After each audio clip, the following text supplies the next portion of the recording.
Boys, good day, good morning, good hello to you all. Another day, another Leon first in chat. We are absolutely fucking up tremendous. We know nothing's gone wrong as long as the Leon first. Corla, hello. Ultra, what am my boy, Carf? Brother has objectives today. He came in with a mission and one mission only. Sleazy Pedo, Panda, Leon the 245. Oh my god. Oh my god. Wooly, thank you for the 5-day. Do you want to play Arc Raiders with me? If I didn't want to play New World, I'm probably not going to go play Arc Raiders. I love you, but I don't love you enough to kill my channel and have to go get a job. If I had infinite money and viewers, yes. But I'm already down bad right now, trying to hold out until next month. I can't, like, I'm a keep it a buck. I literally can't play anything else. I am, whether I like it or not, which I don't mind, but I am pretty much shoeholed into Ashes for the foreseeable future. And I would have gone back to, like, level a character on New World or something by now if it wouldn't have killed my channel. Can we play off stream? I don't have time. Any time that I'm playing something off stream is also bad. Like, if it cuts into stream time, then I can't play anything else. Because I'd rather be streaming, because then I can at least work a little bit. But I don't just want to, like, cut out stream time to play something off stream and then not be able to pay rent. Maybe, but probably not. It's not that serious. Everything's that serious. Everything is that serious. Missed the PvP last night? Dude, the PvP was so good. So good. Question for you. Good leveling spot is a level 13 that drops Fizz gear. Oakenbane. Wait, solo spot or group spot? Because that's a difference. Group spot, Oakenbane. Very much Oakenbane. What if we wake up at 6 a.m. and rank up? I'd probably throw up and get sick. Would have been better without the lagging respawn. Oh, it would have been phenomenal without the lagging stuff. Oh, yeah. Like, I still personally think that it was, like, S+ tier PvP. I think that it was probably the best siege that there has been yet. Especially on a T4 settlement.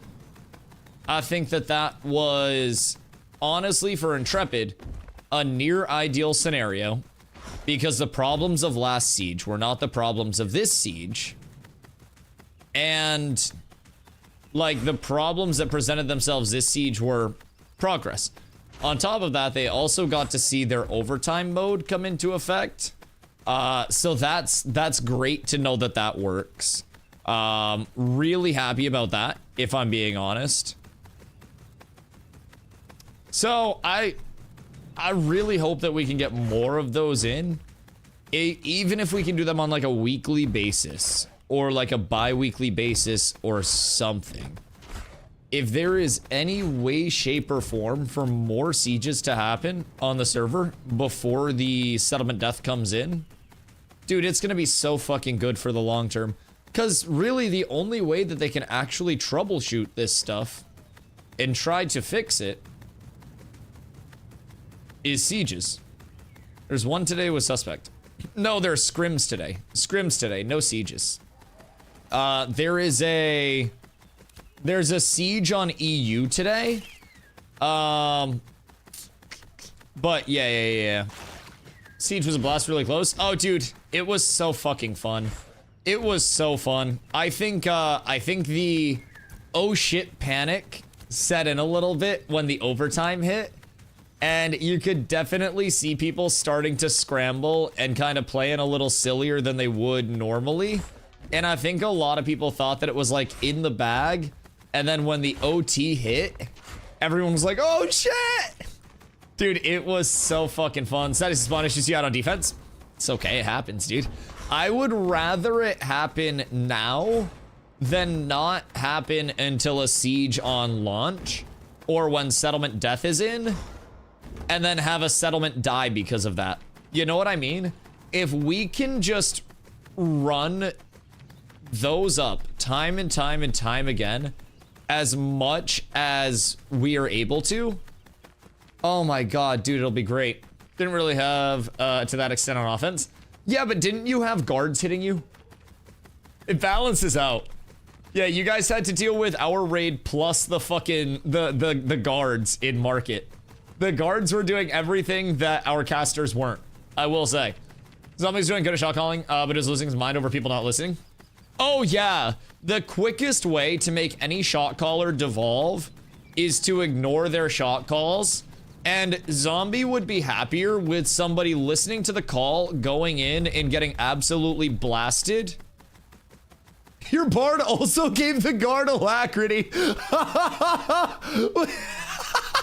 Yo, there's no shot. That's actually big brain.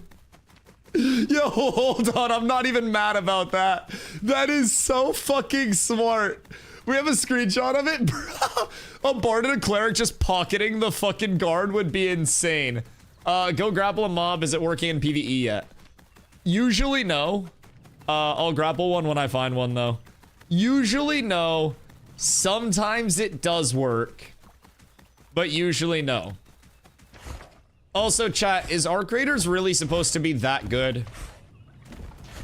Like, is it worth me taking a day to go over and check it out? That is the question. Like, is it genuinely supposed to be that fucking good? It is really good. Would you guys watch?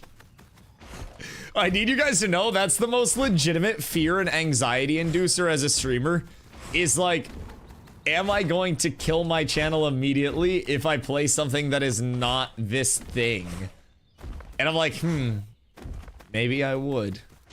Maybe I would. I was here watching you play New World. Okay, that's fair. If you'll sit through New World, you'll sit through pretty much anything. You may actually sit through me farting into my mic. 1000%. 1000%. Oh, I'm supposed to grapple a mob. Yeah, you may be. Ooh. Leon, look what you've brought me on this fine day. Goodies. I appreciate you, dude. Actual fucking legend. You know what the objective is today. It's hunting shit. Also, question. Did anybody happen to pick up my legendary rubies last night during the siege? Technically not my legendary rubies, but like, weapons are invisible again. They broke weapons. Oh no. Oh, this hasn't existed since fucking phase 2. Oh gosh. Oh fucking hell. Oh no. At one point it was shields, now it's weapons. Uh-oh. Uh-oh, it's back. Wait, is it shields too? Oh yeah, they fucked it. Oh yeah, we're cooked. We're cooked. Uh-oh, boys. So weapons are in Viz again. Just another extraction, all blue is the same, as in it loads in the same spot every time. Wait. It's static loot spawns every single time, so you can just farm up, like, whatever the fuck you want? What do you mean? Some have said, it's good. Some have said it's a bad version of Tarkov. Isn't Tarkov riddled with cheaters, though? How many people? Dave, 100 versus 100, and that's just the start. Guardwood's a... Wait, nah, that's crazy. The alacrity incident. Yeah, that's fucking wild. I love that. The alacrity incident will go down in history. Okay, I need to... Everything that I go to grapple is just a huntable. I'm not against it, but do we need hawks for anything? Like, does anybody need hawks? Or are these just kind of like extra? Because I'm fine with it just for the XP. Like, I'm still pumping, but game runs and doesn't lag. I mean, the game runs. I wouldn't say that there's no lag. There is most definitely lag, but we also don't have the final form of server infrastructure yet. So essentially, one thing that is really hype about Ashes is that they are developing basically like an industry first server infrastructure. The most similar one is the one that Star Citizen is also attempting to develop, But as far as I know, that's far and behind where dynamic gridding actually is, which is Ash's one. So essentially, at any point, what's my page up? Page up. At any point, I can hit page up and I can see what server worker I'm on. Server workers run different areas of the world. And essentially, it's like the allocation of resources to keep the area running smooth. So, a lot of different areas of the world have different server workers. Really cool thing, because with queues, the queue is localized to the server worker that is cooked. So, I just went from 9 to 11, never forget. But, if server worker 9 was cooked, then people would crash over there, people would like disconnect, whatever. If there was a queue, then there would be a queue on 9, but there wouldn't be a queue or anything like that on 11. So they're able to kind of like isolate problems with servers to those individual workers a lot of the time. But part of what's still like on the board to come is dynamic gridding. Dynamic gridding would allow the server workers to say, oh shit, I need help, and change their size and call in more server workers to fill the area that needs to be taken up and dedicate the amount of resources to that area required to keep it running smooth instantaneously and automatically. So essentially, picture you're in like a new world war, right? And it condenses down to fort, and there's nobody on like seaside, but everybody's on B and A. So the server would essentially split and would put more resources on that side and would be able to keep everything running smooth depending on the player congestion, and it would kind of like follow the heat map of players where the resources are needed. It's fucking insane.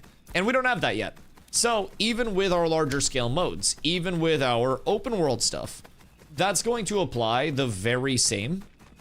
And in theory, that's something that could keep, depending on how deep server workers can go and how many can be called in and run simultaneously, that could make X versus X truly just X, where the limit is the number of players that are there. If dynamic gridding does function in the way that they intend it to, it could legitimately just be a limit of like, yeah, how many players want to hop in? Go for it. And it should still run smooth.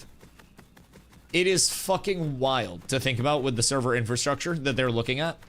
And to think that we're already progressing, because keep in mind, you have the dynamic gridding side of it, which calls in more server workers, but they also have the individual server worker infrastructure, which means that they can put more resources in one area to start. So while also having the bailout of dynamic gridding, they also have the baseline pushed up of server workers being better in the first place. It's really fucking cool. So they have like the multiplicative, like the double dip of throw more people here. Pretty cool. Some insane tech. Hopefully they can get that working fully. We've tested it multiple times. It's not active on live right now, but like Frankenstein's monster right now, it's alive. Like it does work to some extent. It's not perfect. It's not on live yet, but it has been tested multiple times with success. So it's on the way. It's on the way. Instant grind spot thing. I'm alone as no one's grinding oak at the moment. Wait, how is nobody grinding oak? That's fucking crazy. Let's see. An area that's soloable at like 13. Maybe Highwayman Hills could be a banger for you, but I don't know what gear drops look like in Highwayman. Honestly, if you're trying to get gear drops, I have some really crazy tech. Grab a bunch of commissions from towns and then run around and do those commissions and stock up on as many commission scrolls as you can, preferably the XP ones, and get those like those short burst XP gain for the adventuring XP. Pop those and then go hit a bunch of trees and shit. Sell any heroic, epic, and rarity stuff that you can get, and then just buy shit. I'll be real. Sounds like actual tech. Whenever an Ashes person says I got the tech, I'm nervous. Oh, donger. Oh, we got tech. Yeah, no, we got tech over here as well. Yep. No, we got you. So, at least now people are calling it tech. Back when I was in Fortnite competitive stuff, getting my ass kicked, anytime something new and groundbreaking would come in, because keep in mind, they gave us Fortnite Creative, which was essentially unlimited materials, unlimited ammo, unlimited 1v1 scrims, like sandbox everything, right? We just called them exploits. We straight up just said, "Yut, new exploit dropped, everybody, let's get on it." Bro, we'd exploit into people's boxes, we'd exploit through builds, we'd do just about everything that we could. It was a grimy scene. Para! Thank you for the raid, brother, much love. How did the farming go for you today? Are you guys going to be present at the scrims tonight? What's the Hold's plan? Yo, Lil Death, what up, my boy? How are you? Hope you're having a beautiful day. Proceeds to dupe? I mean, I could. I know how to dupe. Donger, do you want me to dupe? Please do not dupe. It's probably not allowed even for educational purposes. I do put out a shitload of educational content, but I think I taught the Ashes of Creation community how to crate dupe would probably be my last Ashes video. No narc. That might not be the educational content that Ashes is looking for. Maybe. Overlay tech also goes hard. Oh, bro, how to design your own overlay in 3 easy steps would be a fucking banger. Yes, yes, yes, yes. Fly under the radar with this new easy anti-cheat disable tech. Oh, God. Bro, how to no-clip in Ashes of Creation would go hard. Planendorf is like fucking having a seizure and foaming at the mouth in his chair right now. Poor guy. Poor guy's entire head just turned gray. Somewhere out there, Steven's spidey sense is tingling. DPS meter tech? Oh my God. Oh my God. Bro, trying to not die while grinding? Oh, are you having trouble dying and dodging high impact abilities? Wait until you get my auto dodge script for any lethal damage. All you have to do is run the script in the background, disable your easy anti-cheat through the task manager, and then you will be fine to avoid all instances of fatal damage as long as you have 50 or more stamina. Thank you for coming to my TED Talk. Very happy to help the Ashes community survive a little bit more. You know, Ashes is meant to be a little bit of a difficult game, and I'm here to help people learn the ways of managing that difficulty. I'm happy to be here. Happy to be here. DPS meter tech is crazy. I want a DPS meter. Would love to see if I'm doing more DPS than my brother. Just 1v1 him. Yeah, just 1v1 him. Easy peasy. Maggie doesn't watch this stream. It's not an esoteric stream. The hell do you mean? Wait. What's her Twitch? Isn't it just like Margaret Crone? Hold on. Because we have exclamation watch time at Planendorf. Alright. Exclamation watch time at Margaret. How do you spell her name? Is it that? I think it's that. Alright. Yeah, there's your comp. I'm safe, Donger. You can yell as loud as you want to, but nobody can hear your screams. You'd probably... Hold on. Exclamation watch time at Steven Sharif. Is it just Steven Sharif? Or is it Steven J. Sharif? There we go. Steven Gaps Maggie. Goddamn, wait, Steven has 22 hours in here? Oh no! Oh fuck, what's he heard? Oh, that's actually a lot.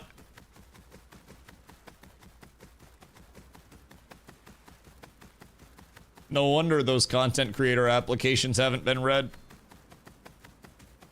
He knows who you are. Well, he's killed me 4 fucking times. 4? 1, 2, 3, 4. 4 or 5. 4 or 5. He's killed me a lot of times, but it's definitely advantage him on the leaderboard right now. He's AFK watching to get free skins. Yeah. Imagine if there was a key giveaway and Steven won it.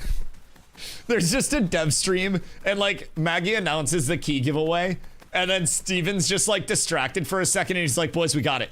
We got it. Just starts flexing on everybody.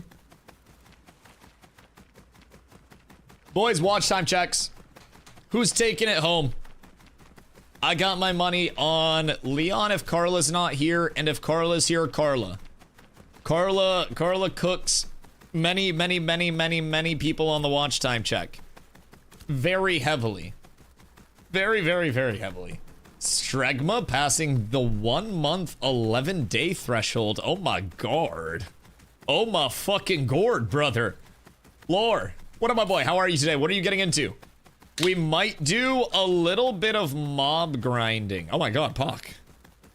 Pock. Jesus Christ. Pock's getting up there too. Almost at the 1 month.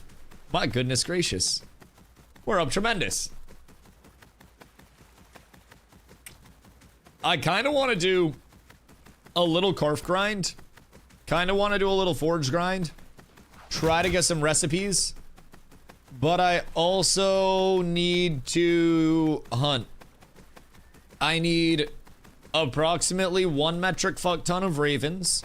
And I need half a metric fuck ton to 1.5 metric fuck tons of grems, depending on how I'm trying to go with it. So the spot that I'm in is absolutely S tier, if I'm being real. As soon as I get back over to the Riverlands, that is. I probably should have just death warped, if I'm being real. I don't know why I don't death warp more.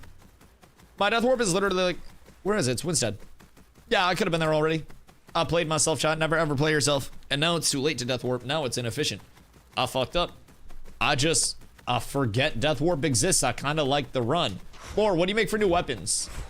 I would be down for Carve or Forge if we got a group for it. Because I do need recipes.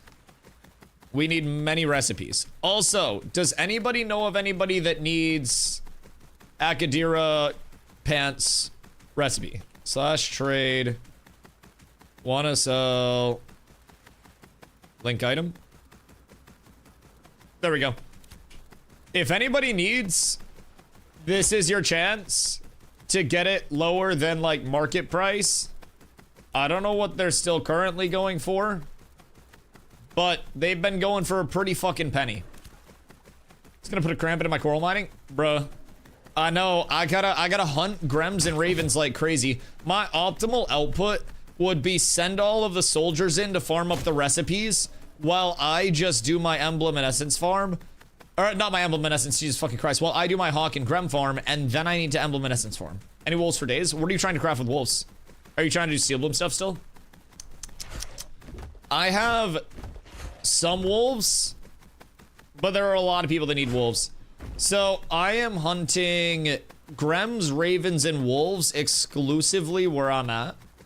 So I'm hitting like the big 3 of what's going to be needed, which I'm really excited about, because if I can just get, you know, a couple thousand of these bad boys, then we're truly up tremendous. If I would have been doing a couple hours a day of hunting, man, oh my fucking god, we would have been up. Can you use the hawks? I don't use hawks for anything that I'm trying to make. I bet they're used in something, but I'm working personally. I'm working, excuse you guys, by the way.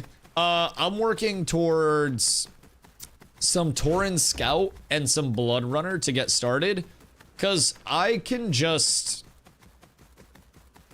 legitimately just like mix and match those for the 5-piece medium. And then from there, I would have enough for my fort still. And I could get like a 3 and a 3 right off, or even a 5 and a 3 and work towards it. So the 2 things that I primarily need for my crafts are grems and ravens. And by farming both of those up, I'm also cutting out the total work that I have to do. Because Tauren Scout, for me at least, is hiya. Hiya. Alright, Tauren Scout is, god damn it, it doesn't show the recipe. Recipe, Tauren Scout. So it's grem leather, bear fur, gloom thread, and daffodil bolts. And it's a lot of grem leather. But if I'm farming for some pieces of this, some pieces of Blood Runner, then that's gonna essentially up my efficiency 2x, because I'm able to gather both of those at the same time. So this gives strength, bulwark, dex at the 4-piece, abundant bulwark at the 5-piece, 6-piece is fist crit power, fist crit chance. So this is really nice for a 5-piece. And then I can run my Blood Runner 3-piece, which is going to give me the siphon and the strength. And that's going to be nice. Those recipes even work at the moment. We've been told that they're in and function. You can't craft them yet. So, like, you still need Grandmaster tables to be able to craft them. But I'm basically trying to prep ahead of time, because if you don't prep ahead of time, all the materials are going to get bought up, everything's going to be gone, and then you're going to say, oh fuck, why can't I get anything for less than 1 million gold? This economy sucks. But I'm going to gather so much that my carcasses will become multiplicatively worth more because of the craze. So I'll gather enough for myself, and then I will also try to gather extra that I can sell and econ with to make some money. So even if they end up not working, like right off rip, they'll get fixed eventually. And hopefully from there, you know, it's worth it. But I have no reason to believe that they wouldn't work when level 29 stuff is craftable, but wasted 2 days of farming leather to find out you can't use quality leather, made like 30 rare leather, and found out I couldn't use any of it. I think that's one of the fixes that's coming up, but yeah, that's fucking tragic. Did you already get rid of it, or do you still have it? Do you know if it's Intrepid broken or mayoral skill issue for the Master Armorsmith station? I have 0 faith in mayors. People have said that armor smithing is bugged, and that's part of the reason why people are coping and saying that using the bugged Akadira set with the bugged Siphon proc is okay.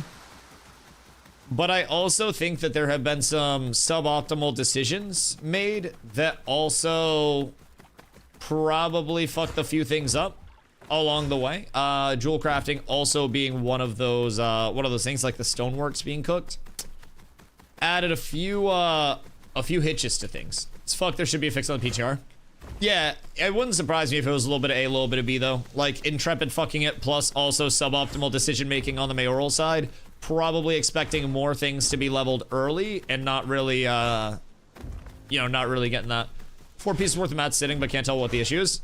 What are you trying to craft? Because if it's a bugged Akadira set, then you're perfectly fine, and they won't punish you for crafting the bugged Akadira set, nor will they disable the bugged Siphon proc that is actually just fucking Thanos snapping people. Yeah, no, that's awesome. I personally loved in the siege last night getting siphoned for fucking 7k HP through heals and then dying around a corner with nothing else on me. That was personally one of my favorite parts of the entire PvP experience. Between, ooh, Braidwood. Between Siphon giving me like fucking generational levels of pain and suffering, and then zombie respawns and being in like an instanced off. Dude, I was in like fucking isolation.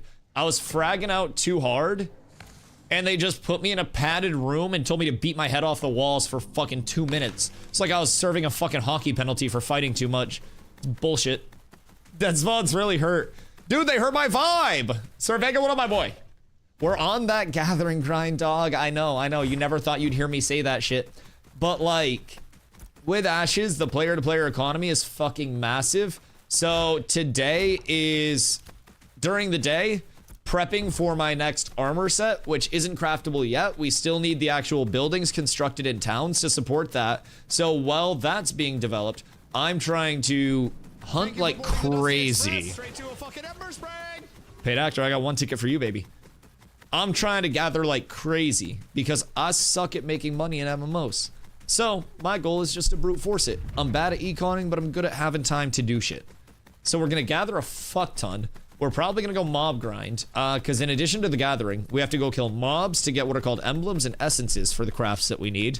So those drop off the mobs, and then later tonight, we got some PvP-ness coming up, I think. I think we might be attending scrims. Strag, are we going to scrims tonight? What's the dealio? Because I feel like we should definitely go to scrims tonight, and we should get as many people in scrims as possible. I do believe. 4 crooked word. Okay, word. Is that's at level 29, right? What's the set bonus on that? I haven't looked much into that. There's a lot more movement in this game than I thought. Oh, Dave. The combat is fluid as fuck. Like, the combat is disgustingly fluid, in my opinion. So there's a lot of small shit with the movement system as well that a lot of people don't realize. So with your sprint, if you go into your sprint through your character paper doll and in your stamina tree here, focus sprint while sprinting, gain resistance to crowd control effects. So you'll notice under my Fizz and Magic, I have disable evasion rating and there's disable accuracy. Oh shit, chat, how much should I sell the recipe for? Strag, what do you think I should try to get for this? Because people are inquiring about it. I feel like it's worth a lot. 50 gold? There have been multiple that sold for over 100. I just don't know if it depreciated. I'm assuming it's not depreciating considering it's confirmed staying. And there are not many people that are mob grinding. I'm a 100 plus. 90 gold's crazy. What? Brother, you realize this is the #1 sought after set for any Fizz damage dealer, and some magic users are also building Akadira for like a 3-piece just for the fuck of it. Like this set is the hottest commodity in the game right now because it is a double bugged set. It's not supposed to be craftable right now, and the 8-piece siphon proc is bugged and it's doing Thanos amounts of damage instantly. If you have the 8-piece, it puts the debuff on and goes and then you just die. So yeah, they've been going for 100 plus. I just didn't know if they depreciated, but I don't think they depreciated. And this is also one of the best pieces. So we'll say, because we have 3 people that are interested right now. We'll start at 125. Okay, that guy logged off. We'll go 125 to this guy, and we'll go 125 to this guy. And we'll see which one wants to take it. Okay, so back to the actual evasion rating stuff. You obviously have your dodge. Your dodge is a ½ second of regular evasion rating, and it costs 50 stamina. Gives you a little bit of movement as well, okay? So then on top of that, you have your active block. Active block gives you 100% frontal cone block chance, and then gives you some block defense on top of that. Just a nice little guarantee. Active block goes up a shitload in terms of your value. Once you have a shield on, that also gives you a passive block chance. Then you have your sprint. A lot of people sleep on sprint because it just makes you go 30% faster. But the thing with sprint that's really good is this disable evasion. If I go to CC you, you have, well, I would have an 11.5% chance to evade a CC, then disable accuracy would come into play on that. If I'm sprinting, I get 30% additive disable evasion rating, as long as my sprint is active. Now you'll notice I'm not moving right now. I still have the disable evasion rating, and as long as I'm sprinting and I have the sprint buff on me, I can keep that evasion rating, right? I can jump, I can dodge, and then once I'm low on sprint, I stop moving, I shing and I swing while I tick back up, and you'll notice this entire time my evasion rating is fucking huge. So in PvP, if you're not trying to sprint into a lot of stuff and keep that sprint up until you're out of stam, then you're going to lose out on a lot of evasion rate, disable evasion rating, and you're gonna get CC'd a whole hell of a lot more. So kill a sprint buff and block at the same time. Yep. And then you can dodge out of your block. Yeah. Yeah, it's absolutely massive. So that's one of the most useful things in the game. And you'll notice as soon as that sprint buff's gone, if I let my stam tick out, I lose my disable evasion. So you have to manage your stam. You have to make sure that you're not expending all your stam. And unlike New World, where you can dodge with less than 50 stam, you can't dodge with less than 50 stam and gray bar yourself because there's no gray bar here. So you have to, if you're managing your stam and you're planning on a dodge, you gotta wait till you're 50 plus, and then you gotta try to not cook your stam down to 2 stam because that's where your sprint's going to stop and you lose that evasion rating. So it's pretty intriguing how all of that shit works. Out of my price range, would you take 100? All right, easy 100 gold. That's fair. I'm content with 100 gold for that. Yeah, there's no shot in the world that that's only a 50 gold recipe, chat. That shit is legitimately the most sought after recipe, one of the most sought after recipes in the game right now, simply because it is of that disgusting set. Ni hao. Yo, Valkyro, my boy, what up? Hope you're having a beautiful day. Ni hao. What are you getting up to this evening, this afternoon, this morning? These shits are also a very good piece from this set because it's just got the raw power roll. So these are one of the few pieces that are going to be usable by just about anything. Just about anything. But raw power roll makes these kind of sicko mode. Yo, Black Gold, what up, my boy? How are you? I'm doing absolutely phenomenal. It's worth a lot more. Wait, the legs? How much more? Did I fucking scam myself? I mean, I already told the dude I'd do it, but the legs. I'd sell for 200. Oh, wait, really? What the fuck? Why is the leg recipe so rare? That's intriguing. It's not. They're all the same percent. Is that according to Codex, though? Because Codex can be fucky. Everyone has everything beside that part. Really? Weird. I wonder why. Is it because it's like third floor dropper instead of fourth, or can it be fourth as well? Are they all third and fourth? Let me get my gold. Is this dude swiping? Wait.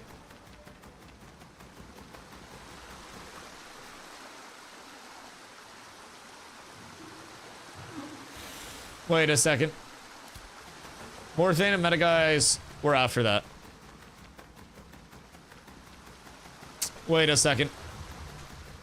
How much are they willing to pay for it?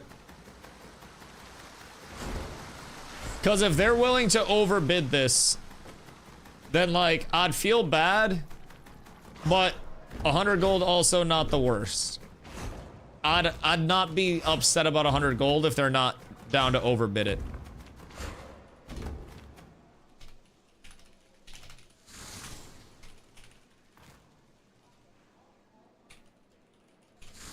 All right, hold on. I'll tell this guy to hold on a sec. Business or scalp to the moon? Yeah, I just feel bad. Tell the guy you got an offer for 300 gold you're gonna go with? Well, I'm already giving it to him, or I would be giving it to him for under my ask. So like, I told him 125 and he was like, it's out of my price range, can you do 100? And I was like, sure, just to move it. Cause I've had it in my inventory now for a week, I'm not even gonna lie. We found this a while ago and I didn't wanna like sell it because I thought we'd be using it more in-house, but a lot of our people are just saving up for like non-Akadira stuff, and the ones that have it are already going to be getting it crafted elsewhere, so we don't need to stress about it too much in-house. And then we'll just try to play around like Blood Runner, Torn Scout, that shit for our fizz. Hail Thogly, how's High Thane today? So yeah, like, I'm not too worried about the 100 gold, but if someone throws 200 my way, then I definitely wouldn't be upset about 200. So I don't know if they're on or not, but who did you say it was? Morthane? Let me check if they're on. Whoops. Hold on. Morthane. They're offline. All right. RIP. And then the over-meta guys you said? If we start fighting another guild, over-meta would definitely show up to start third-partying it, and then I could probably sell this to them. That'd be nice. Santos? Uh oh, Santos is after it as well? Interesting. Okay. Who's here from Axiom? Santos not on either. Surely we have somebody from Axiom here. I should just put it as my title, honestly. Want to sell Akadira leg recipe? 300 gold. I'll wait on it. I can just wait on it. I'll be honest. Like, I'll tell him that if the other person falls through, I'll give it to him for the 100 gold. But I don't want to short myself fucking 150 gold to be a good person, because I need that gold. Because if I get that gold, I could then buy a Blood Runner helm. Probably relatively easily. I had a good do one of me there.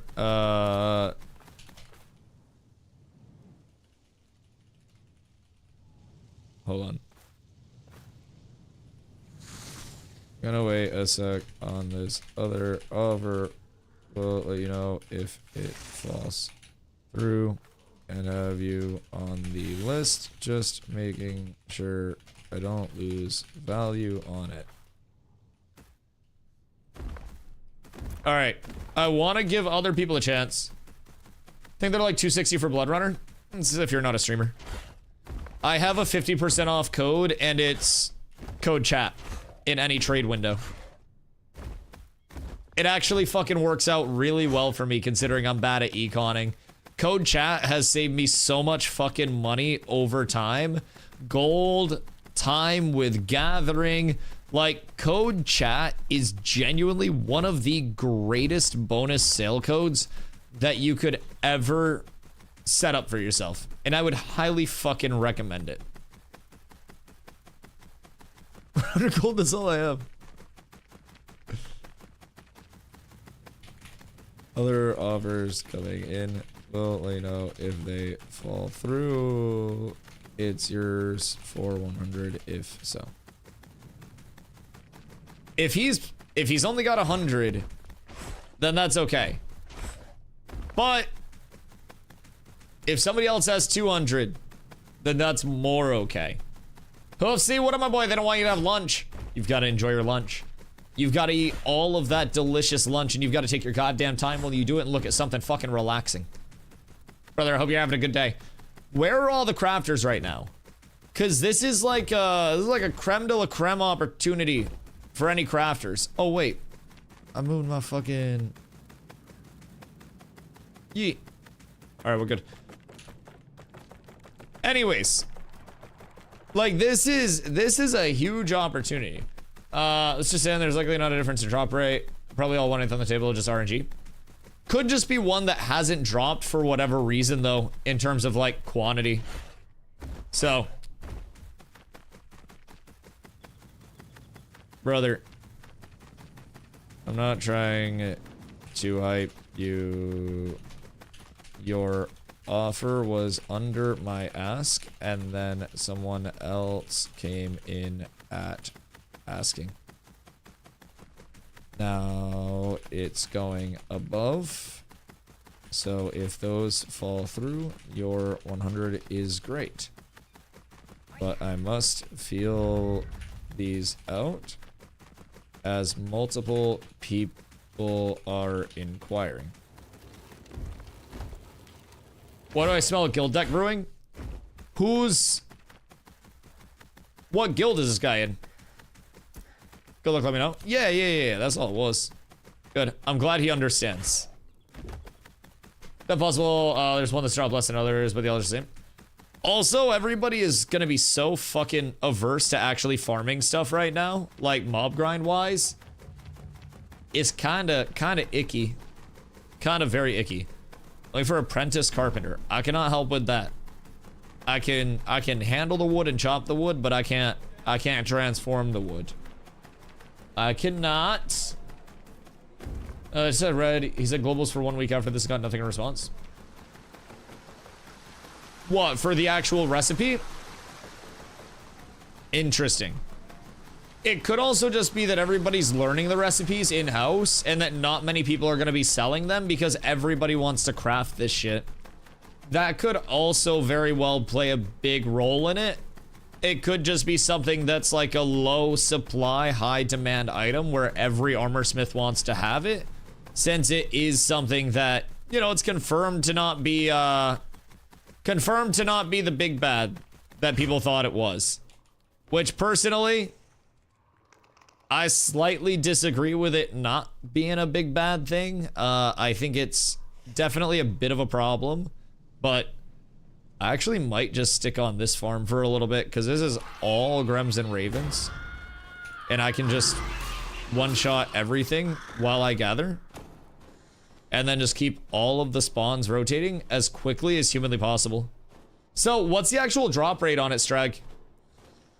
Because I feel like I don't even remember what we got it off of.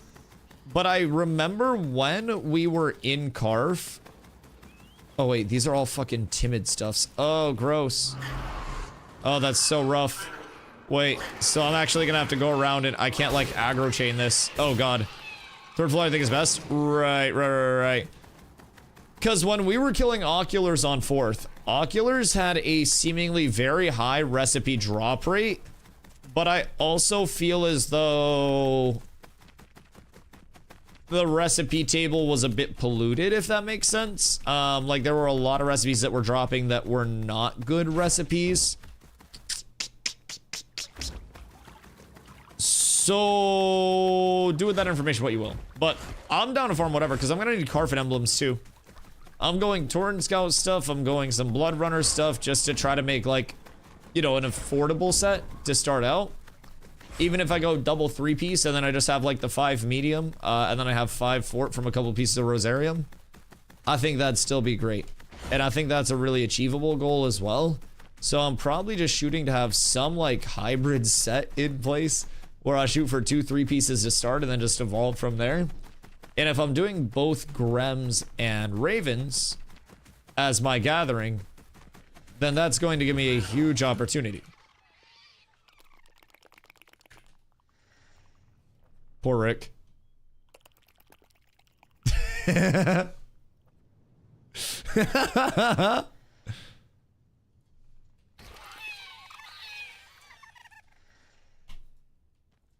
No, I'm a citizen of New Ayla right now. I'm directly taking money out of the New Aylan's pockets. I'm taking the materials out of the New Aylan's pockets. I am the enemy of New Ayla despite wearing their cape. I'm a wolf in sheep's clothing for the New Aylands. I'm the op they never expected. I have a few Torrent Scout.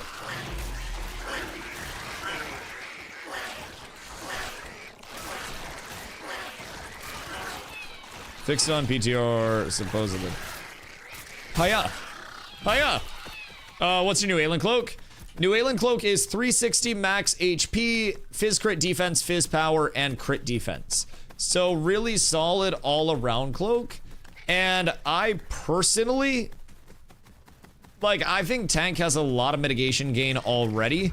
And especially with my plan to go Torrent Scout for the bulwark effect with the 10% mitigation from that. The diminishing returns that we force into from things like Hollow Shade, things like Forge Lord's Signet, I think are actually kind of overrated for tank because we're going to be getting about 40% of the effectiveness that a DPS class would be getting from that very same mitigation. And it's like a lot lower rate of return for the same exact investment slot-wise, right? So, coffee. What the hell? So that's kind of why I'm a little averse to, you know, having all of that raw mitigation, especially once we have, you know, grit up, once we have fortify up, once we have bulwark up. We don't want to be losing a lot of our mitigation to that diminishing returns, because then that's just stuff that's going into the void that we're not actually benefiting from. So I always try to, I don't know, get my mid up to a spot where I'm like fringing on DR, so to say, and then dump into max HP as much as possible, because max HP is going to be a scaler for not just like my effective HP defensively, but also my shields on banner, my shields on intercept. It's a good just overall scaler, in my opinion.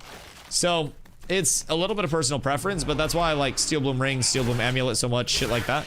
I just think the overall max HP scaler is such a consistent and also impacts so many things positively for us that it's almost a no-brainer for me. For consumes, isn't bread better compared to wolf steaks? What's bread have on it? Are you talking like the burger instead of the beefsteaks? Max HP? Depends. Max HP can be really nice. The beefsteak sandwiches, those have max HP and power on them. So it's just a little bit of like a point of preference. If you feel as though you're getting blasted very, very, very quickly, then you can definitely go there. The weaponsmithing food gives 800 max AP. Oh, yeah, the weaponsmithing food. Yeah. The weaponsmithing food is disgusting, but I'm also not about to be spending 5 gold per food. Yeah, no. I love max HP, but fuck that shit. Yo, Sandra over on YouTube, how are you today? Yeah, it's a little rich for my blood to pop something that goes away on death. Granted, plus 800 max HP, you may never experience death again. But yeah, it's a little rich for my blood. Now, I may, since my power scaling is just in a really good spot, start switching over to like beefsteak sandwiches. Because beefsteak sandwiches are power plus max HP, that hybrid food. So, but the cheap version if it already wasn't worked on it though. Right. How much are you looking at for each one of those foods? And what's the cheap alternative? Like how much is your bread? Because you could get grilled beefsteak, or not grilled beefsteak, beefsteak sandwiches from vendor in KT. KT? Yeah, KT. And those are a few silver. It's all HP from 5 piece fort. It's only like a couple hundred HP, but yeah, it is nice. It is nice. It's like a small little HP food buff all the time. Because without my fort bonus, I lose, what, 18%? Yeah, 18%. So, it's like right around 200, so to say. Which, 200 HP, solid. I just wish that it was more of a scaler than like a 1-to-1 con to max HP. I feel like that makes the waterfall feel a little underwhelming there, but also if it's something where they bump it up to 2, that makes it twice as strong, and then we may see con stacking come in yet again. Especially with the values that are on some pieces of gear. Coffee just chilling over there in the corner. I'll be doing all my loops and shit. Coffee just blasting.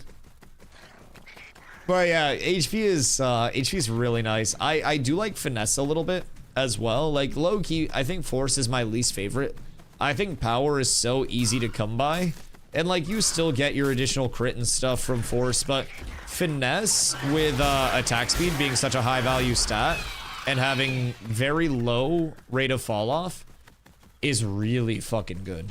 If bread worked, you would just need 4 Lego mulch for 650 max HP. In Lego mulch is Lego wood chips and poop, right? Or what is it for the Lego mulch? Do you need both? No, mulch isn't poop, right? Why am I thinking of poop? Is that the old rooting ball shit? I might be combining the two in my head. What do we need for mulch? This is what happens when I try to memory recall crafting shit that I don't actually craft. My brain just fucking melts out.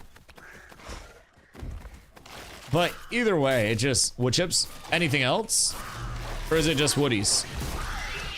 Because that might not be bad. Wood chips and T1 plants. Oh, okay, no poop. Oh, that's a really easy craft then. Should we start buying wood chips? Like, is that the play? Any plants. Oh, damn. So just wood chips in any fucking plants and you make mulch?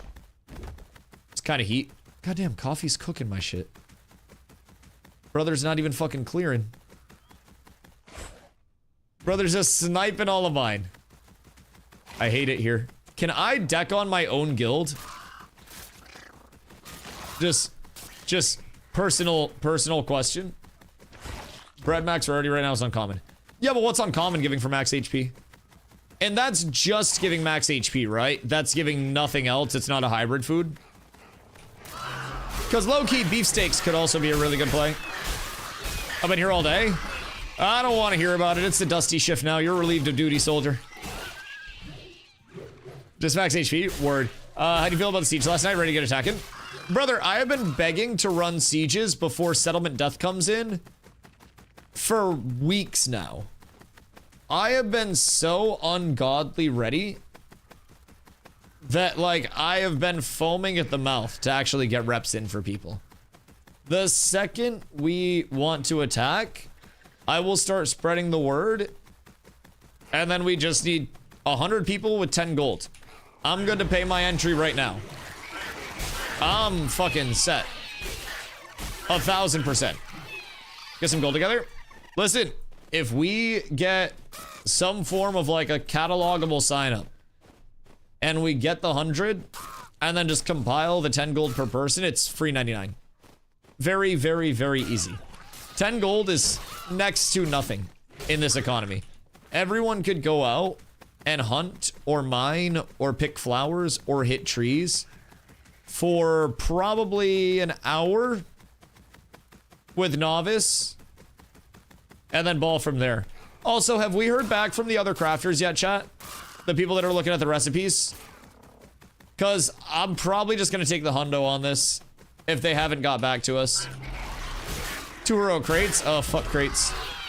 2 heroic crates. I mean, 1 fucking good legendary mineable can get you 10 gold. You hit on 1 in your set. It's not a hard set of circumstances to grab that. All right, if we haven't heard back from them, then I'm just gonna sell it to this guy for 100. I'll just let him secure that. I don't care. Plus 100 gold is plus 100 gold for your boy. Because I have not been selling shit. If I'm being real. 20 common wolf carcasses. Oh, I could sell wolf carcasses for probably 75 silver a piece right now. They're pretty in demand. And they're probably going to be even more in demand as soon as higher crafting's up. Coffee, bring me the mobs. Teamwork makes the dream work. This is pod racing. Listen, honestly, I'd rather be splitting it with a cat than anybody else in the goddamn game. If you need the money ASAP, just go for the 100. It's better than getting stuck. I mean, I don't need the money ASAP, but I'd like to not be sitting on something and then have the market deflate, because that can happen at any point. And if Intrepid decides to make a snap decision on Akadira and like disable the recipe, then that also goes down. If they fix Siphon and the 8-piece Siphon is no longer actual machine gun Thanos like damage, then that's going to bring the value down. How many ravens was it for full blood runner? I'm crafting 4 pieces and it's like 560 ravens for 4 pieces because I'm gonna go up to the 6-piece. I already have 2 of my pieces, so I'm planning on like 560 carcasses for 4 pieces. I would assume you're looking at like 1200-ish for the full 8-piece. But advantage to being out here, check out the Tauren Scout set. I wouldn't necessarily go full blood runner. Some of the pieces are not that great. And the 8-piece Siphon, when it does get fixed, is going to be way less good than it is now. It's just currently bugged, and it's the best damaging ability in the fucking game by far. But Tauren Scout is made primarily with Grems, so that's part of the reason I like this area so much. You can gather Grems, you can gather Ravens, and you also have Wolves as your tertiary. The Wolves are just good for selling and econing and making some money while you're out here, because those are like 55 to 75 silver a piece. So that's just a little bit of instant coin as well. In this area, like, dude, it's easy. There are a lot of mobs. The density's high, so you can just like run the loop and cook it. I love it out here. I could come out here and just run circles for a few hours a day. Am farming huntables. Let me know when you finish there. What guild is this guy in? Because I'm definitely bro dealing him a little bit. That was the first time I posted the recipe in global. And most definitely could have pushed it up more if I did like a current offer 100 gold type shit. And then just auctioned it off. I would have had Boku bucks. But I live my life not to money farm, but to karma farm. And I'm confident that I will have good karma as a result of this. And honestly, we'll probably just find another recipe if I go to Carfin in a little bit. Maybe after I do this deal, I get a group together and go directly to Carfin. So that way we can just pump recipes. Might be solid. Also, we need emblems like mad.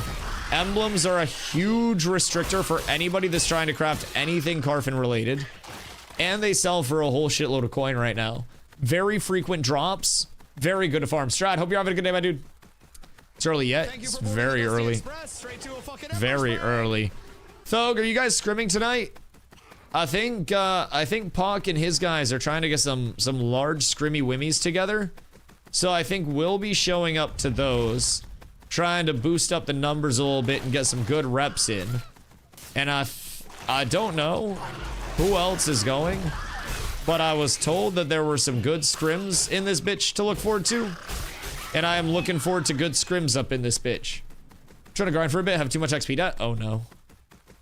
What is your XP debt and how did you accumulate this XP debt? I must know. Because XP debt is one of the greatest killers of man to ever exist, if I'm being completely fucking real. That shit has destroyed a lot of hope for a lot of people. Is it 48% because I've been PvPing? Well, it sounds like you're at 48% because you were dying in PvP. My simple advice, don't die. And then no XP debt. And if you don't die, you win the PvP. It's like a 2-for-1. Don't die, can't lose, no XP debt. Then you don't have to stop PvPing to go farm more. It is, it's one of the greatest American interactions in human fucking history. As long as you win, you'll never lose. But eventually play anybody with no gear and not level cap. Okay, that's fair. That's fair. Yeah, if you're taking some very disadvantageous fights, that might come back to bite you in the butt a little bit. Uh-oh. Uh-oh. I got started from what I understand. We have a bunch of undergeared plenty to come. Sort of want to see what the outcome is first. Interesting. Interesting. What do you mean by a bunch of undergeared? Like, how undergeared? Because to some people, I'm undergeared. Actually, to myself, I'm undergeared because I don't have Akadira. Bro, you want to catch anybody's gearing up?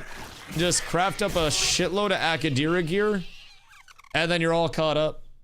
Any Fizz can just rock 8-piece Akadira and become Thanos. It's disgusting. When I said I'm at 215 power, that was overgeared. Oh, God. Oh, so we're actually like Thanos. Oh. Oh. Interesting. Also, I'd like to use this to reiterate. This is what I try to say when I tell people that you should not try to keep up with the top couple % of players, because there are so many levels to it where, like, our gear extremely outdoes their gear.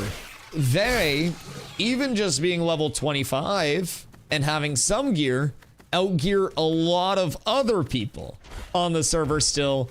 And like Pock said, to 215, that's having huge gear to them. And at, you know, 285, that's having huge gear to some of them, or most of them. And then people that are like 350 plus, that's a level of like inconceivable. That's like, how do I even get to 350 power without buffs? What do you mean? Yo, Rap, thank you for the follow. I appreciate you.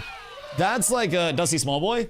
Listen, I willingly opt out of more power so I can be tankier and because I'm poor. I could push up way more power if I wanted to. I just don't want to. I already feel Thanos-y enough. Honestly, I think I might need to drop a little bit. I might go from beefsteaks to HP food, like low-key, high-key. More HP is just such a good scaler. Although the only time that I feel like I need the extra HP is in sieges and mass scale. So I'll probably just keep stakes on me for that purpose. Although I am curious about how much block chance you actually get from the block chance food. Because there is a block food that you can also rock, and I'm really curious. Really curious. Imagine not being 300 fizz power. Excuse me. I don't need to be 300 fizz power. I don't need to be that at all. Also, what the fuck do you mean MD? What the hellington do you mean? Brother, I'm juiced. All of my accessory stats are pumping. We're good. Magic defense? Oh. No, that makes sense. I still call it mitigation. Because I'm an old head. Back in my day, we used the fancy words for it. I mean, I don't have 0 magic defense. I have, like, near 0 magic defense. My magic defense is closer to 0 than it is 100. But, like, I got some. I got enough to where it's not just insta-death. The only thing that keeps me from getting nuked by a bard/mage. Well, I mean, I also have, I had the spell guards for that last night. So those bad boys helped a little bit. That was a nice little jump up when I needed it. But like, that's also why I'm trying to get into medium as soon as I physically can and get the fuck out of heavy, bro. I really believe that heavy armor is actual butt cheeks in every way, shape, and form. Just straight up. It's a stat meta for Bard right now. everything. Like, Donger, when I told you that that like offensive stat scaling was getting out of hand, brother, it's all of it. Like, if you're geared, you're looking at 350 plus power. You're looking at like 105 to 110% cast speed. You're looking at crit chance that can go up to 45% plus. You're looking at crit damage that can 200 plus. Dude, numbers are disgusting right now. I'm gonna be real. And then also you have items like Forge Guards that are being made, or sorry, Forge Lord Signet that are being made, that are very, very, very high mitigation. Bard is the best single target DPS in the game right now. Yeah, Bard's nuke shit. Bards fucking destroy stuff. Really, really, really, really destroy stuff. I still think we need DRs back. I think we gotta get DR scaling back in this bitch. Because the numbers that people are reaching and the split in vertical progression is too damn high, I believe. Like, I'm a big fan of different tiers of gear feeling like different tiers of gear. But like, it feels real different right now. It feels real different. Like, with my gear set, I am leagues above the average player, and like, I would say 95% of the player base would not touch my gear. And then there's like less than 5% of the player base that looks at my gear and goes, huh, Dusty, you have fucking nothing. You have nothing at all. At 45% mit slash 5500 HP, a 25% shield, a bard with 300 and 25% shield, bard with 330 power killed me in 2.5 seconds. Yeah. Res over soon. I mean, like, res hits hard as fuck. Res dump do go crazy. And part of the only reason why I'm able to survive against bards for so long is because I stop their res dump from actually occurring. But yeah, even if I'm fighting a bard, like with my tank set, res dump is disgusting. Like, the second I miss a combo break and like stopping them from executing a combo properly, half of my health just gone. Which again, that's the entire premise of a bard. If they can't res dump, then they don't really have that great of damage and they just kind of like tickle monster you to death. So I like, god damn it, I like the res stacks actually being impactful. It's just, I feel like the biggest premise of it right now is that offense is outweighing defense very, very, very heavily. You've got people that are like scaling up 50% on each mitigation and just getting fucking Thanos snapped in 1v1 still is real bad. Heaven forbid Bard isn't good at everyone. Yeah, Bard needs to be good at everything. Bard needs to be good at covering every single situation all the time. And if it's not the best at everything, then the game's gonna die. It's all dead, it's all cooked, it's all bad, it's all dog shit. Exactly. Bard needs to be the Omni class, not just the Omni support. Exactly. Also, just give tank an AoE nuke. And I don't mean like an AoE big damage ability. I mean like, let me strap an intercontinental ballistic missile to my chest and then just destroy that. Please make the other devs give mages a counterspell. Just because pirates suck that mage doesn't mean we all have to suffer. Okay, hold on. I have a firm theory. Balance changes should never be dictated by people who click abilities. Thank you for coming to my TED Talk. Sorry to any people that be clicking out there. But if you're clicking your abilities right now, look down at your left hand and realize it could be so much better than it currently is. What I want you to do is for 15 minutes a day, you're gonna put your fingertips together like this, and you're gonna go through each finger in normal sequence, back and forth. And then once you get that down comfortably without looking and with being able to process everything and talk and stuff like that at the same time, you're gonna start alternating fingers. And you're not gonna do the same finger right back to back, and you're gonna do 5 fingers, and you're gonna focus on at least a 1 finger gap between all of your fingers, no matter what you're doing. And then you'll work up to being able to do that subconsciously. And then you keep working on that. And then you'll be able to not click all of your abilities. Steven, basically, Steven is a hybrid player. There's a message floating around the Discord from like 2017 of Steven being like, I'm actually a hybrid player. I like clicking and keybinds. I love Steven, but I don't support his habits. I would rather my sandaled king smoke Fent every fucking dev stream and just start nodding out and leaning in the middle of the dev stream and Maggie having to like fucking Narcan his ass than see him clicking abilities. I'll be real. I love our sandaled lord, but get this man some fucking Adderall or something. We gotta get those fingies up. We gotta get that dexterity going on a different level right now. I click my horse dash. I feel as though there are a couple of acceptables. It's not necessarily like something you should brag about, but like if you don't have your top row bound, like I'm a lazy piece of shit. I could just control bind all of that stuff, but all of it's unimportant. It's buffs, it's weapon swaps, it's like, you know, extra. When I have enough abilities to fill this will absolutely be control bound and it'll all be useful keys. Right now I just don't have the filler for that. But if you have alternate mounts, if you have shit that doesn't really matter, if you got consumes, stuff like that, that aren't like mid-potion or mid-combat potion usages, then you're good. You're good. But coming out as a clicker? Nah, out of combat consumes only. Honestly, my out of combat time is my time to chill. Out of combat consumes are worthwhile, but I should realistically just control bind that so I don't have to do that. Dusty the hybrid player like Steven.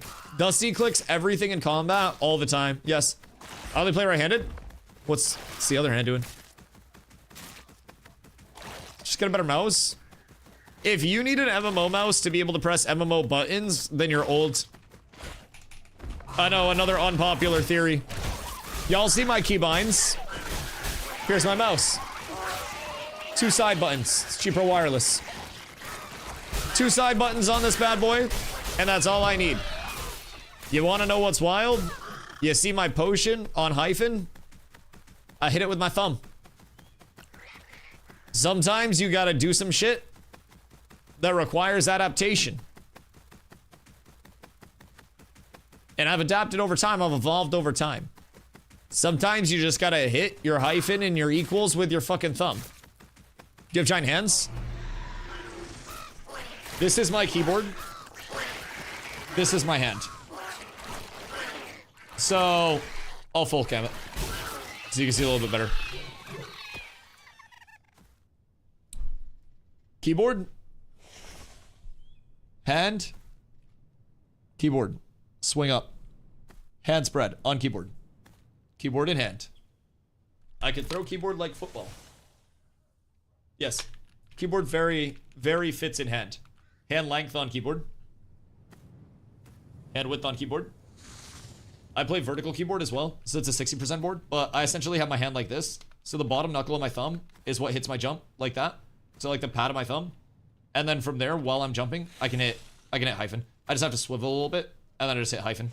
So it's not that hard. That's why I only use it for consume though. So it's nothing too crazy. But like, I'm in combat. Like I just hit combo with my thumb. I can combo with my thumb, all that shit. I'm in combat. Hyphen with the thumb. Super comfortable. Can still do it while moving every direction. So yeah. Yeah, P-O, U, I, all that stuff with my thumb. Shift H is my thumb for my character screen. Don't use alt to mod things. I can't hit alt comfortably. Fun fact, I would be more likely to use a control mod than an alt mod.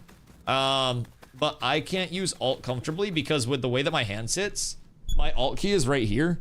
And my palm, like it's directly in the middle of my palm. So I would have to tuck my thumb so uncomfortably hard to where it's like a cat loafing to actually hit alt. So I'd be better off hitting control with my pinky. That's why I like shift mods. Shift mods and control mods with pinky are like my 2 preferences. Because I can then have that. I use shift alt and control. Yeah, if you can reach alt comfortably, good for you. You got little ass hands. I've never been able to hit alt comfortably, dude. That shit will cramp my hands so fast. Cause like, I have to legitimately tuck my thumb like this to hit alt. Thumb it? I can't. My thumb's too long. I have to, because my hand is, like, I have a large hand. I am 6'5". So like, I have to tuck my thumb hard as fuck to actually hit alt. And the shit's annoying. Pretty much the same size as you. Yeah, but you probably got baby hands. If I had to wager a guess. Or you got those slender hands. Cause like, I grew up in Maine, so I have like half of the genetics of like, you know when you go up to shake somebody's hand and their hand just engulfs your hand? Like, I can keep up with those people, but I don't have the thick sausage fingers like the farmer fingers, as we call them up here. Like, when somebody owns a farm, they just have the most stout fingers in human history. Have the mouse that wrap around people's hands. Then why are you hitting alt? What are you hitting alt with? I can palm your head and I hit alt just fine. I have a small head. Yeah, despite being very tall, I have a small head. With great ease. Weird. How short is your thumb? Because I'm gonna be real, with the way that my thumb sits on my board, I use alt for dodge. Ugh! Sorry. That was an involuntary reflex. That wasn't supposed to come out. How are you hitting alt with your thumb and claiming to have man hands? That's so uncomfortable. Like, I don't know. Do you play normal? Oh, you probably play horizontal keyboard, don't you? Like, you play with your board like this, so your hand sits like this, and then you just tuck there. Oh, yeah, okay. So when I play, my keyboard sits like this. I use vertical keyboard. So like my thumb, the pad of my thumb, like where you check a stake doneness, sits on my space, and that's what I use to jump. So for me to tuck, I would essentially have to go all the way over, and essentially just like go underneath my entire hand to the middle of my palm, instead of just like the slight dodge to the left type shit.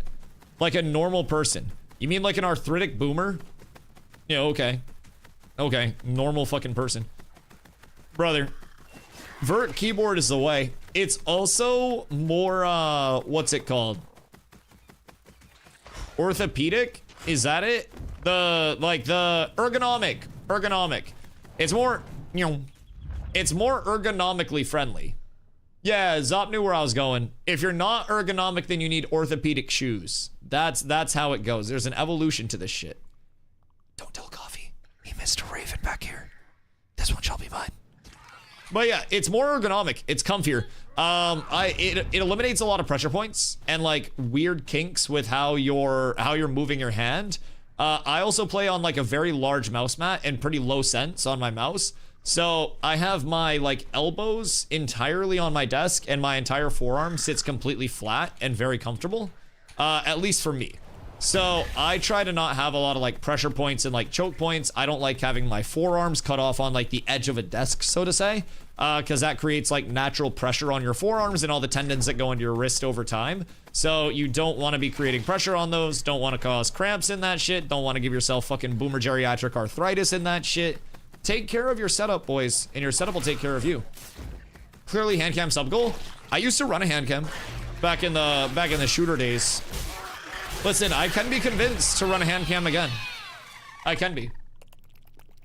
Just play a character, you don't have to push 30 buttons. What, if you're old? Yeah, if you're old, you can also just do that. Absolutely. Absolutely. But there is also modern technology. Like, I could have took out for the pedals. I don't use pedals. Yeah, no, I'm not even kidding. I use a mouse with 2 side buttons. I use a keyboard, and that is it. I don't need pedals. I do have my butt plug that's bound to dodge, but that's just for, you know, more reactionary timing type shit. That's so I can just, you know, if you have to react and then reach over and press a button, you're going to be a lot slower than if you just clench up your body. So that's an advantage. I would recommend that over foot pedals. But it's the advantage. You can always get foot pedals too. Like with modern technology, legitimately anything is possible. And you've just got to get your setup in the spot that you want it. Slow, dumb, stupid hands. Thumbs too chunky for an MMO mouse. Big ol' sausage thumb that doesn't even bend because your time as a forklift operator did damage to your thumb ligaments. Just get foot pedals. You're vibing. It's like piano pedals, but for casting abilities. Yeah, literally, like piano pedals. Or like, picture like an iRacing setup, like a gas pedal type shit. But you just re-wazzed it, so when you plug it in, you can essentially assign the pedal to a key. So I mentioned I don't like hitting Alt because it's just uncomfortable for me. So if I wanted to do a modifier, I could do a foot pedal bound to Alt as my modifier, and that's not against any TOS because it's one input to one output. No game will ever ban you for re-WASDing something. As long as one input, one output, it's not a macro, you're good. So you bind your foot pedal to whatever modifier you want. And the second that you're trying to get that modifier, you foot pedal down. So I wouldn't use it for individual abilities, but some people had it, you know, as dodges. Some people use it for an ability mod. Some people use it for a consume. Some people use it as like an oh shit. There are a lot of different uses for it, but it's essentially a, you know, another keybind accessibility option that gives you a chance to input something without ever taking your fingers off of your movement binds, which is the #1 thing that you want to try to work towards while you're pressing literally anything. If you find yourself in the middle of combat and you look at your hands and you're like, oh, my index finger is off of my D key, therefore I'm not able to, you know, DW dodge and front right dodge, then that's going to be something where you need to examine your keybinds and you need to make sure that you're not selling yourself short in terms of your keybind accessibility. And that's something that I try a lot in every game to kind of like familiarize myself with as much as I can. It's like, okay, what are the situationals where I'm gonna have my movement binds impeded?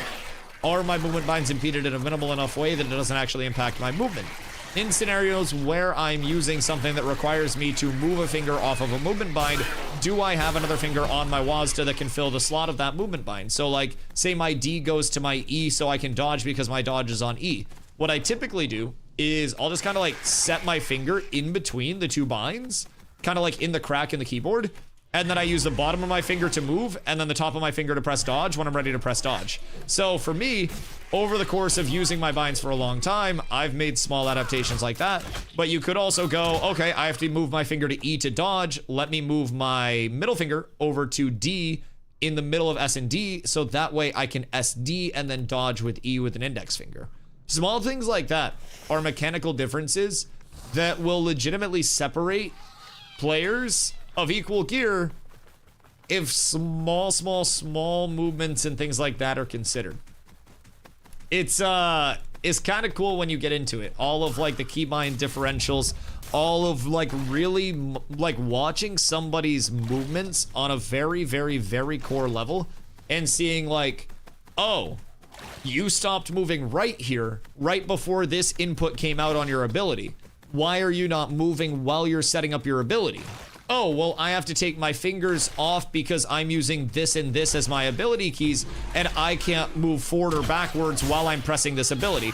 Or I have my, you know, attack bound to something. If you're not an auto attacker, like I'm not an auto attacker, my attack is bound to my front thumb button.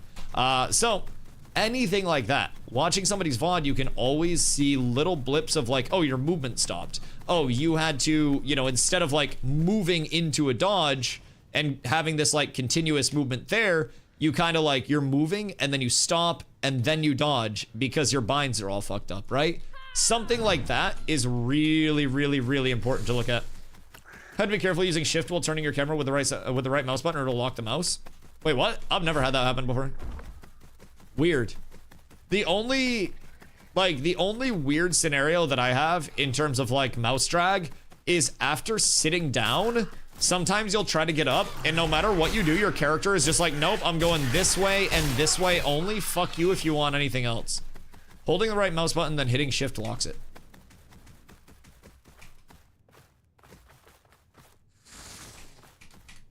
Weird. Not for me. Maybe I rebound that? I don't know, that doesn't happen to me. Is that with the new settings?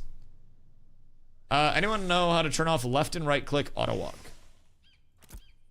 Binds, movement. Let's see. Is there a mouse 1, mouse 2 input? There might not be. Because it'd be under movement binds. It'd be under secondary, but interesting. Yeah, I don't know if there is a way. But yeah, like that. So I just stood up from that after I checked my menu and my character was just like, yeah, no, we going straight, dog. So like, that's with right button, by the way. That's right button. Bro, you go like on a fucking mission with that. I do have my right click lock sometimes, but I haven't figured out why. What do you mean by lock? Like it just perma holds your camera down? Weird. I don't think I've ever run into that actually. Huh. I want to attack with left click, but I can't. Oh god. Wait, on like tab target mode?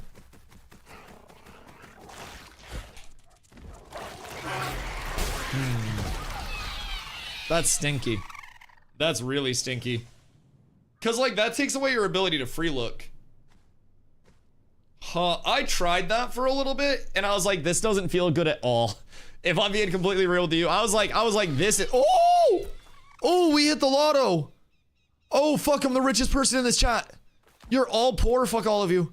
You all answer to me now, woo! Okay, new CEO of Ashes of Creation has just been crowned.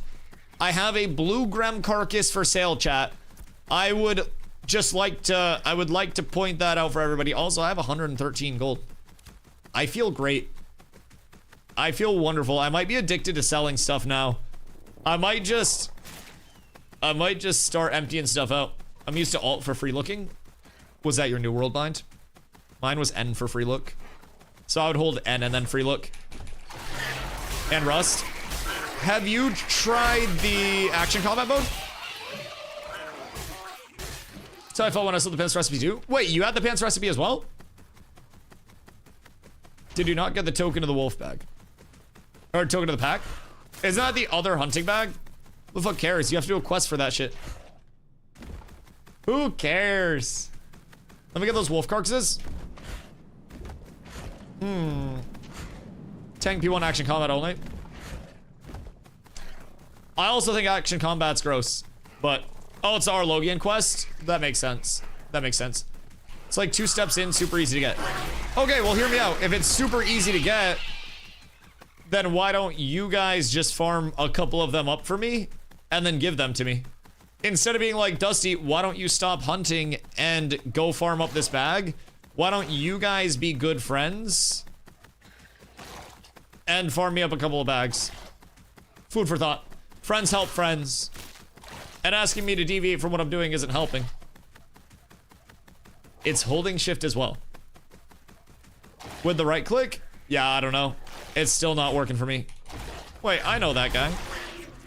I know Raz. I absolutely do. Ka-chow. Ocular skin handbag. What dat? What is that shit for? If you switch cameras, it also locks. Gross. Don't switch cameras. Next phase, you can do it with me. Friends do things together. Yeah, man, can't wait. Can't wait. I really look forward to it. I'm actually gonna add it to my calendar right now.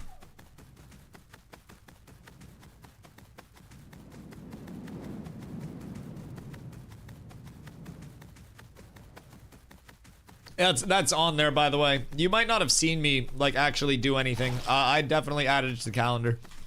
I'll get you penciled in. Next phase, we'll definitely do that. You can fucking count on it. It's glorified stockade attack right now. What's it supposed to do? It's a leatherworking bag? Why does it require journeyman leatherworking? What is the purpose of this? Ocular handbag is neat just because it's an ocular draw, but just thanks us back so far. So there's actually nothing with it. That's intriguing. Did you get that while you were farming your lens of the ocules? Bro, I saw people that were on, I want to say it was Reddit. It was either Reddit or Discord. Go figure. That were like yapping about how like the gearing sucks right now because there are no good magic shields to wear. And all of the shields are only for Fizz. And I'm like, bro, y'all don't peep any loot tables, do you? Because Lens the Ocule goes fucking crazy. Cutting on the day, disappointed as fuck if it doesn't happen. Alright, you gotta remember it as much as me though. You must. Is that a willow? No. No willow. I feel like the spawns are scared to come out right now. They know they got 2 of the finest hunters in Vera coming after them. Me and Coffee are cleaning this shit up right now. Excuse me. It's not safe for any of the huntables. It's the only named I can kill and carve. Oh no. Wait, what do you need to kill, like, more stuff safer as a solo ranger? Just, like, gear? Or are you actually, like, that down horrendous? Because, like, I feel like at that point, you just make a solo character. Just make a cleric and have, like, no gear on it and then solo everything that you need forever. Because anybody that dies soloing on a cleric, like, you probably got DDoS'd, crashed, logged back in, PC lit up in flames, someone broke into your house, pistol whipped you, tied you down, and then your character died. Wasn't where rangers could solo anything. They could probably handle a couple of these Grems. Like, I'm sure they could. What's the name things in car for scary zombies now? Bro, what a come up the thaumaturges have had, huh? The thaumaturges are like all of the Fortnite streamers that just turned into fucking gym rats after they stopped playing competitive Fortnite. Like, what a crazy shift there. Thaumaturges used to get grouped up by the fucking hundreds and killed and do absolutely nothing to people. And now they're like the most feared mob in the goddamn game. Whoever decided to tune up the thaumaturges, a swift fuck you. Was soloing New Ayla Giants on PTR with Akadira and Thornstride Shortbow? Now I can't. Wait, the New Ayla Giants that are like level 25? What's good from those? Because I can solo those easy as shit. I could literally just chain fight those completely solo. Because I'm so down to go do that if it's actually like worthwhile. XP? Fuck, I need XP for. Some jewelry. Anything good? I mean, I won't be real. I'm probably just sticking Steel Bloom jewelry for now. It's so good. Soloing them to see what they were dropping last phase. Makes sense. I mean, if you're able to get anything from them, I'm assuming giant drop tables are meant to be good, but this phase I think they're supposed to drop Stone Glen.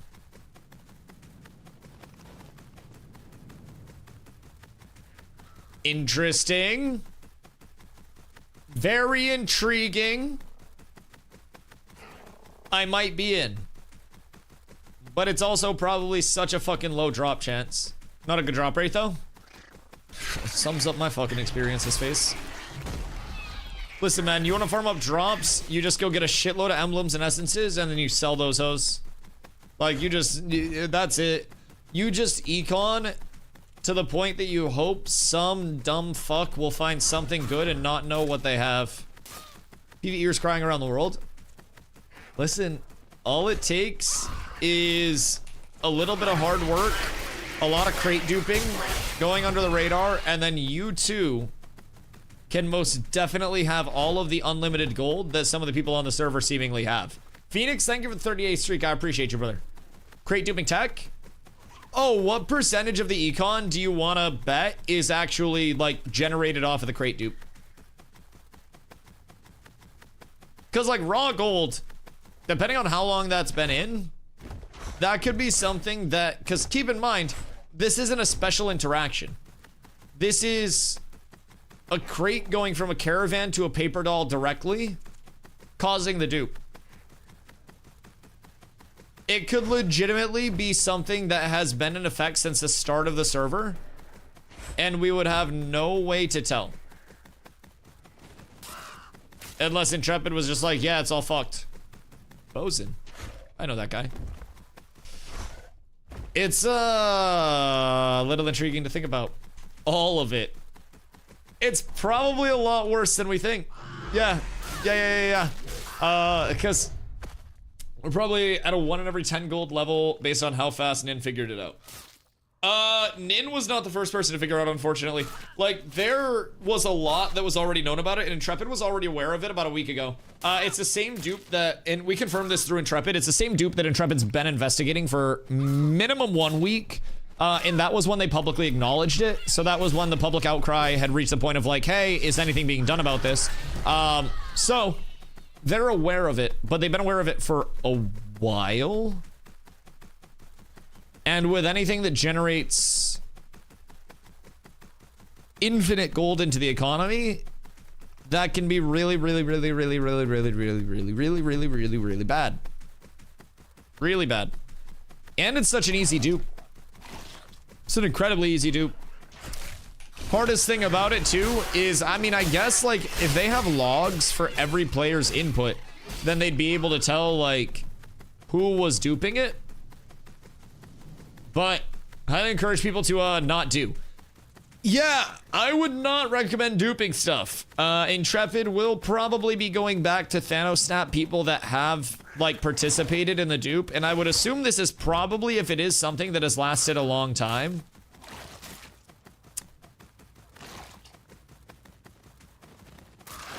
You're probably gonna get super cooked, and we're probably gonna see a lot of people that are getting super cooked from it. I have a theory that this, oh wait, my weapons are showing up again. When did that happen? I have a theory that this could be one of the larger ban waves that we've seen.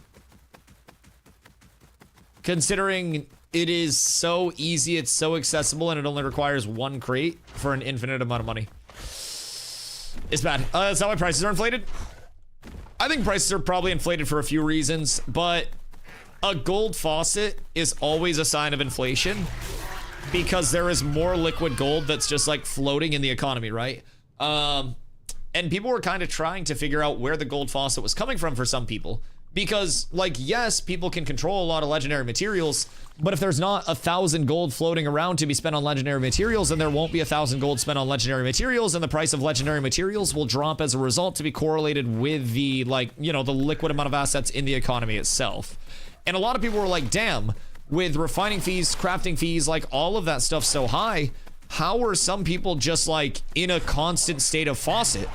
How are they generating so much raw gold into the economy? And we've seen everything from empty-ish caravans being run to people experimenting with crates in various ways. And over time, considering this is also stuff that we've seen going back as early as like the start of the phase with really sus caravans being run, it's one of those things where it's truly like, you know, what's going on with it type thing. Just the crates were a mistake. I don't think crates are a mistake. I think crates are just bugged. Like, I don't think it's necessarily a mistake in the Intrepid side if things come in and don't work in their intended way the first time that they come in. I think that's actually how things are probably supposed to go. Obviously, it would be ideal if things didn't get fucked up, but with so many core systems coming in, this is actually also why I advocate for no wipes right now, because we still have a lot more core actors on the economy that will be coming in that could fuck up just as much as all of these bugs have. And since this is already somewhat of a bomb-ridden battlefield, it would be kind of silly to go over to a new server and just be like, oh, hey, everything's going to be better over here, and then lo and behold, oh, something went wrong. Now everybody hates the new server and they want to wipe again. I'm gonna be real, I think we just tough it out over here for a little bit, boys. I think everybody should probably be cheering for longer time on this server to test more of the econ in a very long-term fashion and hope that these are actually able to stick. Personal problem with crates is a very efficient, unlimited gold resource with no risk. Well, the risk is corruption. No, I agree. I would love to see Glint more reintegrated into the economy. I think that's one thing that I noticed this phase, like the de-integration of Glint really like devalued it as a whole. Oh, hey. Very kind person. I think that's my biggest thing. Alpha 2's $100 once phase 3 coming out. Or Alpha 3, there will not be an Alpha 3, so like Alpha 2 is basically like the group of phases, so to say. It's gonna be really complicated, but I'll explain this. So Alpha 1 was basically like way back. Alpha 2 had phase 1, phase 2, phase 2.5, and phase 3. Oh my god, Havoc. You're up tremendous. Blood Runner shoulders are fucking huge. Wait, that's so much moolah. Jesus. So we're in phase 3 right now, which is the final phase of the Alpha. This is going to last a long time. My guess is probably a couple years. And then after that, we go into beta, which will be short betas. With the short betas, those are meant to be like a final coat of paint and polish, and not something where we're seeing a ton of new implementations across the board. So in terms of your access, your $100 gets you through the entire development. You don't have to pay anything else until the game launches. And if you don't like Ashes, you are able to get all of your money back anytime within 90 days of your purchase of your pack. So $100, all you need to play the entire development, and it's a protected purchase. If you have any questions, please feel free to let me know. It can be a little confusing on the website, but it's a really fucking safe purchase. We do have a big update coming on November 18th. And that may or may not sway when you enter. Some people will want to wait for that update to see what's up with it. Some people will want to hop in before that update so they can then kind of like, you know, figure out what they want to play for the big update. There are multiple ways that you could look at it, but personally, I think the 90-day refund period makes it very safe to hop in literally whenever you want to. Don't think it's unlimited, just very accessible. It's a good vacuum for the raw mats. I agree, but I also feel as though like it does create somewhat of a very large faucet into the economy that doesn't use glint at all, which I think glint is supposed to be one of the restricting factors of the gold faucet, because like materials are incredibly available. Glint also incredibly available, right? But glint actually requires you to go out and kill stuff and participate with the risk reward of the environment. And glint has been so devalued this phase that it's like people aren't even going out and like glint farming. Remember, back in the early days, we would legitimately have groups that would go to Steel Bloom and go to Shardlings and go to other places specifically to glint farm, because you needed to glint farm to be able to econ, because glint was the core element of everything. Back in my day. Yup, exactly. And I think that glint being the throttle on the economy, so to say, since glint is something that's not tradable, since glint is something that you have to go out and farm up, and it presents a risk while farming, you actually have to put in work to have that glint. You can't just have somebody feed you all the mats for it. You can't have somebody trade you everything for it. You gotta go do the work yourself. And I feel like that's a big part of the gold faucet with crates right now, is that there's just nothing tying it down to that, like, you physically go here and do this. Certs are tradable, mats are tradable, everything's tradable, and there's not a huge bind of what there used to be with glint being like the prevalent factor in it. And I feel like anything econ, glint should be the prevalent factor, personally. Reason why I think if we was on server, on this server is literally late. We've had so much happen that's broken. So the info we've gotten is literally corrupt, as we need to see what happens to econ when everything works as it should day one to the death of the server. Correct, but that's not going to happen on November 18th. So you're saying we need to see everything work as it should from day one to the death of the server, but that's not going to happen in alpha, that's not going to happen in beta, that's not going to happen on launch. Do you want to know why? Because there's not a set way that the economy should work, because this is a player-driven economy. They can put in all of the on-rails systems that they want to, but the second somebody buys up all of an available material and inflates the prices on that themselves, congratulations, the economy doesn't work as it should and as it's been planned to. Intrepid isn't planning out relative prices of everything, and through that, it's also going to be very hard for them to say, like, you know, we reset and have a fresh server on November, everything's perfect. It's not gonna be. There are gonna be more bugs, there's gonna be inflation, there's gonna be deflation, there's gonna be supply and demand issues, there's going to be something that impacts that economy. On the other hand, I would be willing to argue your point, again, not on the sense of we need to see it how it's supposed to work, step one to step completion, we need to see how it's going to be fixed, step one to step completion. A player-driven economy, again, will always have player-driven influences on it, which will lead to price gouging, price manipulation, monopolization, and there's nothing that Intrepid can do to stop monopolies. They're not gonna go fucking filibust if somebody has all the mats held down. They're gonna say, oh, get more money then. Like, it's not something where our economy is an on-rails system and it's just going to work as it's supposed to. But what we need to see is how the economy stabilizes through periods of shit. The car goes into a skid and we need to see if the car is going to keep skidding and then crash completely, or if the car is going to correct its skid over time. So we don't have enough time right now with a player-driven MMO economy under our belt to even see, funny enough, as Zop just said, the progression of the server.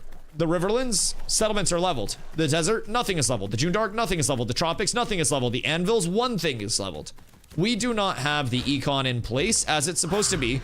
We do not have anything long-term under our belts. And with an MMO, and with any player-driven econ, you need to see it go through fluctuations, periods of good, periods of bad, so that way you can see how your economy corrections are going to take place. And over time, with player-driven econs, we're also looking at years, not months, right? Every time they sacrifice 3 months to reset, that means they either need 3 more months on the back end of development, or that's 3 fewer months that they're going to actually be able to see and interpret data from when the game launches. So personally, I think there are a couple things that players have been like, well, if these things are fixed, just send fresh starts. Statics. If statics are fixed, we don't need fresh starts because the materials that are generated from statics will eventually have worked their way out of the economy, being flushed out by the materials that are, you know, not from statics. Oh, well, the money and the inflation and the Rosarium Guard gear and the Akadira, blah, blah, blah, blah, blah. As soon as level 30 comes in, months down the road, or level 35, whatever it may be, that next level expansion, none of this gear actually matters. So, again, this is just my perspective, but most of the things that people are complaining about, too much gold in the economy, prices are inflated. Gold's being generated due to bugs and some unethical means. Once those are fixed, guess what? Prices are still going to be inflated, and the gold that's generated from those means is going to work its way out of the economy through sinks once that faucet is turned off. So the problem self-corrects over time. This isn't a correction that'll take place over weeks. This is a correction that'll take place over many months. We don't have the full slate of server progression. We don't have corrections of the economy. We've seen inflation of goods, but deflation of goods will still happen. We've already seen ebbs and flows of various goods, but we need more time for anything long-term. We need to see the market corrections come in. We need to see inflation and deflation, and anytime that they add a new economic system or anything economic adjacent, that's going to need time to settle into the economy as well to make sure it's not going to fuck everything else up. Sport fishing, harbinger system. All of those things could have substantial impacts on the economy and the progression of the server, which if those things come in on a new server and they're fucked up at all, congratulations, your brand new server is in the same state that this server's in. So, in my opinion, making a new server, wiping a server, a fresh start server, whatever it is very high risk with very low reward. Your best case scenario is that you correct this econ, you preserve the months of econ and data that you've had from this server, and you're able to check new player onboarding to see how those players that don't have gear and are going to be first-time players in November will adjust to, you know, how the progression curve currently is. We just need a lot more time, man, and I really think that the best case scenario is them onboarding players, them correcting the economy in the long term, and them seeing it through to where this economy is regarded as a healthy state. And the worst case scenario is them starting a new server and that server still having bugs, which is guaranteed to happen. Guaranteed. I would bet my entire Twitch account that even if they reset servers on November 18th or give a that fresh start server is going to have the same damn problems that this one is having. I guarantee it. It's just how development works, and it's how gaming works. If you give us a mechanic, we'll find a way to break it and exploit it. And with most of the new mechanics being based around econ or econ adjacent things, guess what's going to be broken and exploited? Your econ. Once the econ's in and all those systems are fleshed out and they're buttoned up, great. Then we're just going to break dumb stuff like your combat system. That's not going to matter as much. But right now, we're breaking core shit. I think I saw a Reddit post saying they have no plans to wipe. That was like yesterday or 2 days ago, but the verbiage that's being used there is scary to me. No plans to wipe does not mean no plans to have a fresh start. A wipe and a fresh start server are two different things. Wiping is getting rid of concurrent character data and starting completely new. A fresh start server would be maintaining the concurrent character data and then going from there. And that's kind of like, I think that's my scare of it. The verbiage there is not indicative that they have no plans to have a wipe or a new server.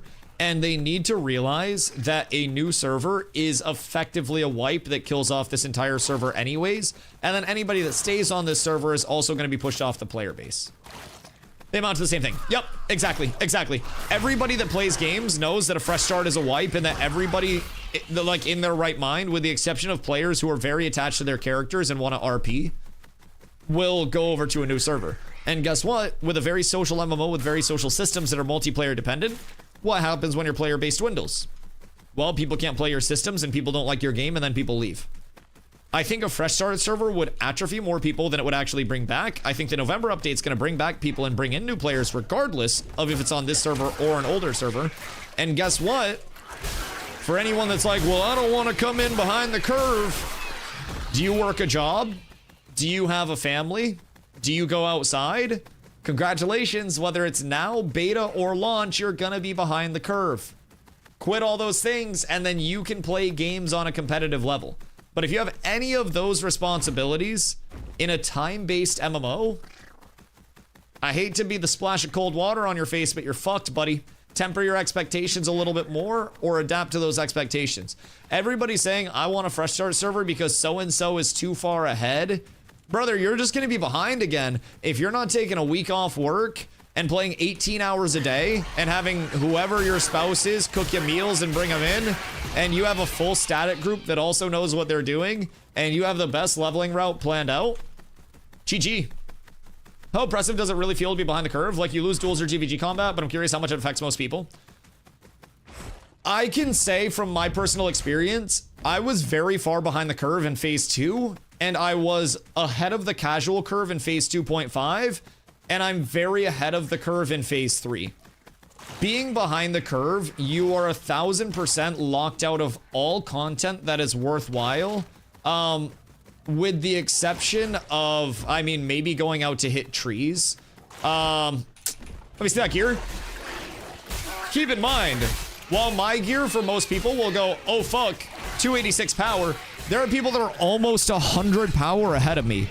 There is still, like, I'm ahead of the 95% plus curve. The 4% plus curve is ahead of me.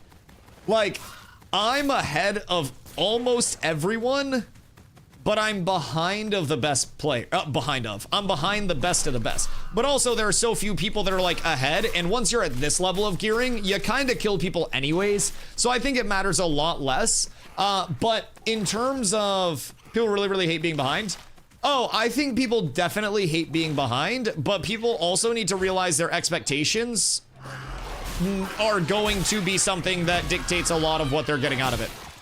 So there is always, always, always going to be an element with open world competition of I am behind and I am definitely below this player, this guild, whatever, right?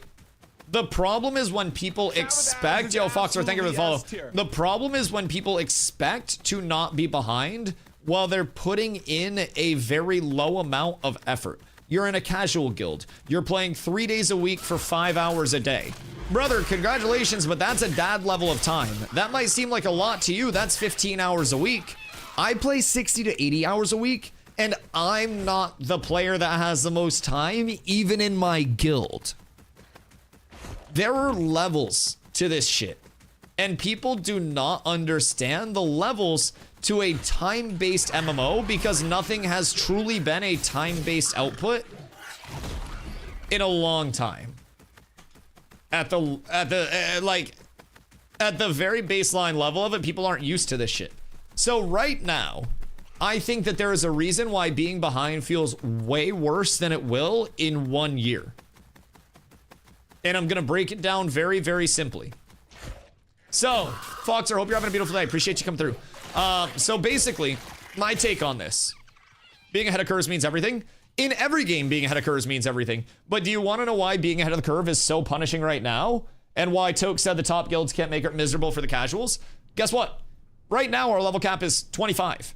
Starting areas are meant to support level 1 to level 30. Starting areas are the Riverlands and the Anvils. Guess what most of your farming is going to come from right now? Beginning, medium, or end game. This one area. You have the best of the best, and you have the worst of the worst and the newest of the newest, all in this part of the map, and nobody is spreading out to any of this whatsoever. Not you, you don't matter, you're also a starting area, you just suck. Nobody is spreading out to the endgame areas because your endgame area is where your new players are coming in. It's like you have a recreational league basketball team that's like a fucking 12 and under that plays against the San Antonio Spurs and has to try to guard Wemby. It's just not gonna be the same level And everyone is just going to be like, damn, we're getting kind of smacked up. Who's getting spread? Always me.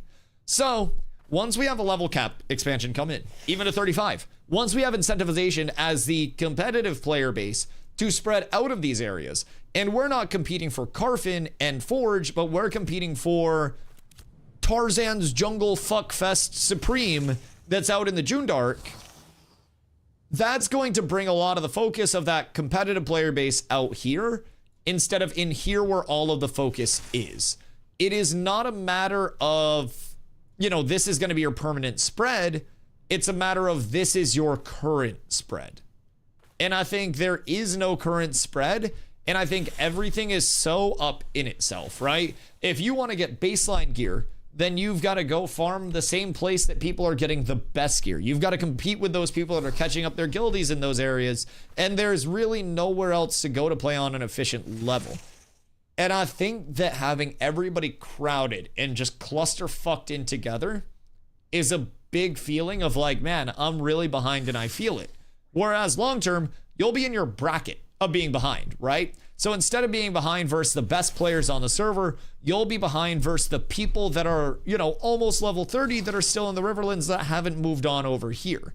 And these people aren't going to be great geared. They're probably going to have okay gear, but they're going to be nowhere near the people that are farming out here or out here or out here. That's my take on the entire thing. I think it does suck to be behind. You're locked out of content. You're locked out of objectives. You're locked out of viable places to farm. And I think that's a big element of it. Like, you show up to an area and you see a guild there and you're just like, have fun, guys. I'm out. Just ran an hour. Got a couple more hours to play. Let's run across the world again. So, spend a lot of the year trying to make the space bigger so that people of different skill levels can be in their bracket and then you just get tuned better. Yeah. I think that's the biggest thing. But also, I'm going to be real, Donger. Even if you guys make a grand dungeon in the tropics and a grand dungeon in the June Dark and a grand dungeon in the desert, we're still gonna farm up Blood Runner, Forge Guard, like all that stuff, or a Tauren Scout. Like, we're gonna farm up that shit. It's just a matter of like, when more meaningful metas and farms come in, that'll help a lot. I mean, we did see a little bit of a phenomena before the Akadira bug came in, where, by the way, Akadira's bugged twice. I don't know if you guys know about the Siphon stuff as well, but Siphon's actual Thanos and the Akadira set should be disabled immediately, and Siphon should be disabled immediately, I'm just saying. Anyways, there was a little bit of a craze with like Crab Farm out here to get Tide Piercer gear, but as soon as Akadira came in and people realized that that was craftable, nobody farmed Tide Piercer gear anymore because Akadira was just better. So there was a little bit of a time where people were actually spreading out into the, you know, into the tropics. When Lighthouse was a good farm, people were farming Lighthouse, a lot of PvP out there. Brig dropped some good essences and emblems, so people were going out there. Like, that was nice, but that was also just like meta craze gearing. Tide Piercer, medium force might set. So everybody was trying to get that like crazy, but when Akadira came out, everybody just said, fuck this, I'm gonna craft Akadira instead. And then Intrepid said Akadira wasn't gonna be punished, and everyone was like, all right, bet, I'm just gonna use the bug set and not say it's a bug. So that kind of fucked things up a lot, I will say. But I think, again, the biggest thing is just like, once every player isn't just together, right? Also, one thing that I think will really help with players not having to directly interact with the super competitive guilds, castles. I think the second we have a guild castle right here, which is my prediction, by the way, I think guild castle here, node. But anyways, once we have a guild castle in, that's going to take your sweatiest of the sweaties, and their entire loop no longer becomes around existing in here. It becomes existing in here, and in here, and in here, and in here. And you will effectively take your most competitive communities off the map for the normal players, and that interaction will be more like top versus top and then normal versus normal, and that's where like tier content will start coming in, because then you'll see castles are for profit.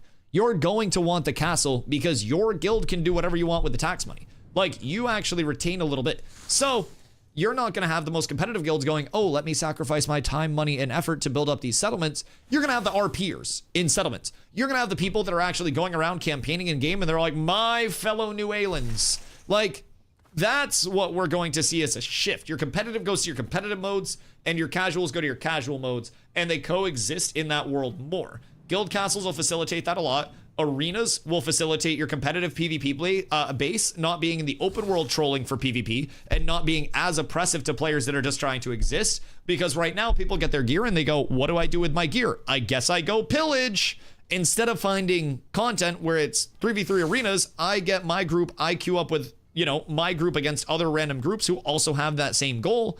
That's consensual content. That's great data. That's great content. That's great practice. But right now, there's nothing to bring the competitive players out of the same realm as the casuals. I have most of my gear. Instead of taking 4 hours a day to do arenas and 2 hours a day gathering, I'm better off spending 9 hours a day gathering in a starting area so I can get all the leathers and carcoses that I need to actually craft my eye level 29 set. So I think that as those, I guess, more competitive focus modes come in too, you'll have an element of like, you know, you don't have your NBA players that are going down to the park and just dunking on every dad that's trying to play basketball. You've got your NBA players in private runs against other NBA players. Like, you've got your skill levels kind of bifurcated in a sense without actually bifurcating them. And then people that are behind that are seeing, oh, I'm queuing into 3v3 arenas and getting my ass kicked, they're not going to say, oh, I can't play the game because of this. I'm not getting locked out of Carfin, Steel Bloom, whatever by these players. I'm going into PvP and I'm just losing in PvP. I'm behind, but that's okay. That's going to be the big separation, I think. And those are just, you know, those are problems that correct themselves over time with more systems coming in. But this is also part of why I'm such a huge advocate for arenas. Yes, I really like arenas, but it's also a way for Intrepid to say, hey, sweaty person that has all the gear that's going to Oakenbane when it's a lawless, go over there and fight people. You're going to have a non-zero amount of people that still want to grief the lobies, but it's going to be a lot less, and it's going to give the people that already have that gear an outlet to use that gear and say, all right, this is what I'm putting all of this effort towards. Because right now it's like, say I had all of my Ravens and all of my Grems in place to actually craft all of my eye level 29 stuff. Fuck am I going to do at that point? Gather more? No, I already got the gear that I need. I'm just going to go troll in the tropics, look for caravans, look for people that aren't expecting it, look for PvP, maybe go to a lawless area. Like, fuck am I going to do? Or I'm just going to quit. Like, realistically, that's the mentality of a lot of people. I get my gear, but what am I using that gear for? I either go around and grief people that don't have gear in a non-consensual mode where half the time it's just they're half AFK or have mobs on them and I kill them. Or I take all of that gear that I've earned and then I put it to the test against other people that have also earned similar reward scaling that are confident queuing into that mode. Instead of me having to go into the tropics and hope that I find somebody that actually wants to fight, I can just go into arenas and find somebody that definitely wants to fight. And instead of, you know, an element of, like, the tropics is a different game because it's force flag lawless.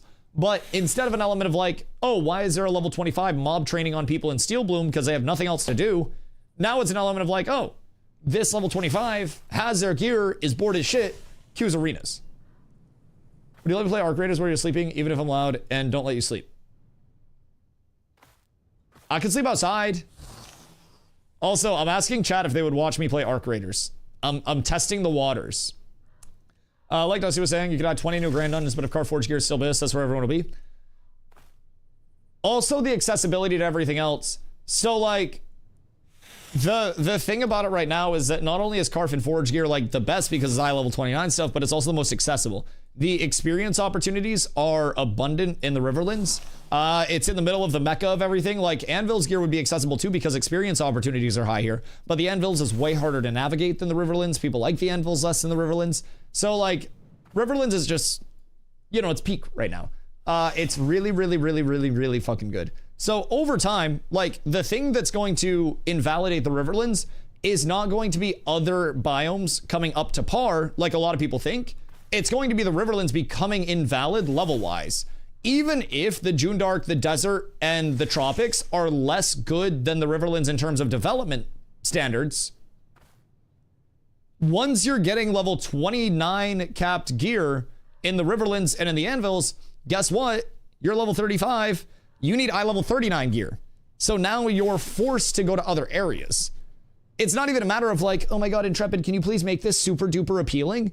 Intrepid needs to say, hey, get the fuck out of my house or pay rent.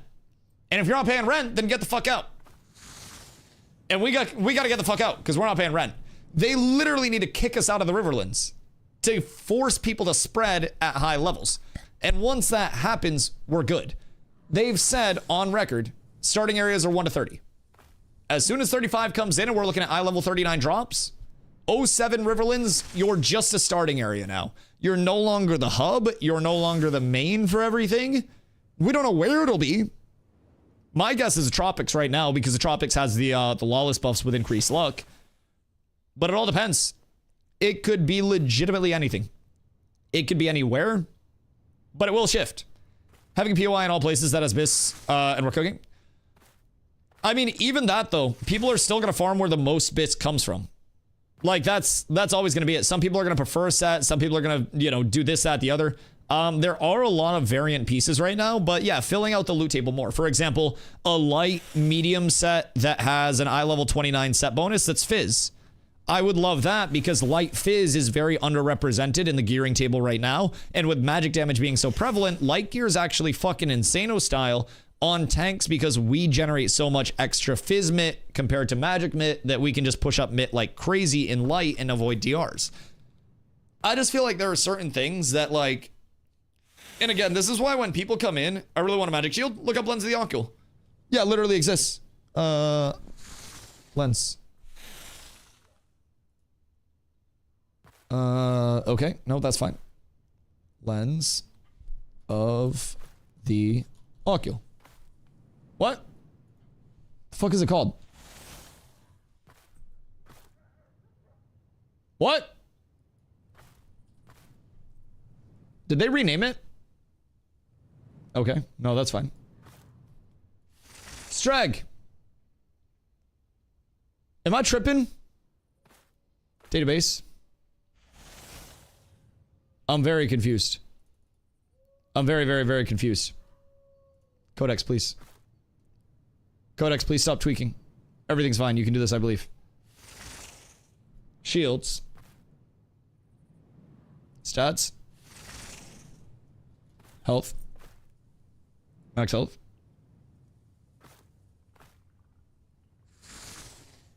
Why isn't Lens showing up on Codex?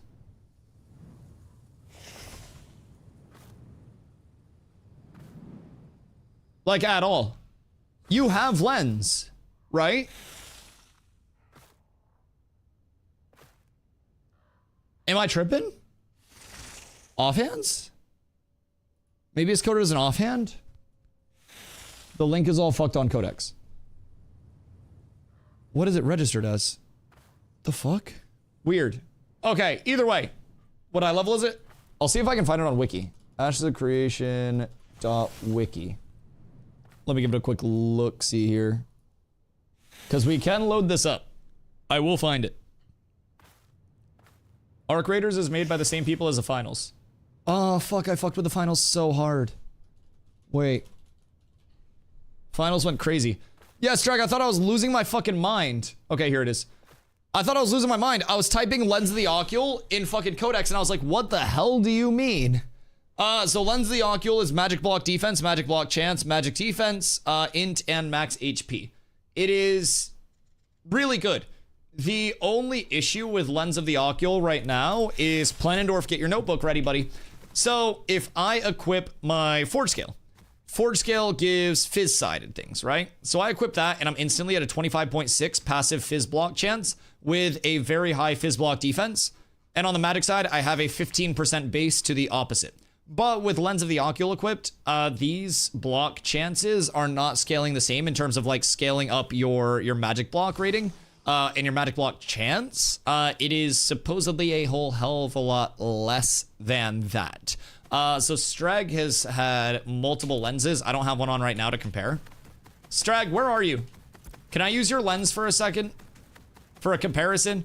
But essentially, long story short, magic scaling shield stats are a different ratio than Fizz scaling shield stats and should, in my opinion, just be 1-to-1. Magic and Fizz ratios mirrored. Unless for whatever reason they don't want people having the same amount of mitigation from different shields. I need it back? Yeah, I'm not gonna steal it. I'm just trying to compare numbers to make sure it's still borked. Because I haven't checked in a while. Where are you? I'll run over to you for it. Invite Streg. I don't even have a one-hander to use. I literally just want to show the stats with it. Oh, you're over there. I'll run over. Donger, can you teleport me? When the recipe's unbroken, I want to make heroic. Ooh. Ooh. Sir, are you going to decon it? You'll never see it again. Yoink! Listen, listen, listen. How do you think I got this gold? The secret is crime. The secret is always crime. And anything else is simply not good enough of a commitment. You must hard commit to it. Gosh frickin' heckin' darn it. Man, see, these are the times where I wish I was ballsy enough to just go, like, disable the anti-cheat and then no-clip across the world real quick. We've seen the process for it. It's not that fucking hard. You disable your anti-cheat and then you do a couple other things and then you're a GM. Now, we've already seen, because I feel like this would fall under the category of impersonating a GM, if I named a character GM Dusty and I was flying around.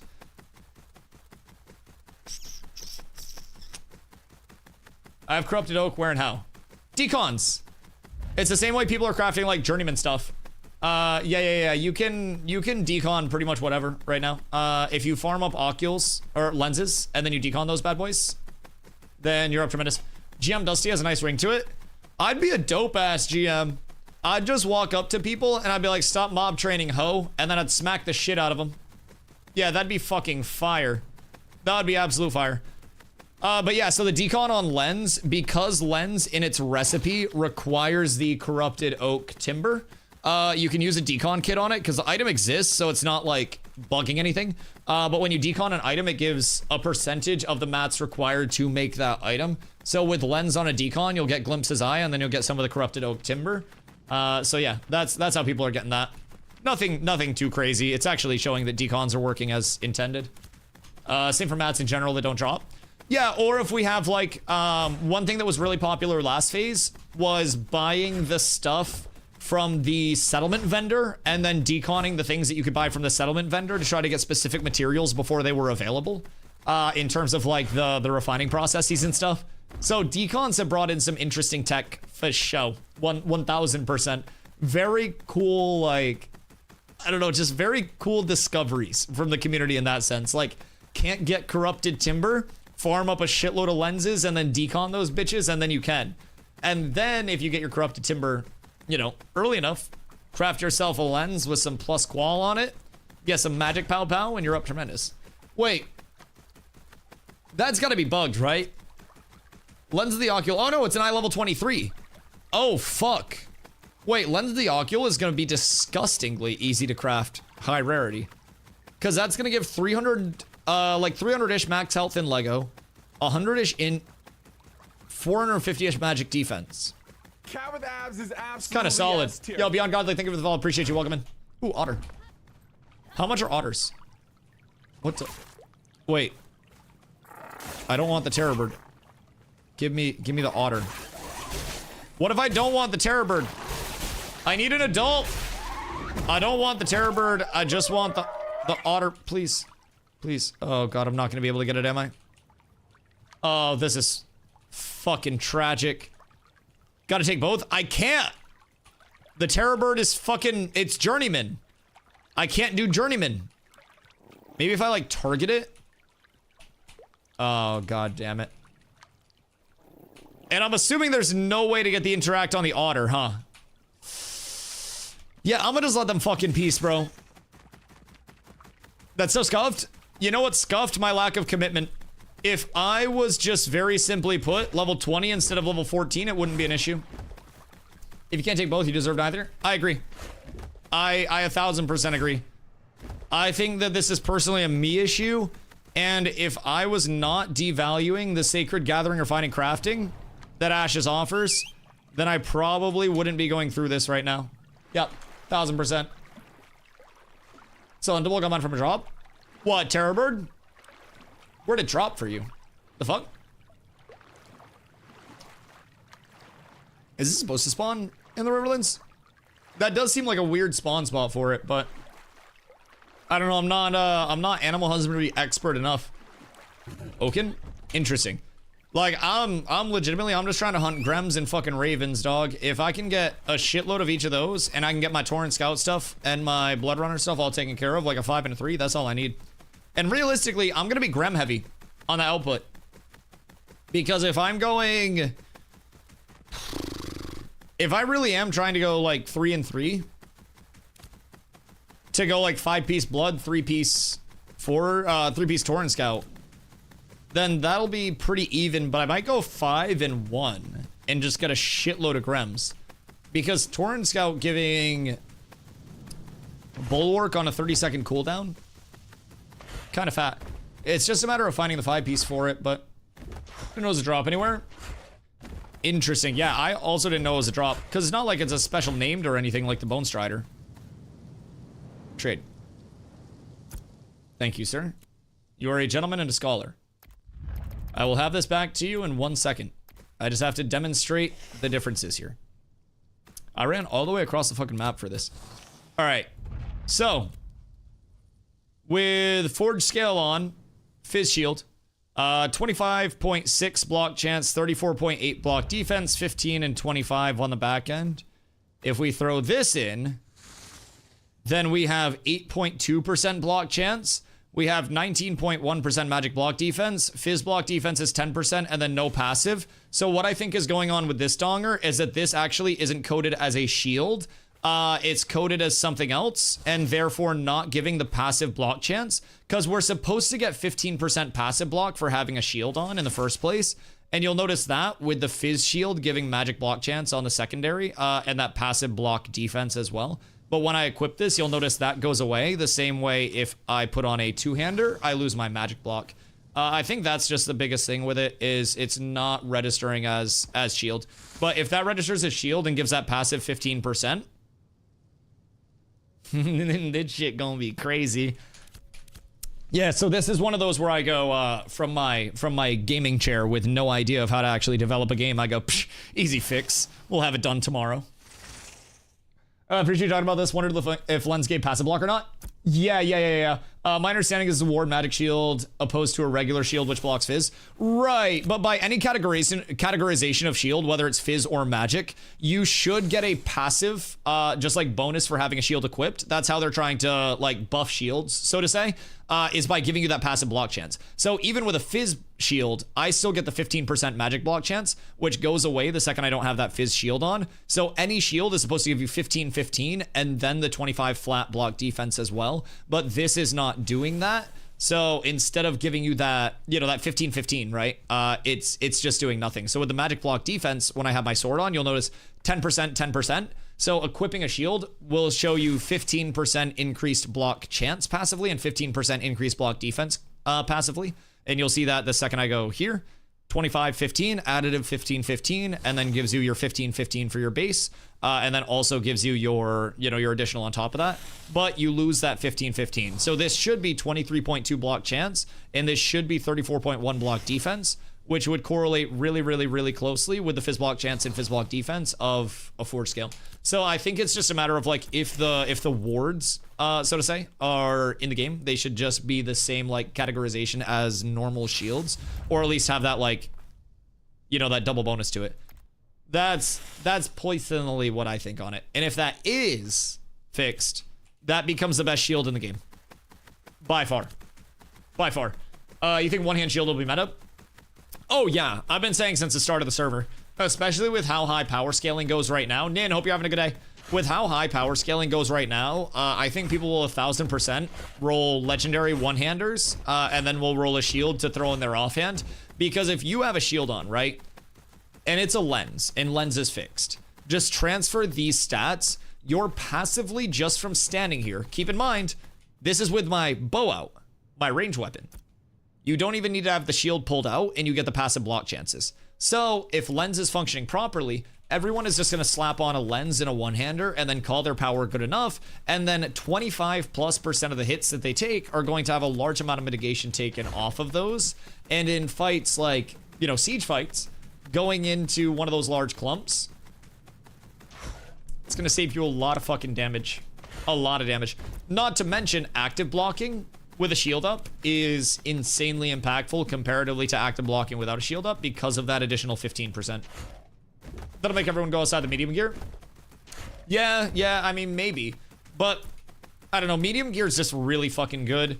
I still think the skewing right now should be heavy is primarily fizz, medium should be equal, and then light should be primarily magic to kind of shore that up a little bit and still give some unique identity. Because part of it with fizz being, or with heavy being all fizz, is that it's so easy for classes to push into diminishing return range on fizz while having literally no magic mitt. So it really devalues heavy and light for everything except light on a tank. Light on a tank is valid because we generate more fizz mitt than we do magic mitt. And they used to have it kind of skewed instead of that full, you know, that full 100 or nothing type shit. So, I don't know. I just don't know what's happening with the shield for magic. Something wrong with it. Yeah, it's not registering as a shield. So it doesn't give, like, the passive block chance and block mitigation that it should. It's only giving the, you know, the additive that it's supposed to have. Yo, Pen, thank you for the 5-day. I appreciate you. So, like, the shield itself is working properly, but the categorization of the shield that it's in, if that is a ward instead of, like, a fizz shield, that would be what's generating the issue instead of, like, the shield itself being borked, if that makes sense. So, I'm sure that'll be fixed relatively soon. That doesn't seem like the most complicated thing that's come across their desk. I trust in our overlords for that. Alright, I'm gonna go fill up my water real quick, and then I'm gonna go over and hit some more huntables, and then I think we might be doing some scrims or some shit tonight. Because holy fuck, I still got a lot of skins to get, boys. I got a lot. So, I'll be right back. 1 second. Twitch Prime chat. 07.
Poor Donger just shows up for some second monitor content.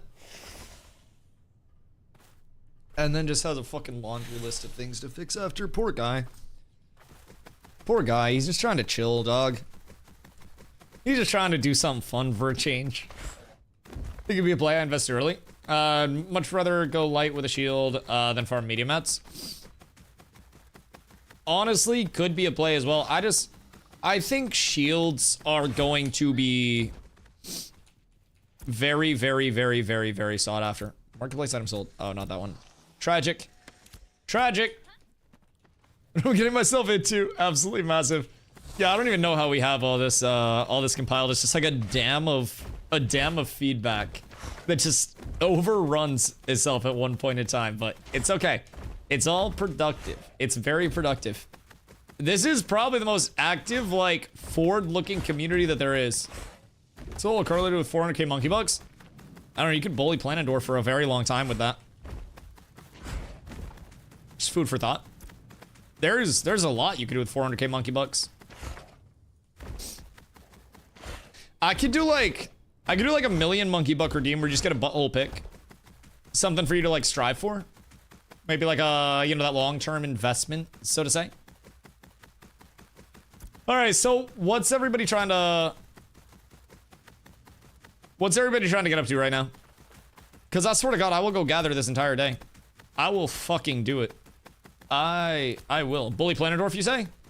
Planendorf is an op and will forever be kill on sight. You guys just need to keep that in mind. Notice how he hasn't shown his flying Dutchman ass in a long time. It's because I know the tech with the ships now. Hard was looking for a main tank to do a forge raid. Hey, yo. Ah, Donger got the timeout. Oh, poor lad. Poor lad. Tezuka, the MVP. Carla, do you want to time out Planendorf? I'll let you do it. Unless somebody in here has the Planendorf protection bag. Uh-oh. Uh-oh. Farm and carve to get your blood runner recipes.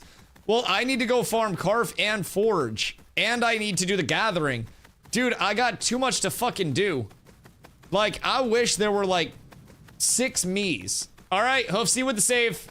Carla with the save. Okay. Okay, it's a battle now. It's a battle. Plannon's got the fucking shooters. We got the Secret Service out here for P-Donger. Currently in need of a tank for Forge. Alright, cool. Swing me an invite. How many people do you have? Cause I can come down and see what we find. I just need Torrent Scout recipes. That's my biggest thing. Also, do I need strands for Torrent Scout? Hoofsy is playing the fucking security right now. What is the recipe? No, I don't need strands, do I? Oh no, I do. I do need strands. Yeah, so I'll need to do some shit. We have like 15? Oh, fucking massive. So we'll actually be able to kill stuff. No, that's great. That's great. I'm down. You guys want to see something funny, by the way? The most searched item on Codex in the last 7 days is Akadira Valerion chest. That shit's doubly bugged. I hate that that exists in the way that it does. Cause not only is that bugged, but Siphon's bugged. It's just like, it's a doubly bad. Like, Siphon makes you actual fucking Thanos. Donger, poof yourself in an 8-piece Akadira set, and then hit something real quick, and put your Siphon on it, and watch your DPS go to 17 million. Dude, it's fucked. Like, half of my deaths in Siege last night were because of Siphon. It fucking hurts. On my way? Oh, god damn it. Okay, fine. I will test for you. I'll test for you before I go over. I will, unironically, I'll let you hit me with the Siphon set on. Let me put my mats away. Because I gotta go over to Forge anyways. I will be your testing dummy. All you need is full Akadira, and then poof in, I don't know what you're playing, but poof in like a Glorybound Longbow and a Glorybound Great Mace, or a Night Reaver Greatsword, and then just poof in the 8-piece Akadira and equip it all. I am so down to test this. I'll show my combat log and everything. Cause bro, that shit is like like an actual machine gun. Hold on, I know how this goes. I have to stop moving before he can actually teleport to me. Arcane Adam was teleporting people one day, and I asked for a teleport, and he messaged me and he was like, brother, I need you to stop fucking moving. And like, the movement doesn't stop. I always fidget like I'm an AD tapper, just, you know, time and time again. So, it was a process. Slightly want to break out my antisocial vibes, and do a group for something, just hit 15 on the tank, I don't know what to do. Oakenbane! Oakenbane! Why can't I eat my Angler's Smoke Delight for a food buff? Wait, is the fishing stuff bugged? This stuff?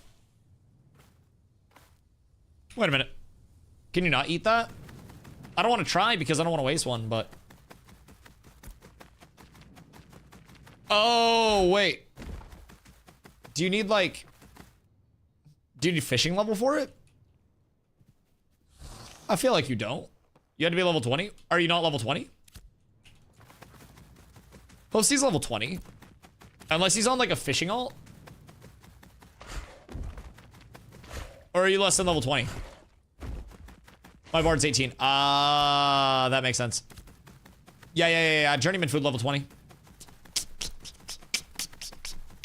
That makes sense. Soon. You know what you can do at level 18? Fishing is 50. What the fuck? Your fishing is 50. How much money would you say you have made from fishing so far?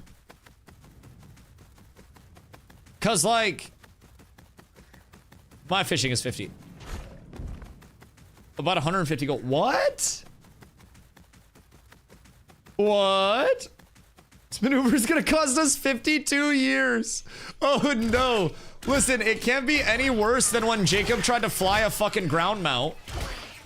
Like, realistically, Jacob tried to fly a ground mount and broke stuff. You left a teleport NPC in one time. It can't get much worse than that, so I'm sure we don't break anything important.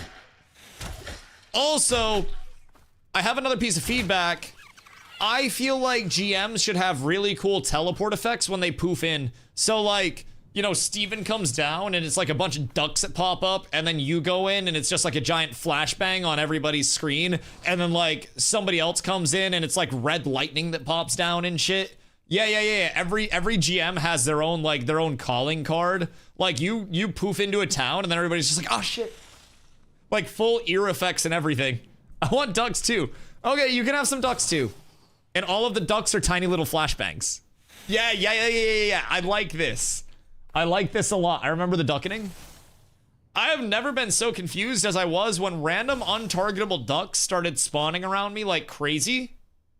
And then, keep in mind, I never even saw Steven that day. He just somehow spawned in a fuckload of ducks around me and then killed me without even showing himself. Just smited me off my mount, saw that my mount was alive, and smited my fucking mount. It was insane. I'm minding my own beeswax, and then ducks. And ever since that day, I've been very terrified, and I'm also wondering, why does that exist? Like, is it like a Duck Nova ability that he cast on like his GM console? Or was it like X Global? X for the New World boss fight. What? What New World boss fight? Like Scleretia? Or like what New World boss? Alright, hold on. What the? Firebrand dropped in KT.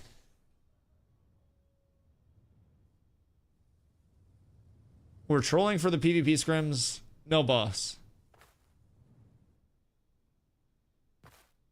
I'm so confused. Wait, who is Ja-If Burr? That man is an enigma. Holy shit. It's a pleasure to see him. Anybody ever accidentally make a Ja-Burr-Ith? If you know what I'm talking about, then you know my fucking pain. We've all done it once, and we've all just gone, oh shit. Oh shit. A big dark purple smoke cloud spawn that I walk out of. Just like I want like a full John Cena intro. Like, there's a wall that comes down in front of somebody, and they're like, what the fuck? And then I burst through the wall. Like a Kool-Aid Man, John Cena crossover. Plan is just boss rotation, and then farm in Forge Right Room.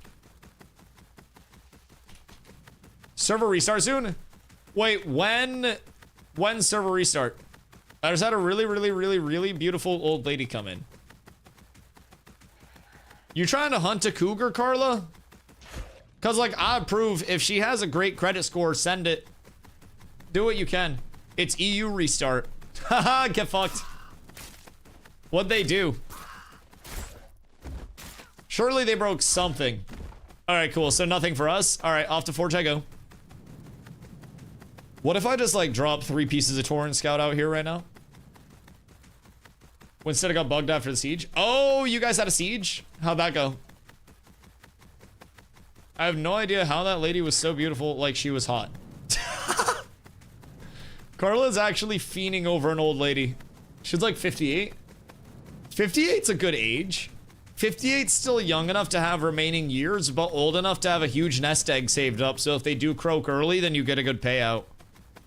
I feel like that's the whole investment. Like, you're really just at that point, like, you're hoping they don't die, but you're prepared if they do. We fought 1 hour in preparation and it never started. GM had to end it. Oh no. Oh, that sucks. So it just never went from prep to like the actual event stage? That's tragic.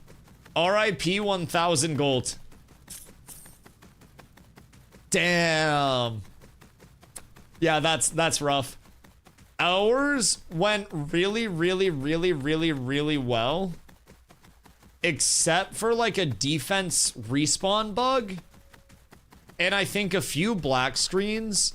But all things considered, I would be willing to say that our siege last night was probably the most smooth running, best performing, and honestly best siege that there has been yet. Like, we went full overtime, like, they won in overtime on the channel. The flag channeler got to like 25% HP multiple times on the last all-in. It was a really fucking good siege, dude. It was so fun. I just hit Journeyman hunting. Yo, wait, where was the terror bird? It was on the shore, like, somewhere in this area. Somewhere over here, there's like a terror bird that's fucking an otter. And that's a nice little come up if you can clear it. You would need your bow though as well. I don't know if you have your bow yet. The girl who plays Murphy in Interstellar. Yeah, I don't remember what that bitch looks like. Was it her? I don't think she'd be up in Maine. Nobody comes to Maine for jack shit. If I'm being real. It is, no, also she's not 58. Did you Google it to see if it was? Lobsters? Yeah, but I feel like people don't come up to Maine for lobsters as frequently as they overpay for Maine lobsters outside of the state. I feel like people will just pay like $100 a pound for some lobbies and then come up here and they're like, wait, you guys get lobsters for less than steak? Yeah. Yeah. It's everywhere over here, dog. You can also go right to the dock and buy it. You can literally just go hit the fishers up. Maine does share Paul Bunyan, though. Paul Bunyan goes hard as fuck. Paul Bunyan is truly an OG. Alright, where's Donger with this combat test? I can't wait to show the shotgun. Because if he hasn't seen it before, he's gonna understand why I hate Akadira existing even more. Why is my stam not regenning? Aw, shit. Aw, shit. Alright, come this way so the guards don't get you. Because otherwise you're gonna get got before you can even get me. Dude, turn the GM tag on after. Come here. This way. Here. I'll flag up. Just don't get got. I need to show the Thanos snapping. Combat log. This is gonna be so good. Watch it just be fixed overnight. Like they saw that I was getting nuked by it in the siege and they're just like, oh yeah, no, we'll fix this real quick. Cause it just has no proc limit on it. It's or maybe it does, but it's way higher than it should be. Buy me a Mew Mew purse. What is a Mew Mew purse? Yeah, just auto the shit out of me and then Siphon will go on. Let's see. You have the A piece, right? Where is his Siphon? Okay, Siphon. So, look at all of the procs that are going out right now with the damage that you have. Actually, that might not be that cooked. It might not be cooked right now. Because I think it's supposed to be 8 procs, right? 1, 2, 3, 4, 5, 6, 7, 8. I don't think Siphon's cooked right now. Make sure you have the AP on. I think the AP is on. But I don't think it was Siphon last night. Maybe multiple stacks of it. Maybe that's bad as. No, as long as you have the APs active. Because the thing about it was doing a shitload of damage to people, and everybody was saying that it was like not actually working properly. You got the APs? Okay, cool. It might not be Siphon bug anymore. It might have just been desync last night causing it. Power only 204. That's fine. That's fine. Alright, try it again. I want to see if it just ticks 8 times. Because it's supposed to tick 8. Because it's... Or is it supposed to tick 8? Wait. Greater siphon. Health every second for 8 seconds. Yeah. Okay. So it's supposed to tick once a second for 8 seconds. So that should be good. So we'll check and make sure that it's ticking again. In that dead spawn state, seems there was a kill mechanic happening, like when you're drowning, but on a faster tick. Oh, I saw that as well, yes. Does it stack with burn? Potentially? I'm not sure though. Because in the siege last night, I could probably pull it up on my VOD. I think it was also probably a good amount of, like, desync that was causing it too. Why are you fighting a GM? Because he's a fucking op. He was talking shit, bro. They ain't let me into the content creator program yet. So I started telling them I'd 1v1 them. Any GMs that they wanted to send for the smoke, I would give the smoke. And so they've been trying to find somebody to match me, but they just can't. They can't. Intrepid just keeps sending them my way and I keep knocking them down. Alright, let's see. It was like... I think it was after this respawn... No, it was before this one. It was when we were in the northeast. It was somewhere around here. Oh wait, hold on, we gotta check this again. Alright, siphon is up. Seems like it's fine. Alright. Siphon... I actually think it's working properly here. I think.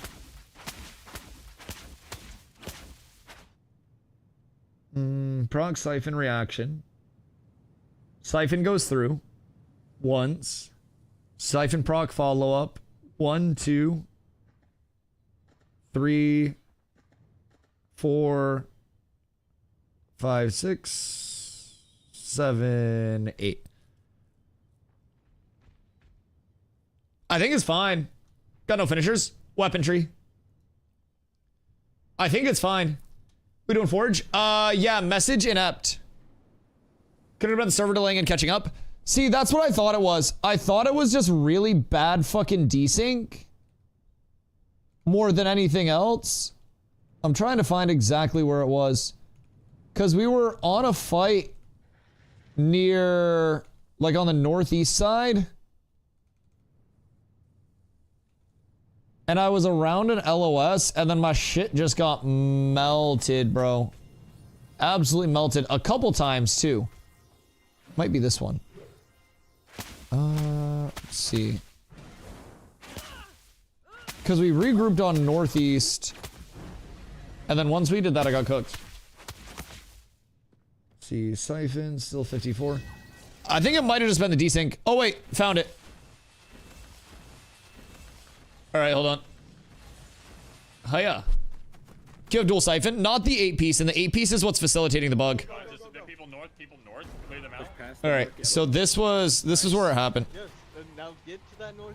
So we go to push up, and then we try to push them and follow them up to the right. Get them out of the town.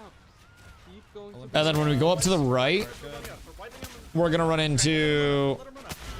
Oh wait. There. That way Donger won't corrupt. So when we go around the corner here... Oh. I want to pause that. So right here, my debuff bar is... Like, there's a lot on there.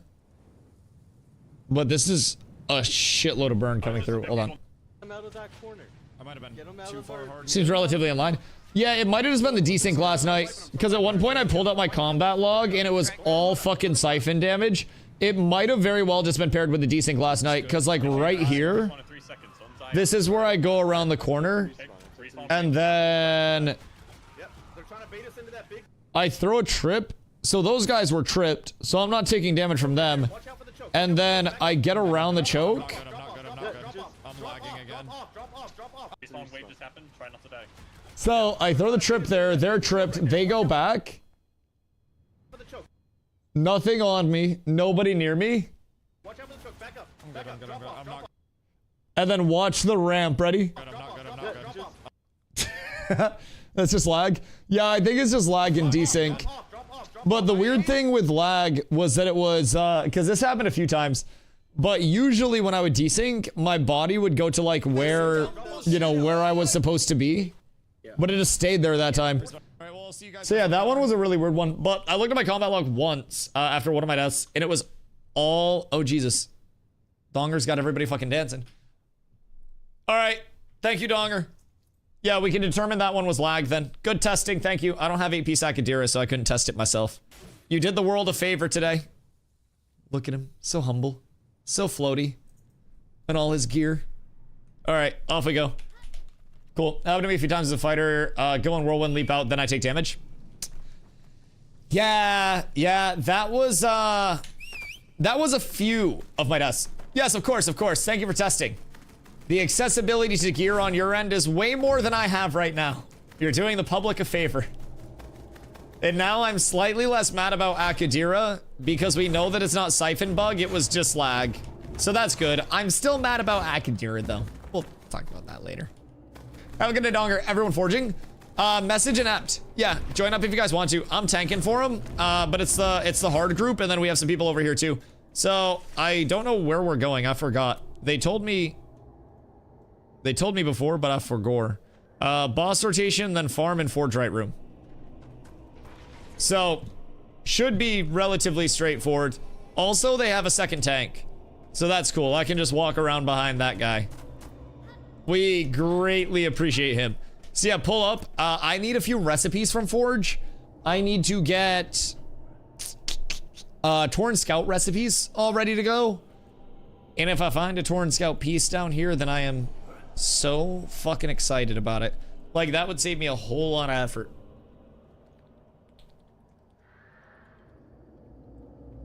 And I will 1000% go medium with a huge prio. Huge prio. Griffin leather also? Is that what we need? Where am I gonna get griffin leather down here? I'm gonna have to hunt that shit, aren't I? Griffins can't be that hard to hunt though. Like, they spawn in a really congested area. Decon 4 stuff? Oh. Okay, cool. So what are people using griffin leather for other than forge stuff? Or are they just like recrafting higher rarity forge stuff with it? It's like 13 huntable griffins. Oh, word. Okay, cool. So it is toxic as fuck. Understood. And we can't tan them. Oh. Okay, word. No, that makes sense. So if a Torn Scout piece dropped, would I be better deconning it? Or would I be better just, like, wearing it? No. So we're just deconning the pee-pee poo-poo stuff? Like the actual, like, worth nothing stuff? Decon the art? Oh, shit. Oh, that's smart. That's tech. That's okay. Cause that shit drops like candy, huh? Pants specifically. Is that the one that takes the most griffin leather? I'll just pull stuff back here. That's fucking massive. Remember the artisan gear has stats, so everyone wants it? Right, so are people breaking down the artisan gear that drops here and then rolling that griffin leather into more artisan gear? Intriguing. Very intriguing. Very, very, very intriguing. That makes a lot of sense. God damn, bro. Like, people are so fucking clever with shit. I swear to God. Like, I have learned so much about, like, how to look at, you know, econ and stuff in games like this because the Ashes community is so fucking creative. I'll be real. Finny has a Lego Journeyman Weaponsmithing shirt. Jesus! And probably enchanted that bitch, huh? Holy fuck. I think like +8 epic weaponsmithing pants. Solid. Solid. But weaponsmithing food doesn't work right now, yeah? which makes it a little bit of a bitch. Or does weaponsmithing food work? I can't remember which ones do and don't. I know carpentry does, armor smithing does not. No, weaponsmithing does. Because I crafted my Night Reaver and then I was pissed that weaponsmithing food started to come online right after my Night Reaver. That was unfortunate. Interesting. So, like, what's even the big benefit from that? Is it the qual itself that's like the huge payoff? Because qual is still kind of pee-pee poo-poo. Or is it just the stats that he's getting from it? I need all of the strands that we can get. Do we have the other tank? Because we can wait here for the other tank and I can just pull stuff out. I think... Yeah, they're almost here. They're almost here. Space line's probably like 520-ish. It'll probably pay dividends after the restructure comes in with the consumes. Honestly, almost there. Yeah, that's fine. That's fine. I am perfectly fine with just hanging out around here, getting some kills in. At the end of the day, there's a non-zero chance that we can find something, which is enough for me. As long as something productive is happening, I'm happy. I just want to farm up strands. If we can get strands up, then we're so fucking rich. And honestly, I already feel rich in friendship. Lore. Brother's got to get in the group. You got the scorpion hat on. Brother literally is rocking that shit. We also need to kill Zammer if possible. Dusty, come with me, EU. We farm name boss all day. Sky, why don't you just come over here to NA with me? We could farm everything all day. What would stop us once we were together? Just get the fuck over here. I miss you, you miss me. It's time. Things that drop strands are like the trash mobs I can't solo. It makes me sad. Oh. So is it like the dwarves that drop it? That makes sense. So strand farm, probably best farm. Got the recipe. 130 kills? Oh my fucking god. Dude, I want you to know though, I commend you for not hitting like 40 kills and just bug reporting it. You are a determined motherfucker, and I applaud you for that. You are what Ashes of Creation needs more of. People that are willing to test to that degree to verify before they just instantly say this is bugged and fucked up. I applaud you. Well done, GG. You are good for the fucking game, and I appreciate you, Sky. 100 or it never happens. 100 minimum. Listen, 100 wasn't even your stopping point. You said 130 plus, man. That is fucking dedication. What's Poiple doing down here? I wonder. I kind of have to pee real quick. Would I? A true mayor remembers. Why don't you guys just come NA? We literally have a Cats EU guild. Bellow Smasher for the free? Are they not even doing like the boss kills? Cause like Bellow Smasher, easy as shit. I guess probably because nothing that he drops is actually gonna be worthwhile. But I also feel as though he drops enough money for it to be worth it. Bro, he is so fucking cheeked up. Like, I don't wanna objectify the raid boss, but bro, he's got a fucking dumpy McThickerson on him. I swear to God, look at that shit. Bro, if they added some fucking jiggle physics, I would be sitting down here fighting this boss 24 hours a day, every single day. Look at that shit. It makes you just want to like stop and marvel at what modern game development is really capable of. That's the shit that would have furries reconsidering, dog. I swear to God. Yo, Sky, have a good night, my friend. I appreciate you.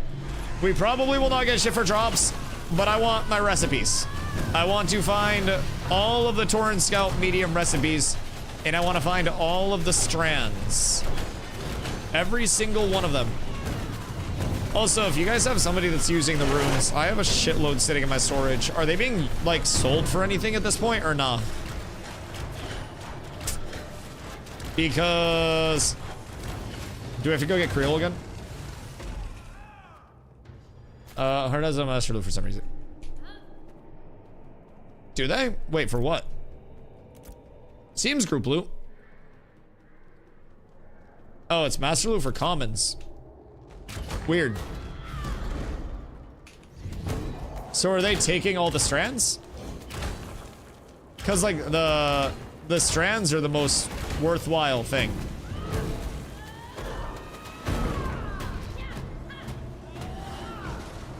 That and the recipes, like honestly, I'm only here for commons. I don't need anything else. I don't know if they're planning to like roll them off after or what. But yeah, that'd be kind of cool. I can ask. I'm sure they're in here as well, but yeah, I feel like that might be a good clarification of like what we're doing with the commons. Hold on. /RA. So what's the plan with commons? Some of us just need strand/recipes at this point. Okay, cool. I have posed the question, and it didn't get immediately pushed off by rolls. So we should be good to figure that out in just a jiffington. But I would assume we'll probably just end up rolling them off, because like that's pretty much the only reason why most people are going to be coming over here at this point. I think it's either recipes or strand farm, and that's about it. No one really needs drops anymore. Fix that to reform. Okay, word. Yeah, they said they'd fix it. Super easy. I figured it was probably just an old setting. I figured. Always good to ask, though. At Forge, I'm in front of Forge, right? Oh, is Belly already there? Oh, God.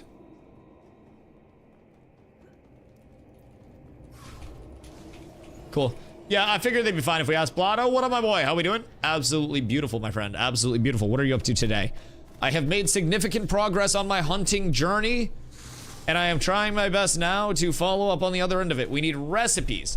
We need all of the goods, and we're well on our way to it. Okay, I'm gonna pee real quick while they get reformed. One sec.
Good day.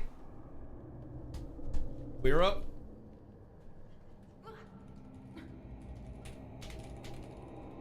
That's my bad. That's my bad.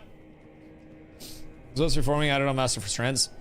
My Strandingtons. Yeah, no, that's perfect, little guy. There have been so many times where I've like had a group together. Excuse me. And like with the raid settings not being, or the loot settings not being changeable once you're in a raid, it is inconvenient. Is anyone buying starfish? Can't find any on the markets? Oh, everyone's buying starfish. Oh god, yeah. Starfish, what are you looking for them for, Bad Dad? And what rarity? Because if you are trying to find fish in heroic or higher, you're gonna be looking at oh, you have a ton? What rarity? And how many is a ton? You might be rich. No heroic ones? Sad. Sad. Still, depending on how many you have, you might be rich. Some rares, some greens. I think rares are still gonna be a good amount of clams. I'm pretty sure. Probably 100 commons. Chat, can we get a price check on starfish? Cause that's enough in itself for a bow. Cause it's 60 fish for an eye level 29 bow. So that's why so many people are rocking them right now. Between like Thorn Strike, you're looking at bass. Between Dreadwake, you're looking at starfish. Let's see, what else is using them? That, I'm not sure of, but only roll on crafting gear and items if you have the qualification to use them. Yeah, I agree with that. Try to let people get the crafting gear that they actually need before we just go on a decon spree with everything. I think that's very valid. I was gonna say dibs, but I'm too broke to say that. I'm loaded now. Not that I'm loaded, I'm still broke in the grand scheme of it all. But like, I'm doing okay. I'm thankful. I had a little comeuppance today, God did. Look a little tired, genuine concern. I slept great. No, I appreciate you looking out, but no, I slept great last night. I'm vibing. It's, my power went out last night.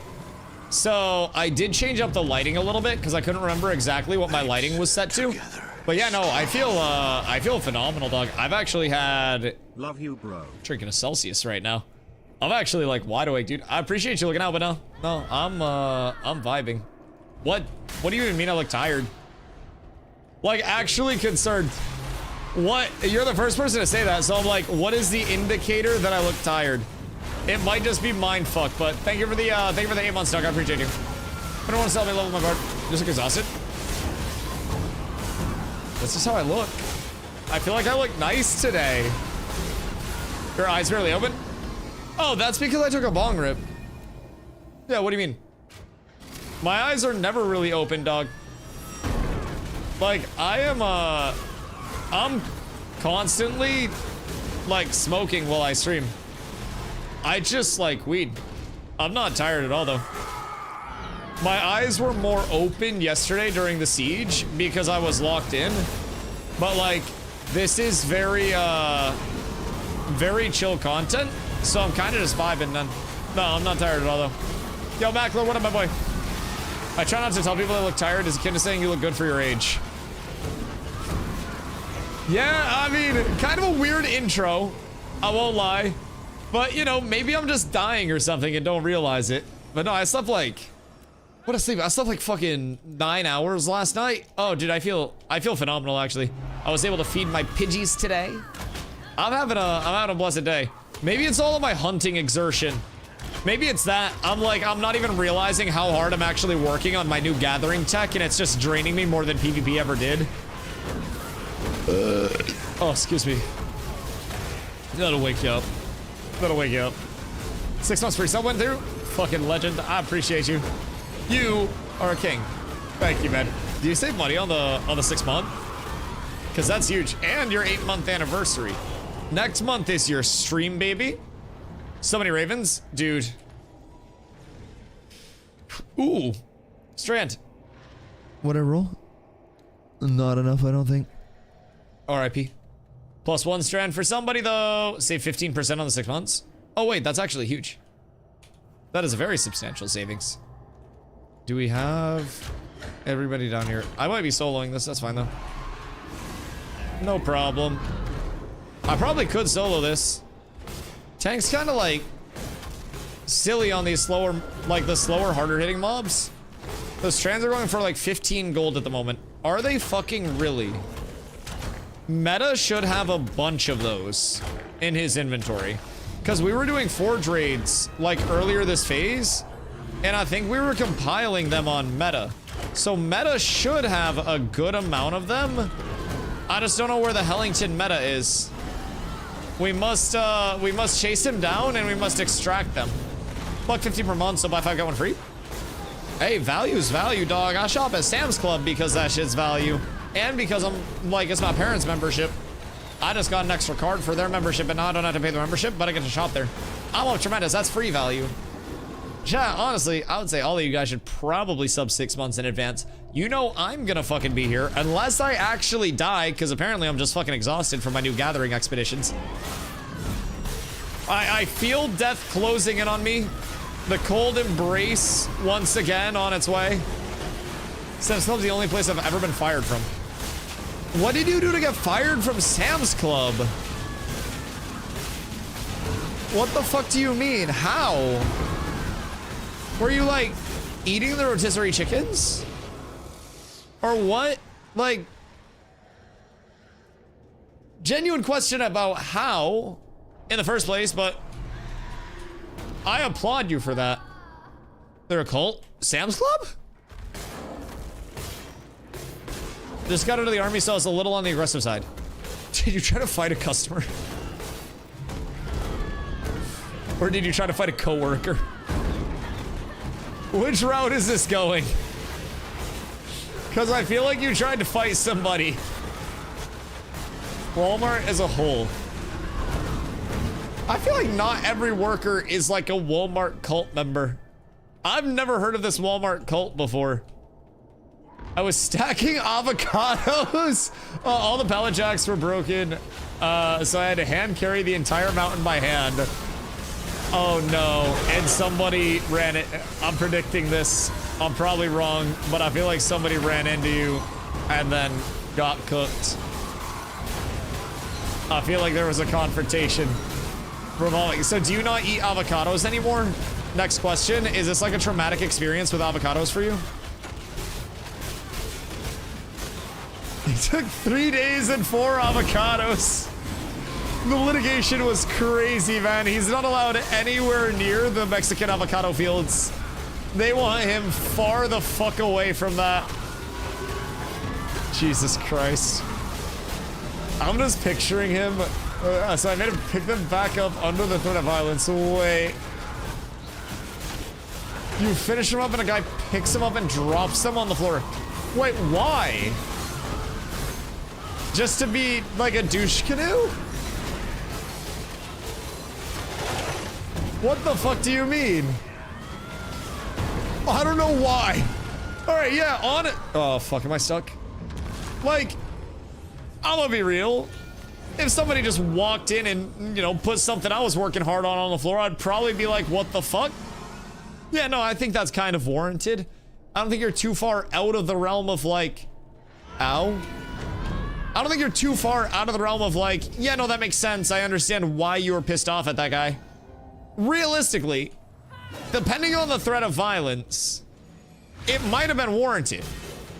Like, you pick this up, or I'm going to, I don't know, pick your balls up or something like that. I feel like that's just, you know, that's motivation for him to pick it up. But yeah, that's definitely a big douche move.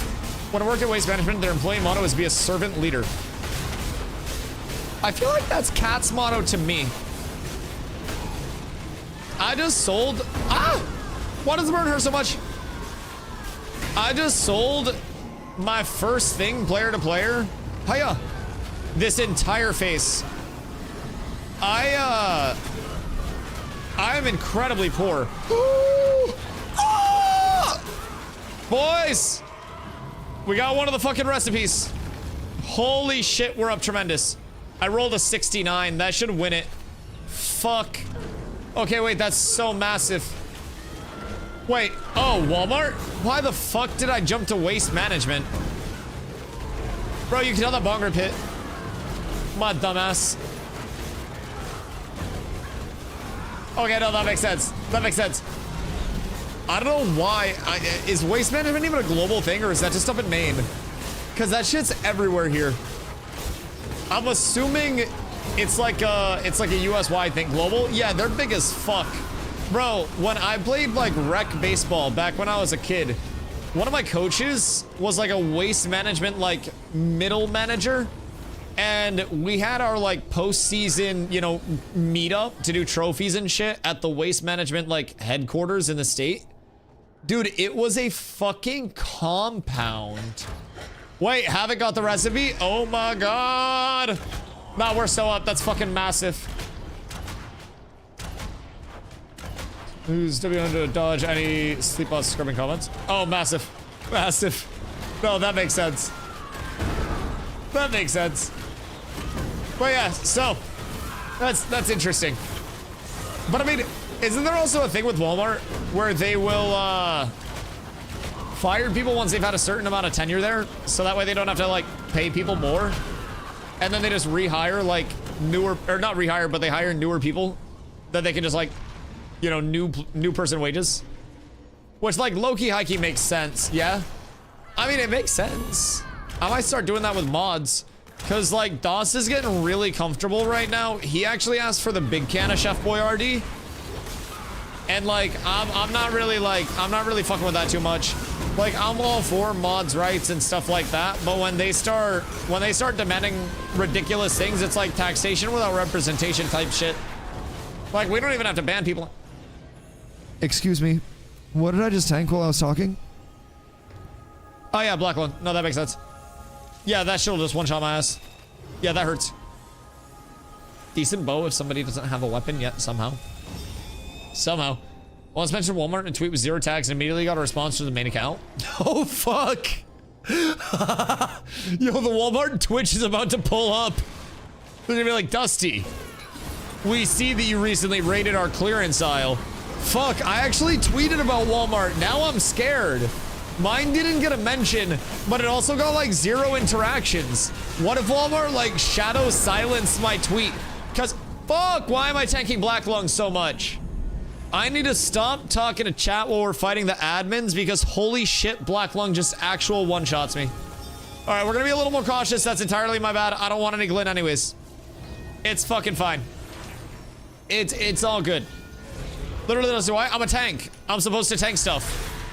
Literally, my job is to tank abilities. And I am just tanking abilities. And also now wondering if Walmart's going to kill me. But I went to my Walmart and they had in their clearance aisle like a bunch of grass seed and stuff because it's going to winter in Maine. So, you know, it's no longer outdoor season. And that was in clearance. And then they also had butt plugs and stuff also on clearance. And so I took a picture of some stuff. And I was like, interesting selection of like, you know, clearance items right now. And I'm still confused what happens to make a butt plug go on clearance. But butt plugs at Walmart? Oh yeah, yeah, butt plugs and flavored lube. Yeah, check my tweet, exclamation socials. It was wild. Hold on, let me see exactly what it was. It was a Cake brand Buzzy plug, a vibrating toy for backside play. Normally $32.97 on clearance for $25 flat. Then you had the flavored lube trio from Cake brand. This was coconut, lime, vanilla chai, and peach ginger, a 3-pack of flavored lubricant. It says a 3-pack of tasty lubricant flavors.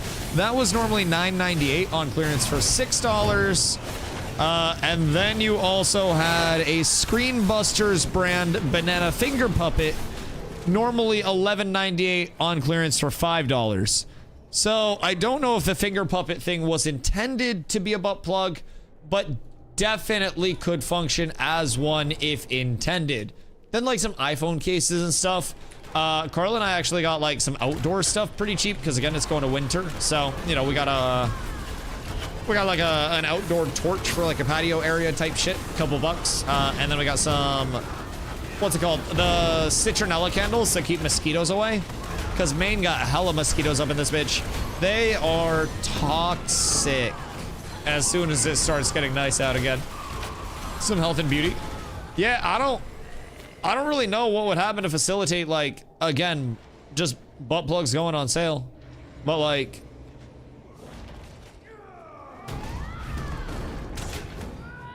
I don't really want to know. I don't know if they were like compromised. Maybe it's like the last like firmware for the butt plugs and there's like a more modern plug that's now in. Maybe they got like the chest special type shit. Come on, buddy. Oh, hi, Blotto. I didn't even know Blotto pulled up. Wait, has Blotto been here the whole time? I came over here and they were like, we need a main tank. Now they got like 3 tanks in this bitch.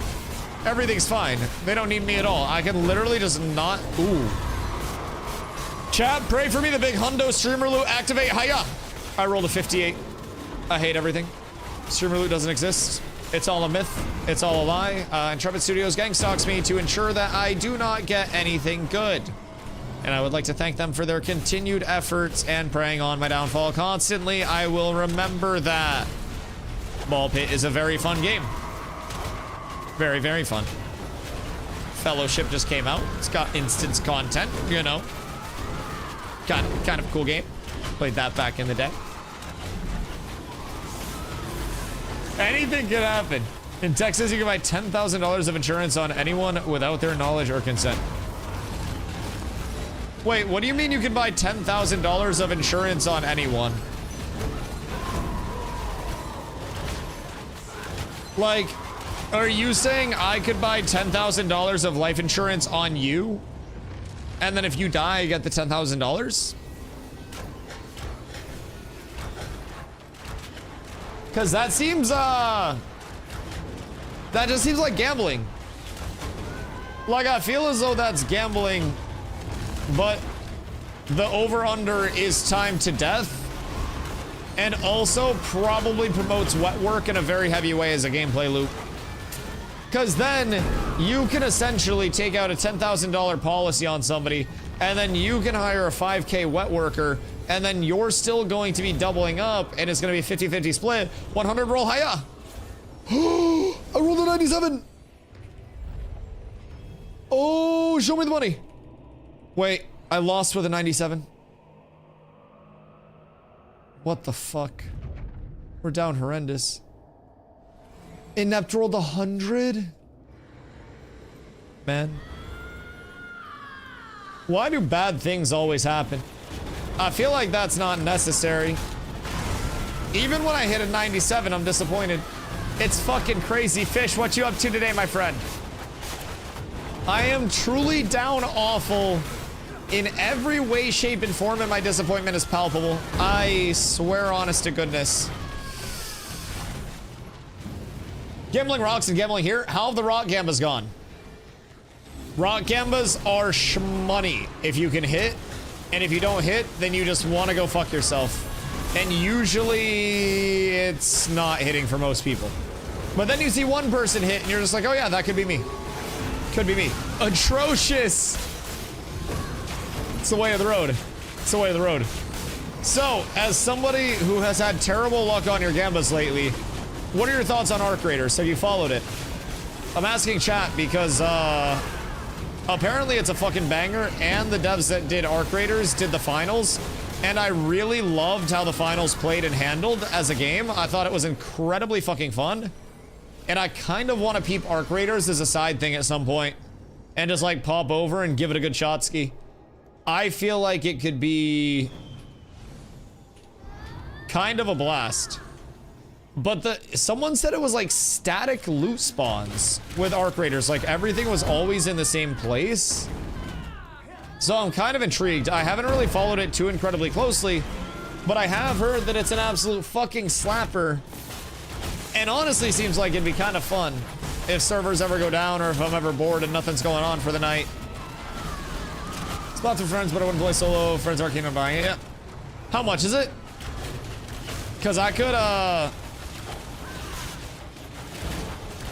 I could write that shit off in my taxes. I'm pretty sure. I think that's how it works. I need to speak with my accountant, but I'm pretty sure I can write that off.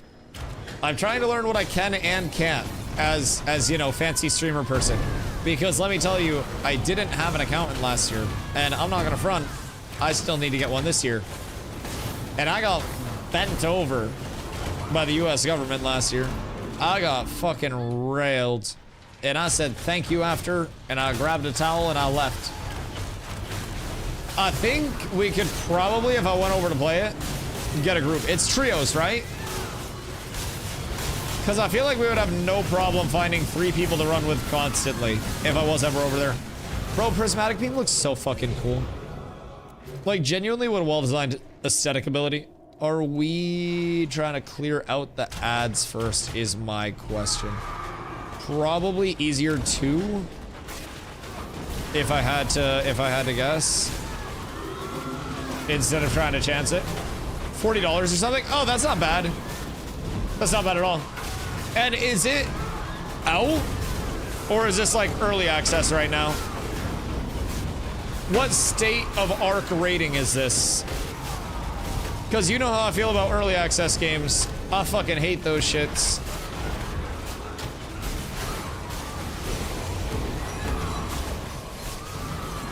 I'm assuming it's probably like early access and then launching soon, TM. Oh, because Sam got me for more than 20k last year. What the fuck? That's like what that's almost what I made. The fuck do you mean? Jesus Christ. Jesus. Well, I mean, hold on. I have a contradictory thing for you here. Good for you in the first place to get hosed for 20k in taxes.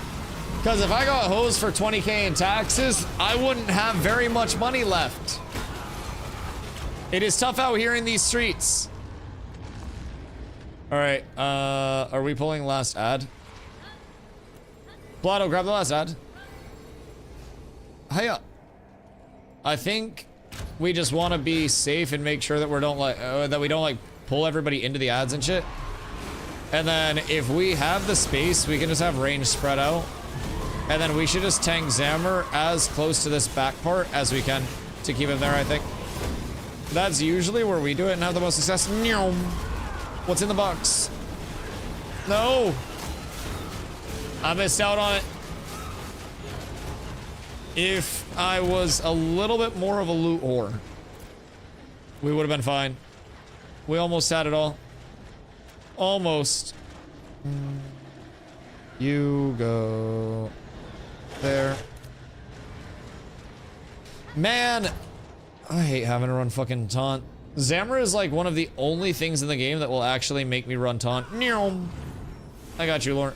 You know what? Have my protect. I trust you with it. Make sure everybody's buffed up. Make sure everybody's feeling saucy. And then I'm just gonna pull it to the back so we have plenty of room. I think everybody's ready. We go. And we will. And then the DPS can stand on table. Stand near table and won't get ads. TM. As long as we spread out a little bit, we should be fine. But we can use this entire back area. We just gotta be cautious. As long as we hit like the Dakota Fanning in between here and there, then we're balling. No anvil slam without a taunt going out, please and thank you. We must be cautious. Essentially, all I do is taunt spam him anytime that it's up, because taunt puts humiliated on people or bosses or mobs or whatever you hit. Humiliated reduces the damage done to anybody other than the taunter by 15% for 8 seconds. So with all of the AoE cleave that he does, I am directly reducing that damage to all of the people in the raid by 15%, 80% of the time. And I'm just building up a ginormous threat stack because taunt isn't like a threat skip in Ashes. It's a flat amount of threat gen based on your max health. So here he's hitting his whirlwind. I'll hit the taunt. That puts humiliated up. And Whirlwind's done, and now we ball. I just need to get threat back on him because he is being a little weird right now because people are standing up there. Okay. No, that's fine. All is well. We're up. This might be the new tech. Actually. Some really good fucking improv. I don't know how we're pulling this off right now. But the fact that we kept this going is kind of crazy. We're taking Zammer up to the top levels. This is how I killed Zammer the other night. Wait, that shit's actually tech, dude. That's so nice. Ah! Yo! Wait, half the raid got cooked. Oh, fuck. Is it all? Oh, wait, no. We have one of our clerics up still. Okay, huge. All right. I don't think anybody's needing the Dunes and Ingot. I don't believe. I feel like we should all greed that bitch. What'd I roll on that? I rolled an 85 on that. That's not the worst. Fuzzy banned from taking Zammer. Wait, what do you mean banned from taking Zammer? That was a successful Zammer kill. And I'm not the reason he jumped up there. He jumped up there because DPS were looking so juicy up there. And he wanted to go say hi. Yeah, no, uppies. Yeah, that's fine. That's fine. Definitely expected the uppies. And what's he gonna get for? There are 2 clerics up now, so I think res will be coming very soon. We also had an ad, but ad should be good now. They should be resing up. Is the ingot for the ring? Yeah. Are people using anything else from the Zammer loot table or not? If you tank him in the right spot, he can't go there. Where do you like to tank him? Because we've always just done it here, and then we've always had DPS stand near the table, and then it's always been relatively chill. But I'm down to tank in a different spot as well. If you have a Tekkington spot where you can just like ooga booga with DPS up and make it even easier, I'm always down. Take him here whenever it goes up. And then does the verticality fuck with that? And he just like doesn't reset? Interesting. I fear as though I will show this spot and then all of a sudden it will get a little fixed. Even if he whirls, he goes towards the entrance. So it's like a terrain and like pathing bug. That makes sense. That do make sense. So essentially, once he goes to Whirlwind, it'll register that he needs to go back to the entrance and get on the height to actually get down to where, or get up to where you're at. And then he runs back to the entrance with the Whirlwind and then runs back to the tank and no one gets hit from Whirlwind. Cheesy, but I like it. I do like it. Yo, Steppin', what up? Should I buy this? What you playing right now? Like, what's your main game? And are you having fun with it? Me and 2 of my brothers were thinking about buying it. I think right now, it all depends on kind of like New World. Oh, yeah. I'm gonna be real with you.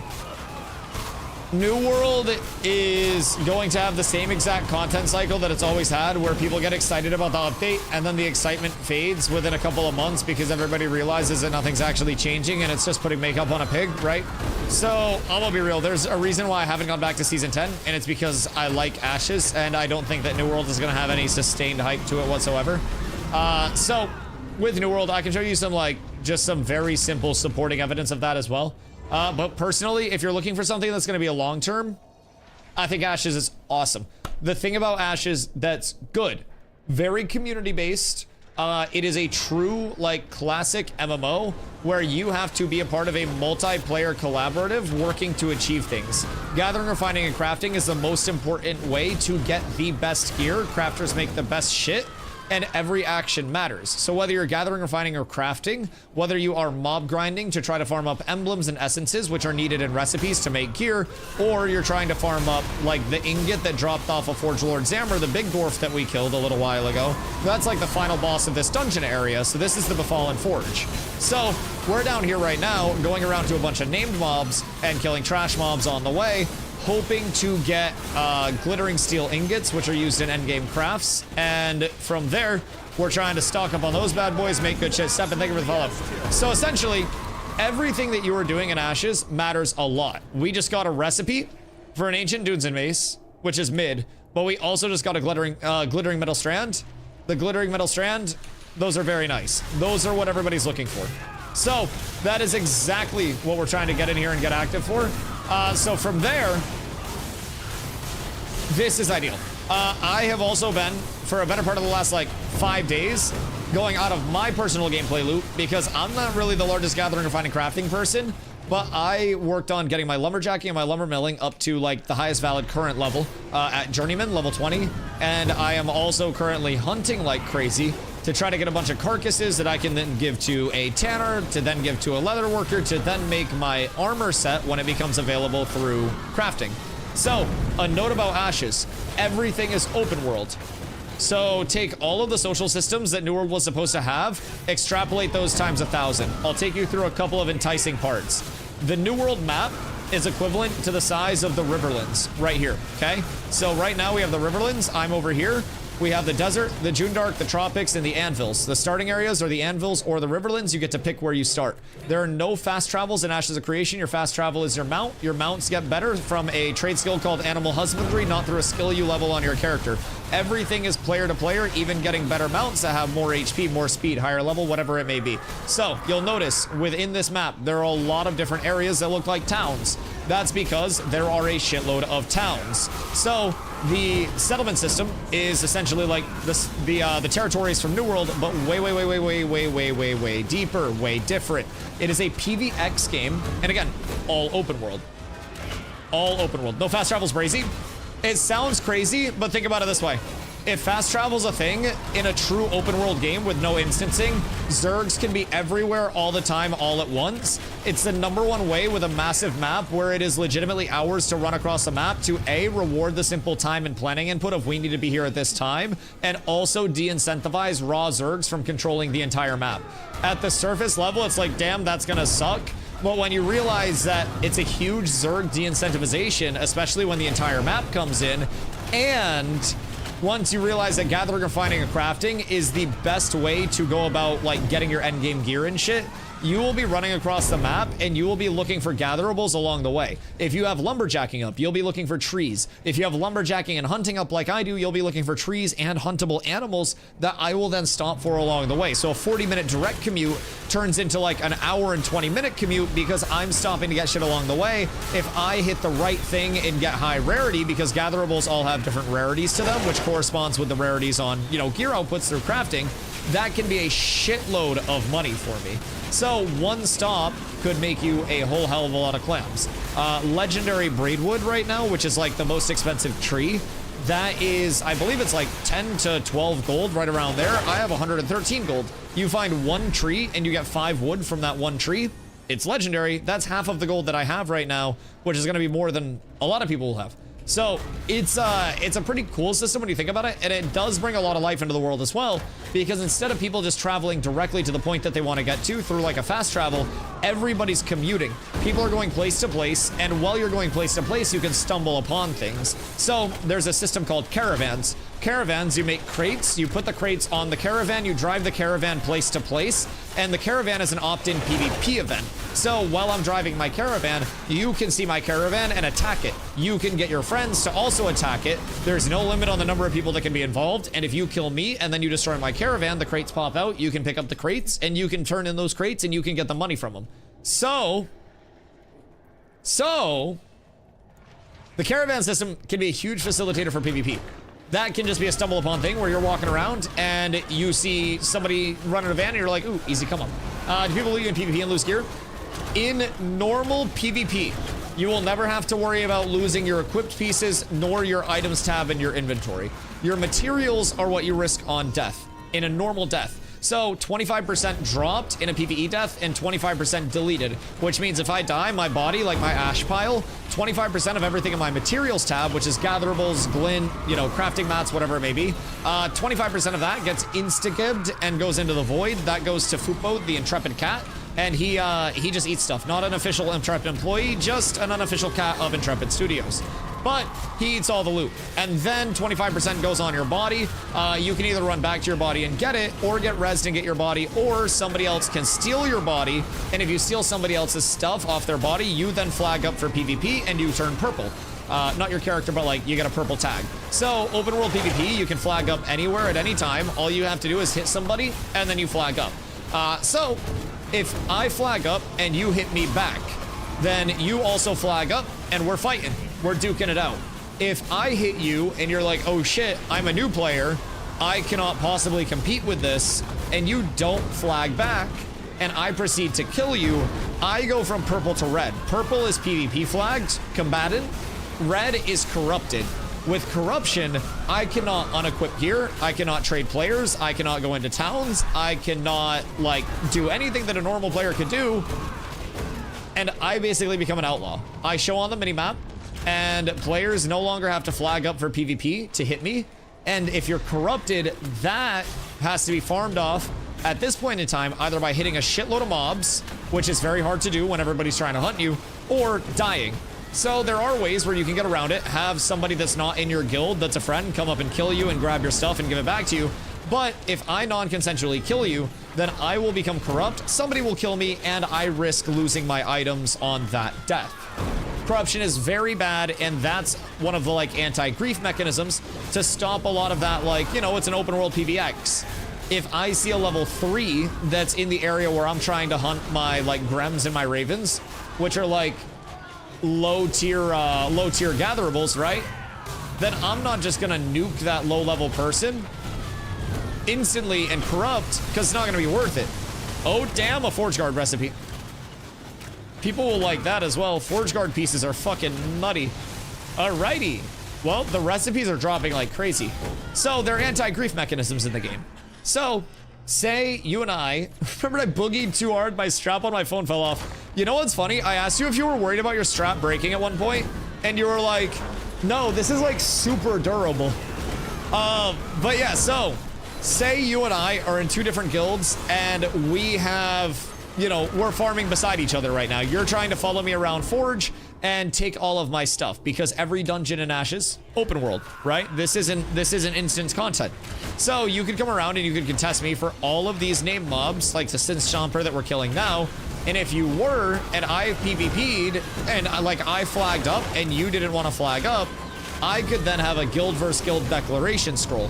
Unlike in New World, where like the guild decks are directly over towns and, you know, dictate who owns towns and stuff like that, in Ashes, the wars are just open world PvP like switches that get turned on.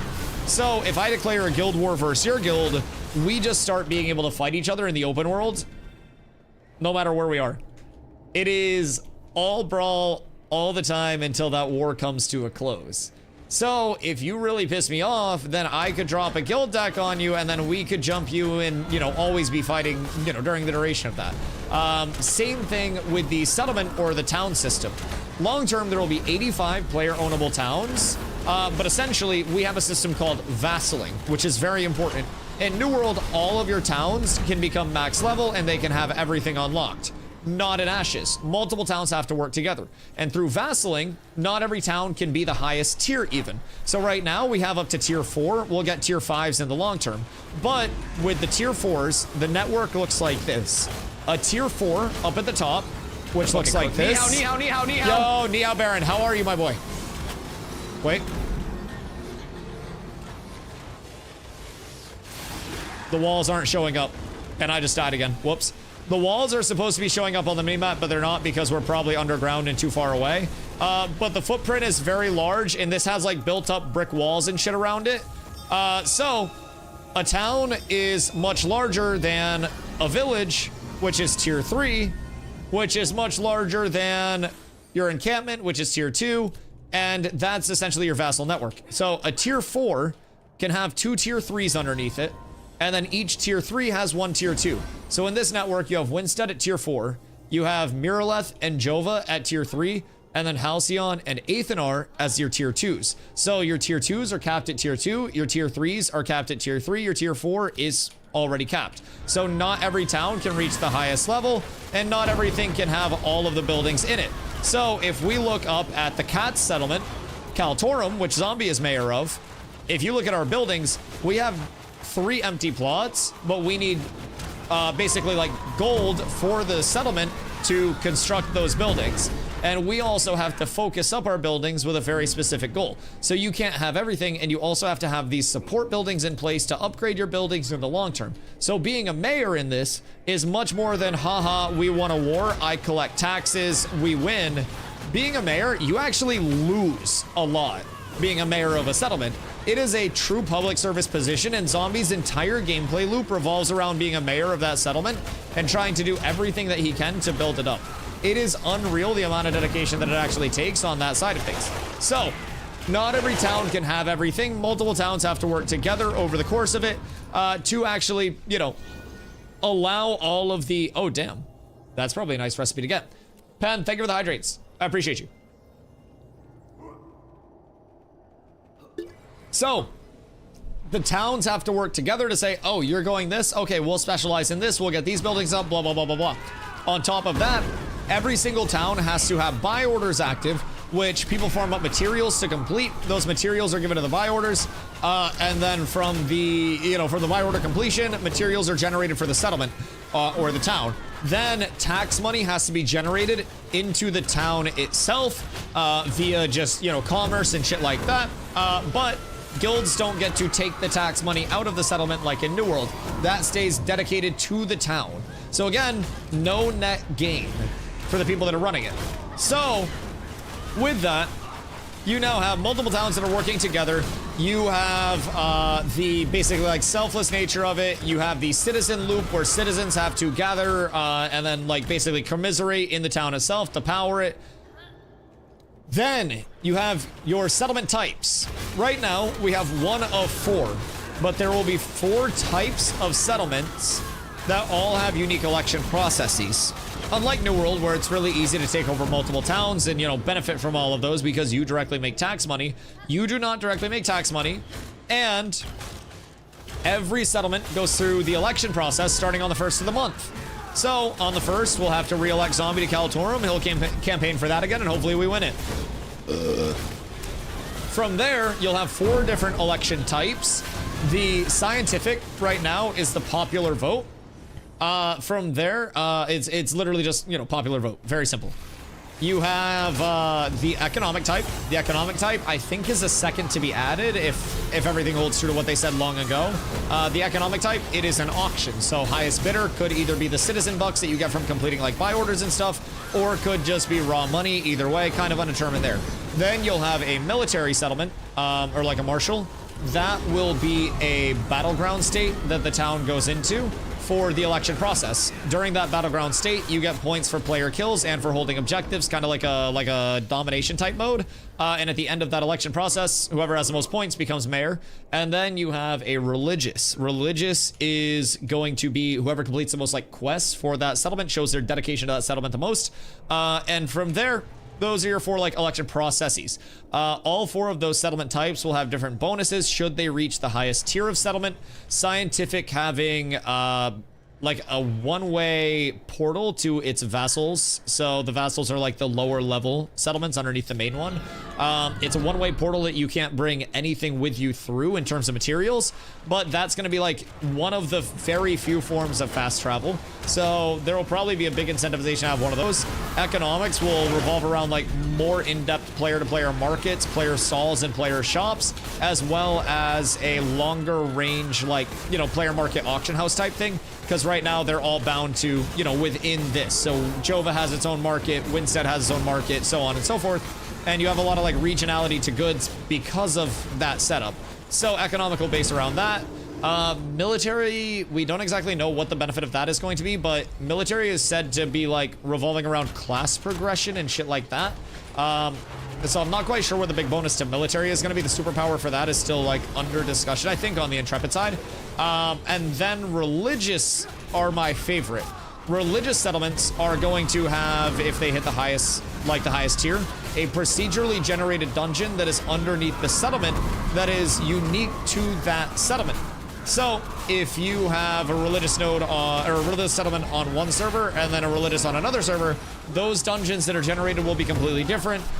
They will have different loot tables. The metas will be different on those two servers. And like no two servers will be structured the exact same because you'll have different settlements that are leveled at different paces, different buildings that are placed in different areas. And through that, you have the siege side of things. So talked about wars basically being the open world enabler. Sieges are more of your like your wars in New World type thing with a lot on the line. So with settlement sieges, those are going to be extremely, extremely, extremely expensive to declare. But once one of those is declared, you'll have a spin-up period where you can get people to sign up for attack and defense. And that is a mass scale mode. Now, this is a reminder, we're in alpha, probably a few years out from launching at this point, right? We did a 100 versus 100 settlement siege last night. We were on the defense side, and it ran relatively smooth, like everything server side considered. There were a few bugs with it, but it's still a mode that hasn't had a ton of testing on live because it's so rare to come by. So we're just happy to help contribute to the testing of it and help find the bugs with it. It ran overall really smooth though. 100 versus 100 in a really condensed area. Alpha, by the way. So, settlement sieges, long term, this isn't in yet, but that will lead to a settlement death if the defender fails to defend. The town that is attacked will just fucking die. De-leveled down to 0, no more buildings, no more anything, it's all gone. That's going to be a huge impact on an entire server should the defender fail to actually defend, especially once higher level settlements are in place.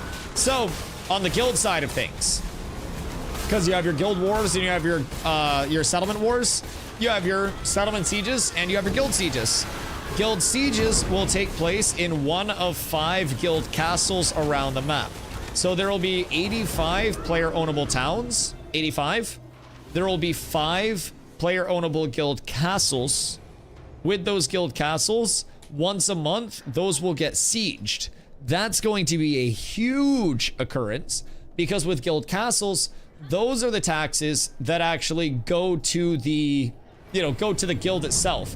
They can upgrade the castle, they can hire mercenary NPCs to help with the siege, and that's a huge incentivization. So the most elite guilds are going to want to have not like a settlement or a town under their control, but they're going to want to have a castle under their control. And they're going to have to defend that castle once a month, every single month, for as long as they want to control it. That's going to be your largest risk, large reward on both ends of the spectrum. So with the guild castles, those will basically oversee 1/5 of the world, and once a week, caravans are going to go out. Those things that have, crates on them and shit that people can attack, those are going to go out from the towns that are within the castle's area of influence, and people have to escort the caravans to the castle, or people can attack the caravans and try to take the castle's money for themselves. So the tax money just isn't auto-generated, you actually have to earn it. Every system is fucking awesome. Dusty, if you're really about that life, name all 64 classes. Listen, exclamation classes, it exists. It really do. And I know one of them is Predator. I do know that much. Bro, this is such a good set. Torrent admin stuff is fucking solid. I love that we're seeing so many recipes because all of these recipes are ungodly expensive. Don't forget freeholds. Yeah, I mean, I'm gonna be real. Everything that I told you guys is legitimately just a start. Just the fucking start. There is so much depth to Ashes in the full implementations of everything, man. And keep in mind, again, since we are in development still, it's not like New World where, 4 years post-launch, everybody's still just like, damn, I really hope that they get this, shaped up. We're still in development. Nobody on Intrepid's side is like, hey, this is coming out soon, this is just about ready. They're like, hey, we're still figuring out the core economy, the core progression, like, we're still making sure things work, and then accessory systems will come online. So, personally, what I think is going to happen with our development cadence. Keep in mind, we get multiple patches a week, a lot of bug fix patches. We have a major update coming on November 18th that's going to bring in sport fishing, which is basically like you go to an area, you actively fish up a fish that you put on your back like a crate, and you have to walk to a town or a turn-in point to actually benefit from. And the most efficient sport fishing is going to be in lawless areas out in the ocean, because we have swimming, we have underwater swimming, we have boats, and anywhere that you're in the ocean, like off the coast, that is a lawless force flag PvP area. So Stone Glen emblems are going to go sicko mode.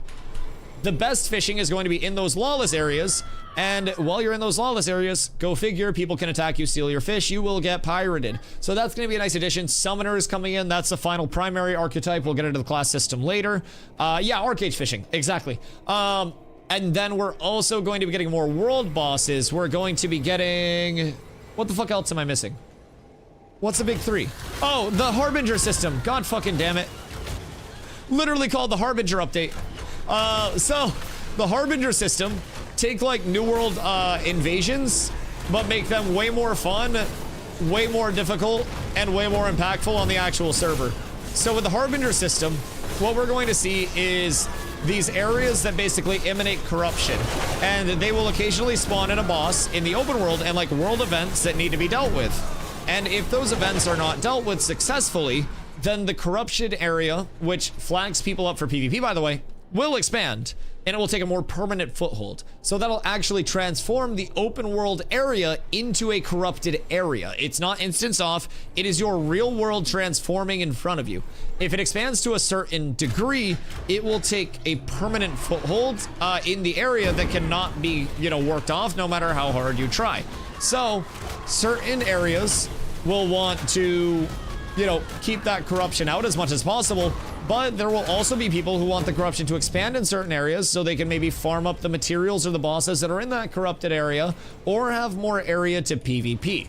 So the Harbinger system is going to be fucking massive.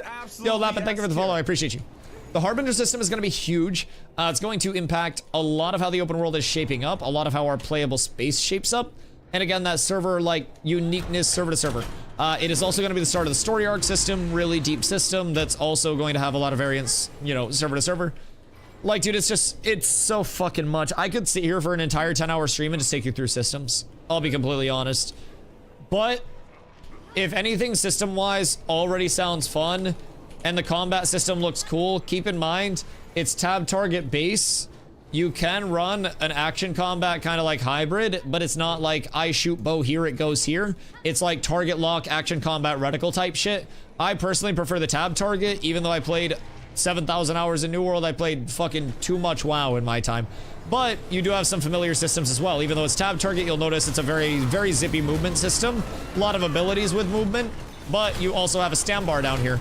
So with your stamina bar, you not only have a 50 stamina dodge, this gives you half a second of 100% evasion rating, but you also have a sprint. The active sprint gives you 30% increased move speed and disable evasion, which makes you less likely to get CC'd, but you also have an active block. The active block is a frontal cone block, similar to New World, where it drains your stamina for damage taken, but unlike New World, where it blocks all of the damage, it gives you a block mitigation rating while you're actively blocking. That's your fizz block defense percentage. So it's what I call a bleed block, where damage still bleeds through your active block. So you can't just sit there with a sword and board on and be absolutely brain dead. You'll notice in New World, I played Bruiser.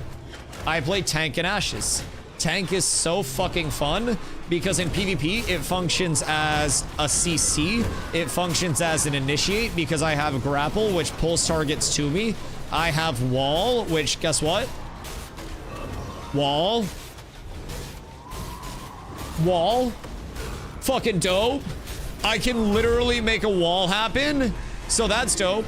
I have banner, so when I throw down banner, it throws down that, it's called absorption field, but we call it banner. It throws down this circle area of effect, and that gives everybody that stands in it a shield equivalent to, I think it's 15%? 15%? Yeah, 15% of my max HP. Almost got quizzed on my own shit. And then I also have intercept. Intercept is like a single target, and it takes me to the target that I intercept to, while also giving them and myself a 10% HP shield. Then you'll notice that I'm rotating my shift 3. Shift 3 is grit. And then we have Fortify. familiar terms. Always keeping my grit up, always grit walking, baby. So we keep grit up, that gives me fizz defense and magic defense, that's mitigation. And then fortify is a long cooldown that consumes all of my courage, which is my class resource. I build that on the final hits of my weapon attack chain, or combo as we call it here, or when I take damage. So I can use it for those abilities, or I can use it for things like slam, which is that, my 2, that deals a very high amount of damage in a frontal cone. So I don't want to interrupt my weapon attack combos with abilities. I want to go through my entire combo, and then I want to use abilities in like bursts after I've got my class resource as a tank, so that way I'm capitalizing on that. So class system is really cool. The actual like combat system I think is also really unique. Every class has a melee and a ranged weapon equipped at all times. So I could be pew-pewing with my longbow out, and every class has an ability tree. Every weapon has a passive tree that influences buffs, debuffs, proc rates of things, durations of things, you know, penetration, stuff like that. It's got some actives and some passive benefits to it as well. Longbow's really nice because it's the longest range weapon in the game for PvP. And it also puts out wound, which is anti-heal. So as you know, anti-heal goes fucking Insano style. So there's a lot of a learning curve here. New World is what I call an MMO light, where it is very, very, very like surface level. You can grasp the concepts of it incredibly easily. They try to make it very, very like, you know, accessible for someone that's never played MMOs before. And I think that's the best type of player for somebody that, or for, you know, a game like New World. Somebody that's never played MMOs before that is looking for a very chill MMO experience where like it's light on the social aspect, it's heavy on the instancing, and it just kind of like doesn't require you to do too much or compete for too much, and you can still access everything. That's gonna be New World. Ashes, one of the core like tenets and building blocks of Ashes is friction and, you know, player competition for things, fighting over spawns, fighting over resources, fighting over control of areas. Like all of those things are very, very core building blocks. So I really, really enjoy the, you know, the open world aspect of it. Like right now, somebody could come down here, and if they had enough guild decks, like honestly, it'd probably take 2, but they could deck on my guild, and they could deck on hard, and then they could just like get the jump on our raids and kill us, and then we'd have to bring people over and respond to that because it's all open world. And while people are responding to it, keep in mind, we can't just fast travel everybody over. People actually have to run, so we need to have a response time that's like quick enough. So it's very important to have your community be like a rapid response community. Dude, it's so fucking dope, genuinely. And depending on like what you're looking for a class, 2 exclamation classes, our long term of classes, you're going to have your primary archetype. So I'm a tank, I'll always be a tank, but you'll be able to augment that primary with a secondary, which is any one of the, you know, the 8 primaries. So I can go anything from tank to tank anything else in the fucking game. And with the augment system coming in, like with the secondaries, I will basically put some augments on my tank abilities that give them a unique little bit of flair. So I'm looking to go probably tank fighter because I really like to play like, you know, big damagey in your face chunk slash in groups. And that's my play style. I was thinking about tank rogue before for a little bit of maybe like evasiveness, but man, some people will probably go tank, so they're just more brick walls. Some people may go tank cleric, so they have a little bit of heals associated with their shit. But you could legitimately do any combination. And that total class output is going to make your class feel very, very, very unique. We'll also be getting ranks for all of our abilities, so tanks will be able to, or any class, I should say, will be able to specialize in like, you know, if they want to be a cleric, like single target heals, quick heals, burst heals, AoE heals, whatever it may be, utility stuff. I, as a tank, can decide if I want to go more damage or more like utility abilities, more supporty type shit. Like if I want to put points into like my banner and my intercept and my protect, my supporty type abilities, if I want to have walls, all that shit. There's so much decision making and so much to learn where it is truly, in my opinion, a game where even with systems in their baseline aspect, it's going to have thousands of hours of capacity for you to learn new shit already. Especially with how the econ is always player driven. There's always a next step. There's always something you could be doing to contribute to like either server progression, your own progression, your guild's progression, a town's progression, whatever it may be. I have played at this point well over 2,500 hours. I play every day as my daily. And I still have aspects of the game that I know near nothing about that are currently implemented. And think about how much more is going to be implemented between now and launch. Everyone has to specialize in their role and then just complement other roles as much as they can and hope that you are a part of a community that is doing everything well enough to where your entire community can succeed. Good day, Crows. How are you, my boy? Hope you're having a good day, dude. Played BDOT and Guild Wars 2 a little. Yeah, I mean, the biggest thing with Ashes, man, is like the systems, once they're in, you could sell that shit to somebody with no money. If Ashes is able to get from the point that they're at now to the point where all of the systems are in and functional, I mean, even things down to like, we're gonna have all of this super cool open world shit, right? But then we're also gonna have arenas, just PvP arenas. It's fucking dope. So every system that people could want, like, is slated to be present. Housing system, cutesy casual stuff, all of it, man. Ashes genuinely has, I think, the biggest chance out of any MMO at this point in time to be the MMO with the most, like, staying power and long term. Oh shit, we got a drop. I personally really believe that. I think that it truly does present gameplay loops for a wide variety of players. And if they're able to get those gameplay loops to the point where they're, like, you know, fun past just the initial progression of them, which is what they are now, then that's going to be huge. Right now, it's very much like I level and I get my gear and I power scale up. And once I do that, what do, right? That's where the community comes in. Right now, we have a shitload of user-generated content within our community. We run scrims in-house, like PvP against each other. We do fucking wars any chance we can. We just did a settlement siege defense yesterday, and people are already foaming at the mouth for an attack. And, like, being able to be a part of a community where you are creating as much content in-house as you're getting out of house is going to make your experience multiplicatively more fun. So, being in the know, so to say, of a couple things. Ashes is buggy as fuck. There are active dupes that Intrepid, the developer, is working to sort out. But it's alpha. This is the time for bugs, for dupes, for exploits, for shit like that to happen. People get banned for duping, people get banned for exploiting, people get in trouble for doing bad shit. I wouldn't recommend doing it. But this is the time where all of that will come out, and we hope it comes out so that way when Ashes launches, it's not another New World that's playing 4+ years of catch-up. And I'm pretty confident that that's what it's going to end up being, is a title that's ready to launch on its suspected launch, because they're taking their time with it. We have no launch date right now. It is a kind of like when it's done type shit, where they're not pressuring it out. Intrepid isn't backed by a bunch of like corporations. They don't have investors breathing down their fucking neck. Intrepid's good. So the development will go as long as it needs to go for them to put out a product that they believe is finished and is ready to hit the market. And that makes me really fucking happy. So, monetization. $100 gets you in for the remainder of development. My guess, a few years. I think it's launching no sooner than 2028. I think up to 2030 is the reasonable time frame. I just said 2030. Up until 2030 is the reasonable time frame. Jesus fucking Christ. It could always go longer though if shit fucks up. And like if it gets hairy, right? Just come in knowing that there is no launch date at this time. It is when it's done. But the good news is $100 gets you access until it launches, no matter how long that goes. Also, pack comes with a 90-day period where you can just get all your money back. So I mentioned we have a big update coming November 18th.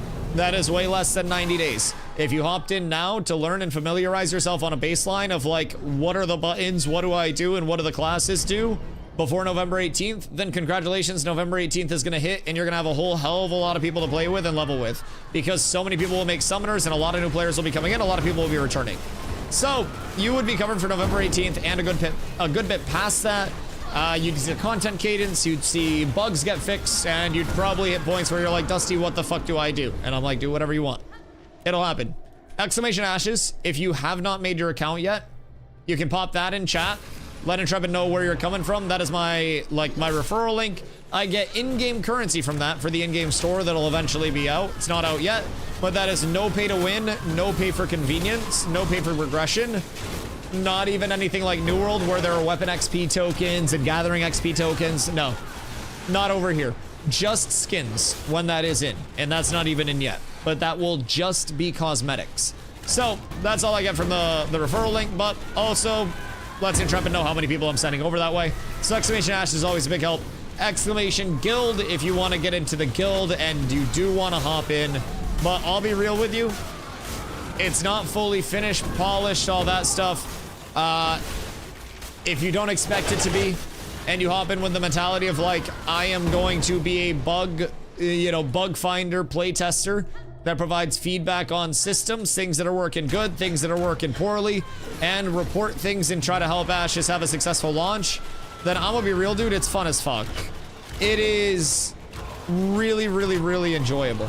There are points where it's a bit slower than others. There are points where it's popping off and everybody is having the most fun that they've had in MMOs in a very long time.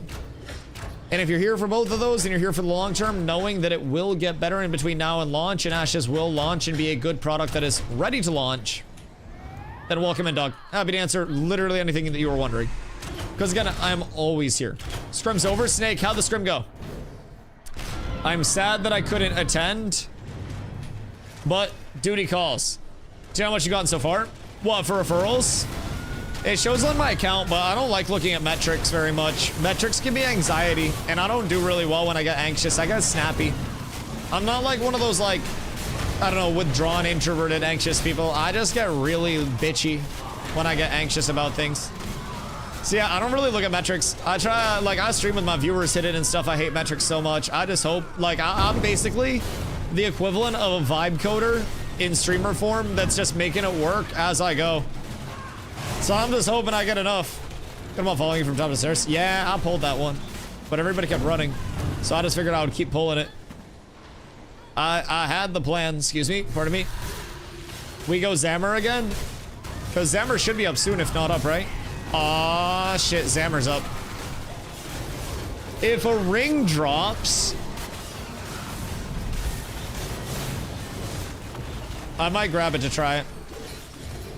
If I win the roll, of course. I might roll on it to try it. Because my Matic mid is so low right now, it may actually be a good benefit. I would just lose so much max HP and power, though.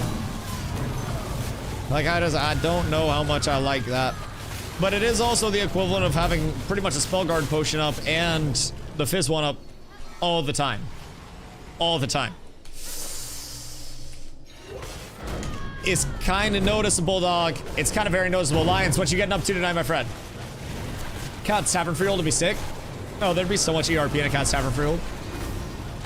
There'd be so much Cat's RP. Because keep in mind, I've talked a lot about, like, you know, a lot of people have goals to be entrepreneurs. I think the most feasible route to, like, entrepreneurial success early on before you have a huge nest egg saved up is pimping. Because I think with pimpin', you need very little overhead. You don't need a storefront. You don't need to take a chance on like a startup, any tech. You literally just get yourself a couple of hoes in whatever form you'd like. And then you can pimp. Pimpin' ain't easy. Nope. But it do be profitable with a very, very, very good profit margin as well. They don't want you to have a Rolls Royce. Oh, see. What if you traded the Tesla for a Rolls Royce? That was an E-Rolls Royce that had Tesla FSD because you got so rich off of pimpin'. What if it was a Trolls Royce? Like it was a Tesla Rolls Royce one-of-one collab. You got like the stars on the ceiling and shit. Okay? I'm just saying, Hoofs. With your Zen vibes and my desire to pimp, we can be the perfect duo. Making some stuffed bell peppers for dinner, then gonna hop on and grind some emblems. Ooh, what are you stuffing with? I like to do like a rice and like just general ground X meat mixture. And then some onions, some mushrooms, some more peppers on the inside, some jalapenos, and then top those bitches with some cheese, bake them. You can do a little cheese in the mixture as well. And then you just stuff the fuck out those hoes. You can do quinoa as well if you really want to, but I don't usually keep quinoa on me. FSD's the only requirement? Yeah, Hosey loves his full self-driving.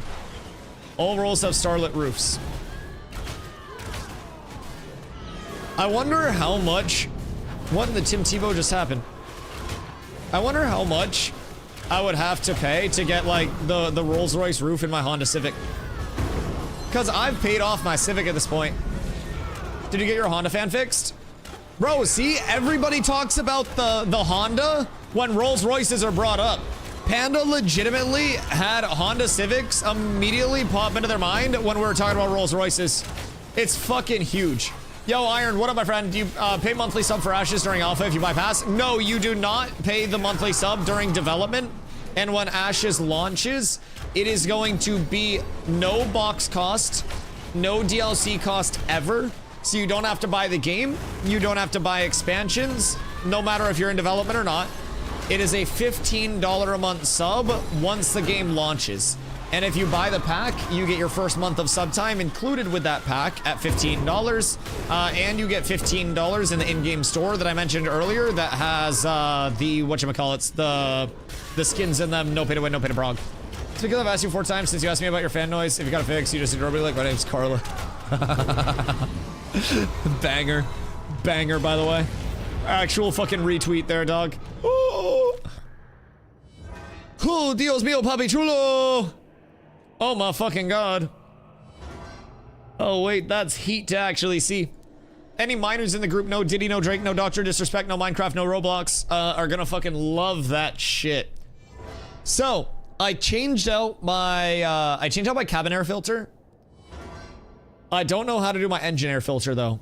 I could probably learn how to do it really easy, but I should probably do my engine air filter as well. Because I looked back, funny enough, when I brought my car in for service, they asked me if I wanted to do my cabin air filter and my engine air filter, and I was like, nah, that shit's easy as fuck. My cabin air filter was marked as like needing to be changed, and my engine air filter was marked as like, you know, not red, but yellow. So I should definitely switch that out as well. But when I switched out the cabin air filter, it was noticeably quieter with the fan. So for those that don't know, I drive a Civic. And my fan recently, like when I had my air on and when I had it on high, it sounded like the fan was working harder than it should. Like, you ever hear somebody really out of shape go upstairs and they're just like breathing next to you and you're like, you clogged up or something? Like, it's kind of like that, but whenever I turn my fan on in my car.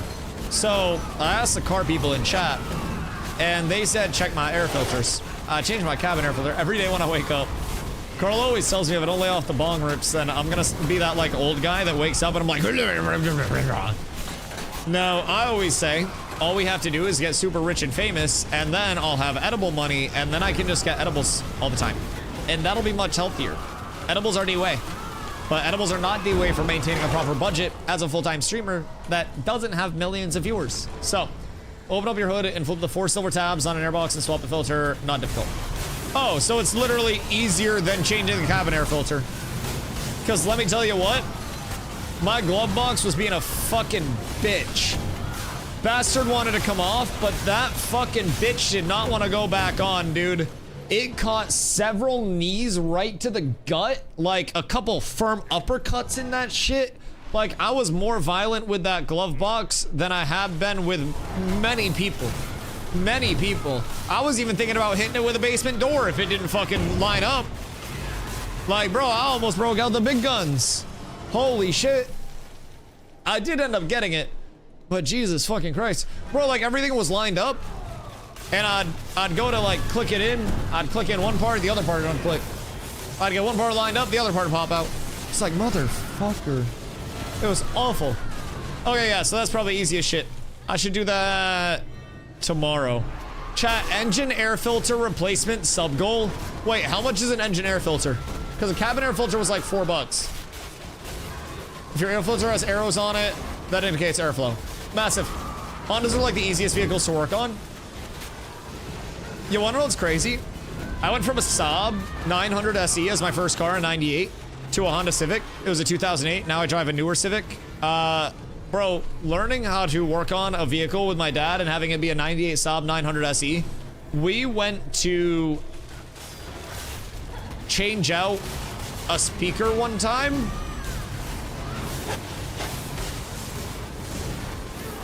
And we had to actually, like, pull out headlights and shit to get all the way into where the speaker needed to go. Like, not headlights, but like tail lights. So that was very difficult to do anything with. Like, we were going out to work on the car, and my dad's a car guy. Like, I live in Maine.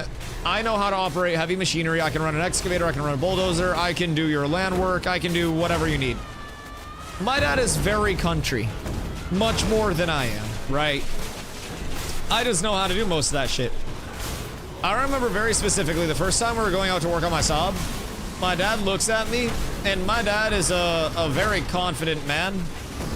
And he looks at me and goes, "Hope you're ready." I've seen this man rebuild our entire kitchen after a fucking tree fell on it and not break a sweat. And dude looks at me and just fucking sighs. And I went, "Ready for what? It's gonna be easy, right? It's just a speaker." He goes, "Nothing's ever easy with a Saab, buddy." I remember that shit vividly, bro. That was a learning experience for me. That shit was a core memory. We did that shit in the summer. Car was parked out back so nobody could hear us fucking swearing. He was swearing because he couldn't get the shit where it needed to go. I was swearing because I was fucking helpless. It was bad, bro. Saab. Nah, I feel that. Yo, that thing was a fucking tank, though. Let me tell you what. That car was like 17,000 pounds. There was not shit that could take that car off the road, except for me trying to drift in the winter and hitting a snowdrift and then literally taking it off the road. But nothing could stop that bitch. Hold the flashlight energy? Oh, bro, I couldn't even hold the flashlight in the right spot.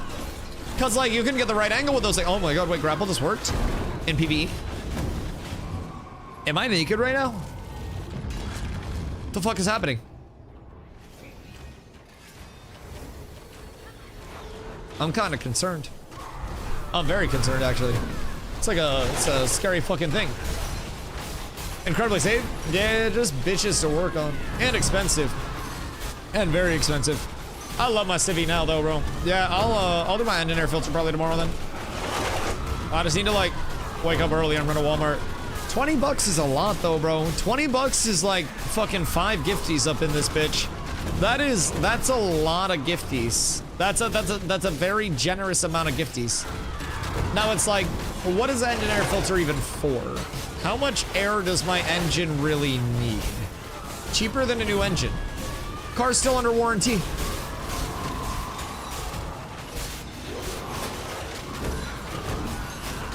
Wouldn't I be fine? Like, I'm chilling. I'm set. If that bitch blows up, I got a new engine. I feel like it's in my best interest for it to blow up. Difficult try replacing a transmission on a 20 Plus Explorer that has one bolt that faces the opposite way and you can't fully remove it, strips almost every time. Sounds awful as fuck. Primarily because your transmission went out. Bits go 80% to you. Bits go 100% to me. The pirate software leaked DM about the rate of return on bits was basically like your rate of return in terms of supporting the streamer. I get 100% of like what bits go in. It's 1 penny per 1 bit. But you pay more than 1 penny per bit on the Twitch end of it. So Daddy Twitch gets their cut, but like 100 bits is $1. So pretty straightforward for the streamer side. It makes it really easy. Meanwhile, subs, I get a 60-40 split on subs, and then I get taxed on those. Bits get taxed as well. But the 60-40 split's kind of a cookaroni.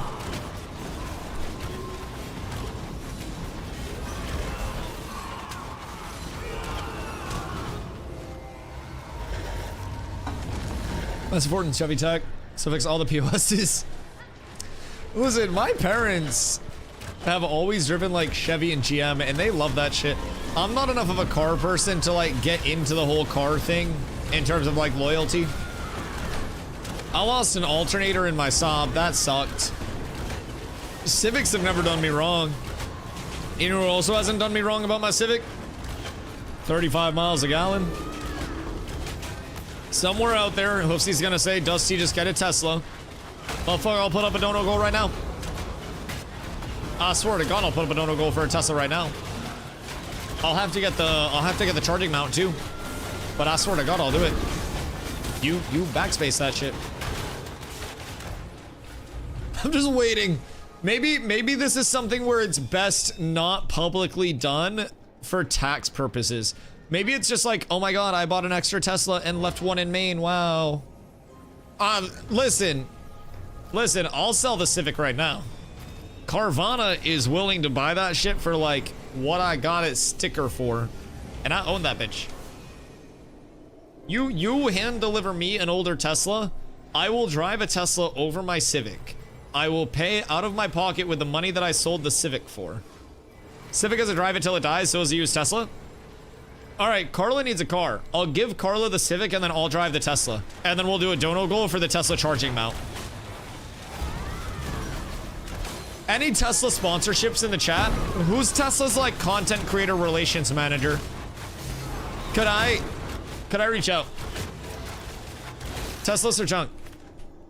I don't know. Listen, I've never owned a Tesla, but like, thought y'all shared one car. We do. She has my Civic.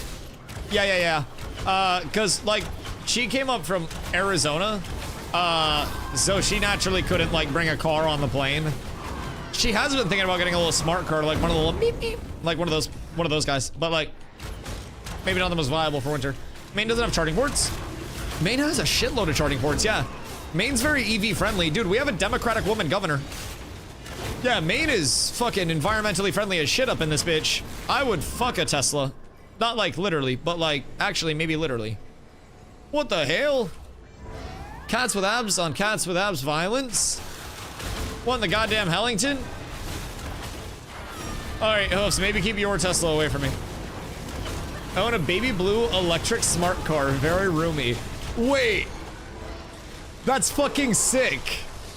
When we were in New York City, we saw like the smart car police cars. And those shits were adorable, dog. Like, I'm just picturing like a big bank robbery or something. And you got like the SWAT team deployed. And then you got the one dude that's in like smart car duty that's just like peeking behind his entire car. Those bitches look roomy as fuck though, because they got like a dome design to them. Like, when I'm in most vehicles, I rode in the back of a newer Corolla, I think it was, at TwitchCon. And anytime we hit a bump, my head hit the ceiling very fucking hard. And I can say that Toyota is not investing in their ceiling padding. Bro, that shit hurt. I got CTE from like 2 drives. Smart cars are cute, but I don't want to drive it because it's crunchable. Everything's crunchable depending on what you run into. Like, I would say the only thing that's not the most crunchable is like a tractor trailer, but it's got a hard ass head. Could also be a thing. Could also very much be a thing. Electric bikes and scooters seem nice. I also thought about getting an electric scooter. I feel like an electric scooter would be fucking heat because I could just like bring that to the grocery store and then I could buy groceries and then I could like have the bag on the back of my scooter and then I wouldn't have to spend anything and it would also lower my emissions. So it's like an anti-T-Swift jet trip. Kind of nice. So good legally in one. What's the F in FSD stand for? Are we sure it's full? Cause like,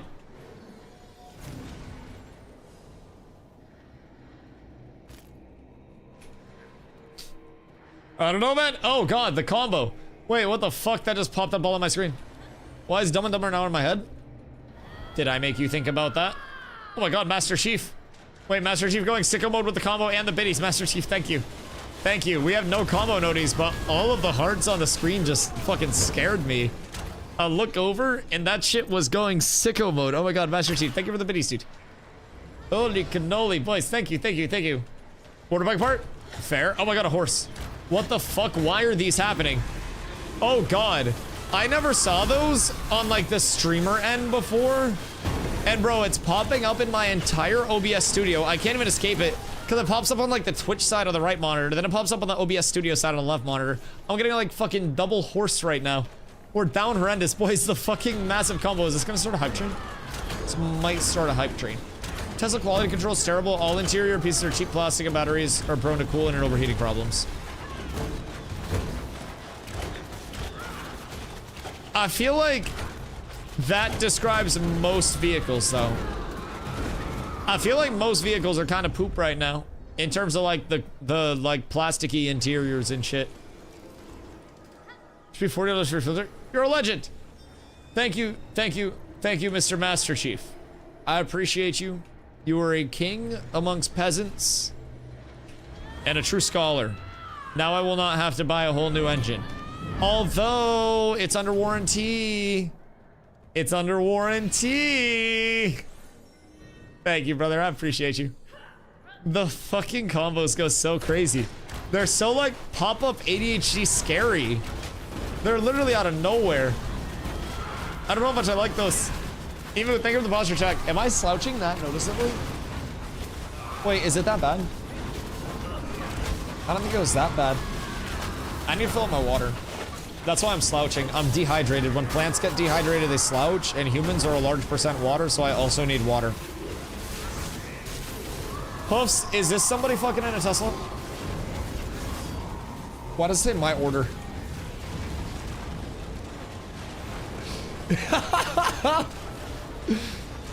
Listen. You confirm the order. I will list. I'll give Carla the Civic right now, and I will make the Tesla my daily. I will save up my doubloons, and I will get a little Tesla charging port. I don't know if that's near me, but that's actually about the same miles as my Civic too. Really coincidentally, like just about the same amount of miles. How much is that? Only 450 for a home charger?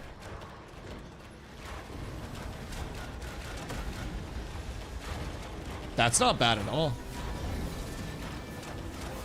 It's not bad at all. Only 26K? Listen, 26K is not that much more than my Honda Civic was. I'll be real. That's not that, like, comparatively to a Civic, crazy. I guess it depends on, oh, fucking this guy again. This fucking guy. Can see on the driving on the highway, looking over, and Dusty taking bong hits from the driverless option. Okay, hear me out. Hold on. It's either rolls or bowls now on the road. Much easier to manage. And I haven't taken bong rips since I drove my cheap Civic because I'm afraid to crash this one. But I did have a silicone bong that was perfect for the car. Because one time I had glass in the car, and then somebody on a bicycle cut out in front of me, and instead of just fucking smoking them like a man, I hit the brakes like an absolute bitch, and my bong toppled over, and then the downstem part broke, like where it basically merges into the base, and it was completely unusable after. And that guy on that bike didn't even give me a fucking courtesy wave. Not even a thanks for saving my life. I regret it to this day. I think I would have won the case. You know what would have stopped that from happening? Probably a Tesla. Being realistic. Not bad for an average use purchase at the moment. Yeah, I'm pretty sure my Civic for around the same mileage is in my local market. Private sale like 22-ish? And then if I were to like, go like fucking Carvana or dealership or anything like that, like 18-ish. So maybe a little more private sale, but I don't know what new Civics are at right now. But yeah, it's Civics hold value fucking wonderfully. Of this car price at the moment is usually 25.5K. Jesus fucking Christ. Yeah, cars be expensive, dog. Their brain's smarter than about 90% of American drivers. Bro, honestly, drivers everywhere. Drivers everywhere. Civics are great for an internal combustion engine. Yeah. I mean, it's fucking all reliable, bro. I think that it goes fast enough. It gets me point A to point B, and I got a lot of trunk space. I got more than enough to function because the back row of seats goes down. It's very like it doesn't have a lot of the bells and whistles that, like, I don't know, maybe like a fucking Lambo would have. But it does have a lot of stuff where you go, oh, that makes sense, you know? Everything that's in there is practical and has meaning. And there's not a lot of extra, but there's also not a lot of shit where you're like, wow, that's completely unrealistic. Oh, there was a little bit of water in that. There was just enough water to splash me. Oh, that was rough. Highest new Civic at the moment starts 31.1. Jesus Christ. Is that like sport touring? Holy fuck. Yeah, so maybe private sale. Mine's like 25 then. Jesus Christ. The fuck? I don't have to drive. Why don't I just make Carlo walk everywhere and sell my Civic? I don't have a 1958 Buick. That sounds dope as fuck. I understand why the government got you for 20K in taxes last year, bad dad. You need some write-offs. Yo, low-key, you might be able to convince them that I'm a charity for tax write-offs. Average new Civic is 24.5K. Yeah, I have a higher trim model as well. All right, hold on, I'll be right back. Ooh. I rolled a 16. All right, cool. I'll go fuck myself. Be right back.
Good day.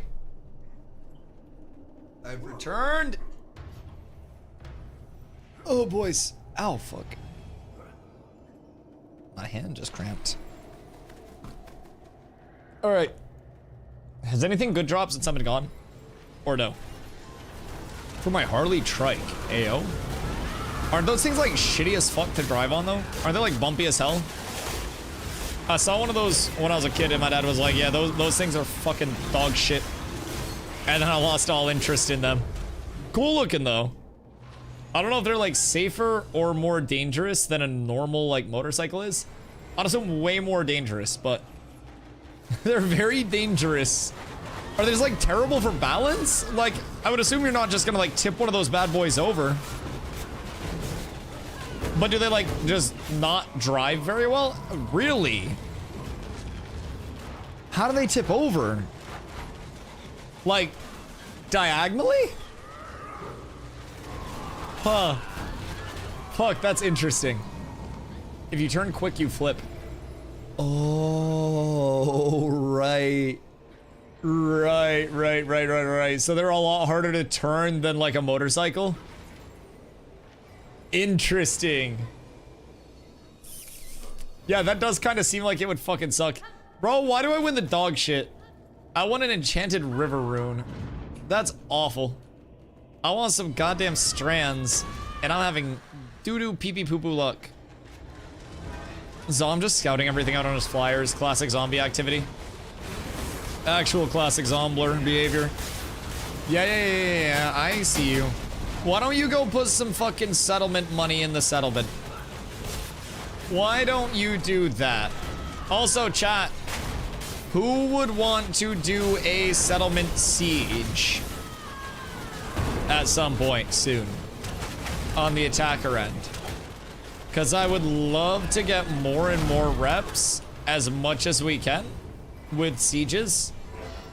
If we get 100 people that all want to do it, it is 10 gold a person, and they are cheap as fuck to actually run. Yoink. Oh.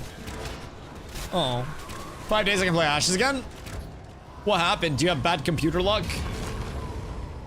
I hope your 5-day return. Oh, fuck. Oh, shit. Oh, wait, that's actually such a big recipe. Oh, Jesus Christ. Oh, my heart, I'm gonna come. Wait, that's the best recipe. That's like... I think that is one of the best capes in the game. That is a disgustingly good cape. For Fizz. It has no defense? Defense is overrated for tanks. What do you mean?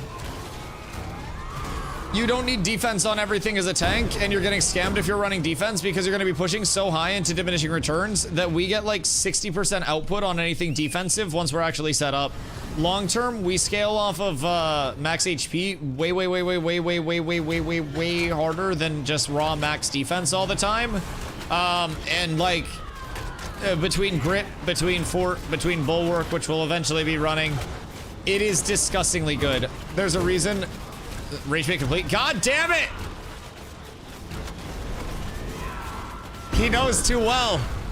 I hate you. I hate you. You take your fucking Zop made scam and you wear that shit happily. Had a hack happen, so I'm getting. Oh my god. Wait, what the fuck? Bro, that's scary as shit. I hope everything's good. That sounds not good at all. What the fuck?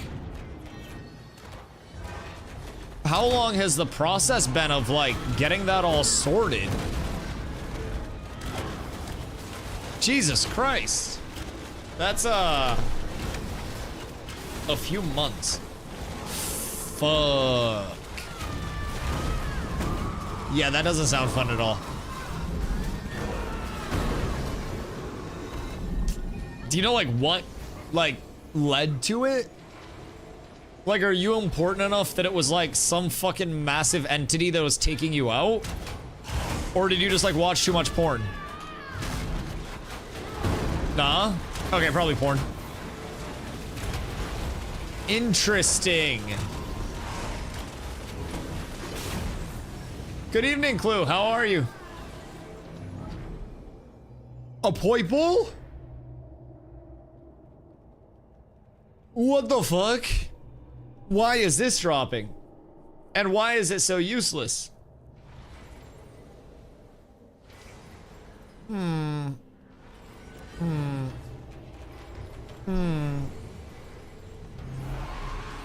Indubitably.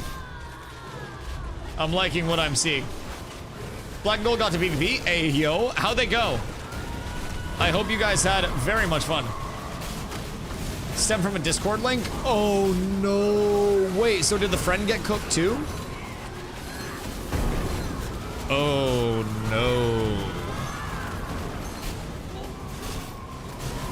Bro, that's awful. That fucking sucks. So they probably, like, got a lot of people with that. Oh, God. Was it like, here's a free video game key? Because that was going around for a little bit. The old fishing scam gotcha. Hook, line, and fucking sinker. 52 or so people showed up. Oh my god. Yo, that's good numbers. That's a really good numbers. And I heard that it was a lot of people that didn't necessarily have like the craziest gear and stuff too. So a lot of like newer people getting the reps. Absolutely fucking massive. I love that. So do you know like how poorly geared are people? Ooh, wait, that's ass now. I thought that was gonna be nice. It was a dating app. Why'd you click on it? You gooner. Jesus fucking Christ.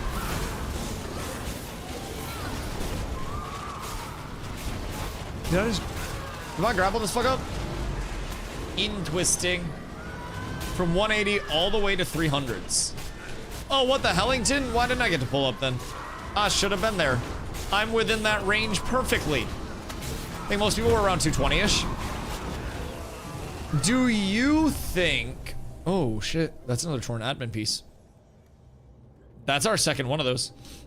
Do you think that it would be worth it for me to just craft a bunch of goblin skin strippers and then sell them cheap in, like, in trade or in global for profit?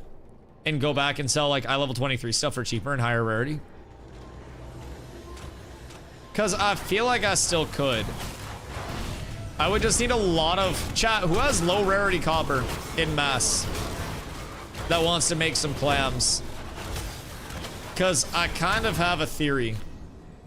We work out the cost to craft skin strippers, and then we sell at just enough of a profit margin where like new players and low levels will have enough clams to buy it, but we're still able to produce in bulk and keep the production going and ramp up.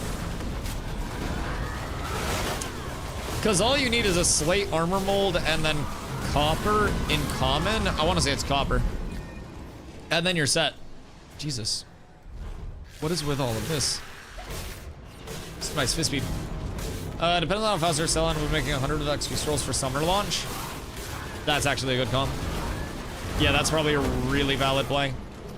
I wonder what else is going to immediately go up in value for summoner launch. Because... I guess, like, mats for 23, 26, and 29 stuff, maybe? But I think it'll be the 26 stuff. Do we think that people would be more likely upon hitting 20, if it was their first time leveling, to craft an eye level 23 first? Or do you think that they would skip to eye level 26 stuff? Basalt mold, if it was slate mold, it would have been 50 gold for the mold alone.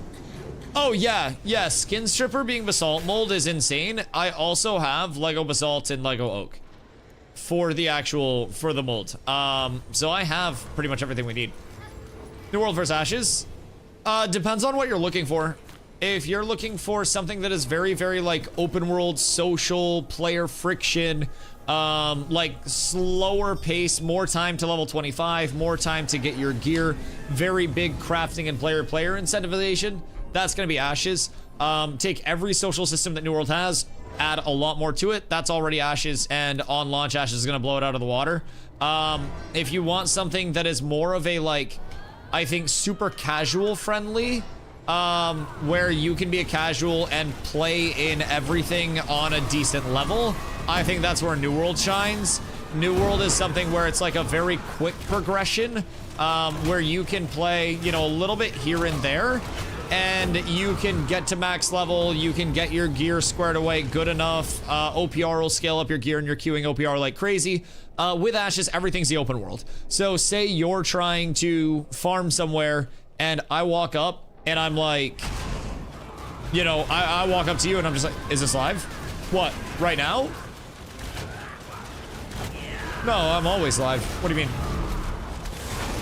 I'm always here, dog. My bad? Wait, what the fuck do you mean? Why do you think it was a rerun? Bro, I've been answering chat all day. What the hell do you mean? I answered your question earlier. Ooh, Torn Scout stuff. Is it $100 to play Ashes? $100 gets you in for the remainder of development. So my guess is it's going to be minimum 3 years. But It has a 90-day refund period with it. Sorry, I just talked about this earlier. No, bro, a lot of people ask. So, like, you'll hear me repeat stuff time and time again on stream, right? So, like, sometimes it's just because so many people are interested in Ashes. And I'm gonna be real, there's not a ton of content out there about Ashes that's actually, like, organic content. So, 100's too much. How much do you pay for New World? Between your original pack and then your Rise of the Angry Earth. Because, $100, again, it's gonna get you in, hear me out, until the game launches, which could be anywhere from, I think it's gonna be no sooner than 3 years. And could be anywhere up to, oh my god, wait, what is this? Jesus Christ, Stragma. Could be anywhere up to, like, 5 years. I think 2028 to 2030. So those of you, I love stepping a homie. Anywhere from like 2028 to 2030 is where I would say like the target like full launches. Other than that, you also have the 90-day refund period, like I mentioned. That's no hours limit. So even if it's like a lot, that is going to be entirely insured, so to say. You can hop in, make sure that you enjoy what you're playing before your $100 goes vamoose, and then you're in until launch with just 100. On launch, it's no box cost, no DLC cost, and then it's a $15 a month sub that starts on the launch of the game. No sub in development, only when game fully launches. No box cost, no DLC though. So you won't have to worry about like large upfront costs when the game launches, and your pack gets your first month of sub time and $15 in the in-game store. So you asked if there was pay to win. No pay to win, no pay to progress, no pay for convenience. It is just skins and transmogs that will be in the in-game store. So like literally just, you know, things that have no power impact whatsoever are just visual. There will never be any pay for convenience, anything like that. So really, really, really like ethical monetization, I call it, where it's like opt-in, completely optional. You don't miss out on anything if you're not paying more, because you would just be having skins. That's about it. So, any tips for a new player to level up when there are no groups that want to farm low level?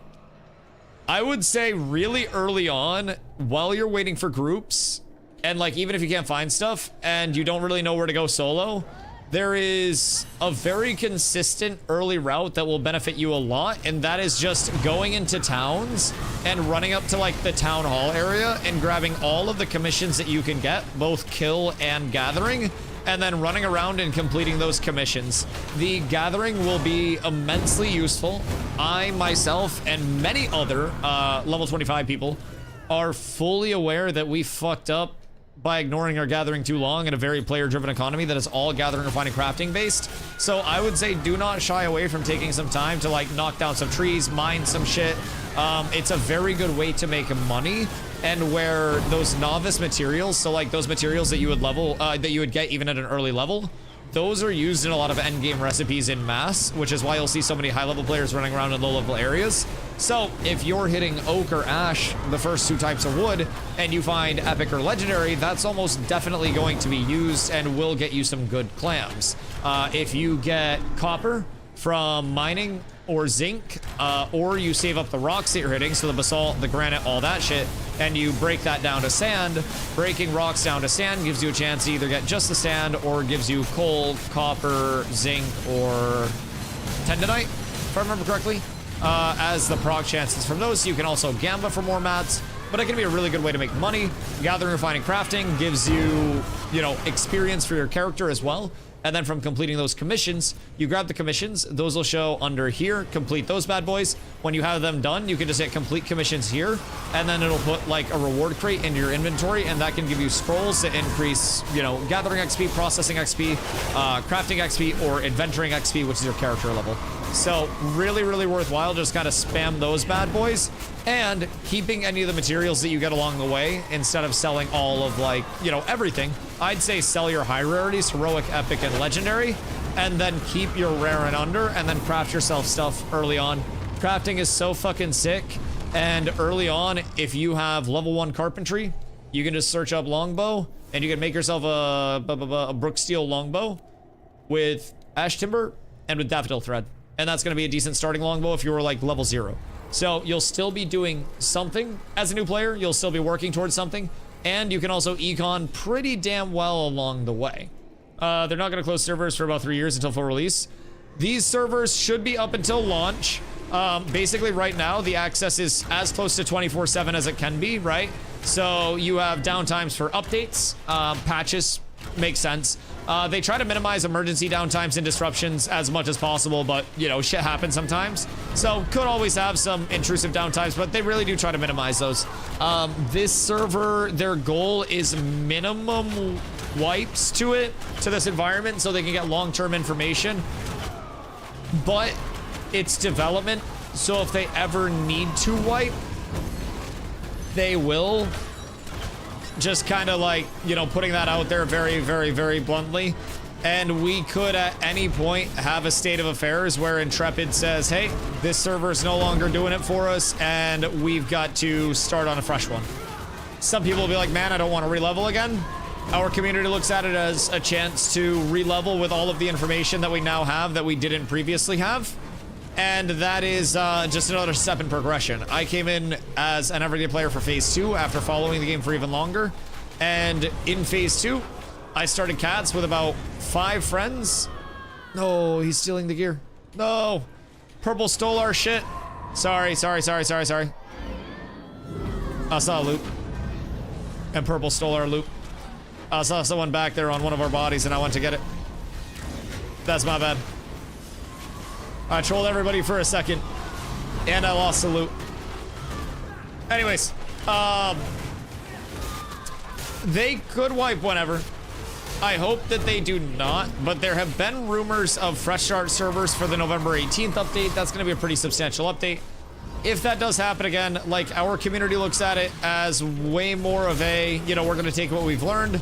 We're going to use that information to try to get more ahead, try to get more well established, and get ourselves, you know, in a better spot as an entire community. Try to recruit more people, try to get more people onboarded.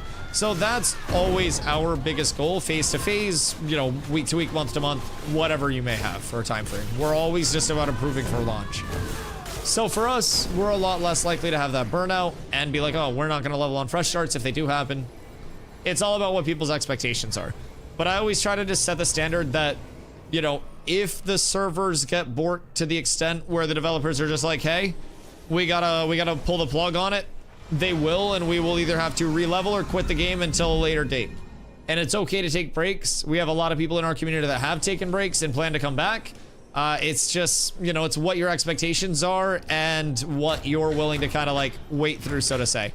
I do definitely think, though, their plan to minimize wipes and shit is hopefully going to be at the forefront of their prioritization, because they need, in my opinion, like long-term econ data, long-term progression data, everything. This server's nowhere near like capped out, so to say, in terms of prog. So I really hope they give us a good bit of time on it. Stone Glen emblems are going to fucking skyrocket, by the way, once people start crafting.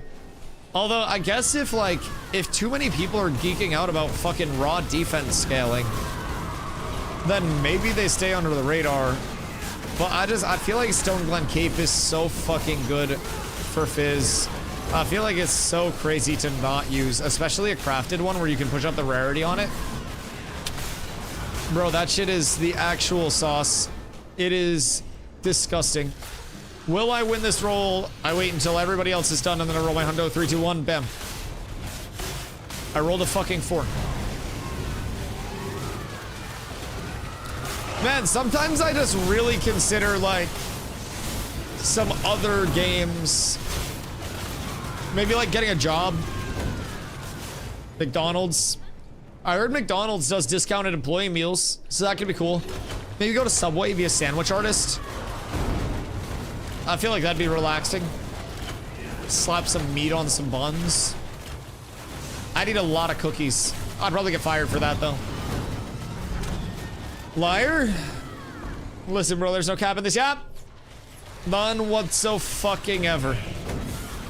I demand my streamer loot on all of the strands, because I'm gonna need a shitload of those things for my eye level 29 gear. It's gonna be a problem between Carf emblems and strands.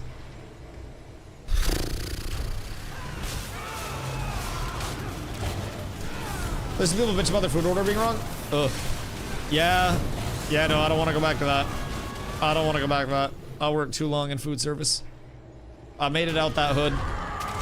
Slapping meat on some buns is a popular pastime activity.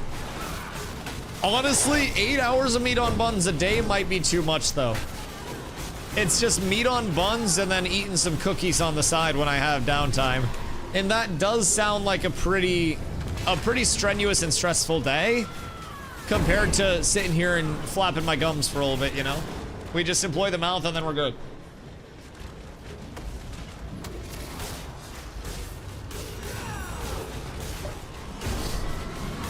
Sounds like my ex, meat on buns. I'm sure someone was inspired by, or someone thought of a lot of people.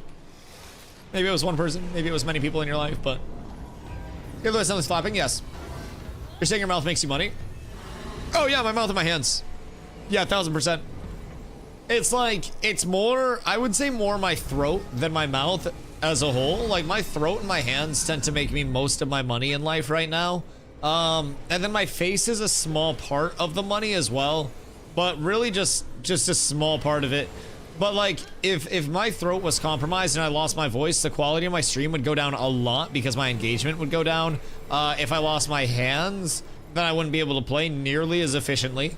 If I lost my face, I'd be dead, probably. But even if I didn't die, you know, I'd be a lot less pleasant to look at. You know, not that I'm like fucking winning Time Magazine's Sexiest Man of the Year, but I'm also not looking like a, you know, a troll in the dungeon type shit. So, you know, we got that going somewhere in the middle of the scale. But yeah, I'm very aware of my strengths and my weaknesses. There's not much else other than that. I get a nightly throat coat. I make it myself after stream, nights that I remember and have the energy to do so. It's a very refreshing tea blend that really helps maintain the vocal cords. Specifically used by many people in opera. What are we doing down there? What the dog doing? All right, hold on. Somebody stand on the other side of it. Cause I can just... Oh, Laura, what the fuck, bro? Laura gave me fall damage from that. Steezy, stand still. I need a... Thank you. I needed the intercept target to break some of my fall damage. Cause if I was going that fast, I probably would have fucking died. I very likely would have cooked myself. According to the math, most OnlyFans people make less money than you do. I don't make that much.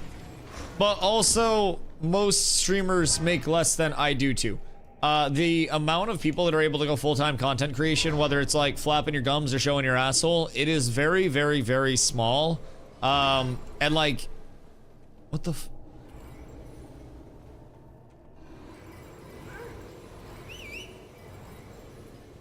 When the fuck did we find this raw cussy? Huh? What the fuck?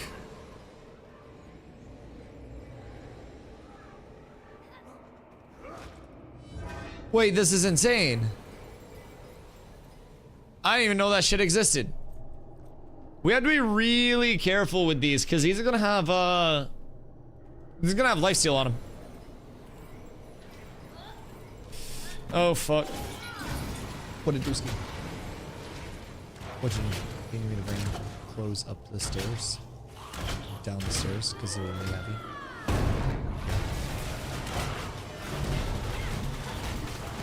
I can bring the clothes down the stairs because they're really heavy. Tag them up right now, or you can place them on the foot? Okay. Very good. Alright, hold on. Chat. I've been summoned for a very important duty. One sec. This is the final boss fight of laundry.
Oh shit.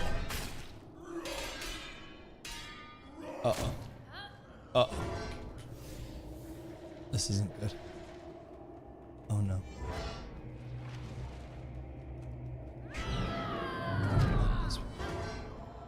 Without aggro. All is well. That's a bad spot. That's a bad spot. All that. What's going on up here? Oh god fucking damn it. Was there fucking PvP? Bro, why do I always AFK at the worst time? God fucking damn it. Damn. Bro, why can't I target down?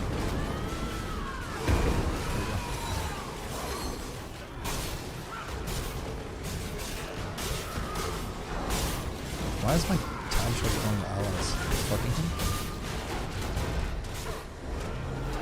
Why is purple my ally? Wait, what? What's happening with my... Okay, he's unflagged. I got so many mobs on me, and my tab target is bringing me to... allies? That was really weird.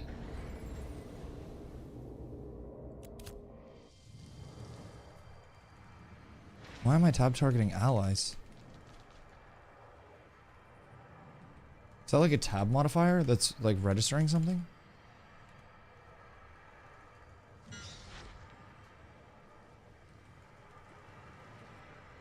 Weird.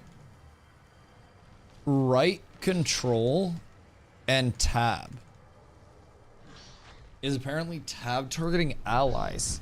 And I guess I like hit my right control somehow when I was getting up and it was still registering it. That was weird as fuck. My bad. I picked the worst time to AFK. I'm gonna be completely real. I picked such a bad fucking time for that. And I do genuinely apologize. That's my bad. I timed that so fucking bad.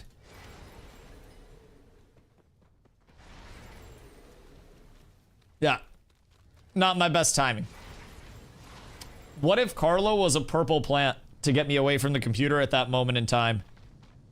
Because she came in and asked me to bring the, oh my god, wait, we got 2 Blood Runner recipes. And we have 2 Torrent Scout recipes. Jesus Christ. She asked me to bring the laundry downstairs. Because it was very heavy. And that was why I AFK'd. Oh, god damn it. I did us in. Alright, so are we decking purple? Because they decked hard? Oh, we have torrent admin pieces too? Yeah, I think there were 2 torrent admin pieces that dropped, right? Because I'm down. Personally. I'm always down. I enjoy the PvP. Good day. What do? Don't beat your chest at me. You got a deck scroll? We make raid? I can't beat my titties. Cause I'm down for whatever. I'll go back in. I'm so down. Why did they deck hard? Probably just to get the mats. Dude, I wish I was there. Why do I always pick the worst fucking times? That is so sad. Boss? The elemental boss?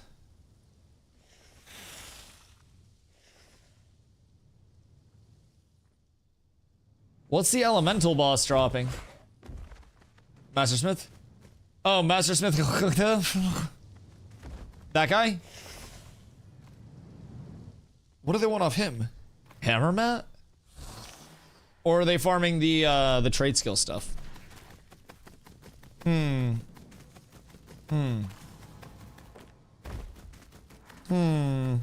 Probably trade skill stuff for decon, if I had to guess. Maybe try to get like griffin leather.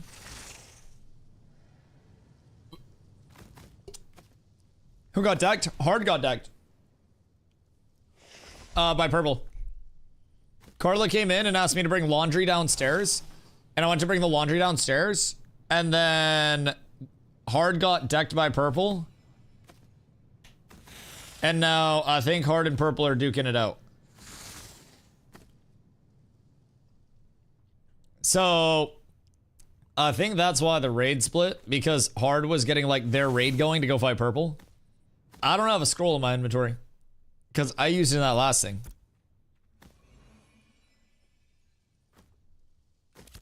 I think Hard is killing purple. I've seen more purple respawn than I have Hard. I might go in and look. I might go check it out. Oh, I should bring my strand over, actually. I should not die with that. That's like 15 gold.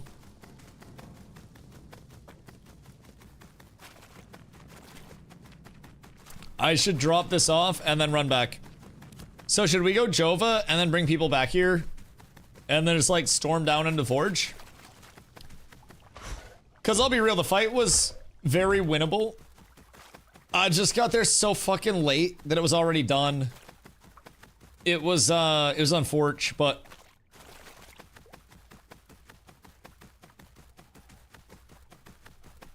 Either way, I'm not to be in there. How many do we have right now?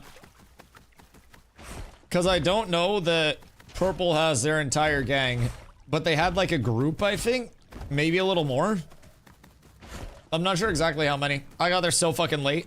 I came back and I just saw people like flagged up in the next room. And I was like, oh shit, what's going on here? Yesterday I used all my epic zinc ingots because I thought I'll never get this ingot. Now I have all of the glittering I need and no zinc ingots. Oh no. Well, I mean, I may be able to help with the hit rocks part of it. I can probably try to put in some work there. I do have a Hoofsy given apprentice mining pick for when I hit level 10 to replace my crude. So it won't take long. I'm already at level 6 mining, so that won't be a long process. I don't have mining bags, though. That would probably be a cook. Do some guild leveling before G2 can spin up. That's so sad. So, what's guild 2 going to be putting points into? I'm assuming more crafting stuff, yeah? I'm glad that I got an ingot. Or, not an ingot, but a strand. I'm very glad that I got the strand. The strand is honestly more value than most things, and that's 1 out of probably like 50 that I'll need. Fucking awesome. Awesome. Truly feeling blessed on this fine day. So I might run down and see if anybody on the purple side is accidentally just like flagging. And maybe see if I can get some bops on it. Do processing perks. Not even trolling, it's so good. Which processing? Like, not the processing XP, but... Are you looking at... That's gathering. Crafting. What processing perks? Oh, shit. Processing time and qual. Duh. My dumbass. Or it's time and spoils. Wait. Does time and spoils... Spoils increases the quantity, right? Because qual is rarity and quant is spoils.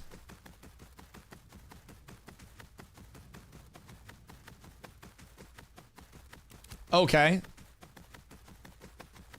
So...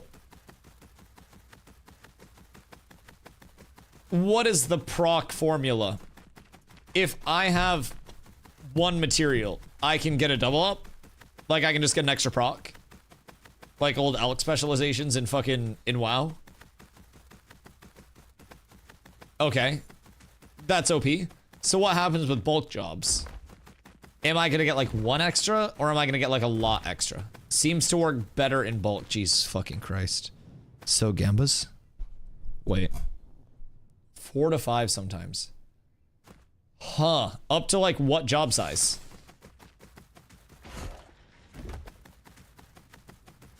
One of my Raven carcasses, 25 silver for Raven carcasses. Boys, they're already on the up and up. The Raven carcasses are going to be one of the hottest commodities very, very, very, very, very, very, very soon. It honestly, if we're not PvPing, I'm gonna go stock up because I fucking need to. I need so many of these things that it's not even funny. Ravens were 36 last week. Oh, Ravens are gonna go up. They're gonna continue to go up. This is a slash yell wanna buy in Jova, so he's trying to scam. He's trying to scam. Ravens are gonna go up. Grems are gonna go up. A lot's gonna go up. A lot's gonna go up. You have 300 skins? Ravens? Jesus Christ. All hunting's gonna go up? Yup. I 1000% agree. Everything huntable is going to skyrocket. And I am just going to sit on my little loop that I run. And make sure that I have as many raw huntables as humanly possible. Because I'm getting Grems, I'm getting Ravens, I'm getting Wolves. Those are all necessary in so many fucking things. It doesn't matter, like, what spread I'm getting as long as I'm getting them. The Grems are going to be used for Torn Scout, probably a lot of other shit. The Ravens are going to be used for my Blood Runner. The Wolves are going to be used for caster shit, I believe. Huntable bears, if you can find those. Bears are going to be used for shit. Raptors are going to be used for shit. Like, everything. Susan going to come for you again? Bro, I swear to God, I will have Nin come over and smack the shit out that hoe. Absolutely. Abso-fucking-lutely. I will have Nin pull up. Solid Forge grind? Indeed. Indeed. I wish that we could have also had a deck go out, but we got Blood Runner feet earlier. Carve the recipe. I saw. We have 2 pieces of Blood Runner. We have 2 pieces of Tauren Scout. And then we have a piece of Tauren Admin, which is the caster set. Yeah, we did well as a guild today. And I think we also got some ingots and shit. So as long as everybody just keeps plugging away, man, we'll have all of the recipes. We'll have a good amount of the mats to get some people started out with the sets. Where you get skinwalkers and what level are they?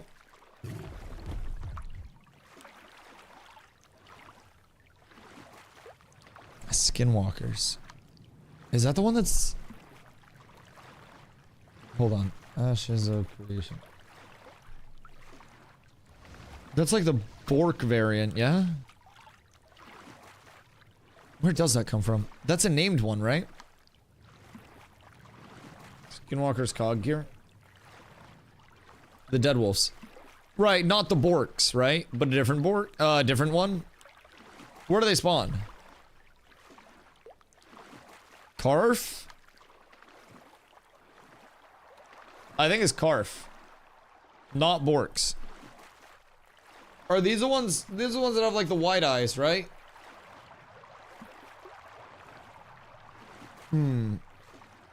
Should I go grab those guys? What do we need them for?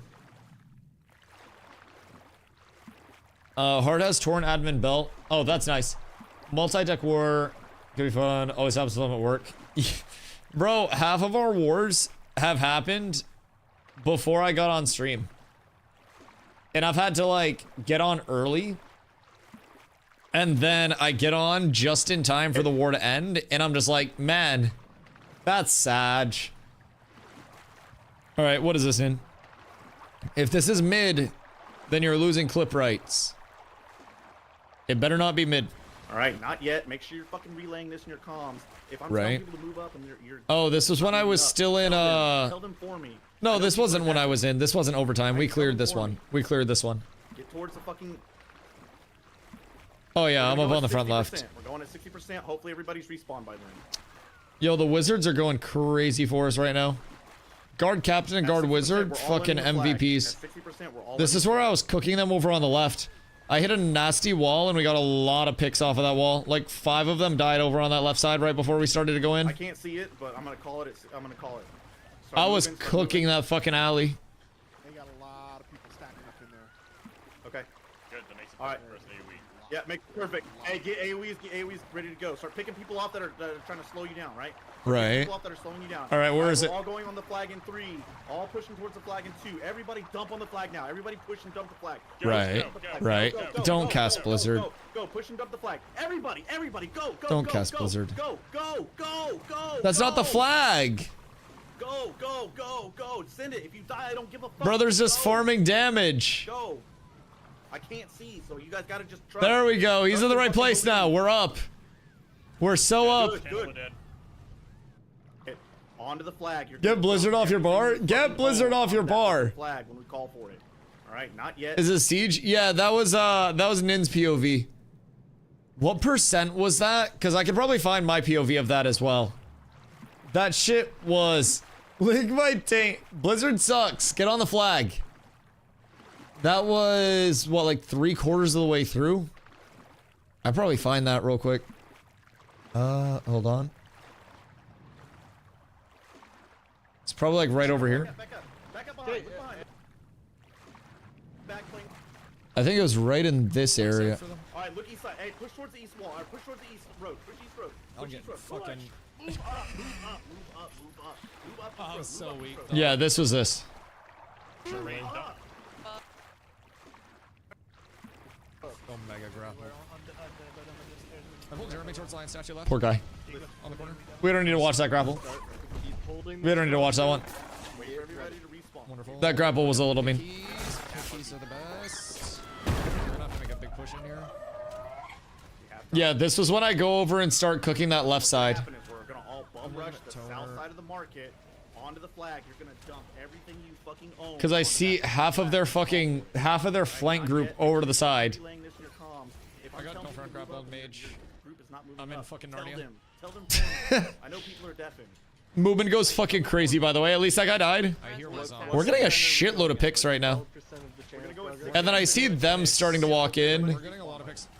Alright, Look at this left side, bro. If we go 60%, north side, we're we can just going kill all in. all of this. At 60%, we're all ending the flag. 60%, Yeet. we're all ending the flag. And then I just walk out after the cheeky ass trip. Up to the flat. My entire goal was to fuck with them, and like 5 of them died off that, bro. We're all ending. Good. So many people died off this shit. Wait. This left side, bro. If we go 60%, north side, we're we can just going kill all in. all of this. At 60%, we're all ending the flag. 60%, Wait. We're all ending the flag. Market up to the And then like 4 of them die. 5%. We just No, got that's crazy. I love that that worked. I'm gonna call it. Is it laggy during Siege? The server performance was actually really fucking good most of the time. There were a couple instances of lag, and there were some really weird respawn bugs that were happening to us on the defense side that I guess didn't like happen to the offense as much, so probably respawn like specific towards the town hall for the defense. But that was, I would say, the biggest thing was like the respawn bug, and then just some general desync. But this was the all-in. Everybody, Everybody in. To the flag. Get I do damage numbers. Look at all those. Look at all those go. Look at all of those go.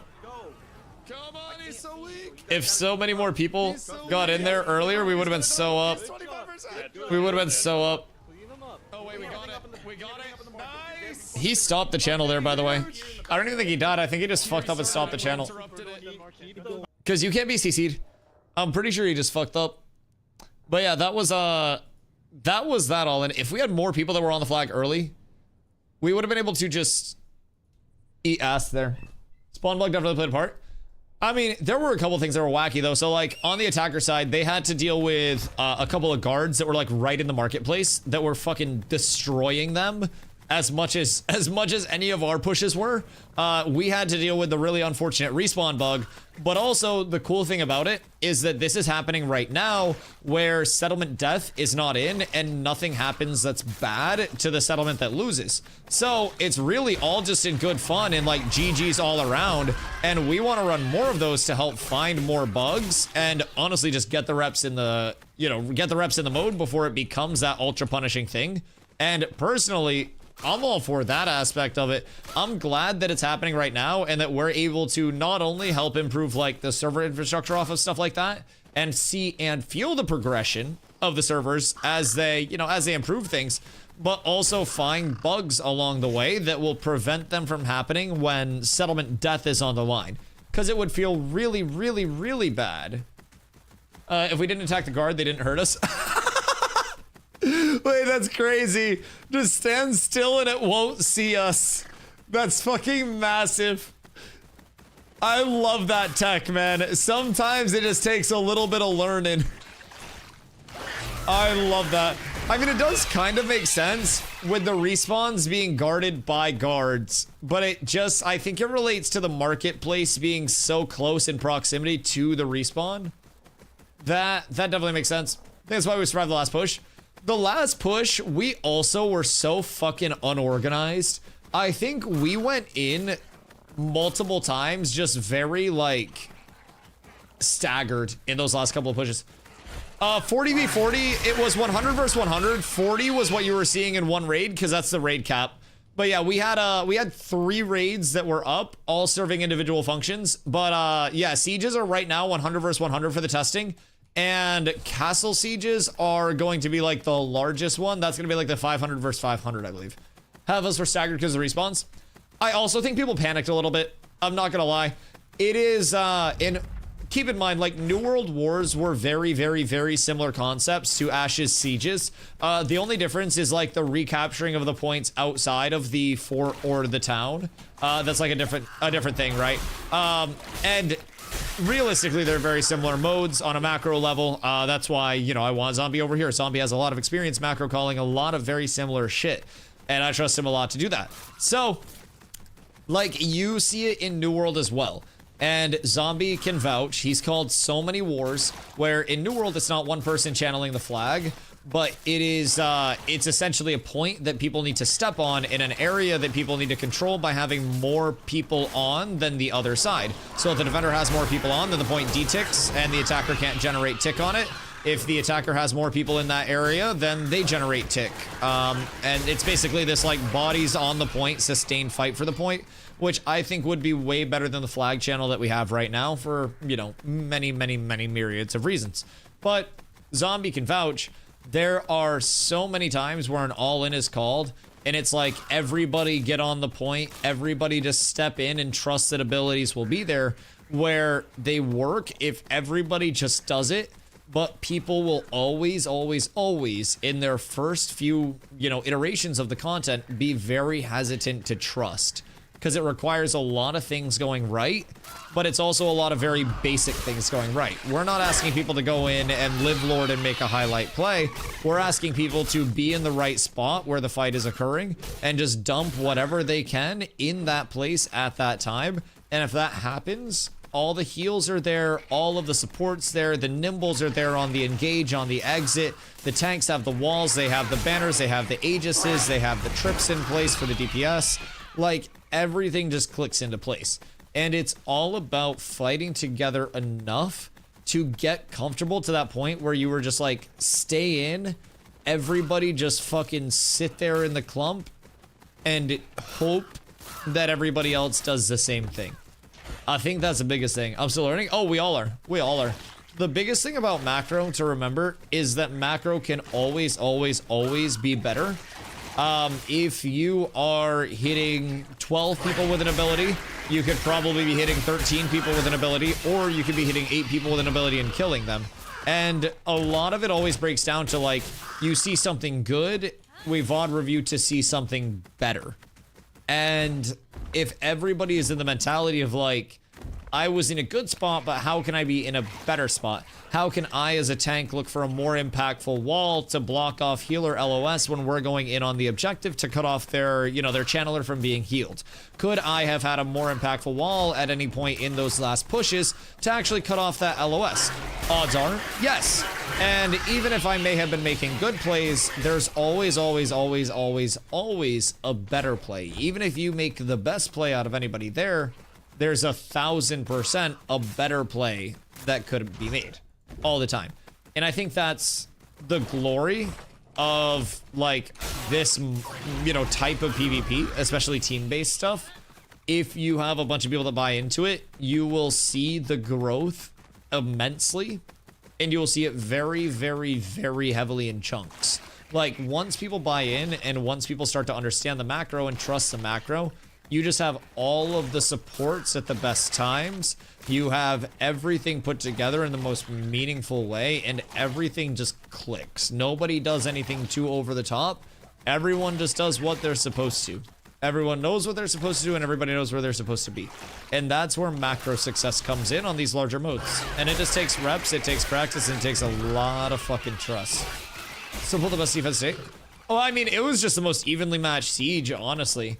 Like, it was really, really, really, really, really, really, really fucking good. I think that if it was run again, it would be just as close and just as fun. I think that it was just a really enjoyable experience overall. Like, win or lose, that shit was a fucking blast. I would have loved it if we could have dicked up at the end, but then one person at 20%. Yeah, the channeler. Yeah. Yep. Yeah, 1000%. It was very close, and it just comes down to like a couple more abilities being targeted at that person that's standing in the corner. I always get bitten by this. At the right time, and that chunk would have been just enough. It literally just comes down to exactly what I said. Nobody making a crazy highlight play, but everybody all-inning, knowing where the target is and trusting that everything else is going to be there at the same time.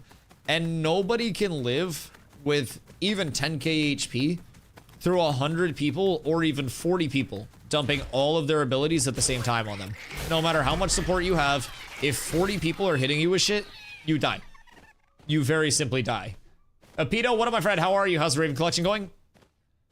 We just got back out to the fields, but the collection is going quite well right now, if I do say so myself.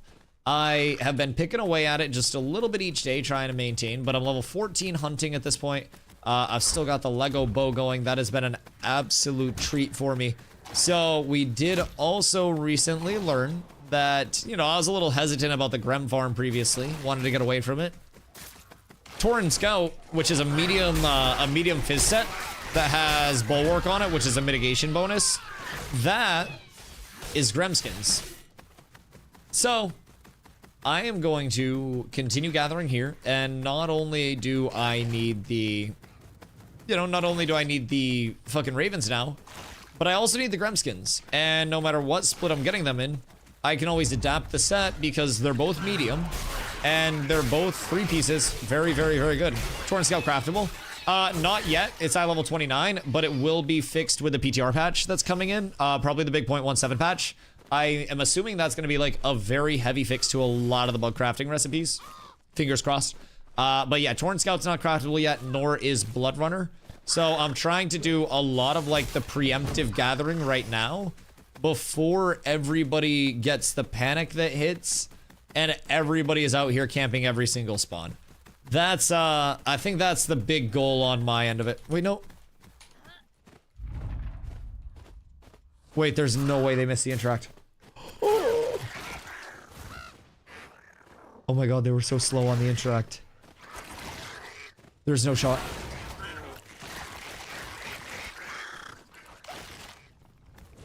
Oh my goodness, thank you. On this day, I appreciate you, my good man. Holy shit. So on Codex, they don't show the required crafting mats. Yeah, Codex has the recipes for them, but the recipes aren't linked up to the actual abilities. Whoa, brother. Whoa, whoa, whoa, whoa, whoa. Calm down, chief. That's not very nice, Lashonda. That's not very nice at all. I don't think that's very nice at all. Well, ask him if he wants to PvP. That's not very nice at all, man. Would he like to? I will give him an opportunity to.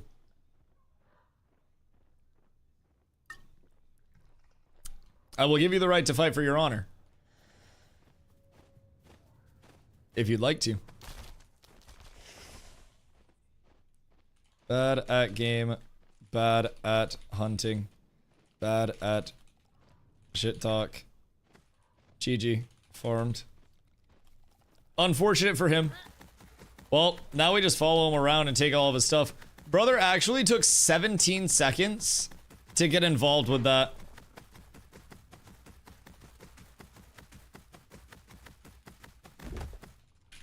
Let's see if he's actually dumb enough to do so. People don't really take kindly to that on the Intrepid side, man. I wonder if he knows that he's playing a game that is quite literally made by a game man. Settings check him. Oh, I absolutely could. Missed a gram, by the way. +1 for Dusty. Who's Avarice as a guild? Cause that's it's a bad look to have old Lashonda in there, man. That's a tough look, I will say. In 2025 is crazy. Brother's giving off that big boomer energy. +2 for Dusty. Missed another. Brother, my god. Plot twist, it's the GM. It's Planendorf. Actually, Planendorf. You're so tilted, bro. Relax, loser. You're missing all the huntables and slurring. Yeah, I'm the tilted one, dog. Spread that word out real quick. Say it with your chest one time. Don't hide behind censoring. I don't think you will. I don't think you will. Say it with your chest, brother. If you're gonna say something, say it with your chest. You say that shit. You say that shit.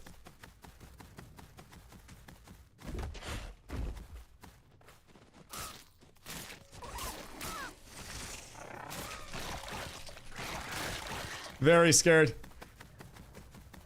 We can definitely bait him into it. 1000%. I can absolutely tug at this man's heartstrings and challenge his delicate ego enough. He's not even moving anymore, he's just standing in one spot. This is fucking gold. I will sit here all day. Yo, Juan Restrepo! What am I go? How are you? I love you. We miss you at Dota. Wish I could say the same. I miss you. I'll miss Dota though. Insane stun lock. I got bro hit with the in cap.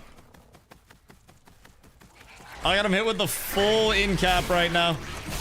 Doesn't know how to respond. Isn't that name of the chick that married Napoleon Dynamite's brother? Made him all G-like? It may be. You're a fucking master of the lore. Oh, there's a wolf over here too. Brother! He's missing all the gatherables because he's too busy slurring. Holy shit. His hatred consumes him. I wonder if he's still just like standing somewhere over there, not gathering anything. I think he just ran off. Whatever floats his boat. Whatever floats his boat.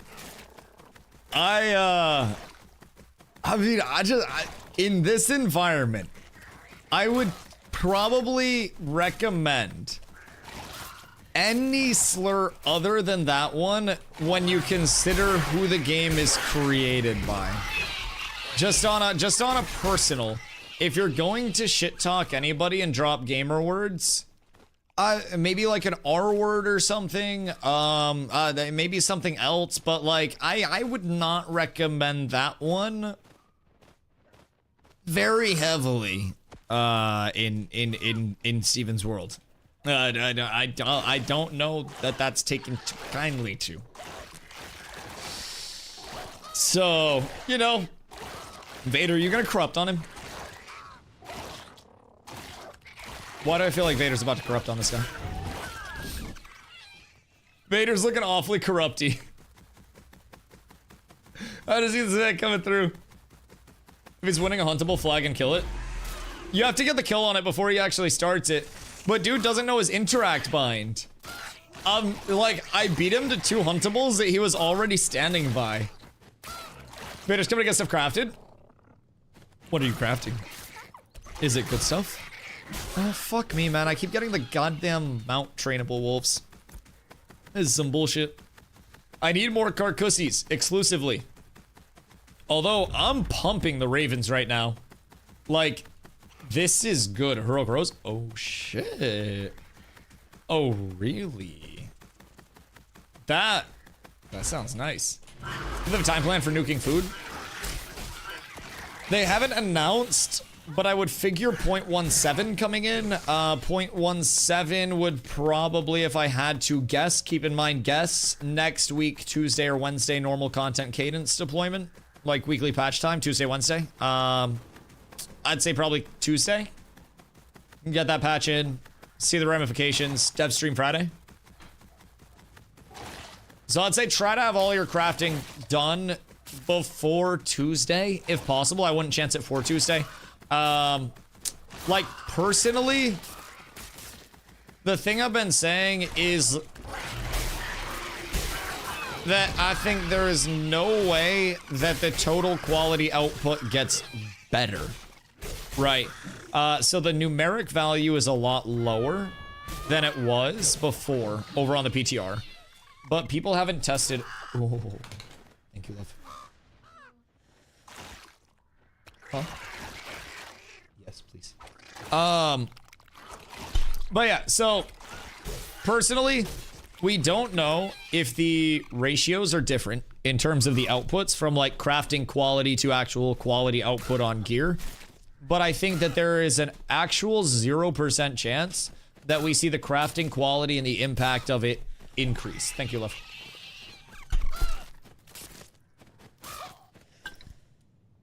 I think best case scenario, the quality stays, you know, with everything fully in effect, relatively similar overall.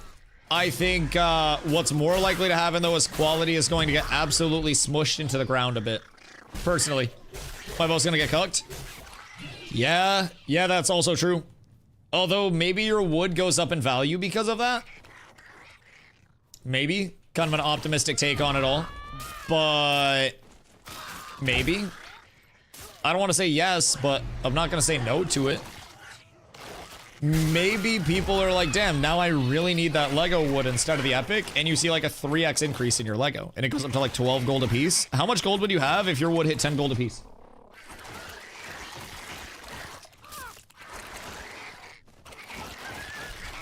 Because something tells me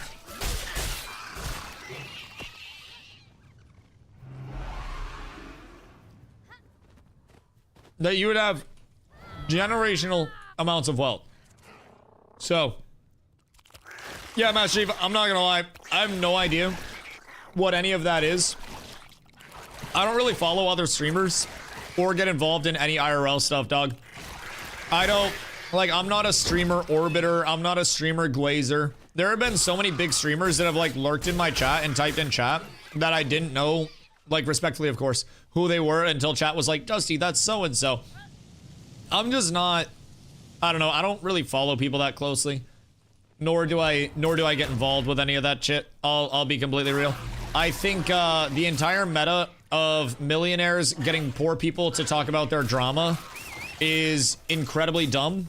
And I think that millionaires should handle their drama behind closed doors with their millions of dollars and not get a bunch of stupid people to regurgitate their drama to other people to then generate them more millions of dollars. Caring about the drama of somebody that doesn't impact you whatsoever. Like, instead of caring about some millionaire's drama, you could care about a kid with cancer and donate money to that instead. But instead, people gift fucking tens of thousands of subs to their favorite e-waifu that's going through a very hard time when they can afford everything in life that they'll ever need, while people are quite literally living through poverty, starvation, disadvantage, all of that shit. Like, I think it's so fucked up that people become millionaires just going, oh my god, my life is so fucking hard, please give me money, when they're sitting on a goddamn throne of money from a fucking camera and a video game. And half of them aren't even playing video games anymore, bro. Like, it's devolved to the point where all you have to do to make more money once you're a large streamer is keep getting involved in fucking dramas. And it's no longer about content creators making content. It's about content creators being a fucking household name like a goddamn movie star was in the 90s. And it's so fucking dumb. Because it's not even for putting out a product anymore. It's for existing in a manner where a lot of people worship the ground that you walk on. And then you have drama with a bunch of other people to keep your worshippers orbiting you and saying, oh my god, that's so awful. You poor thing. That doesn't happen to anybody except for you. Have tens of thousands of dollars. I hate that shit, bro. Like, no matter how large this stream may get, I will always fucking make gaming content. I don't do drama. I don't do IRL shit. I think it's fucking corny. I think that the orbiters make it just as bad as anything else, and I hope everybody in this stream appreciates the content and appreciates this as a place for everybody to hang out and does not become an orbiter. I think orbiters should be very scary to most content creators, but instead, so many content creators worship their orbiters the same way that their orbiters worship them. It's really weird. Really weird. Some of you ever play Ashes? Yeah, he was literally on like 5 minutes ago. What's up? In terms of like the jewel crafting stuff, they just need more settlement money for it. Like everyone's broke as shit right now. So we're trying to get funds into the into the settlement itself. But it's very hard to do so with the current tax structure without just jacking taxes up to like 100% and being like, hey, everybody scam yourself. So that's the biggest thing. We just need people to spend more money in Kaltura. Jova getting their cookhouse up, or Nuela or wherever it was. The cookhouse in the Riverlands really fucked us over a little bit because people stopped buying all of their all their food, all their consumables out there. So we need people to buy like consumables. Dude, I literally saw you plugging. I saw you plugging. Thank you. Yeah. We're trying really hard to drive some commerce out there in any way that we can. It's just been tough. I think we need like 300 gold for it. And with people not really like venturing out that way at this point without, you know, dedicated things happening, it's a bit tough.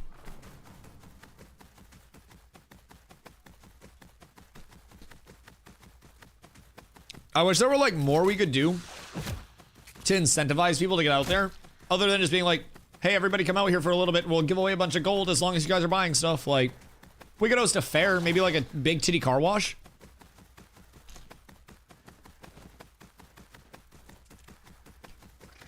We can make dodgeball team. Could be an absolute banger option. There's got to be another way that we can make money though. Like with laundering out through the player market, it's been very tough for like less populated settlements to actually make clams.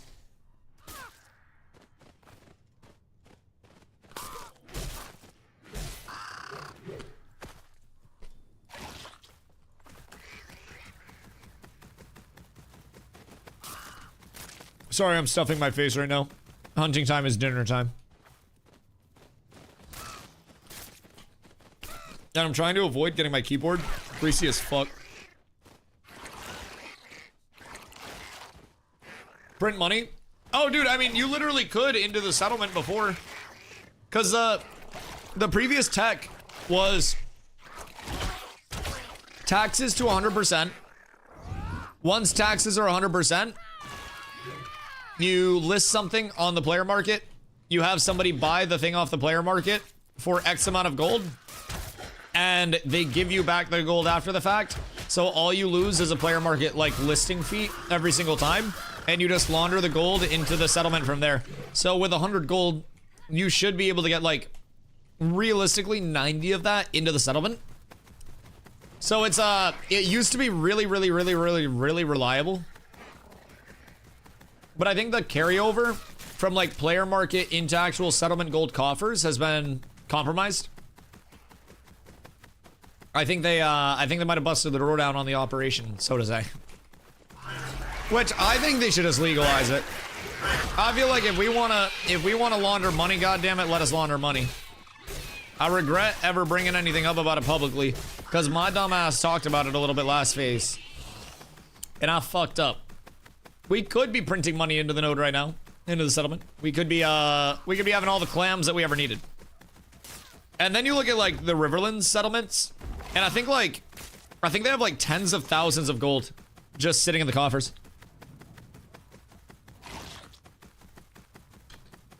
Just let us direct donate. I agree. I think most of the settlement gold issues are solved if citizens of a certain tier unlock the ability to donate directly to the settlements. 1000%. Should be able to trade between settlements. Ooh, that would be kind of cool with like settlement materials. So it's like, you know, we need bricks for this buy order. You have bricks. How much for your bricks? And then you work out a deal.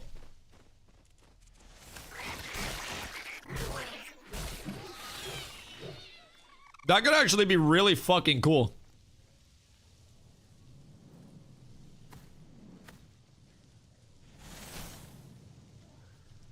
How much does the caravan pay for Khaled to Turquoise Sea? KT to Turquoise Sea? Probably not a lot. Why, what up? How large of a van? Because if you're running a van, you're probably going to want to get Joshua Tree for the larger carriage.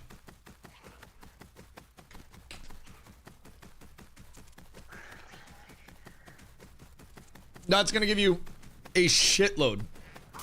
Shitload more space. And they haven't nerfed that yet. So I don't actually think that it's bugged. I'll be real.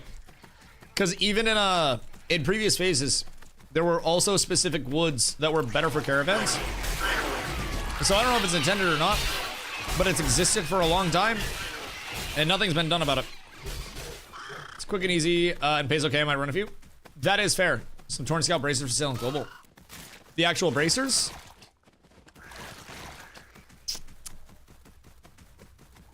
Interesting. Whisper price. Because those are not bad. Those are not bad at all. Yo, good looks, my boy. I appreciate you, Havoc. Let's see what they want for them. If they say something cheap, I might jump on it.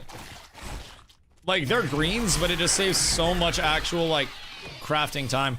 I'd prefer it if it were a Blood Runner piece, though. Because if I drop a piece right now, then I'm just going to lose my Rosarium guard bonus. That 629 Fizz power. Which, it's not the end of the world, but it is definitely a noticeable drop-off.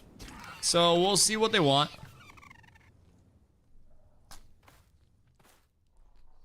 It's like a short-term loss for a long-term gain type shit, you know?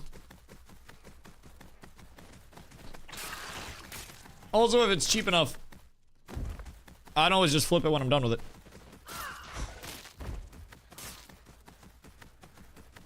$60 gold.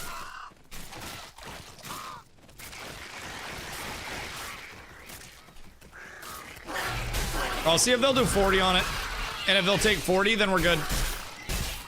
I'll pay 40 for these shits right now, though. Like Loki Agi. If he says yes, I'm down. I will give this person 40 gold right now for those Torrent Scouts. And I'll do it with a smile on my goddamn face. Oh, it's 579 Fizz power. So what would I lose if I drop these off? A little bit. But I mean, I'm still chilling. I'm still just sitting nice and pretty. And the long-term gain of those. Going into one more piece of medium. It's gonna help them hit. Getting closer to a set bonus. Gonna be great. That's also the set that I'm looking to get, you know, made as soon as 29 is craftable. So that's gonna save me a ton of work in the long run. Honestly, it'd probably be worth the 60 gold if I'm gonna craft them anyways, but...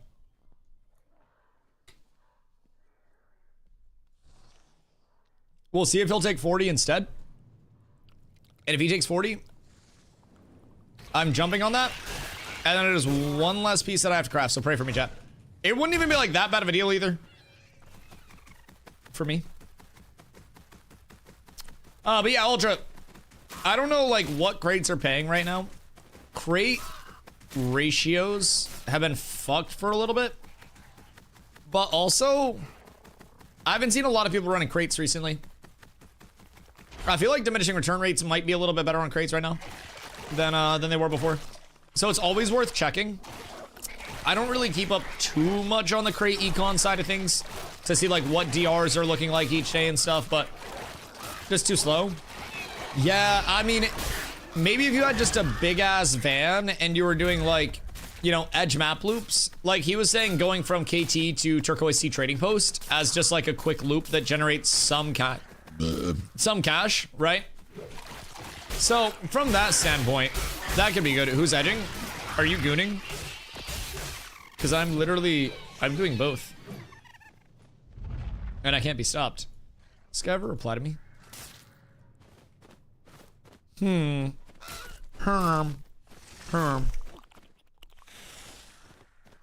I'm trying to acquire some bracers for very reasonable prices. Yo, Jackie, what up? Scam well populated? Population kind of ebbs and flows a little bit, honestly, because it is in development, right? It's still got a long way to go until launch. So we have a big update coming on November 18th. That's going to be a population spike. And then, you know, before the next big update, you'll see the population dwindle down a little bit. And then next big update comes, population goes up. But long term, the population will be expected to go up, you know, pretty consistently as it's getting closer to launch, of course. But the cool thing about Ashes is that it's all open world. So with the population, you are very likely to see a lot more people in this game than you would any other MMO that has the equivalent number of players. If you take like, you know, 1,000 people, put them on this map, and 1,000 people, put them on that map, then you're very likely going to have more interaction with other players in Ashes. If you join the game, I can level a character and join a guild in PvP. Oh yeah, of course. I mean, you're joining this server like a little bit after the start of the server. So a lot of people are going to be leveled already and past like the early game. But even in looking for a group right now, you'll see a lot of people that are looking for different level groups. It just might be a little bit slower to find groups now than it was like day one of the server, right? But you can still absolutely find a lot of active players, a lot of active communities. And again, population just increases over time as the game continues to develop more and get better. So very simply put, yeah, anything that you're looking for in terms of like, can I level a character? Can I progress? Can I PvP? 1000%. In yesterday's VOD, we have a settlement siege that we defended. And that is gonna be like the largest risk, largest reward PvP mode in the game. And that shit was a fucking blast. I would highly recommend checking that out if you want a little glimpse into like what the PvP can offer. Because, dude, it's so fun. There are, of course, going to be more systems coming in as well. Like I've said a ton, it's in development, so it'll get better. But there will be arenas, just a nice instance form of PvP.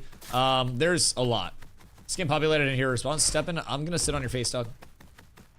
I swear to God. I swear to God. Is that just Gooner friendly? I'd say pretty Gooner friendly, yeah. Yeah. I'd say relatively. I'd say it's more Gooner friendly than like Hello Kitty Island Adventure. Not as Gooner friendly as Roblox. Somewhere in between. I think it gets more Gooner friendly once the Tolnar come in. The Tolnar are essentially like they're gonna be the last race to be added. But they're just like an orgy of all of the other races that stayed underground during the, during the apocalypse. And they just fucked it out and repopulated.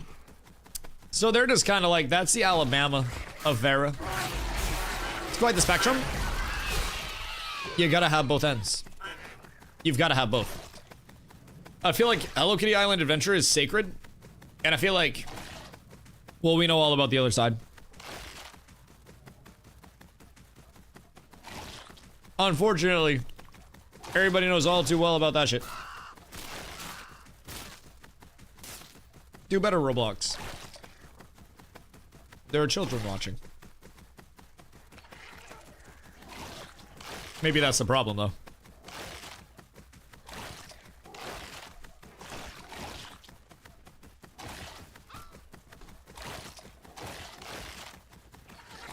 I'm trying to eat so fast. And I think it results in me eating slower.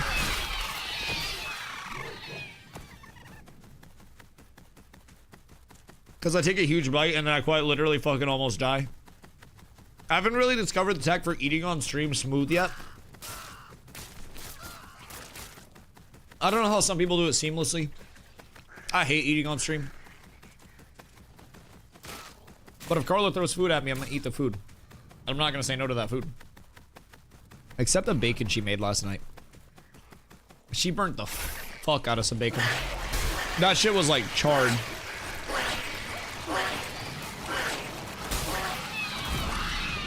She tried to play Stardew, I believe. And forgot that she was cooking it. And then it continued to cook. Continued to cook for a very long time. I smelled it in the stream room and I immediately knew something was wrong. And I immediately smelled my bacon slipping away from me. It was fucking tragic. This is the fake Grem. I will not go after this fake Grem. No matter what happens. I promise. Oh, it's almost 100 raptors. I'm gonna flip the fuck out of these things when Blood Runner comes out. Hey, yo. Set some aside for your boy, perhaps. Because I am going to need to come up on a few of those. I don't know what your asking price is gonna be, but...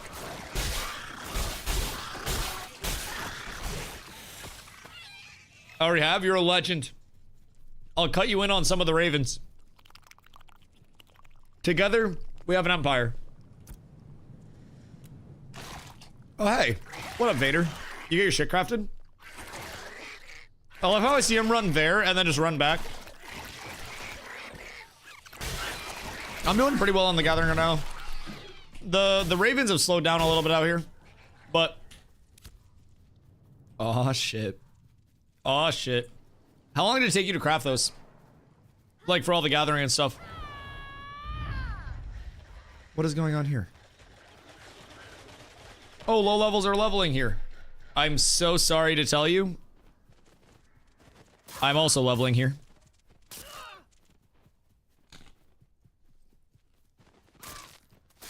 Oh, really bad news. I'd like to know, what are the big mats for it that you need?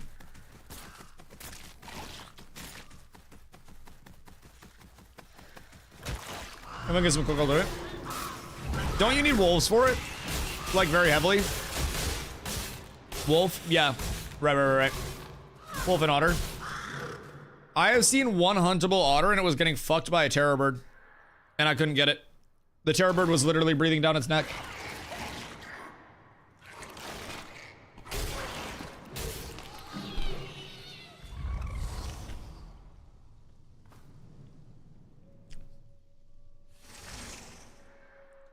You need wolves, epic wood chips, and uncommon otters.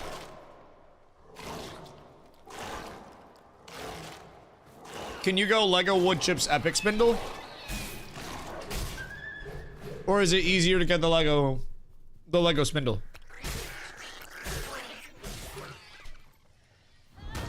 No. The fuck you mean no? Why?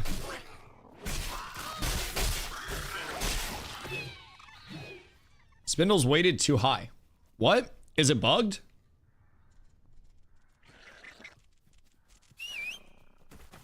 Everything's supposed to be equivalent weight, no? Like if it's a 4 input, it's all supposed to be 25? Interesting. I'll have to have a meeting about this. That seems very weird. So how hard is it to get a spindle? Excuse you. And is it just one, or how many are you looking at? Eh? Okay, well if it's eh, that's not bad then.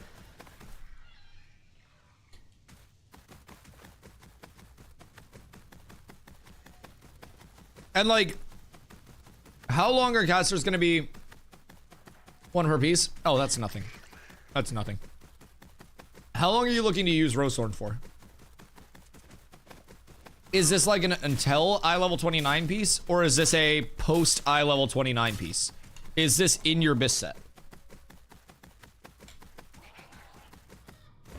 Because I've always just figured everybody went a 5 piece and a 3. Not BIS. Right. Okay. Being until I can get my Dusk and Torn Adamant. Okay, cool. So this is like your pre-29 BIS. That makes sense. I don't mean to objectify, but got your 10 out of 10. Objectify me, daddy. Whatever you'd like. I'm here for it, brother. I am a shitty performer on a stage. You throw tomatoes at me. I'm here for it. And those tomatoes are gifted subs. And 6 roast 2 bloom. Okay, massive. Massive, massive. Bro, as soon as... I don't think that guy liked my 40 gold offer, by the way.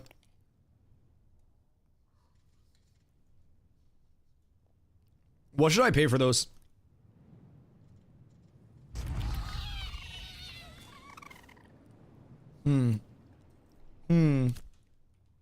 Is it worth the 60 gold?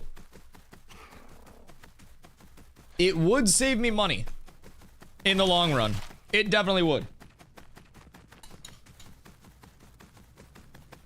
How much is Rosarium Guard selling for, chat? Like, right now. Because I could also just sell my Rosarium Guard bracers and make back some of the money. If he hasn't already sold them. I don't know, I think my 40 gold offer, like, fucking offended him or something. The dude didn't even message me back. He probably put me on the ignore list and labeled me as fucking broke. Which he's not wrong. I just got this gold today. I don't want to blow through all of it, but... What about going 5 rows through cog when that comes out? I think I'm like the mint from the thorn better. The thing about, like, the mitigation from Bulwark is that it's so fucking consistent, in my opinion, in group stuff. Like, Siphon's cool and all, when you don't have anything else. But, like, Bracer's sitting at 66 at Winston. The, the Torn Scout ones? Oh, Rosarium? Oh my god, wait.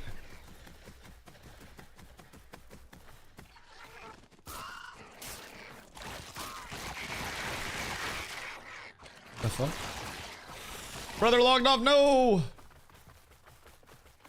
He did not like my offer at all. That's tragic. Huh. I don't know, Rosarium was still at fucking 60. I doubt that it's actually moving for that though, right? Do I doubt that, Dusty? Do you actually doubt that? I don't necessarily know. Just waiting for 0.17. 0.17 is hopefully gonna be fat. A lot of bug fixes. I'll just wait. If another listing is 60. Damn, so I could flip these for 50 instantly. Yeah, so that was a good deal on those.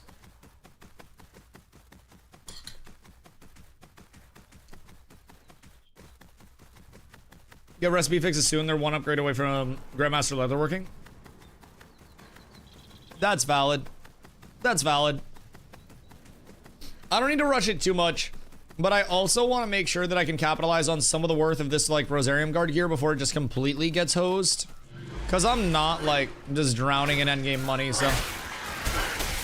I do need to be aware of that.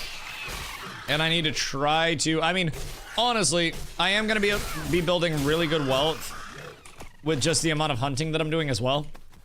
It's a super consistent.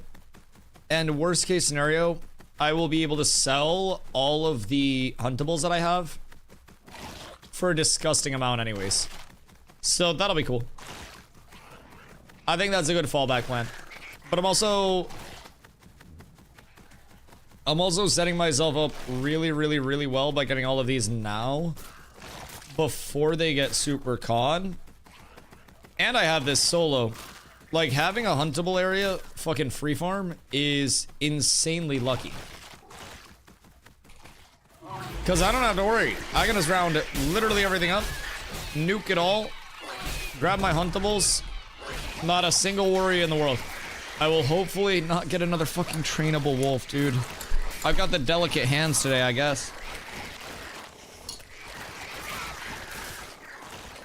My endgame kit would be 362 magic power. It's not that much. I also hope they bring in diminishing returns again.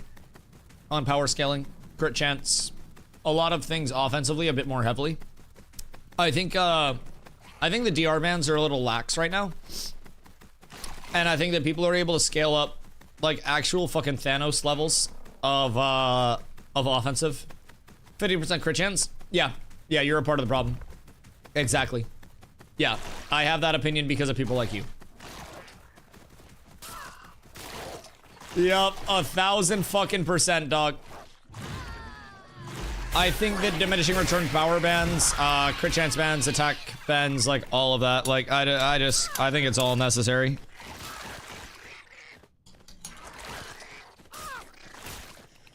Now, would it be ideal if they didn't need the diminishing returns because they had like, you know, their gearing figures where they wanted it to be? Yeah, absolutely. But we have some good indicators right now that numbers are getting a little out of scale. Things bad now, just wait until Master Armor Smithing comes online.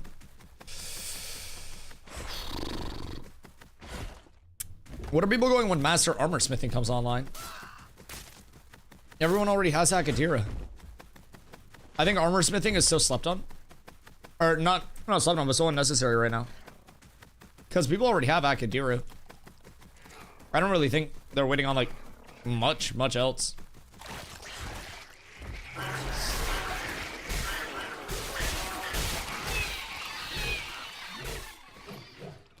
This is reserving fillers for masters. Akadira kind of sucks, just not as good as Master Armor. What are people looking at for the Master Armor set? Because like Akadira, I think is an 8 pieces dick. Honestly, I don't like Siphon as a 5-piece proc as well. I was actually ranting earlier about how I like the duration-based ones more. So I don't disagree, but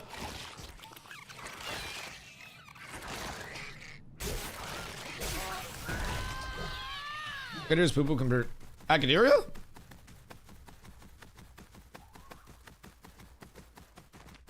Were you looking at the same Akadira gear?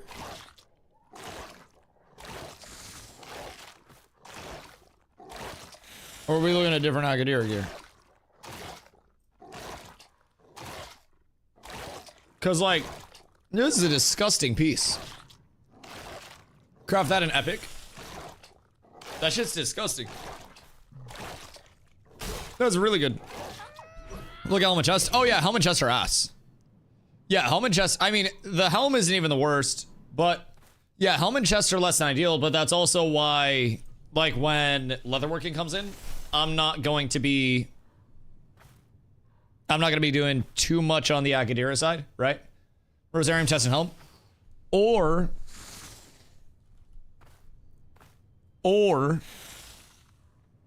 Blood Runner Hood, Fizz Power, Fizz Crit Chance, Max HP. Yeah, you could absolutely do a crazy, like, 3-2-2, if I'm being honest, where you do 3 Blood Runner, 2 Akadira, or, no, it'd be 3-3-2, 3-3-2. So you could do 3 Akadira, or sorry, 3 Blood Runner, 3 Tauren Scout, and then 2 Akadira, and you'd probably put together a nasty fucking set. Honestly. Jerkin is a good though. Blood Runner. Blood Runner chest is Fizz Crit Chance and then Disable Evasion. It's also a con roll, so it's not the worst, but it's not the craziest. But that's also where you would look at Tauren Scout chest is Fizz Power, Accuracy, and Fizz Crit Defense. So that's a really good filler chest. And then with the Tauren Scout stuff, what else do you have that's disgusting pieces? There was another really good piece. The gloves are okay. They're Fizz Crit Power, Fizz Accuracy, and Max HP with Dex on them. The helmet for Tauren Scout's ass. The legs for Tauren Scout are kind of good. They're Fizz Power, Fizz Speed, and Disable Power, but they're a Ment roll. The shoulders are okay. Tauren Scout has a few good pieces, but it's not the craziest set stat-wise. Although if you're not using Akadira, then you could Tauren Scout Bracers, because those aren't bad, but a lot of mix and matching with level 29 stuff, just keeping it simple as 6 Akadira, 2 set Rosarium. Yeah, that's not bad either. I don't like the full heavy, you know how I feel about that. I think full heavy's a fucking death trap. I think that it is essentially being in like a big ass rickety truck that is just bound to fall apart. And like you may feel super safe until the weaknesses are exposed. Full fist defense as a melee is not a good thing. Yeah. Now you understand why I really want to get out of this heavy. As a ranger, I get away with it. Yeah, that's fair. That's fair. A little more forgiving on that back end of things. No, I definitely agree. I fuck with Blood Runner very heavy, man. I think the Blood Runner set goes crazy. But also, between Blood Runner, Akadira, and Torrent Scout, you could put together a really good set. Really good set. And all of the bonuses, it's strength on Blood Runner, it's strength on Akadira, and it's strength on Torrent Scout. So all three of those are strength bonuses. So that would be another like 300 plus strength right off of that. That's gonna be really solid. You've got your bulwark and your siphon at that point. Or you can honestly double siphon as well if you go 3 Akadira. There's so many things that you could do with it that'd be kinda quirky. But I have to figure out really where I want to go. But is someone running 2-2-2-2? Oh god, and then they have a force somehow. That'd kind of be fire. That stacking would be good. You wouldn't have any procs, but like, you would have a lot of base stats. Really wouldn't be that terrible if I'm being honest. But yeah, my biggest focus is I just want to make sure that I have the medium armor set bonus. And I want to make sure I'm 5 medium. I want to make sure that I am 5 fort. Ideally, finesse as my backup. I don't really fuck with force that heavily, but I think PTR, my favorite was 5 Akadira, 3 Blood Runner. I actually reversed that in PTR just because of the base mitigation. I really liked the 5 Blood Runner, 3 not Akadira actually. I ran Forge Guard or Torrent Scout over there. I didn't fuck with Akadira much on the PTR because it's heavy and I don't like heavy. But yeah, Ranger will play completely differently. Going full Blood Runner on my Archer just for style. I hate you. I hate you. Just for the fucking swag. We do eventually get 29 stuff. Run 3 Cognizant, 5 Cognizant, 3 Sebastian. Shut up, caster. Nothing you say matters or makes sense. Nobody knows what your fucking voodoo wizardry armor is. We talk about blade here. Blade and steel. No fucking wizardry shit. Can we give him to have more stats? Want to mix match heavy and light in the long run? I mean, honestly, you still kind of can. Like, but I think the puzzles of managing set bonuses are well on the way and have been kind of established as a tempo with what's presented this phase around with the gearing. It's kind of cool, if I'm being honest, to see like how many choices there are. I'm gonna take this like a car picture while I go pee. Hold on. Chat, where are my car guys? What angle do I frame a car at to make sure that it's like dope as shit for the picture? I gotta be very okay. I think that's it. Oh yeah, we're good. Oh, that's like a fucking car picture if I've ever seen one, chat. Alright, cool. We're up. I'll be right back.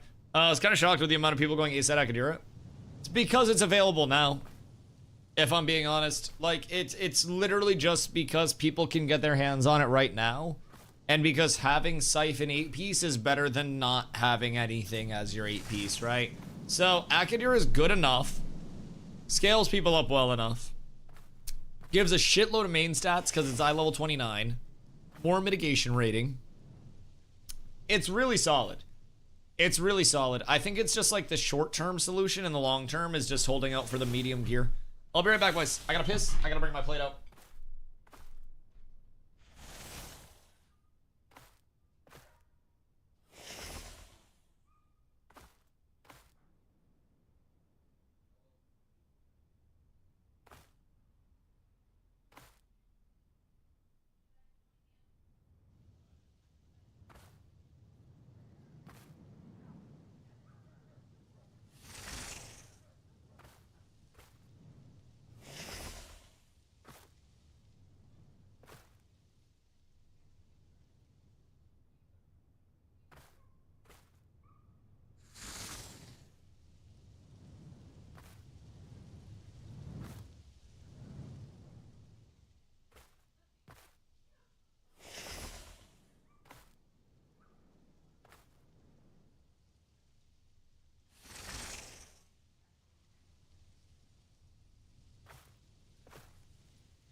Okay, I'm back.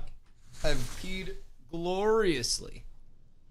I feel like a brand new man right now, if I'm being honest. All right, back to the hunting. Kind of shocked with the amount of people going, I already read that. Anyone have an adept short spell bow? Oh god. Maybe not. I have some adept weapons, but I don't think I have any caster stuff. You wanna see a fun clip? What is this fun clip? I do like fun clips. LOTR or Star Wars, which would you watch? Either. Like, do I have to pick one? Is it like a one or the other? Cause this is really gonna ruffle some feathers. But like, I'm neutral to both, if I'm being honest. I think that they're both the same thing, just in different sections of like the nerd lore and realm. I think it's fantasy nerds versus space nerds. And, you know, at the end of the day, either one can exist, either one could not exist, and everything would be the exact same. LOTR has more depth ammo. Did you read the fucking books like a nerd? You one of those fantasy nerds? You have to choose which is better, settle an argument.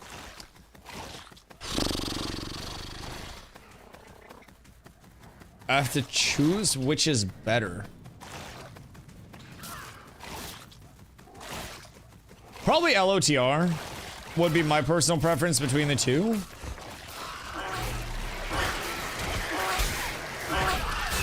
Like, I like Gimli. Wanna read Warhammer, but I don't know where to start. Bro, Warhammer has more lore to it than a fucking world history class. I swear to God. I am not like a Warhammer-er. I don't know what they're called. A hammerhead? I don't really know. But, bro, they got people painting motherfucking figurines and shit. They're doing something right with their community. God damn. Like, they do just about everything. Oh, no. Nin, have I, like, activated your Winter Soldier? Oh, Jesus fucking Christ. It's all falling apart. It's all going downhill. So, if I get a heroic carcass, what are we looking at? Also, chat, does anybody know what the price of starfish are at? Ultra's been trying to figure it out today because Ultra has a shitload of starfish. And he hasn't been able to figure it out. Because they've all been bought up on the market. I don't know what, like, common through rares are going for. Because I think that's primarily what he has. But I know they are expensive as fuck. Expensive as absolute fuck. Heroic ones? No. No, I know you need heroic. He only has common or rare. I already asked. Heroic ones are like 50 gold a pop, right? And then it only goes up from there. Like, that shit's kinda crazy. Yo, Brother Sale, what up, dude? Like, fish prices are fucking absurd, dude. It's out of hand. Something's gotta be done about the goddamn economy. And it's always the quiet ones, too. The fishers just sit there, and they don't even work for what they get. They just AFK fish that shit up, and they want to charge a fucking premium for it. I feel as though... I'm gonna get a laptop. Yeah, no, that's what I'm saying. If you just go to the June Dark, and you fish in the June Dark, and you fish up a shitload of starfish, congratulations, you're up. Did my mouse just die? Bad news, I think my mouse just died. Hold on, chat. Me, not you. 1 second. There we go. Wait. Okay, there we go. Me, not you. We're up tremendous. Someone forgot to charge their mouse last night. It's me. It's me.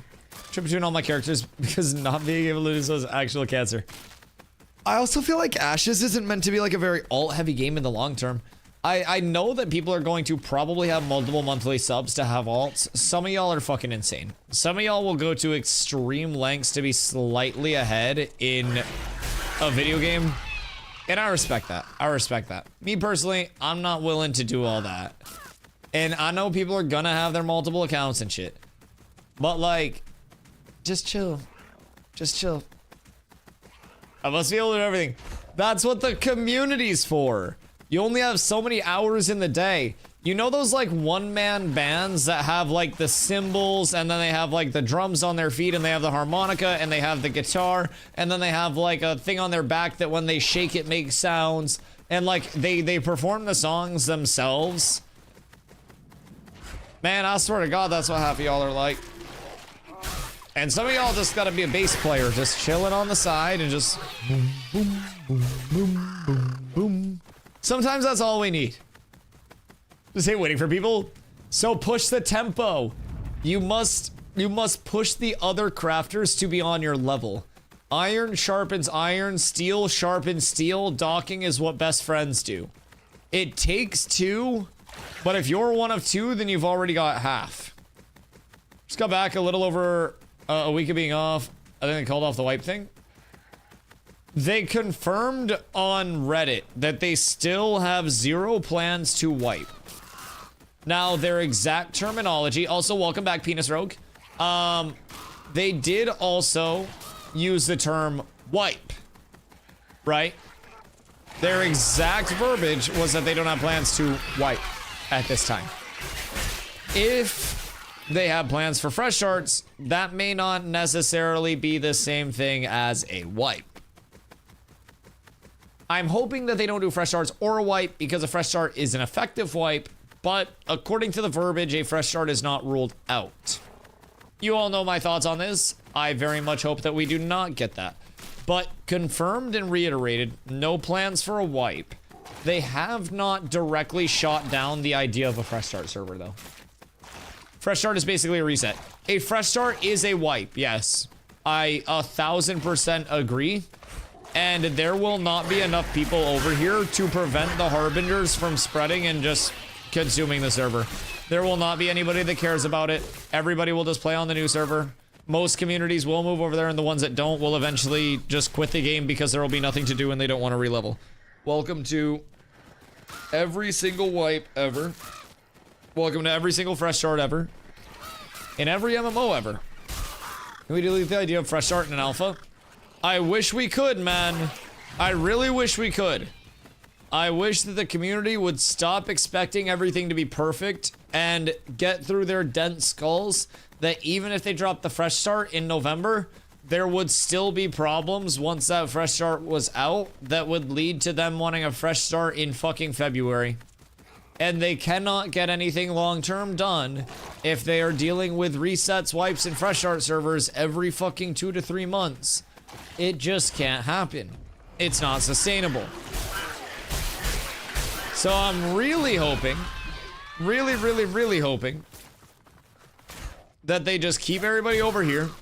They keep this server up and the EU server up.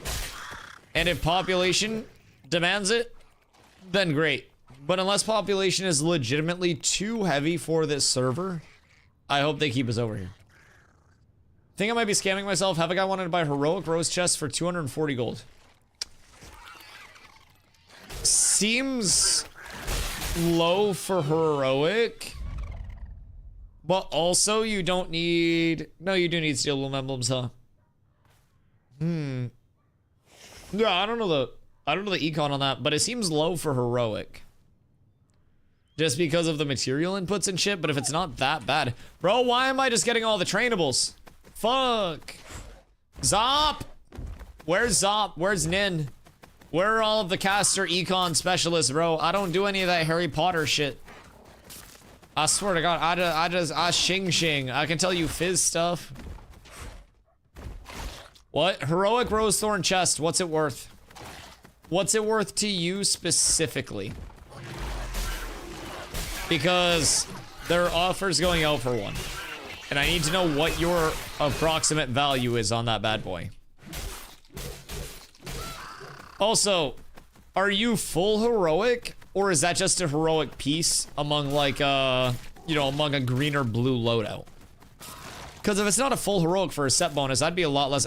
Who killed my raven?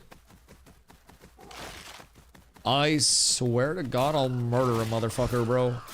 I would kill Steven himself if he got too close to my fucking birds right now. I have one for myself. Oh, it's an extra one? I mean, if it's an extra one, then what's your material cost? Like, I always say material cost, double it, and then give some labor to it, and then you're good. If you can sell one to make 2 more, then do that. Sell 1 and then make 2, and then sell 2 to make 4, and then sell 4 to make 8. I think that should be the algorithm that you follow. A double up on your materials, a little bit of a bonus for your labor, and then you ball. Bro, I'll let this guy clear all he wants. I swear to God. Hold on. Whisper, if you get any carcasses while out here, I'll pay 5 silver per. I'll put a smiley face there so he thinks I'm being friendly and not absolutely fucking railing him. Cause brother's getting hosed.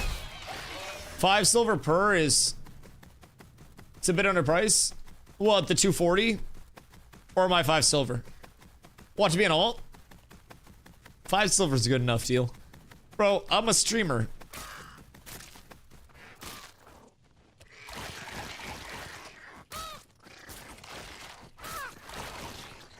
This guy's nice. I will compensate him. If we say 1 gold for each wolf carcass, I would say like... I would say 75 silver on the high end for wolf carks. I would say 55 silver on the low end. So, yo, Olu, thank you for the follow. I appreciate you. So I'd say probably like... I'd say probably 65 on average. So... When adding me on Discord. Exclamation Discord. But I'm not gonna buy graphic design stuff from you. Scamming the fuck out of my wolf guy? What are you getting your wolves for? 192 Lego wolf carks and Lego spindle and otter. I'd say it's like 250 plus. So 45 silver. 45 silver is a good deal. So if he could get 250, do you think it would be good? Like, so 240 is really close. Honestly, 240 is not a bad offer. So if he could get 250, he'd be in a good spot. And would that compensate? That'd compensate for all of his mat input, right? Especially if he's getting a fucking plug on that shit. But yeah. So that seems good. I think I'd be happy with it. 240 seems fair. If you can get him up to 250, I think it'll help you sleep at night a little bit. Because 250 is a better looking number than 240 is. I say you take that come up though. Because at that point, if you're getting wolf carts for 45 silver, that's going to be your highest quantity purchase. A Lego spindle is just going to be nothing for you at that point out of your profits. Maybe a couple gold if I had to guess. And then from there, the otter, not that bad as well. So, to be fair, I didn't pay for farm any of the mats. Oh shit. Okay, cool. That's huge. So, I mean, realistically, if you can start a snowball of net worth with that, I would say do that. And then just use that to generate wealth. Because once you hit a certain point, right? Where it's like, you know, you craft the 4. Then you could sell 2 to maintain the crafting of 4. And then, like, give 2 away, for example. And then still be in a good spot. Not that you have to do that by any means. But, like, with that amount of money, you could just set yourself up to be fucking wealthy. Yeah. I don't know what the mats were that you ended up with. But that's very, very, very, very, very solid. If I was better at econing, I probably would have done that a while ago. But I'm not very good at econ. I did make myself 100 gold today, though. So that's cool. We're up tremendous. This is the richest I've been by myself in a minute. And all it took was winning a recipe roll and us not needing that recipe. Truly blessed. I want to get into Carf and try to farm up more recipes. I would love that. Just set up your officer and best mage. Zombie called on the flag and you were shooting the road. Let's slow down with the best mage until we learn where the flag is, chief. Let's take a step back from that one, Eldorado. Fuck out of here. I'll watch the clip. I'll watch the clip. It was hard to make it through it.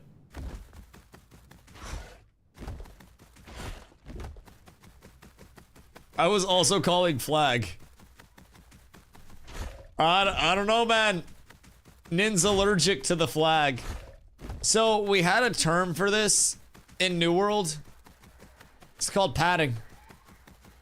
And Paddington the Bear.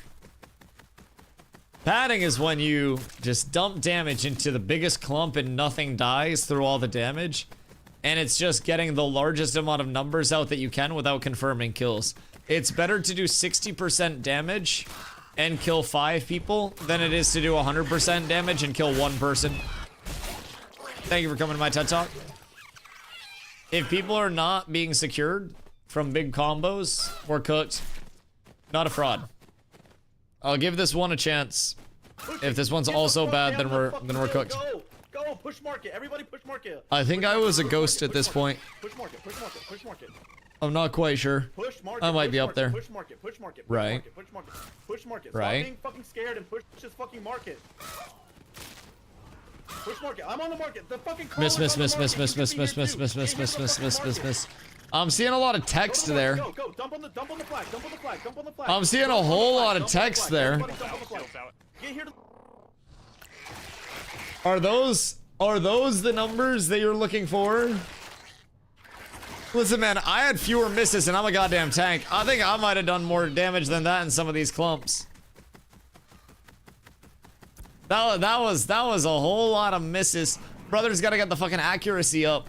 Gotta get the glasses on. Oh, thank you, sir. I was deep in that clump for a while. Oh, bro. That shit was so fucking fun. So fucking fun. I could find exactly which one that is on my VOD and show my POV. Dude, some of these, I was just walking in and dumping immense amount of damage out. It was... That shit was nice. Which one was this? Later than this one. Hold on. I'm finding where we're at. I believe it's once I'm out of this ghost. And then we go in. Is it this one? Somewhere soon. Oh, wait. I know this one. Yeah. Hold on here. These 1 kills at a time. Get look, they just All right. go in there, pull. So, I had a really weird respawn part at this point. And some of my damage wasn't even going through. I think I'm cheating. But I'm just walking in and just cleaving. Good. Hey, we're about to I'm not sure if I was bugged or if they were just not paying attention to me or what. I'm not quite sure, but east side, weak side. We have everybody. But like, Everybody start moving across the this was the most confusing part of the siege for me, personally. Push market now east. I'm like, Everybody else saw me. caught in a lag Banners beast. out, banners out. So then we go out. Go. Banner goes out. Keep moving east. They're pushing into us. Hey, We go back to make sure that our backline doesn't get absolutely fucking cooked. hill and look north. Get off the hill and look north. Everybody We look north. if you're not pushing. Big trips north. Get down the hill. Go. Push market. Everybody push market. So Push market. we're pushing all of this back. Right now, we gotta clear Everything's them out. lagging so much. And then they're rendering out, so I try to go back with a raid. Scared and push Right this now. fucking market. This was the weirdest part for me though. Yes, keep pushing Push market. I'm on the market. Because this was all just weird ass render. To the fucking market. And then I got the BIS backside angle. Dump on the flag. And then we get the wall right on that choke. Everybody Shields out, shields out, everything. So I blocked off that entire corner. This entire corner is walled right now. So they can't get through there. push. And then I do believe we end up killing them here. Yeah. So I hit the flank of doom. Push this fucking market. I snuck in from the little butt crack here. I'm on the market. The fucking collar's on the And then I charged through everyone to get the stagger. Go. And then turn. And then wall. Dump on the flag. Dump on the flag. In that little LOS area. And then they got stuck on that. They had clerics that were trying to go out and people that were trying to blink out. Was this a siege? Yeah, this was a siege last night. Push. It was a fucking banger. It was so good. Everyone fucking stand there. Go. Yeah. That was The market. that was a fun push. That was a very fun push. I like that push a lot. I'm trying to call and you say sounds like I'm trying to start a football chant. Yeah, that's my bad. It really did sound like that a little bit, though. I'm not gonna lie. Did we get Journeyman Enchanting Scrolls? Fun fact, we lost. So, we ended up losing in overtime. Because there is an overtime with sieges, where if the channel is started and it's not canceled, then, you know, the channel goes until it ends. So, it was overtime with them channeling, and we got their channeler to 20% multiple times and just like couldn't get the last bit of push on it. It was the singular best siege that I think has occurred in Ashes to this date. It was an absolute fucking banger of content, and I hope that we get to run many more of them before Settlement Death comes in and fucks all of our progression for them. Because the second that Settlement Death comes in, it becomes so much harder to actually like organically run sieges, because then it's going to be an element of like, okay, well, make sure you don't actually cap the point. And then if something goes wrong, which stuff can always go wrong, not only is it like, oh, damn, well, you said that wasn't going to happen, but now your entire server is also out an entire fucking settlement. And that can be crippling. What's cooldown on sieges? Is there one right now? I don't even know if there is one right now. But we could run an attack very easily. We just need 10 gold per person for 100 people on a sign up. And if we can get 100 people committed, then that also makes Zombie's job way easier, because he doesn't actually have to like find and track down so many people. You got a referral code, !Ashes, my dog. I appreciate you. Much love, much love. Send that to the friends as well. Or once you make your account, you can send them yours. 15% of all of their purchases come back to you as in-game currency for the in-game store. That's the Transmog store. So if you get enough people with your code, you get to buy drip. So I will be dripped the fuck out. Are we willing to do that? What, Settlement Siege? I have been trying to advocate for that for so long. I think if we do one singular crate night, and hear me out, one thing that I've talked about too is if the OCE lads want to work it out on a regular basis and they have 100 that they would be able to get. Oh, !Ashes. If they have 100 that they would be able to get consistently as well, and we just ran it back like similar or same rosters, 200 people, 5 gold apiece is incredibly fucking easy. 5 gold apiece twice a week? Brother, that's a couple of crates. And then we could all literally link up together, like us and the OCE gang, just once a week and run a massive crate train to get people their gold. Wouldn't be hard at all. Also, if we just linked up and did a couple of caravans, that would also help. Like, I feel as though it is something that is very easy to get reps in if you are looking to do it amicably, where even if it's just like, you know, everybody on one side, all 100 people that are static, 10 gold a pop, and then you fill from the rest, like, there are so many ways to make it happen. Do we want to plan that? If we can help Zombie a little bit more on the admin side instead of having him do literally everything this time. So if you want to check with everybody, like pop it in officer chat, we would want to get a sign up ahead of time and see what our numbers will be. We would want to reach out to the guilds that we fought with last time. So like Purple, we would probably invite like a lot of them in as well. He has to do a lot of it. Right, he has to do the manual slotting and stuff. But we can make the manual slotting much easier by, like, having everything in place. Can't be delegated by the mayor. The outside of physically in-game slotting stuff can. Having a full 100 people already so he doesn't have to chase people down while he's trying to also get slotting squared away. Like, we can do a lot to actually help. And on an attack, we'll also want to probably have some form of a plan built up. Especially now that everybody has more of an idea of like, okay, we go around, we cap the respawn points, everybody dips their toes in the circle after the respawn point is capped, and then we get a buff for it. And then every time we respawn, we also dip our toes in that respawn point buff.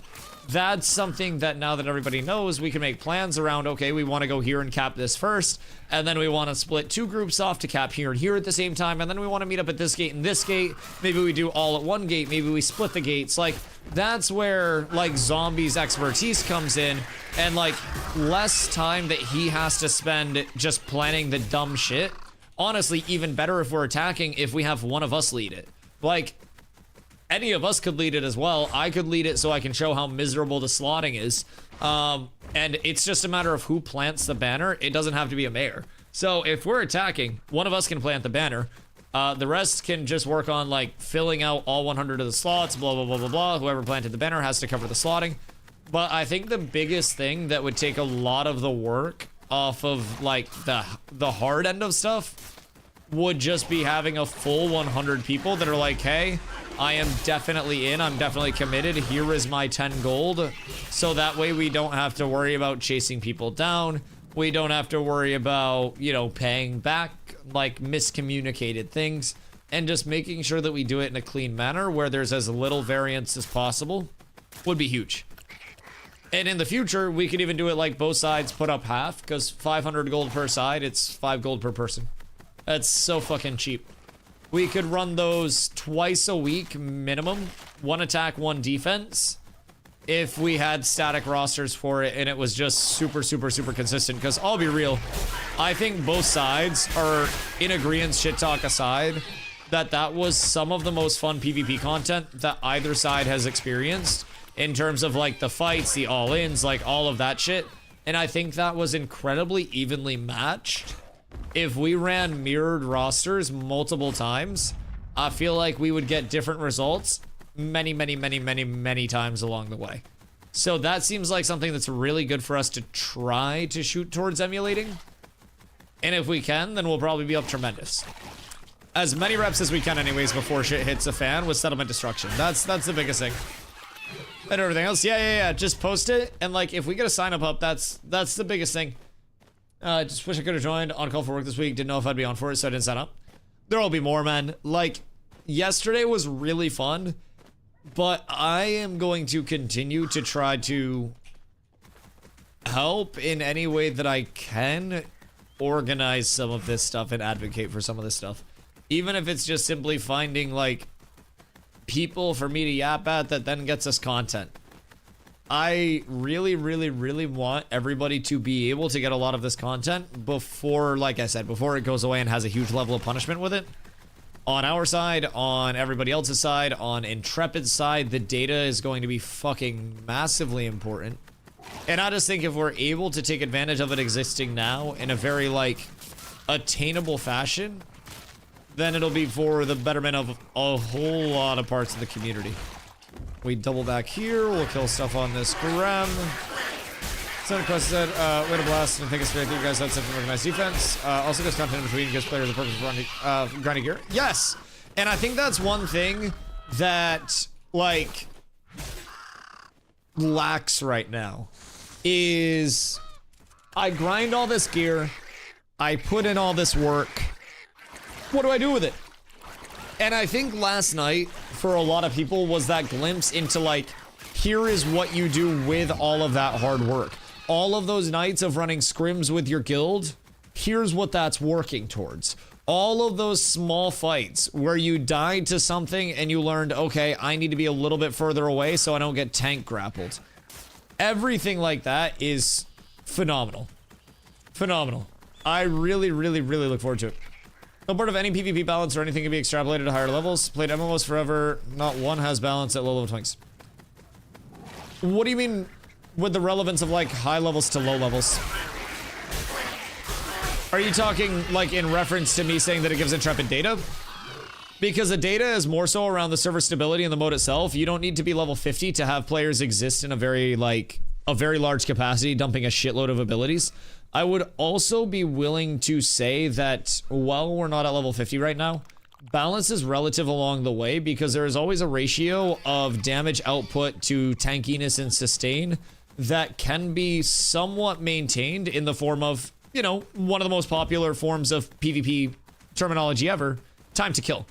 which is a very core element of every game. Time to kill can vary at various levels, vary at various gear brackets, but at the end of the day, once you figure out what you want your damage versus sustain and mitigation ratio to actually be, you can somewhat extrapolate a time to kill off of those ratios. Now, 100 versus 100 PvP is going to be corny as shit in terms of trying to extrapolate any TTK stuff. But again, in terms of the data, it's more so Intrepid having the capacity to then get information about a shitload of sieges. Wait, that Raven? Is that a gatherable on your screen? Because that is not a gatherable on my screen. And you should grab that if it is. Honestly. Because some of them... No, over here. Fuck is over here? The fuck do you mean? I'm very confuzzled. Very confuzzled. Participated in 4 sieges this week. Right there. Right... Here? Oh, okay. Other side of the road. Bro, there's like gatherable everything over here. Jesus fucking Christ. Right over there. I hate this. Up the hill. Oh, goddamn. He's like tucked away, tucked away. Massive, I appreciate you. Thank you. Is the info from the sieges still valuable? I mean, like, even like not necessarily balanced data in mind, because again, 100 versus 100 is not necessarily going to be your best form of balance or TTK indicators or anything like that. All of those things aside, the raw data that comes from a shitload of people being in one area and stressing the servers out and discovering bugs with what is going to be one of your most pivotal and impactful modes is 1000% valid as fuck. And doing it in a vacuum where the server is not impacted by it in a negative way only makes it way better to run right now comparatively to, you know, when everything will go to hell in a handbasket the second somebody, you know, destroys a settlement. It's gonna be completely different then. Group PvP and 1v1 data is different. Oh, yeah, no, absolutely. And Intrepid's very communicative. Their point of balance is 8v8s. Oh god, that's a fake one. Their point of balance is 8v8s, and we are not going to necessarily achieve that point of balance in either 1v1s or node sieges. Like, it's something that's not necessarily, like, natural to us, right? So, we're looking for a guild too. Exclamation guild, brother. Pull up. Without higher level abilities, multi-class interactions, servers aren't doing half the calculations they will with more skills that have layers of damage. Well, for example, only to remix is a lot faster for servers because of more interactions with new abilities. It's horrible even with new players. Well, since we're in many interactions in Midnight, which will make servers better for the next X pack. So you're saying that more people casting more abilities in the future invalidates the testing of the stuff along the way? Like, just because things aren't finished yet doesn't necessarily mean that there's no validity coming from it. I guess I'm kind of confused about, like, what's, you know, not, I don't know, balanced, so to say. No, I mean, I definitely agree that more will be going on at higher levels and shit. But I think it's also a matter of, like, the steps along the way, right? As long as, you know, we're talking about settlement sieges right now, for example. As long as Siege 20 is better than Siege 5, then I think that's the progression that everybody's looking for right now. So that way, if Siege 30 is on higher levels, you know, there's more going on and there are more players, then Siege 18 gave them a bug that they were able to fix that then prevented it from happening for this siege. And I feel as though that's more so the point of progression that we're looking at, instead of necessarily, like, I don't know. I guess I might just be missing something. After the siege, is Cat's gonna make any changes? Yeah, we're trading Zombie for a couple of bards and a big titty anime waifu respawn caller. So that'll probably help out a little bit, because, like, when Zombie gets stressed, it stresses people out. But big titty anime waifu respawn caller will never stress anybody out, so that'll be great, even if shit's hitting the fan. So that'll be awesome. We'll try to get Zombie back for some contract considerations later down the road when his value goes down. He's gonna throw a couple of wars for us, all NBA style, and then we're gonna get him back for way cheaper. So, I like Loud Zombie. I don't like Loud Zombie. He talks over my thoughts sometimes. Cause like, I'll be doing something completely on my own that's super high value, and then Zombie's like, I need everybody here. And then I, the fucking soldier that I am, have to respond to his calls and not ignore them like a patting little bitch. And it really kills my vibe sometimes. I tuned into Dusty sitting down eating. No, I needed a food buff, and I was there for that fight. I didn't have my goddamn steak buff up, dude. Sometimes you just gotta get a fucking steak bufferoonie. I was missing some power, and that power was a really large impact in that fight. And I will stand on that business. Is Dusty fucking eating right now? Yeah, I was goddamn eating, and you bet your ass I finished eating too. I said, hell yeah, I'm fucking eating right now. I need my food buff. I stood on that business 10 toes down, brother. No food buff, no nothing. I don't even know why I'd show up without a goddamn food buff. That's the people problem. I think again, people just need to be confident and trust in all of the calls and just show up. Food buff for C to die. Yeah, I'm gonna get some beefsteak sandwiches for the next one. Yeah, I'm gonna sneak up a little more HP on the scale. 7K is a lot, but it's not enough. Unfortunately, we need more power and more HP, but mostly more HP. The power's fine. The power's very fine, but yeah, we'll cut down a couple of those bad boys in the future. Dude, it's fucking rough. With the instances of desync that we were getting as well, there were times where I was completely around a line of sight, like safe sound, unbothered. And I was just ticking down. Like 100 to 0, just getting blasted, dog.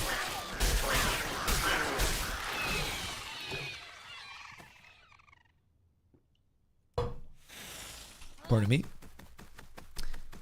We need more huntables. I don't even have a stack of ravens yet, bro. What the fuck do you mean? I did get a blue wolf, though. Chat, how much is my blue wolf worth? That's gotta be at least 5 gold, right? It's gotta be.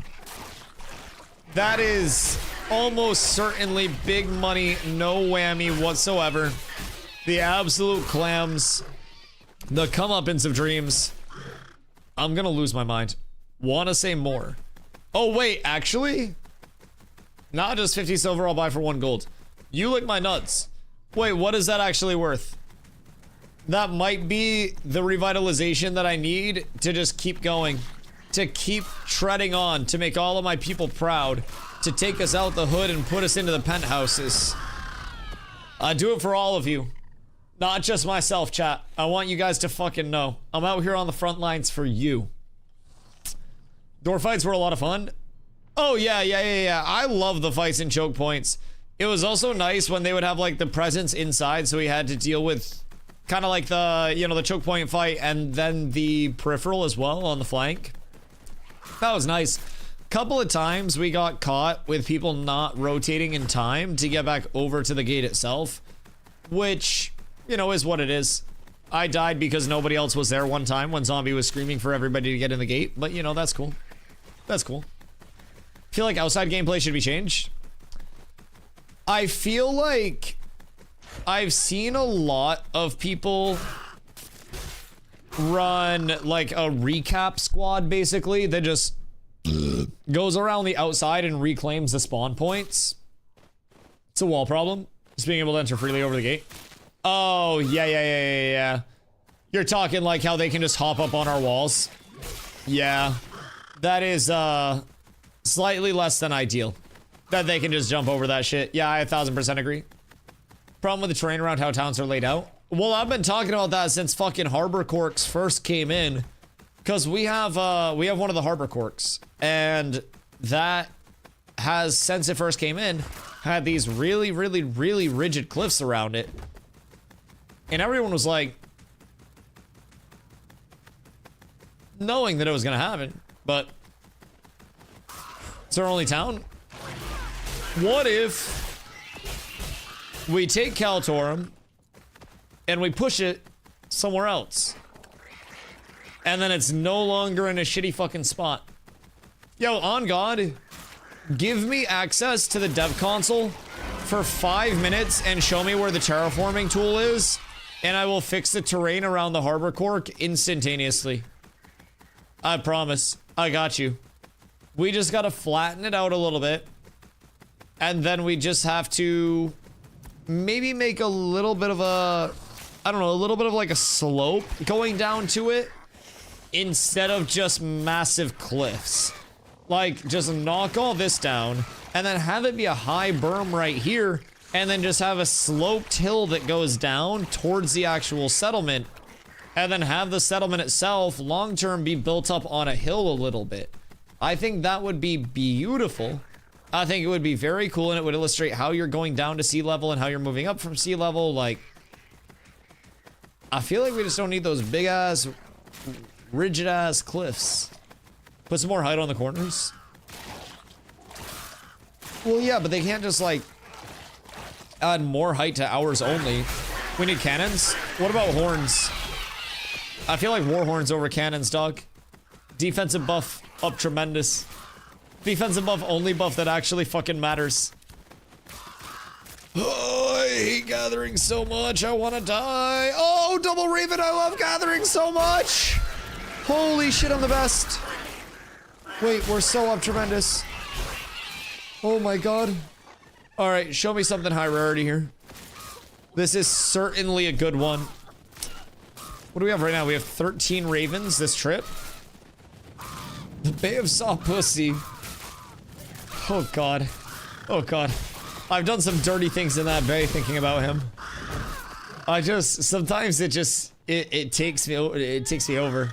And I start feeling all warm and fuzzy, and then things happen. I'm shooting 5 spots where I can do that. Oh yeah, no, believe you me, I've spent a lot of time hardcore parkouring around our fucking settlement trying to jump over the walls. And not just trying, but succeeding. I've seen it in a lot of places, bro. I think that hopefully it's on the world design team's radar. Hopefully. Maybe.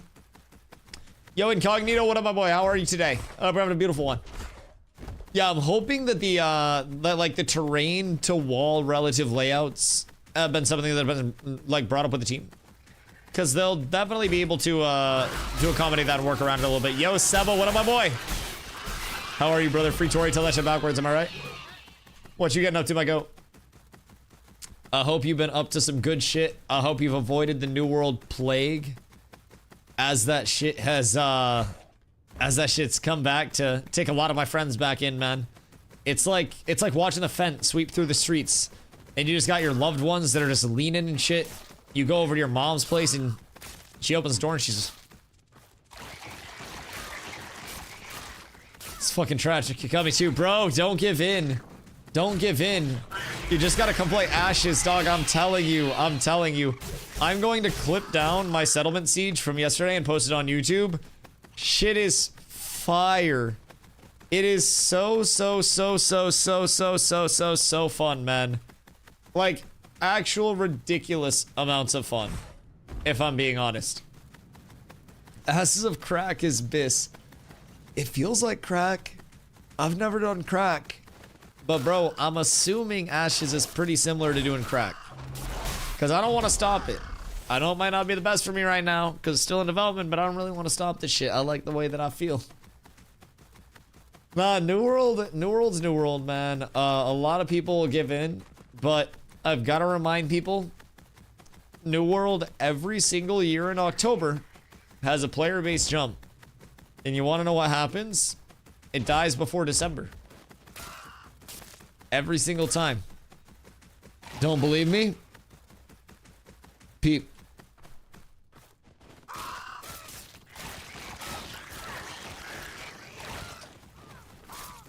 So, every time that New World has had a jump, and again, the player base is doing good. It is doing good. They're at a 45k peak right now for the 24-hour. That's fucking massive. They're doing wonderful. It's a weekend. That's going to help.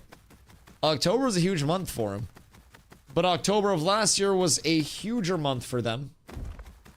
October of the year before was a huger month for them.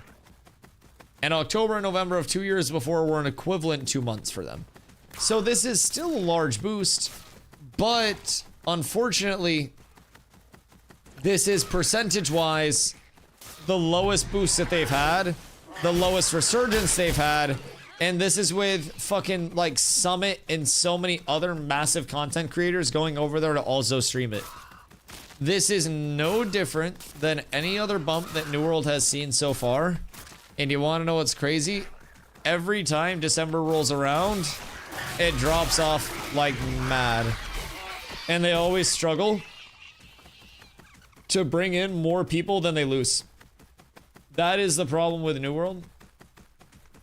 And that is why I always will struggle to go back to New World in any way.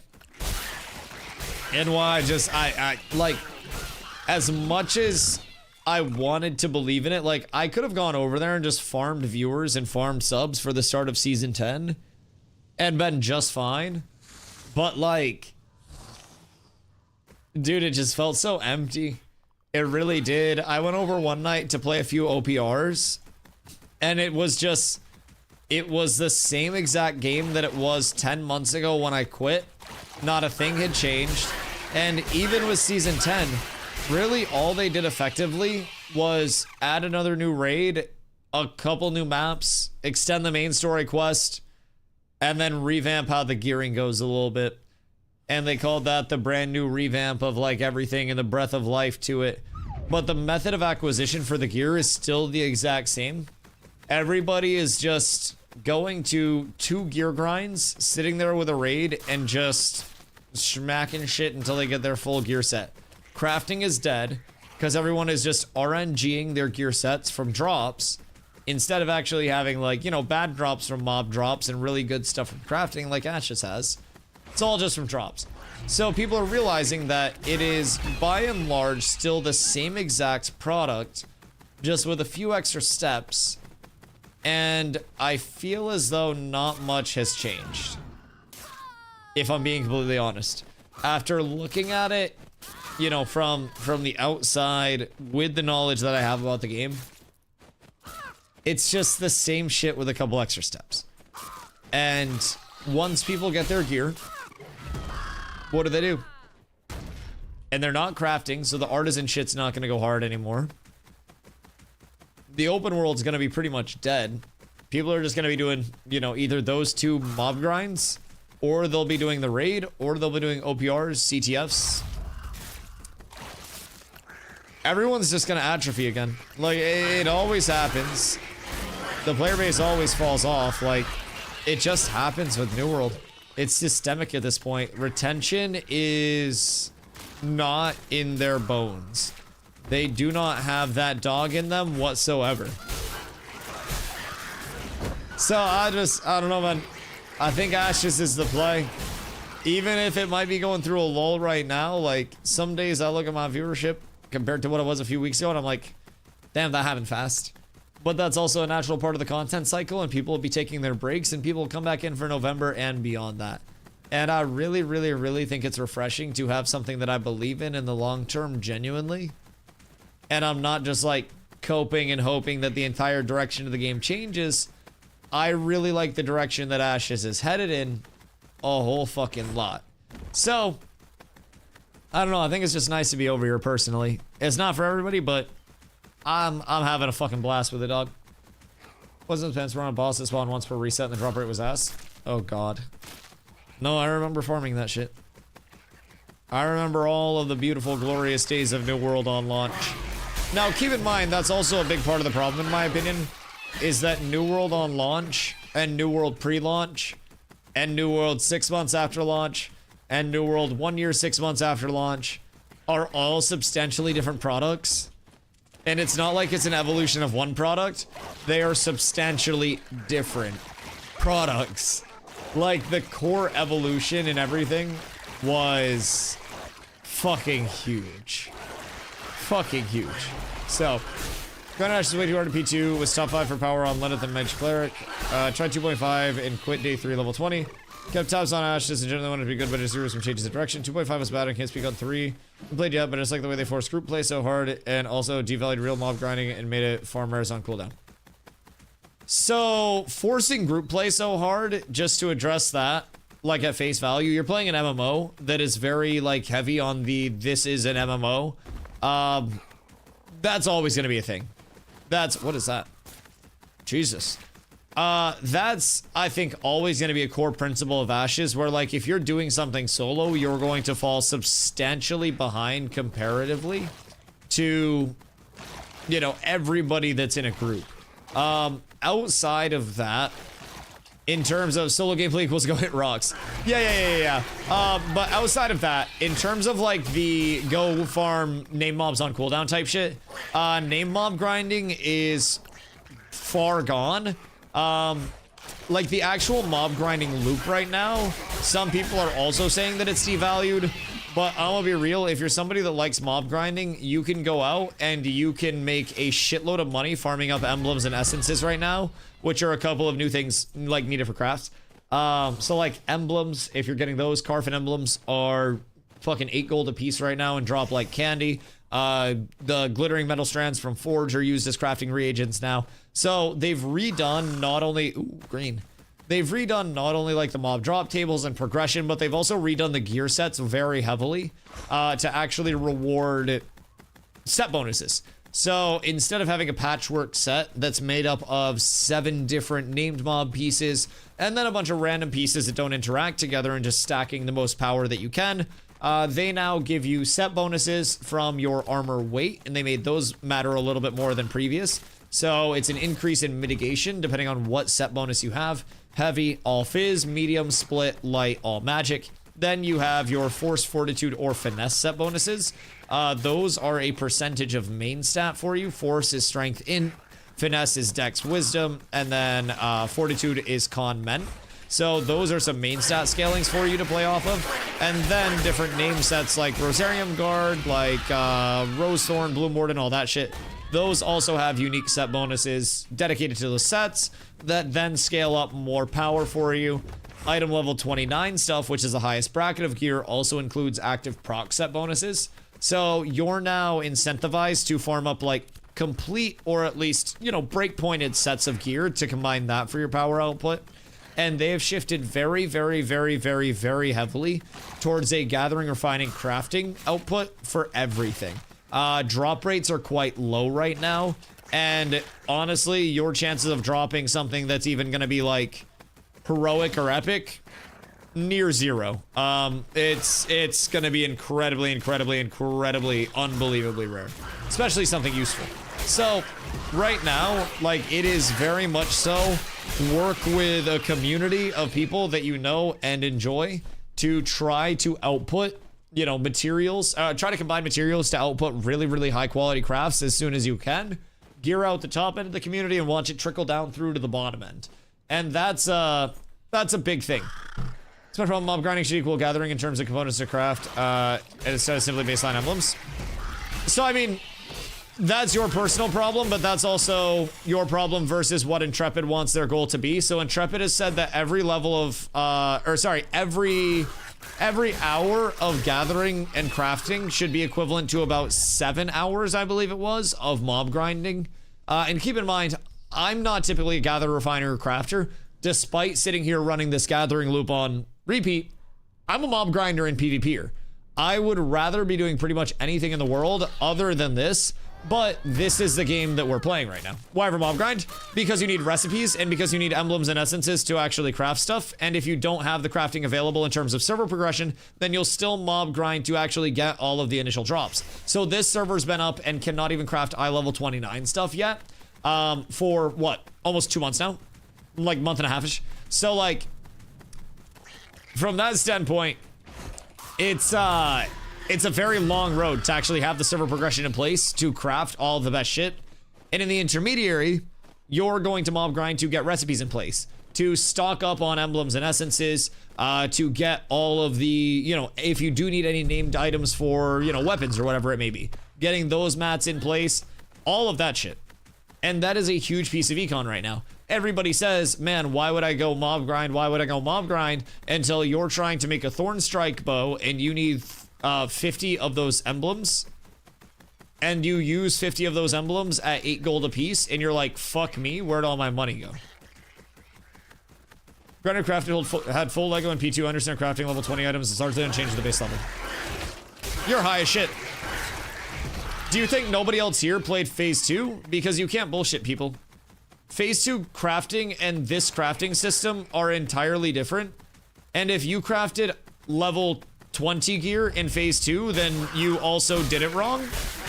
Because phase 2 was level 10 enchanted gear meta through enchanted apprentice enchanting scrolls before the gear rework, and then after that crafting was incredibly easy because you had the 1-1-1 ratios.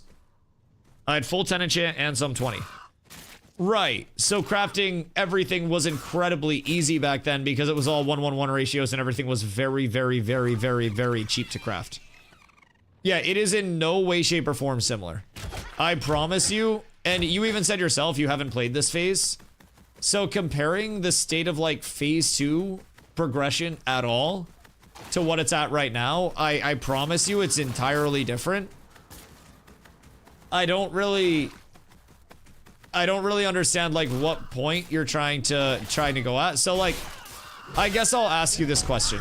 Do you feel as though mob grinding should put out high rarity items as well? In terms of like being able to match that equivalent output. By the way, P2 P1 Legos the same because didn't play P2 because P1 Legos destroyed TTK. P2 you didn't even need Legos. Like the thing with P2 was that the stat rolls on everything were so fucking low that main stat scaling was massive because waterfalls heavily impacted, you know, your entire output for power scaling and shit.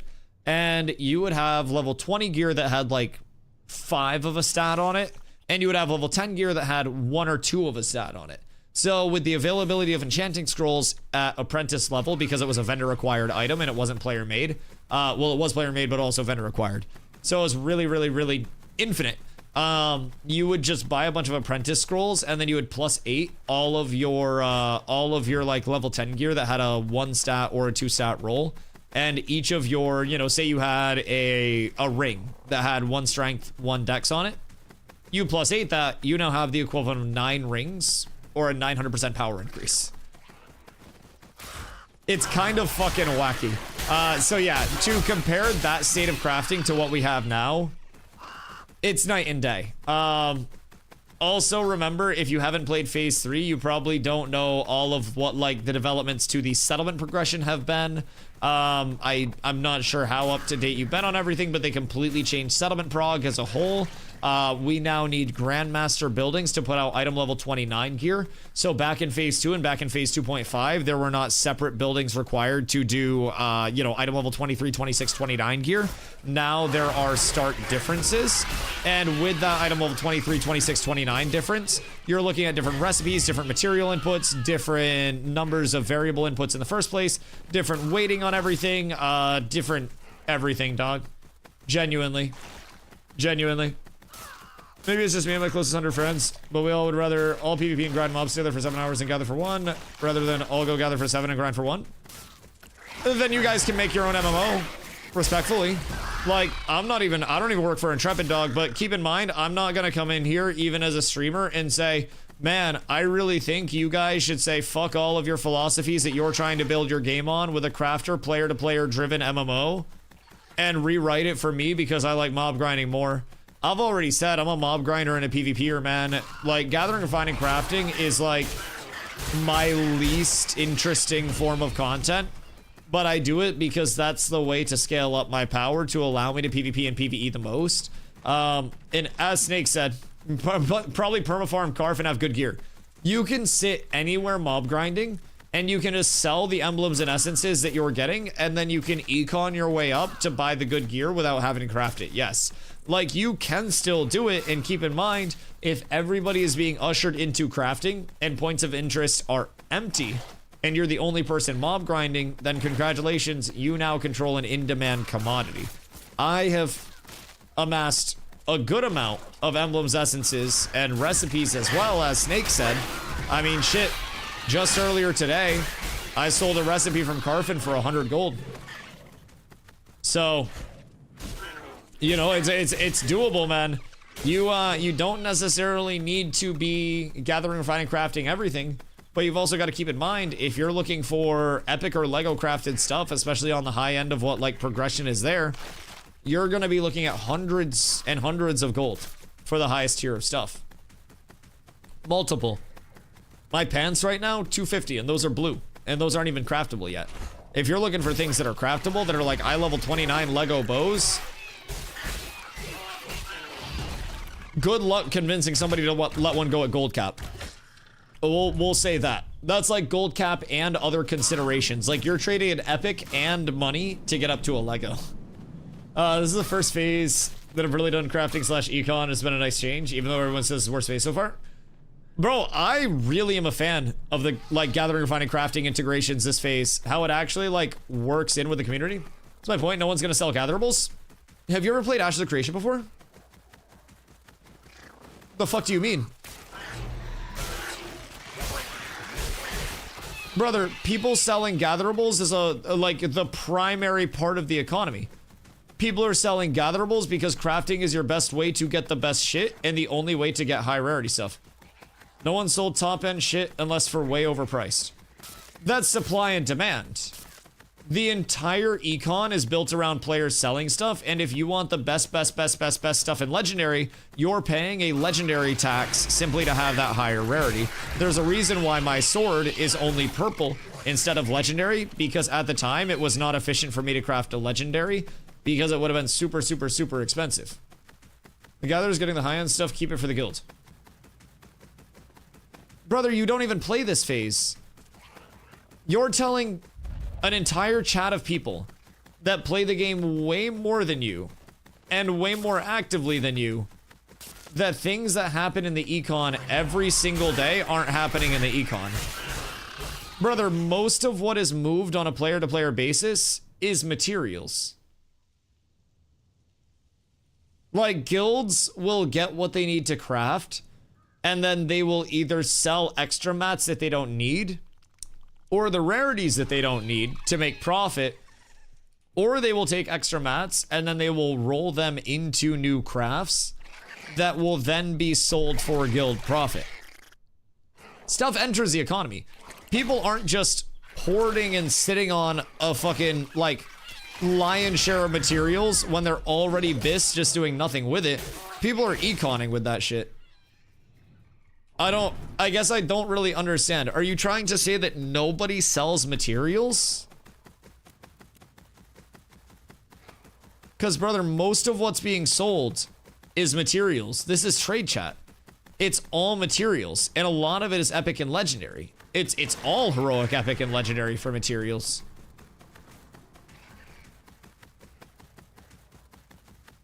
I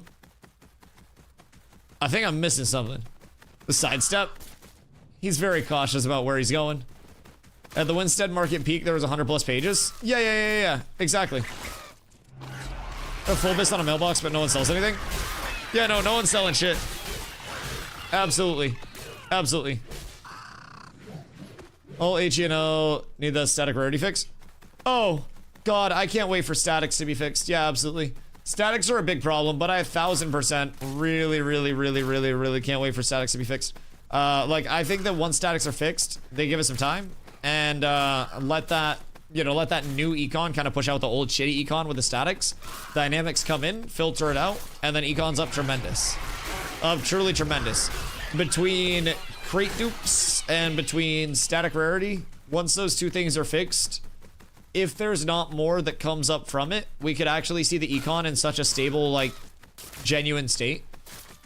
It's just a matter of what's the next thing to come up if they do successfully fix those, right? That's a constant battle. I think that is, I think that's the hardest part of it all. I don't think they'll do a fresh start server with a new econ. See, I really am team no fresh start server, because again, one thing, the simplest thing that I'm saying to have people go, oh, you know what, Dusty, you're actually right.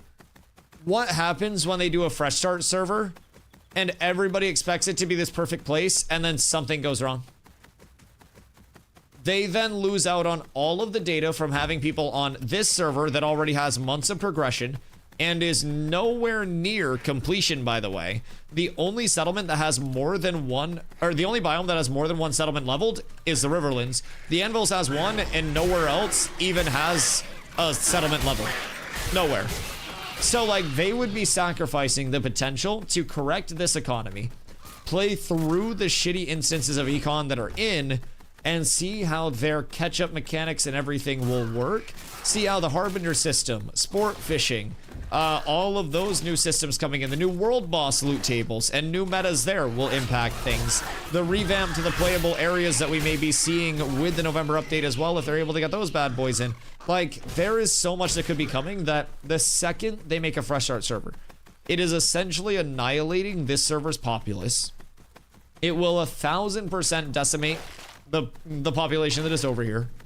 And they're banking on everything going perfectly correct. And if it doesn't, then everybody's just gonna say, oh, well, we need another fresh start server. And if they throw in another fresh start server, then congratulations. Now they have, what, at that point, 6 months of econ that they could have just corrected through that is now down the drain. And if they try to launch an MMO that is supposed to have multi-year concurrent servers and long-term servers, right? But all they have is a 6-month window of we've actually executed this. The second they hit 6 months in a day, they're shooting blind and they're like steering off instruments. That is literally it. That's literally it.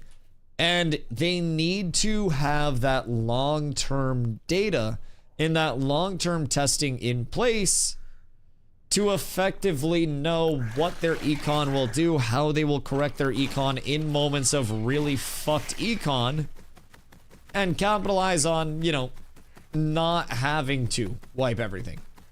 What levels you're hunting? I think like 15, 16. I'm actually kind of pumping right now. Yeah, hunting is level 16, and I haven't had scrolls up the entire time, but my bow has helped me a shitload because this is effectively a perma scroll. So, Trump responded to a Reddit post yesterday, reinforcing that no wipes and the fresh start will be occurring. They said nothing about a fresh start. Don't bring in speculation. Intrepid said nothing about a fresh start. Do not try to spin that. Intrepid responded to a Reddit thread and said, at this time, there are no plans for a wipe. That is it. Do not spin it any other way. Nobody hinted towards a fresh start server. They said that there were no plans for a wipe. If anybody is saying that there's speculation of a fresh start server, it's because they're taking what I'm saying and twisting it, where I'm saying the verbiage of them saying there is not going to be a wipe does not eliminate the possibility of a fresh start server. That is what's being said about a fresh start server. Nothing from Intrepid has been said about a fresh start server to indicate in any way, shape, or form that we may be getting one. All they have said is that there are no plans for a wipe. That's it. So I like to correct that. I saw them say no wipe, never saw anything about fresh start server. Yeah, no. Intrepid has not confirmed anything anywhere that would indicate whatsoever that they're looking for a fresh start server. If anybody can find something to disprove that, then please feel free. But their comment on Reddit was specifically saying that there will not be wipes. Some people have come in and asked about it, and what I pointed out is that the verbiage of no wipes does not mean no fresh starts. That's the closest that there's been, is my dumbass just going, hey, we don't know off of that verbiage, just as like a technicality thing. But that's about it. I think I'm building con with a level cap. No way the highest gear right now is going to be the same mats as level 50 stuff, because they're building up to the econ. Yes. Every step of the way, when they expand the level cap, it will flush out a lot of what is needed. And again, you say no way the highest gear is going to be the same mats as the level 50 stuff. Let me introduce you to quite literally their crafting system, where novice materials are meant to be used in very high quantity in very high level gear. That is exactly what Intrepid has actually said right now, will be happening. So all of the materials that we're gathering now will continue to be used in super high level gear, but we'll need more material inputs in terms of quantity. We'll need more types of materials, and it will include those higher level materials as they come in as well. So the same way that when the game is in live service and eventually they drop DLCs that increase gear capacities, introduce new pieces of gear, and introduce new gatherables, they'll do the same damn thing to what they're doing as what they're doing right now.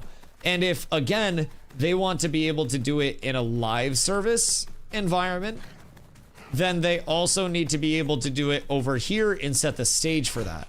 So by them going from 25 to 35, if that is where they plan to go next, they would then be able to add in the new 35 gear, and that would effectively be the same as going from 50 to 60 in the long term. So there's going to be a lot that can be determined there. There's a lot of hunting mobs at Baineswood Cemetery. Is that what's spawning over there? Is that like bears and shit? Because I know Baineswood has a lot of burrs. I know it's got a lot. Silos, you can drop the link here. If it is anything other than the Intrepid post of like, hey, there are no wipes, but... It's from Intrepid official account, right? Right, but they didn't say anything about fresh starts. So level 10 silkworms. Oh yeah, I'm not gathering just a level, honestly. Like, I'm trying to get Grems and Ravens because that's what I need for both of my gear sets. And then the wolves that spawn here are just like a bonus for me to sell. So that's huge. I had a blue wolf earlier, so that'll be fucking dope. Really excited about that. Hi, Napkin. I help with all these. I got you, King. I got you, King. But yeah, again, Tulos, unless I missed something in that comment, or there was just something like way different in a different thread. The only comment was the one where they said, hey, there will be no wipes. But I could always just have missed something. That's the part that kind of scares me, though, if I'm being honest, is them just saying no wipes. So, Smackerfish at the lab vendor. Oh no. Oh no. Yeah, I mean... You can just chill there. Are you getting bass over at that vendor? I think it was this comment. Glad the static rarity change is resonating. We do not have plans to wipe right now, and any consideration of one will be done with extreme caution. I think it is clearly... I think it's fair to say we've clearly heard everyone's feedback on what issues that are present now should not be present the next time servers start fresh. Right. Yeah, I don't think that that means that they're planning to start fresh at any point. They're saying the next time servers start fresh. That could be years down the road. That again is...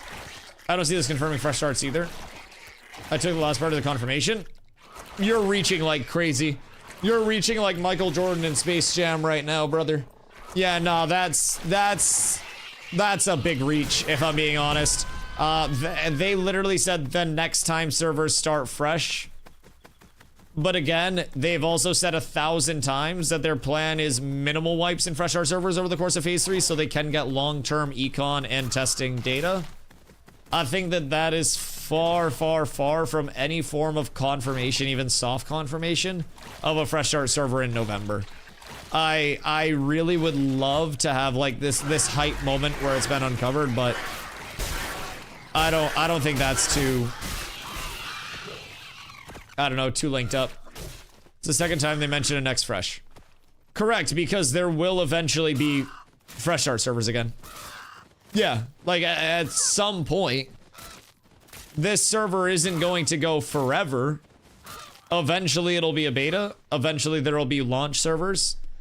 But like, their goal is also to have this server go as long as possible. I think March would be reasonable. Why March though? So that's my question. Why the longer the servers go are people saying, man, I'd really love them to just hit a certain point and then pull the plug and fresh start it. We should be wanting them to have this server up for as long as fucking possible and putting out level expansions on this server and putting out econ changes on this server and like having this be a living, breathing server that withstands the test of time, so our servers on launch can do the same thing. Nobody should be cheering for fresh start servers, because guess what? For all the players that are like, oh my god, I'm gonna get in late. Oh no. You're gonna get in late on launch too. This econ is too compromised already. The econ is going to be compromised all the time because it's a player-to-player driven econ, and anytime something is fixed, you want to hear something crazy for a take? The econ's compromised right now. Do you want to know why the econ being fixed would not be a reason for fresh, but instead would be a reason to keep this server? Because if you plug all the holes in the boat, then the water dries up, the boat works. You don't need to get a new boat once you plug all the holes in the boat. The boat's fixed. So what they do is they plug all the holes in the boat with the econ, and then they get the water out. That water being the bad econ. The static materials that were generated, which are finite the second... Yo, Callus, thank you for the follow. The second dynamic materials are in, statics are numbered. They are finite. They're no longer being generated. Those eventually leave the economy, and then guess what? Material prices regulate. Oh, but Dusty, what about the monetary inflation from the crate dupes? Well, guess what? When the crate dupe is fixed and the people are banned that were bad actors in the crate duping, guess what? That's going to take out a chunk of the economy with it, and that gold is also finite. It's a player-driven market, and player-driven markets do really well with time to self-correct. Because with a player-driven market, there is never a set price. There's no price that Braidwood should be. It's all perceived value. That's the big thing. You're wrong, but once the ship has sailed, how does a new player catch up to the ship? Swimming while others are sailing isn't fun. When a new player grinds for 100 hours, they get half the gold of a person who's played 1,000 hours already. So that is MMOs, and that's the power scaling progression of this. So in terms of how does a new player catch up to the ship, you wait for the ship to hit the wall or the players to hit the power ceiling, and then you try to catch up any way that you can. There is a power ceiling. People will hit it, even if it's a relative power ceiling. I, right now, am sitting at 286 power. There are people that are 350 plus, but the time to kill at 290 versus 350, it's not really that high. So, new players have more gear accessible to them in the market. They have towns that are already leveled. They have vendor goods that are acquirable through consumes. They have POIs that are already unlocked. They have settlement buffs. They have consumable buffs. They have a lot at their advantage for catch-up mechanics already, considering no goods are buying on pickup or buying on equip. And then on top of that, keep in mind, you say when a new player grinds for 100 hours, they get half the gold of a person who has played 1,000 hours already. That's how it's supposed to be. That's like saying somebody who has worked for 1,000 hours makes more money than somebody that does the same job for 100 hours. That's a well-functioning game that's not pay to win and not pay for convenience and not pay for progression. That is a time input that respects your time and your organization. And in my opinion, that's how it should function in an MMO. I think if I put in 10 hours a day in a very competitive, like, coordinated group, and you put in 4 hours every other day as a solo player, you should get blown out of the water progression-wise. Some people won't really like that, but at the end of the day, that's how Ashes is going to work, and that's how a lot of things that are a time input do work, very simply put. Whether that's a video game, whether that's a job, whether that's anything. We have all the same tools. You can join any guild I can. You can have any weapon I can. You can farm any mob I can, any tree I can. But if I'm doing it more than you, and I'm doing it more efficiently than you, I'm going to have more than you. Now, you as a 4-hour player could outplay an 8-hour player just by having a better community where everybody plays their role and everybody buys into the one thing that they need to do, and you hyper focus that thing and you manage your time well. That's how you'll close that time gap. We have people in our guild that are way more casual time-wise than a lot of our competitive core, but our casual players are also able to get brought up by the competitive core, and that's a sense of community as well. So if you're a solo player or someone that's very behind and you feel like you are behind and you want to catch up, you got to be a part of a community that can actually help you catch up. Color, no swiping. No, that's bad. Color, type exclamation vanish. I need you to type exclamation vanish real quick. Just do it. Yo, Kier, what up, my boy? How are you? And Ash, as a new player, can farm trees and rocks just as fast as an old player. Yeah. I mean, the opportunities are all there. They're 1,000% all there. You're a new player that's like, man, a weapon is 5 gold. Holy shit, I'm never gonna get 5 gold for this really good weapon that's like 200x stronger than my current one. What am I gonna do? Woe is me. Meanwhile, some level 25 with a pickaxe is running up to a rock and then getting a Lego copper proc and making more than that weapon's worth off of that one mineable. The opportunities are there, but if you don't know what to look for because you're not a part of a community, you're playing from behind, you're always going to be behind. So just shout at a market, you'll probably get free gear. Honestly, probably. You ever get into trading stock options? No, fuck no. Dude, if you saw my portfolio's performance, you would not want to let me anywhere near options. I would have to get a job. I'd be so broke. Like, I would actually have to delete my fucking, my stock market apps. I'd get banned. New player who's 16 plus could go to Steel Bloom 2 with the group if you could find one. Oh yeah, no, there are 1,000 ways to make it happen. But I also think that people need to realize that not everybody has to be on the top level. And also, this is something that Intrepid's elaborated on a bit as well in terms of their vision with it. Steven has said, your top player base will have the best shit. They will have the best gear and they will be pretty much untouchable, basically. Then underneath that, you will have another tier of players. It's like your everyday players, and they'll have the next best set of gear.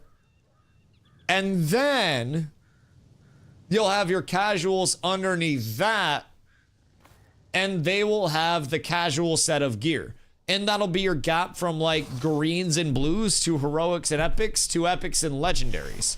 And all of those differences are meaningful and have a huge impact on things. Much more fun being on the top levels, untouchable in P1 and P2, not one person on Lyneth could kill me. Well, that's because everybody on Lyneth was a dad. So, I'll be completely honest. Every guild that was on Lyneth got absolutely fucking manhandled by the, like, even the worst of the Vira guilds. Lyneth was a graveyard where people clicked their buttons in the most competitive fucking fights. Like, I guarantee you watch any Lyneth guild versus guild and you got at least 5 people clicking abilities mid-guild versus guild fight, dog. Lyneth was bad. Bad. If Pirate Software is your most feared PvPer, then holy shit. Holy shit. Not every fresh starts makes you not want to play. That's on you then, if I'm being completely honest. Because guess what? There's going to be a launch of this game at some point. And when the game launches, if you cannot take a month off of work to keep up with the most competitive communities, then you will also be behind.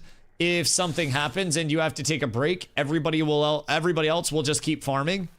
But part of MMOs is trying to catch up if you do come in behind the curve. Even if this server never has a fresh start, the second the Harbinger system comes in November, guess what? That's going to bring in new gear, new materials, new craftables, new recipes, new metas. Everybody's going to re-gear at that point. So if you actually do value yourself as a really good player, instead of going, well, I'm behind now, wah, and only playing from ahead, like the PvPers that only like to take advantageous half AFK fights, then I would recommend hopping in, checking out how the econ has changed, and if you were truly untouchable in P1 and P2, come try to do it again now before the Harbinger update, so that way when the Harbinger update hits, you're ready to go. Because even a lot of the competitive base is going to be re-leveling in Harbinger update on this server if there's not a fresh start because Summoner's coming in.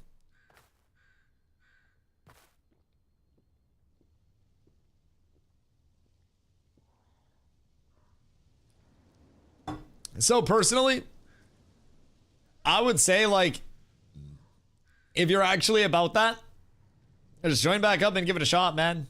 We can all tell war stories about how we were all the best player on our high school football team and we would have won states if we didn't get turf toe that one time. But at the end of the day, it's a nut up or shut up, especially if you got your access already. Can say you're the best player in the world, but brother, people hopped in plenty late this phase and have caught up quite nicely, so opportunity is always there for you to do the same. I do promise. Fed was supposed to be super strong in 2.5. Is it weird? You remember how it went from Fed or dead to, oh shit, Fed's dead again? Like, very quickly. So, one thing that I said when I was just a small streamer on Vira, and nobody knew me, was that RP guilds on Vyra would bully the most competitive guilds on Lyneth, and everybody fucking knew. Everybody knew. There were just differences, man. It was differences in culture, it was differences in commitment, it was differences in execution. There were fucking differences. And the second that Lyneth went to like try to devalue Vyra by saying it's a barbaric PvP server, bro, I knew all the dads over there were about to get full cooked. Absolutely full sauced on. So, I mean, they got what they had coming to them, and now they just drive their kids to school, and Pirate Software is playing ball pit. So, you know, it is what it is. I'll be right back. I'm gonna smoke a bowl, and then I have to gather more. Gathering. Woo. DOS, Sig's inside. Do you think KT will make the master JC building anytime soon? We need a shitload of gold for the settlement. We need a ton. So if we don't get settlement gold, we can't make it. If we do get settlement gold, then we'll be able to make it, but we need a lot. Ball Pit's kind of hype. Yeah, I played it at a Devolver meetup. Devolver invited me to like a mixer where they brought in like content creators and like the Devolver people. Devolver's a publisher of that. So I played it at the community meetup. That shit was fucking hype. I will say, I'll be right back.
Good day. I've arrived. We go carve, me and you? Me and you go carve. What are we doing at carve? Are we finding all the recipes? Cause like, I'd be down. I'd be very down. Gold's probably laundered. Oh god. No, I mean, I think a lot of people have clean gold at this point. The thing is, I don't know, like, there are ways to earn gold in mass, but like, yeah, I do wonder what percent of it is dirty gold at this point. Because genuinely, like, I know crates are a good amount of money, but like, are crates really that much money? Because I'm gonna be real. What is generating gold into the economy? Crates and glint. Like, what actually creates money in Ashes of Creation? Right? Crates and glint. I know damn well not enough people are farming up motherfucking, like, mobs to get glint. And I know for goddamn sure, commissions as well, fair. I know for goddamn sure that not enough people are running crates for every motherfucker to have 1,000 gold on this server. And duping, don't forget the duping. Okay, well, in a world where duping doesn't exist. Sport fishing? Yes, I am just an early tester of sport fishing. Yes, I was allowed to keep all of my monetary gains. Yes, indubitably. Indubitably. Dude, I can't wait for sport fishing. I want to be a part of a fishing squad, but I just want to be the chum guy. I want to be known for delivering the finest chummies all across Vero wherever anybody needs them. Because somebody out there, somebody will need my chummies and they'll just yell, Dusty! And then I'll come over and just, my chummies! And then I'll give them my chummies. And then they'll fish in my chummies. And then they'll get delicious fish out of my chummies. They'll cook them up, maybe eat them raw. Who knows? Raw chummies are the most flavorful and protein-filled chummies. What are the current gold sinks? Enchanting and fees. Anything else? Processing fees, vendor mats, vendor consumes, repair bills, wars, sieges, I would say probably at this point the biggest sink that people are running into is processing and crafting fees.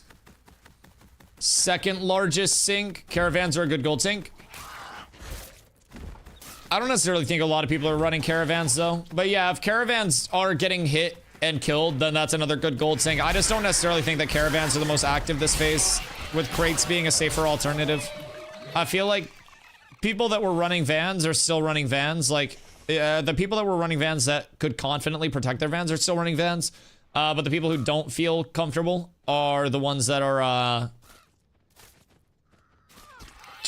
you know, the ones that are now running crates. Oh, also taxes. Taxes are another sink. Taxes go directly, you know, 10% of everything on top of all the refining fees and shit.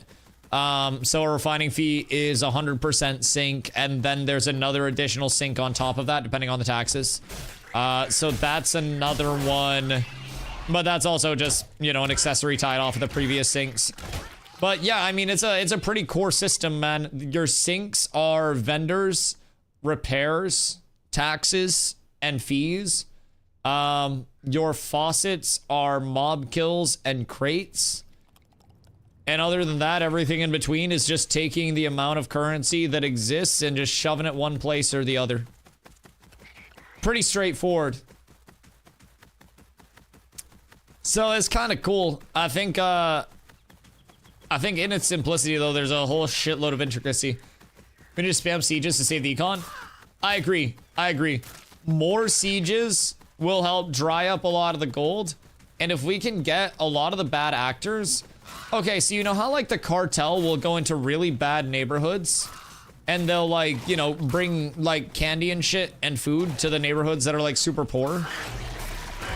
What if the RMTers did that with sieges? What if the RMTers went into the bad neighborhoods and they were like, hey, you guys look like you really want to run a siege. And then they gave us, like, the dupers gave us the good stuff. They were like, here's 1,000 gold. I want you to run up a siege right now. Enjoy, be safe, wear protection. I think that would almost be enough for me to reconsider my stance on them. My bitter hatred. Ooh, +1 Raven. That's how you know it's a good idea. Intrepid's rewarding me with a piece of candy for my banger ideas here, chat. Never spit a bad one out. Past month, we touched over 40k plus gold in Vice alone. Y'all said you did a lot of gold as well. That's why I said not enough fans of crates. Where gold come from? Right. Oh, that's why you were asking how much gold we touched. That makes sense. No, that definitely makes sense. And I mean, once it's in the economy, the thing about it is that if something's selling for 7 gold, 50 silver, and I have a dupe that's giving me infinite gold, I'm just gonna drive the price up and inflate it anyways. And then once it happens, one person says, oh shit, well nothing's, like, it's 10 gold. I can't buy that good for 10 gold. Nothing's gonna sell. and then it's still selling, and people are like, who the fuck is paying those prices?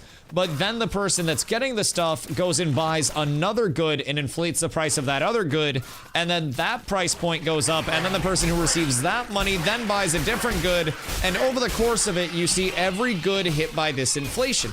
That's why some goods, some materials, have remained like lower and haven't been hit as hard, and why some people were able to make a lot of money by predicting what goods were going to be hit next. Makes sense now. And yeah, so a lot of people would essentially just, even the ones that weren't duping and shit, they would just end up waiting for the next good to be in demand, and then that duped money would hit the good that was in demand. It would inflate the price on that good, and then that would become the new standard, because while the poor people weren't able to buy it, the poor people would gather something. That gathered good would then inflate because people who had money were paying the new price and driving it up. That's kind of the baseline of how it worked. Kind of rough there. Doesn't make sense to me as gold prices. I watched them over the month, and EU and NA kept up with each other for the most part. We're gold to come from on EU, which is far less players. But yet they have thousands of sales on RMC sites for both EU and NA. I mean, in terms of the prices, one thing is like supply and demand could remain consistent, right? So fewer suppliers and fewer people on EU could mean that the demand curve stays relatively consistent in terms of the ratio, right? Like 10 sellers, 10 buyers versus 6 sellers, 6 buyers is still the same supply and demand. So that could be what we're looking at, is just like the relative competition. If gold sellers are seeing that it's more or less high on one server, then, you know, it could be that. Something's printing the gold. Oh, yeah, have you not heard? We confirmed that. Yeah. There is a crate dupe right now. That's why I'm talking about crate dupes. There is legitimately a crate dupe in the game. Yes. Yes, we confirmed it with replication steps up to Intrepid a couple of days ago. Yeah. No, something, you're 1000% correct. There is a crate dupe that has been in the game for probably a very long time because it doesn't include any new tech. It requires a crate, a caravan, and your character. And that's it. So theoretically, if you ever saw anybody in town that was just getting crates off of a caravan and putting them like in a storage or something, then it could very well be that. Can't do golden trades, only mats and items so far. No, like the crates that you run place to place for gold. You know, the like not just the crates that you put mats in, Havoc.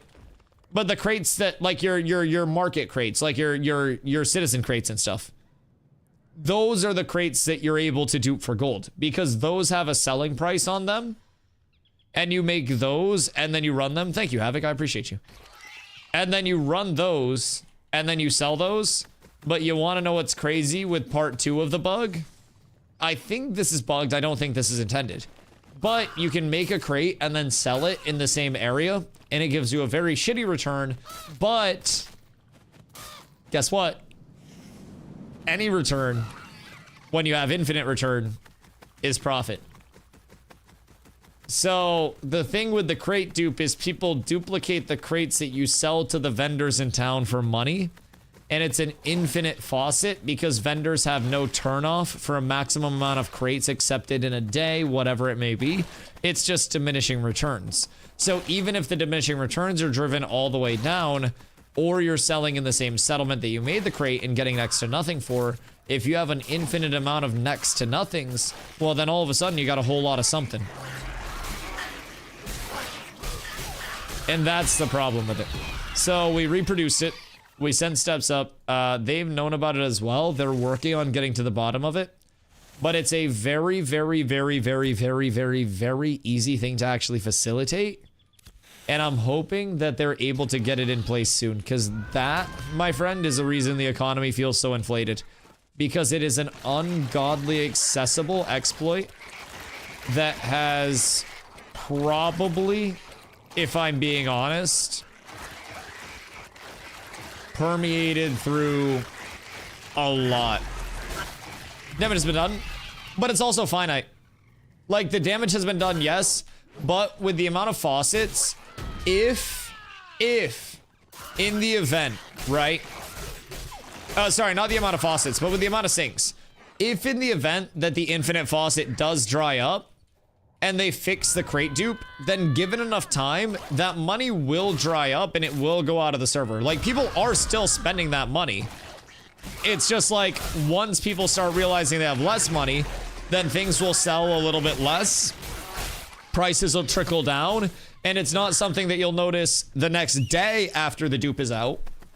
But it's something where the dupe is out, they give it a month while we're testing Harbingers and everything else, and people, after the Harbinger update comes in, so say hypothetically they fix it with 0.17, probably a month after the Harbinger update comes in, towards the end of the year, everyone's gonna notice the prices are coming down on mats, and they'll say, oh wow, I guess people just aren't crafting stuff. When in all reality, people are crafting stuff, but the sinks are actually working in unison with the intended faucets, and the gold from the dupes has actually dried up. The mats from the statics have dried up and been replaced with dynamic mats.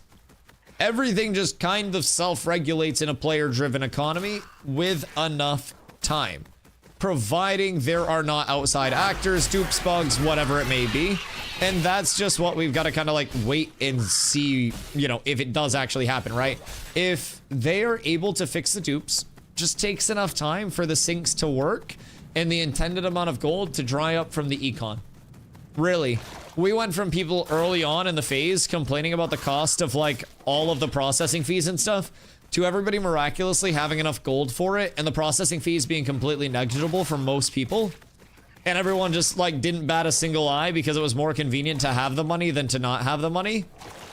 But looking back on it, maybe that state of affairs wasn't the worst when you actually had to save up and have things be meaningful. Maybe prices wouldn't be so goddamn inflated if people couldn't charge an arm and a leg for the mats themselves in addition to the expensive refining fees, because nobody has enough money to pay for both, because gold isn't just being generated into the economy in excess. Literally infinitely. That's my take. Once that's fixed, running fans for money might be profitable again because of the DR on crates. Oh yeah. Yeah, I'd be willing to bet that caravans and crate running is actually worthwhile. And you want to know what might also be worthwhile if you get into the right spot? Something that we haven't seen in a long time. Glint farming. For people that don't want to run crates. Because if you're going to a glint farm that can also drop emblems and essences, you may try to emblem and essence farm and then get yourself some glint and then vendor that glint since it's not being used for a lot. Like, the sky is the limit with that shit. Bosun. What the hell-y? Because we haven't seen glint farms in a while. Part of why I think we're not seeing glint farms is because, you know, glints used to be the facilitator for commodities. Now they are simply the side hoe for the economy instead of like the primary facilitator for it. I would love to see glint restored to its rightful place on the throne, but like, you know, it is what it is. Devs are actually playing it pretty smart when you look at the larger picture. Yes. Yes. And this is why I am really hoping, if I'm being completely real, that they don't just say, here's a fresh start, everybody hit the bitch switch and cop out. I want them to just say, hey, you guys need to get through this. The economy will regulate. It is a player-driven economy. And given enough time, you will see the intended, you know, faucets and sinks work properly. And you will see prices adjust. Give them time to sort it out. Give them time to get the unintended things in an intended place. And then just watch it correct from there. Because I'm willing to bet that it will. It's already starting to regulate with the upcoming 0.17 update. As soon as next week. Metacrow, thank you for the hydrate, my boy. Also, do you have glittering metal strands? Random question. Outside siege and consumes, I don't know what else I need gold for. Repairs, very baseline one. Consumes are fucking sleeper. Like, don't sleep on that. Siege is a big one. If you are looking to upgrade gear, upgrading your gear, paying those refining fees, you know, processing fees, all that shit, that's going to be huge. Purple and hard, massive war. If you're already geared, then you're at a spot where you can probably save a lot more, right? That's the advantage to kind of like being at the spot where you're comfortable. That's like, honestly, it's the same thing as like, I own a house, I own a car, what do I do now? If you're already at the spot where you own a house and a car, then congratulations, you can preserve your money. Or you could dump that money into materials that you think would go up in the future with, you know, future crafting and econ with that to make multiple times what money you do have in the event that it's a long-term server. Which in any MMO, you would be, as a player, playing as if it's a long-term server that's not going to get a cop out of a fresh start. So theoretically, if you have a really good nest egg, you use that to make money. Where's the golf course? Hey, yo, listen. You buy drinks, I'll bring the weed.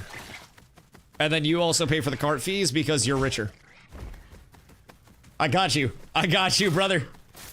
I will absolutely pull up. I could go for a round of golf. Crafting rarity food nerfing next week. We don't know exactly what's going to happen next week, as it's not always a one-to-one with changes from like PTR to live, right? But 0.17 has been discussed as very heavily bug fix oriented. And the crafting, like the food nerfs are in place over on the PTR. The numerical value on the foods has been reduced drastically. But what we haven't tested is what the new quality rating does to actual crafted pieces of gear. I haven't got my hands on that much. So, with the numerical value being lower, we don't know if it's like the same ratio where you need 2500, you know, quality to have what the old 2500 qual was, or if it's like you now need 460 qual to have the old 2500.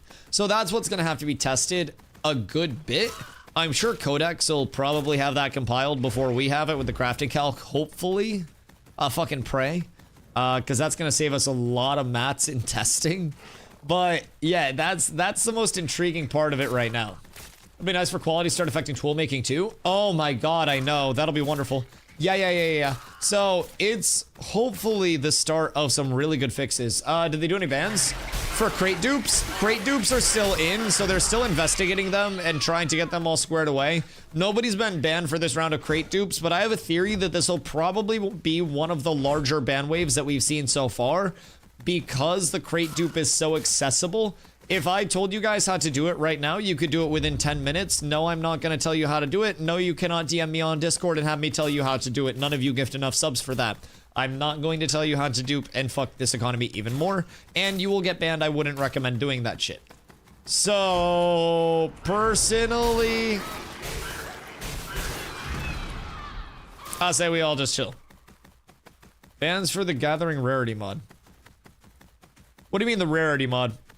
Are you talking about the mythical overlay? Hey, Dusty, how many subs? How many more for the cosplay goal? Because we were gonna do a Dusty Puss in Boots Halloween cosplay if we hit the cosplay goal. That was it's 105 for the cosplay goal. If we can drum up 105 subs for the cosplay goal, I will draw a picture in Microsoft Paint. But I will not actually tell you how to do it. I will hand draw you a picture in Microsoft Paint of the dupe. That is the best that you'll get, though. If we hit 105 subs. More subs? Yeah, absolutely. You know what Tom Brady always said? The game that matters the most is the next one. After every fucking game. Every game. Is Carla in on the Puss in Boots cosplay? She's gonna be helping me organize. She was the one that recommended the Dusty Puss in Boots cosplay. And when I brought up the fact that I would be naked except for a hat, a belt, boots, and a rapier, I think she was into it more. And I'm really thankful that you guys can't see below my shoulders, and if I'm sitting up straight, my nipples. You guys might get the top of the nip, but like, not too much. Use target nearest ally to find the huntables. You and all your gathering tech. Main. You wanna know why I fucking hate target nearest ally? Because it's right control and tab. It's fucking disgusting. That is like the one button setup, or one of the few button setups on my keyboard that I can't hit. Rebind it. I could if I cared that much. Like, that requires me going all the way into my binds.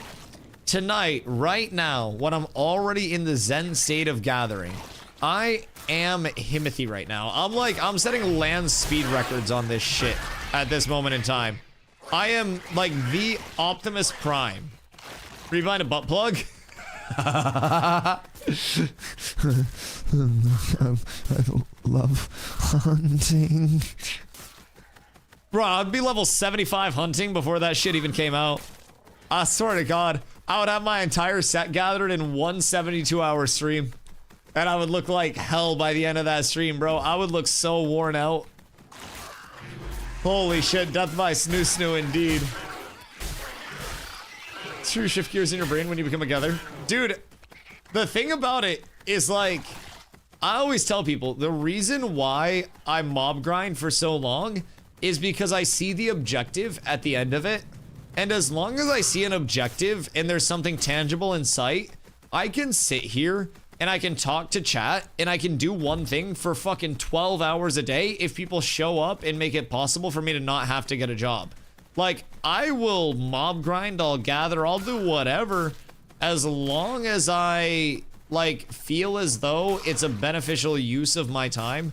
And right now, preparing for my eye level 29 set, that is, like, the most beneficial use of my time that I could ever possibly have, in my opinion.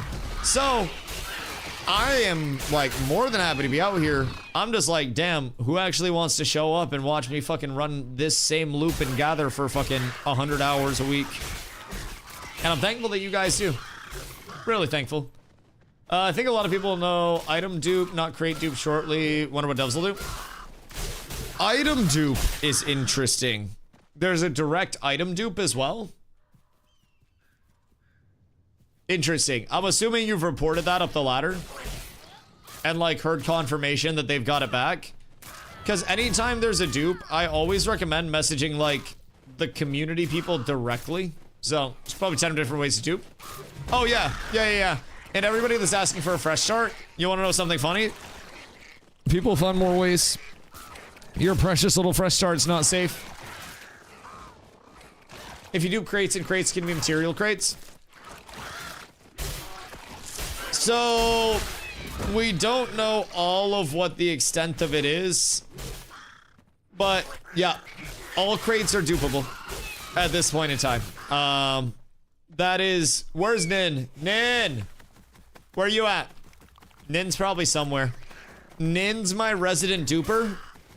Nin has not only been duping, but has also been running the overlay this entire phase, just so we could get more boots on the ground information for Intrepid. So we're super thankful. My RMT division has also been going hard on the buying and selling. I'm thankful that the Cats team has bought in. I'm thankful that all of our D&D sessions with Steven, you know, we update him on all of the happenings. So, teach how to dupe. Listen, 105 subs as a community. Chat, how many people do we have in here? I know it's probably not above 100 because Ashes is not in a hype cycle right now. But I have a feeling if every person in chat does a /gift3 right now, we would hit the cosplay sub goal, and then I would draw you guys a picture. That's the negotiations. Somebody get the lid off the basket. Hoofsy with the 5. That's taking away 2 gifted subs from somebody else. Hoofsy, thank you for the 5 gifties. Beams, Ren, AWOL, Osna, Bo. Boys, we're up tremendous. My lurkers, my everybody in between. Can I get some goddamn Dusty W booties in the chat one time for the one time? Por favor for Mr. Hoofington. We are inching our way closer and closer to a hand-drawn guide from DustyWhy himself. The finest of Microsoft Paint art. This will change the state of everything Ashes as we know it. McB, thank you for the 5. Boys, it's happening.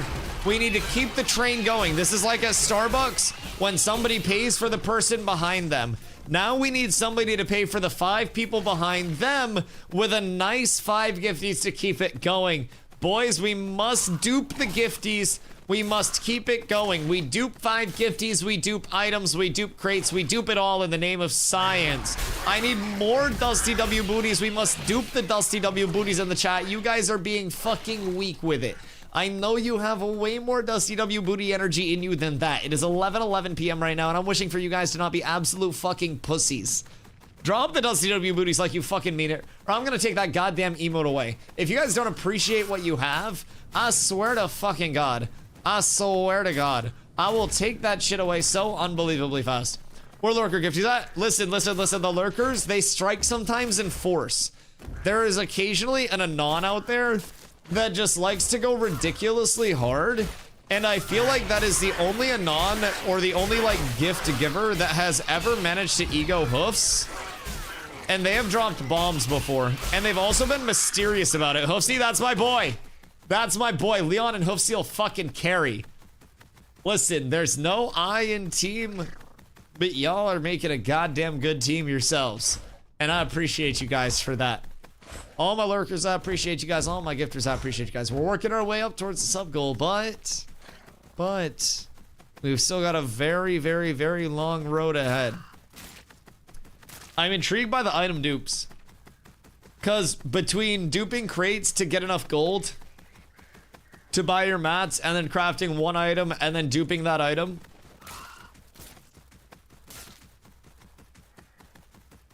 makes sense how some guilds that had absolutely nothing got so geared so fast. But I also think that that stuff is hopefully a lot less widespread than we think. Maybe. Oh, but also the overlay. What a beer typical. I was gonna do it at fucking TwitchCon, and then we didn't end up IRL streaming. So now I'm going to close it out. We still have the channel up in Discord. I'm gonna ping a final call. Thanks for reminding me, actually. I'm gonna ping a final call for it tomorrow so I can actually buy the sippy sips. It's always more widespread than you think. I'm more widespread than you think. Sorry, you're still new to chat. You're not gonna know that that's a thing here. That's my bad, dog. It gets freaky when it's late. I have no other excuses. I've been on stream for 8.5 hours. It's the demons come out at night. Hoofsy! To level the hype train, my boy! Hoofsy snipes the level, and we got the hype train on the tracks. Choo choo! Just when it's late?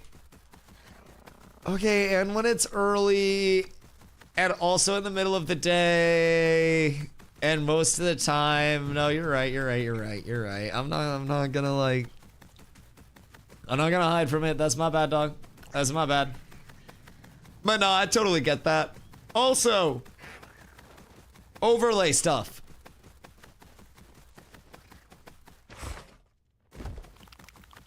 The overlay exists, but I'm gonna be real. I think most of the community got absolutely debated in who's actually using the overlay. Because I'll be honest, the screenshot of the overlay that people are showing actually has no rarity indicator on it whatsoever. The color of the text is just used to denominate the type of gatherable that it actually is. It's showing mob spawns as green, herbs as purple, or whatever it is. It's not actually a rarity overlay. It's like a gatherable indicator overlay based on the screenshot that most people are showing. There is absolutely going to be third-party tech that exists. There was a DPS meter that someone had developed. Like, with anything that has anything client-side, there's going to be tech that is put together to try to, you know, parse more information than what's intended. But I think people thinking the rampant, widespread use of an overlay was a prevalent thing are probably not aware that you could just run up to a gatherable within, like, this range, me to that raven, and if your reticle popped up, then you knew that it was going to be high rarity, and if your reticle didn't pop up, then you knew not to actually stop for it. And then if you were in an area where a lot of those reticles popped up, then you knew you were in a cluster. And if the cluster was high rarity, then you just went to that cluster after you gathered it a few hours later because it was a static, because clusters are static. You didn't need an overlay this patch, man. I'm gonna be completely fucking real. With all of the gathering tech that was out there through bugs, you didn't even need an overlay. Anybody that paid 15 bucks for that overlay scammed themselves $15 because people were probably gathering just as efficiently without a fucking overlay. If I'm being real. Like, this wasn't a phase of gathering where the highest profit was let me find random legendaries out and about, because most of your high rarity spawns were going to be condensed to statics that were in clusters that were being farmed on repeat. Maybe an overlay would help you find an initial cluster, but bro, I'm gonna be real, clusters get found so fucking quickly by people regardless, even in legit ways, and marked down as statics. Back when reticle gathering was in for the start of the phase, you didn't need an overlay. Back when the overlay shit was coming out, bro, there were about 7 different ways to tell if something was high rarity before you even hit it. You did not have to stop for a single common gatherable at any point in time, and if you did, you were doing it wrong. Just very simply put. I'm so sorry to break that to people, but it's been cooked for a while, and it's not just the overlay. So I think there are many worse things than that. I think that's probably something that's overblown by the community a little bit. I think there are sometimes things that catch a wave of hysteria, and I think this is just one of those things that's caught the wave of hysteria, especially on the YouTube side of things, where people are now trying to like just have that big round of clickbait with it like 2 months after it actually came to light as something that was in existence. Like, if you were just now finding out that it's in existence, then I'm gonna be real, there's probably so much more that's wrong, except the overlay, that you don't know about, that would actually make you want to quit the game. If you're worried about an overlay, then I got bad news for you, big dog. Does your referral code work on the overlay site? Code DustyWhy on g2g.com for 10% more on your gold purchase of 250 or more through select sellers. Ni hao. Thank you for asking. Yeah. So you do still get benefits. We're making a Cats with Abs franchise. Like a fried chicken place. Because that can be kind of fire. Also, don't worry about how rehearsed that plug seemed. I have plans one day. I've always said if I had a G2G referral code that gave me a percentage of all purchases, like the profit from them, I would retire on a yacht within a year. I swear to God, bro. Give that shit to my New World players. Give that shit to my Ashes players. Like, bro, I'm streaming from space. I'm like Katy Perry levels of going to space at that point. This is a fake one. This is the real one. Or is this also a fake one? No, we're up tremendous. I've gathered so many fucking grems tonight. Dude, I don't know how I have it in me like this. Genuinely. I did not think that I would have that dog in me to this extent.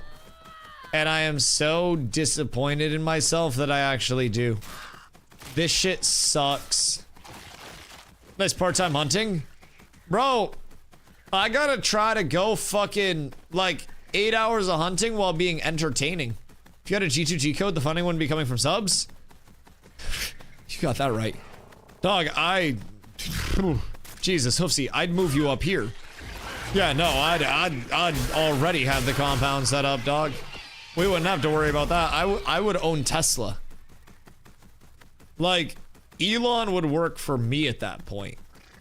The full self-driving would be full self-Dusty. Everything would be narrated by me. Like, we'd be pulling up to an intersection, and I'd be like, red light, red light, red light, red light. That would be the evolution of your ride. Nice and relaxing. Shit would go hard. Yes. I think that's my best chance. Or if I can somehow, like, prove my worth to Intrepid enough that they, for some reason, make me, like, the world's first salaried hired content creator. That's the other unlikely scenario where I'd just be set up. Like a nice humble, like, fucking $6 million salary or something. Like, if an NBA coach can get that much and they're all gambling on their own games, I can probably get that much for giving ethical, honest feedback. So I feel like it's all just in the value that you place on yourself. So, just sign up as Steven's dog. Didn't we all do that the second we paid for this fucking alpha pack? Like, you say I should sign up, but we've been there, man. We've been there. I've died to Brody like 4 times. Not wrong. Yeah, like, we've been there, man. We just don't have a shot caller on because Steven's actually a good dog owner. So, Steven's dog or dog? See, some of us are like Steven's dogs, but some of us are definitely like Steven's dogs. Yeah. I don't know if I'm on the level of like Crisp Dappingtons or if I'm on the level of, man, I really wish this guy would go back to New World and leave us the fuck alone. I haven't really ascertained that yet. Dusty, can you get the fuck over here? No. I can't. But yeah, I haven't figured that one out yet. Maybe someday. Maybe someday. I hope they're happy to have me over here. I'm happy to be here. I don't really plan to go anywhere. I will if they want me to, though. Like, I've heard playing in traffic is fun. There was an entire game about it. Very successful game, Frogger. Might have heard of it. So, I mean, I feel like wouldn't be the worst alternative to this if that's what the Sand Old Lord wanted. At least have name reservation. Bro, I swear to God, if you try to take DustyWhy, I'm gonna be pissed. Someone took DustyWhy on New World. I don't even know why. Someone sniped my goddamn name on New World because they made it so if you don't log into your character for 6 months, your name goes into the pool. And somebody waited for me to not log in for 6 months and then took my motherfucking name. Crazy behavior. Why? I don't know. I don't even play anymore. I logged into a couple of OPRs and like I had 8 characters anyways. So, what company were y'all in New World? Do exclamation servers. Plural. It's easier to just have you do that. It's easier to have you do that. That was at the time that I quit. That was about it.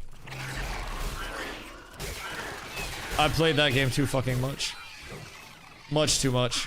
Much too much. Much too much. Yes, I was with Supple.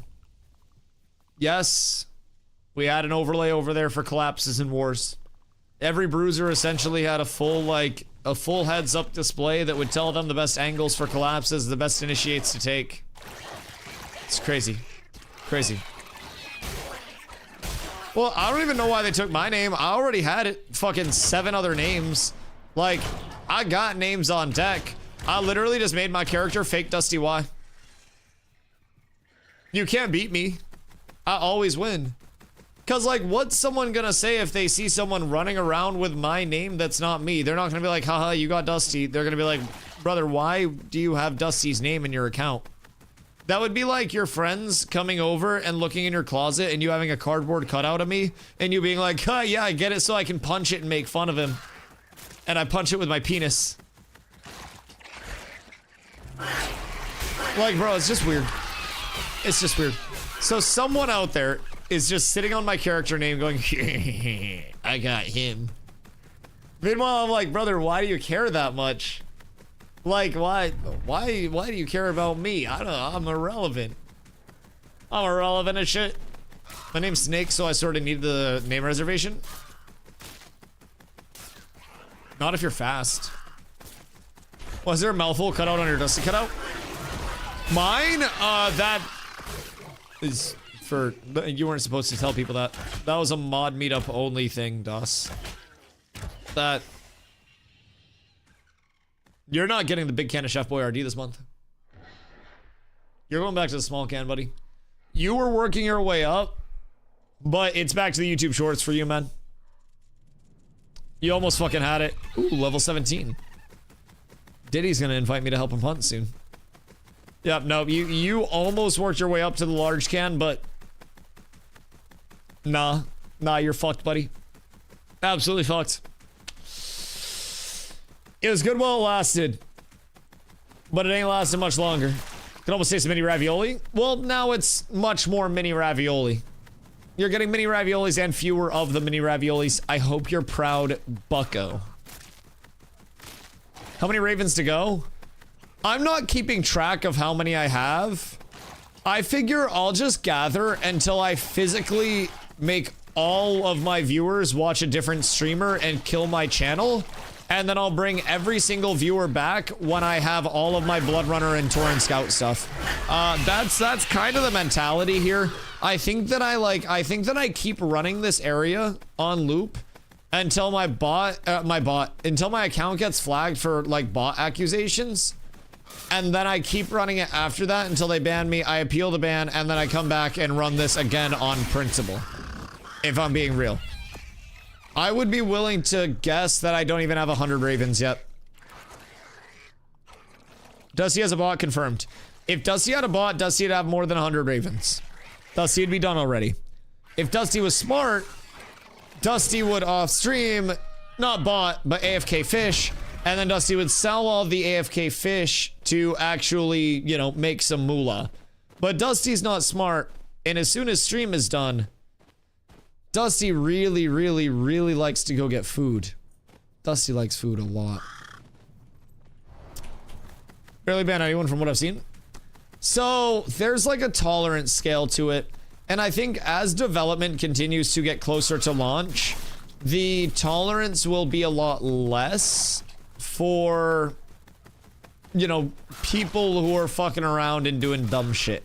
So essentially, earlier in development, you could exploit into unintended areas and Intrepid to be like, oh, awesome, how'd you do that? Do it again, show me. And at a certain point, they put out an announcement back in like P2 where they were like, hey, y'all motherfuckers need to stop getting into unintended areas or action's gonna be taken against your account. In earlier phases, we didn't care as much, but now we actually care because we're trying to get econ data and y'all are fucking it up. So, same thing kind of applies. Earlier in development, probably didn't matter as much when they're not trying to get as much long-term data, but as we get later in development, they're also going to have a scale of like, you know, are you getting talked to for speeding in a car? Or are you getting talked to for Grand Theft Auto and capital murder? Like, there are levels to it. Same thing with bug abuse and exploiting. That could warrant anything from Intrepid putting a silent flag on an account and, like, monitoring it in the future.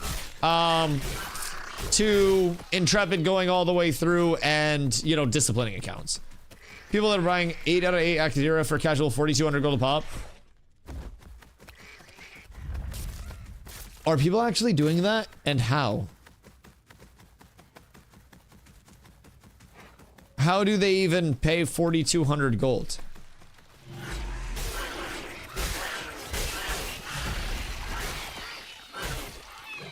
Because gold cap's 1,000. Is it not?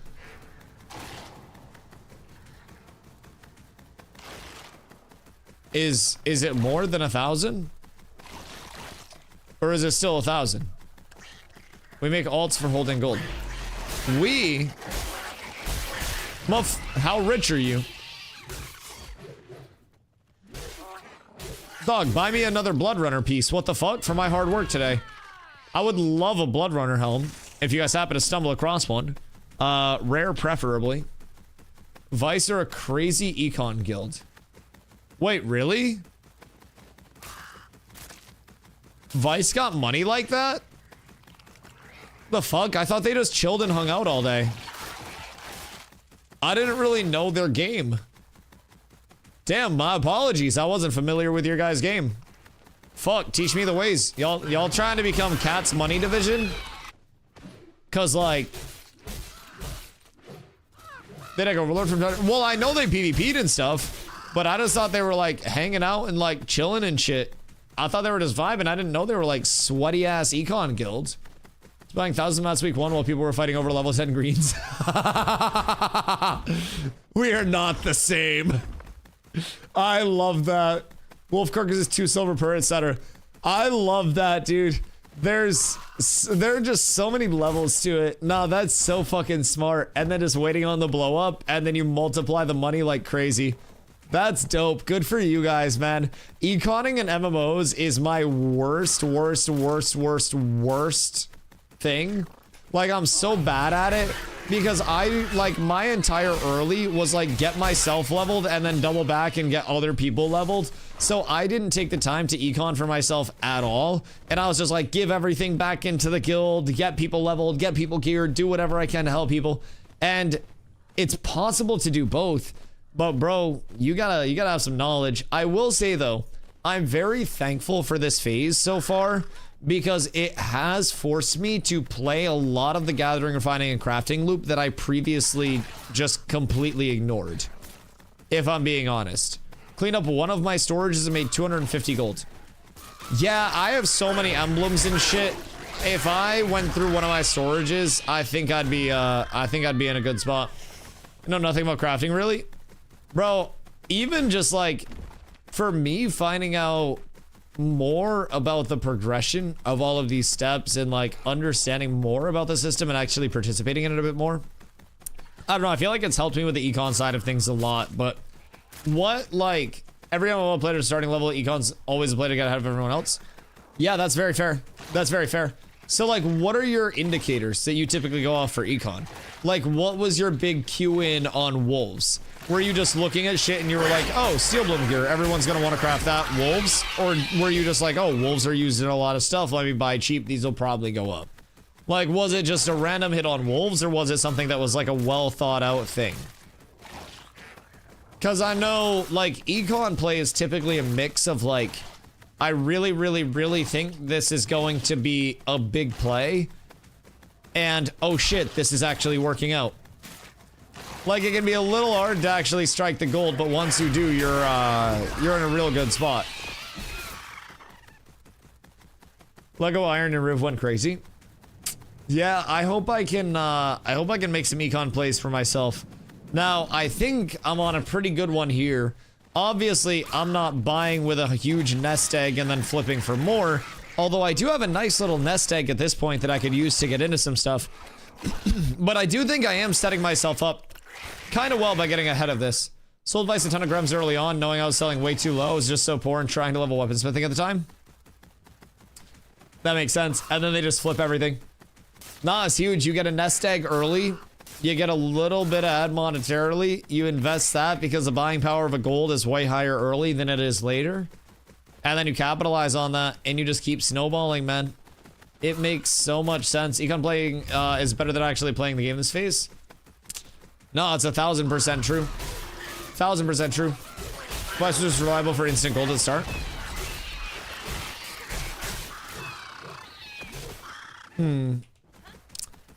We must acquire them. I need them in the Cats organization. We have Hard. Hard is the other 4-letter guild. I'm just saying. We need to acquire Vice. I would like an entire econ branch. That would help us accelerate our numbers so much. And us having raw numbers would allow them to econ even harder earlier. Because we could control what we needed to control. It would be a really synonymous relationship. I'd like that a lot. Did allow me to craft stuff to sell. Yeah, I mean, it's all about just what you have to do to get your initial bag. And for some people, it's going to be selling something to get the initial money, to craft something that you make more money off of.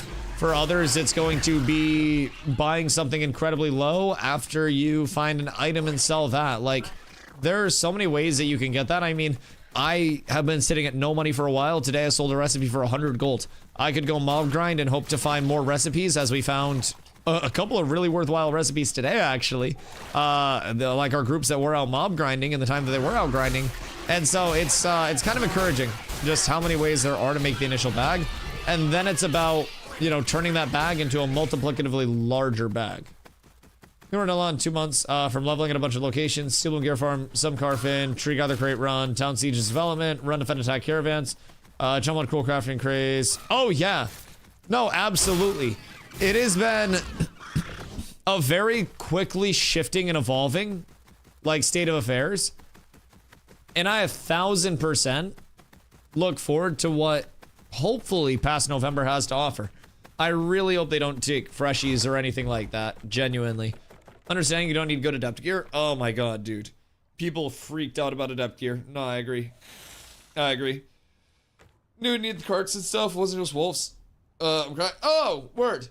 All I did was buy mats every day, all day for 16 hours last month. Jesus fucking Christ. Got super ahead with an exploit by gatekeeping quest item and selling it, then use that gold to buy all mats on my list. Most people had a few gold week 1. We had hundreds already and just mass buying everyone's mats. Interesting. Wait, so what was the quest item that you guys were selling? Was it Alashal's cloak? Because I remember there was some controversy around that. But like, what was the actual item that you were selling? And why did people say it was an exploit? That's kind of fucking crazy. That adept deep wake longbow is okay for tank? Like, low-key, high-key, stat-wise, it's really not the worst. But in terms of the validity of that, I'll pull it up for you real quick. The big, like, this is not worth it comes in the actual craft. So you're already looking at 20 deep wake emblems, turquoise sea emblems, but the big thing is the starfish oil Dracaena bolts. Like, it's a 4 input and emblems and fish. So with the comparison, if we go keep, and then we go, god damn it. We'll take, oh wait, I can take, we'll take this guy out. Deep wake longbow. We'll go here, and then we'll even make this Lego. So say you just make this bad boy out of Lego. Like, it is great. It's the highest max HP bow that we have available, but it's so ungodly expensive, and like the power and strength scaling are quite low from it. Whereas with a glory bound, you're actually going to be spending less on a glory bound than you would be on the deep wake. It sounds crazy, but I mean, depending on the rarity that you're going for. But with the starfish at high rarity, yeah, fish changes everything. Yes. Yes, yes, yes, yes, yes. Fish changes a whole fucking lot. A whole fucking lot. Because if I took the item, it had a 2-minute respawn. Wait. So you were just sitting on top of an item that was a 2-minute respawn, and then you were selling the item to people when they came by?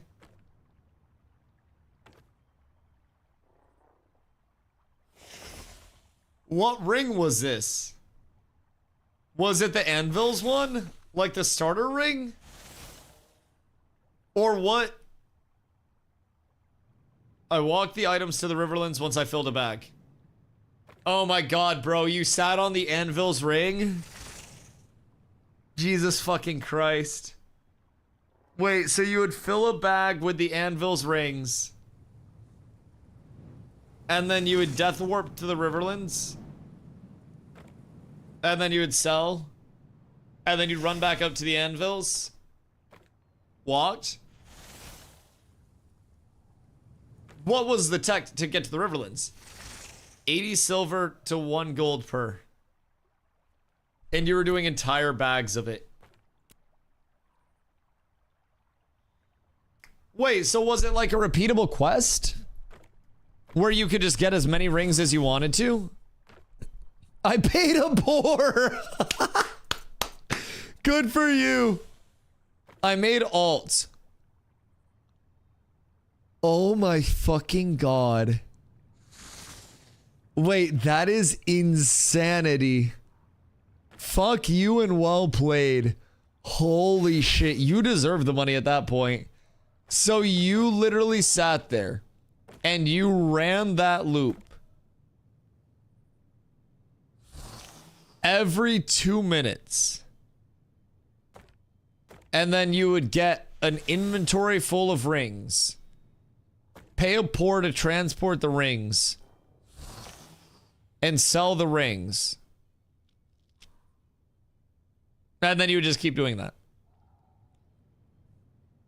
So what about the quest? Didn't you have to bring it all the way down to town to actually get the ring?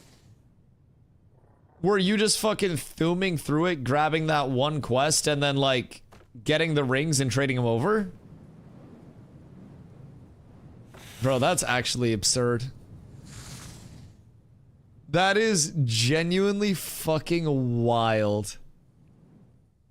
Like, I respect that commitment, though. That's huge. Because you can get to 25 whenever, bro.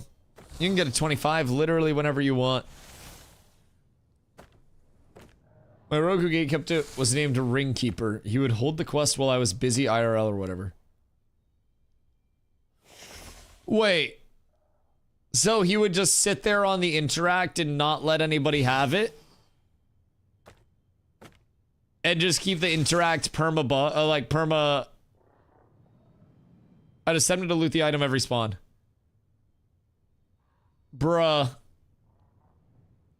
There's no fucking shot. That's insanity. Wait, so... Did you just like set the rogue on a fucking macro or some shit? Nah, that's absurd.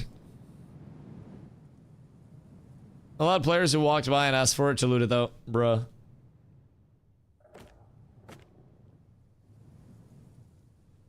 That's insane. We took shifts! What the fuck? Nah, that's huge. That's huge. It's a cost seller. What about? Right, but what they're saying is essentially the quest was a 2-minute respawn on the actual like ring item that they needed, and they would hold that down every 2 minutes with a character, and then when they were gone, they would have like characters that were there that were looting the ring every time that it would pop up, and essentially just trying to hold it down. So obviously there were times where they weren't there, where people could get stuff, but what the fuck is this? Bro, it's a level 16. They gotta be safe. Need to loot a pile of bones to get the quest item then take to town? Right. So were you looting a bunch of them and then running it all down to the town after it was all looted? Or like, what was the process? That's actually fucking wild. I remember doing that quest. I remember Hoofsy doing that quest multiple times while he got his multiple rams. Hoofsy farmed up a shitload of rams. These crash guys have been running the caravan for hours now. Jesus. I wonder what they're doing with it. We shall see. Yeah, that's fucking absurd. Also made alts to get pairs for my main. Bro. Asking for tax. Brad streamed last night. Oh shit. They're nice people. They're very nice people. I wouldn't ask them for a tax. Look at that.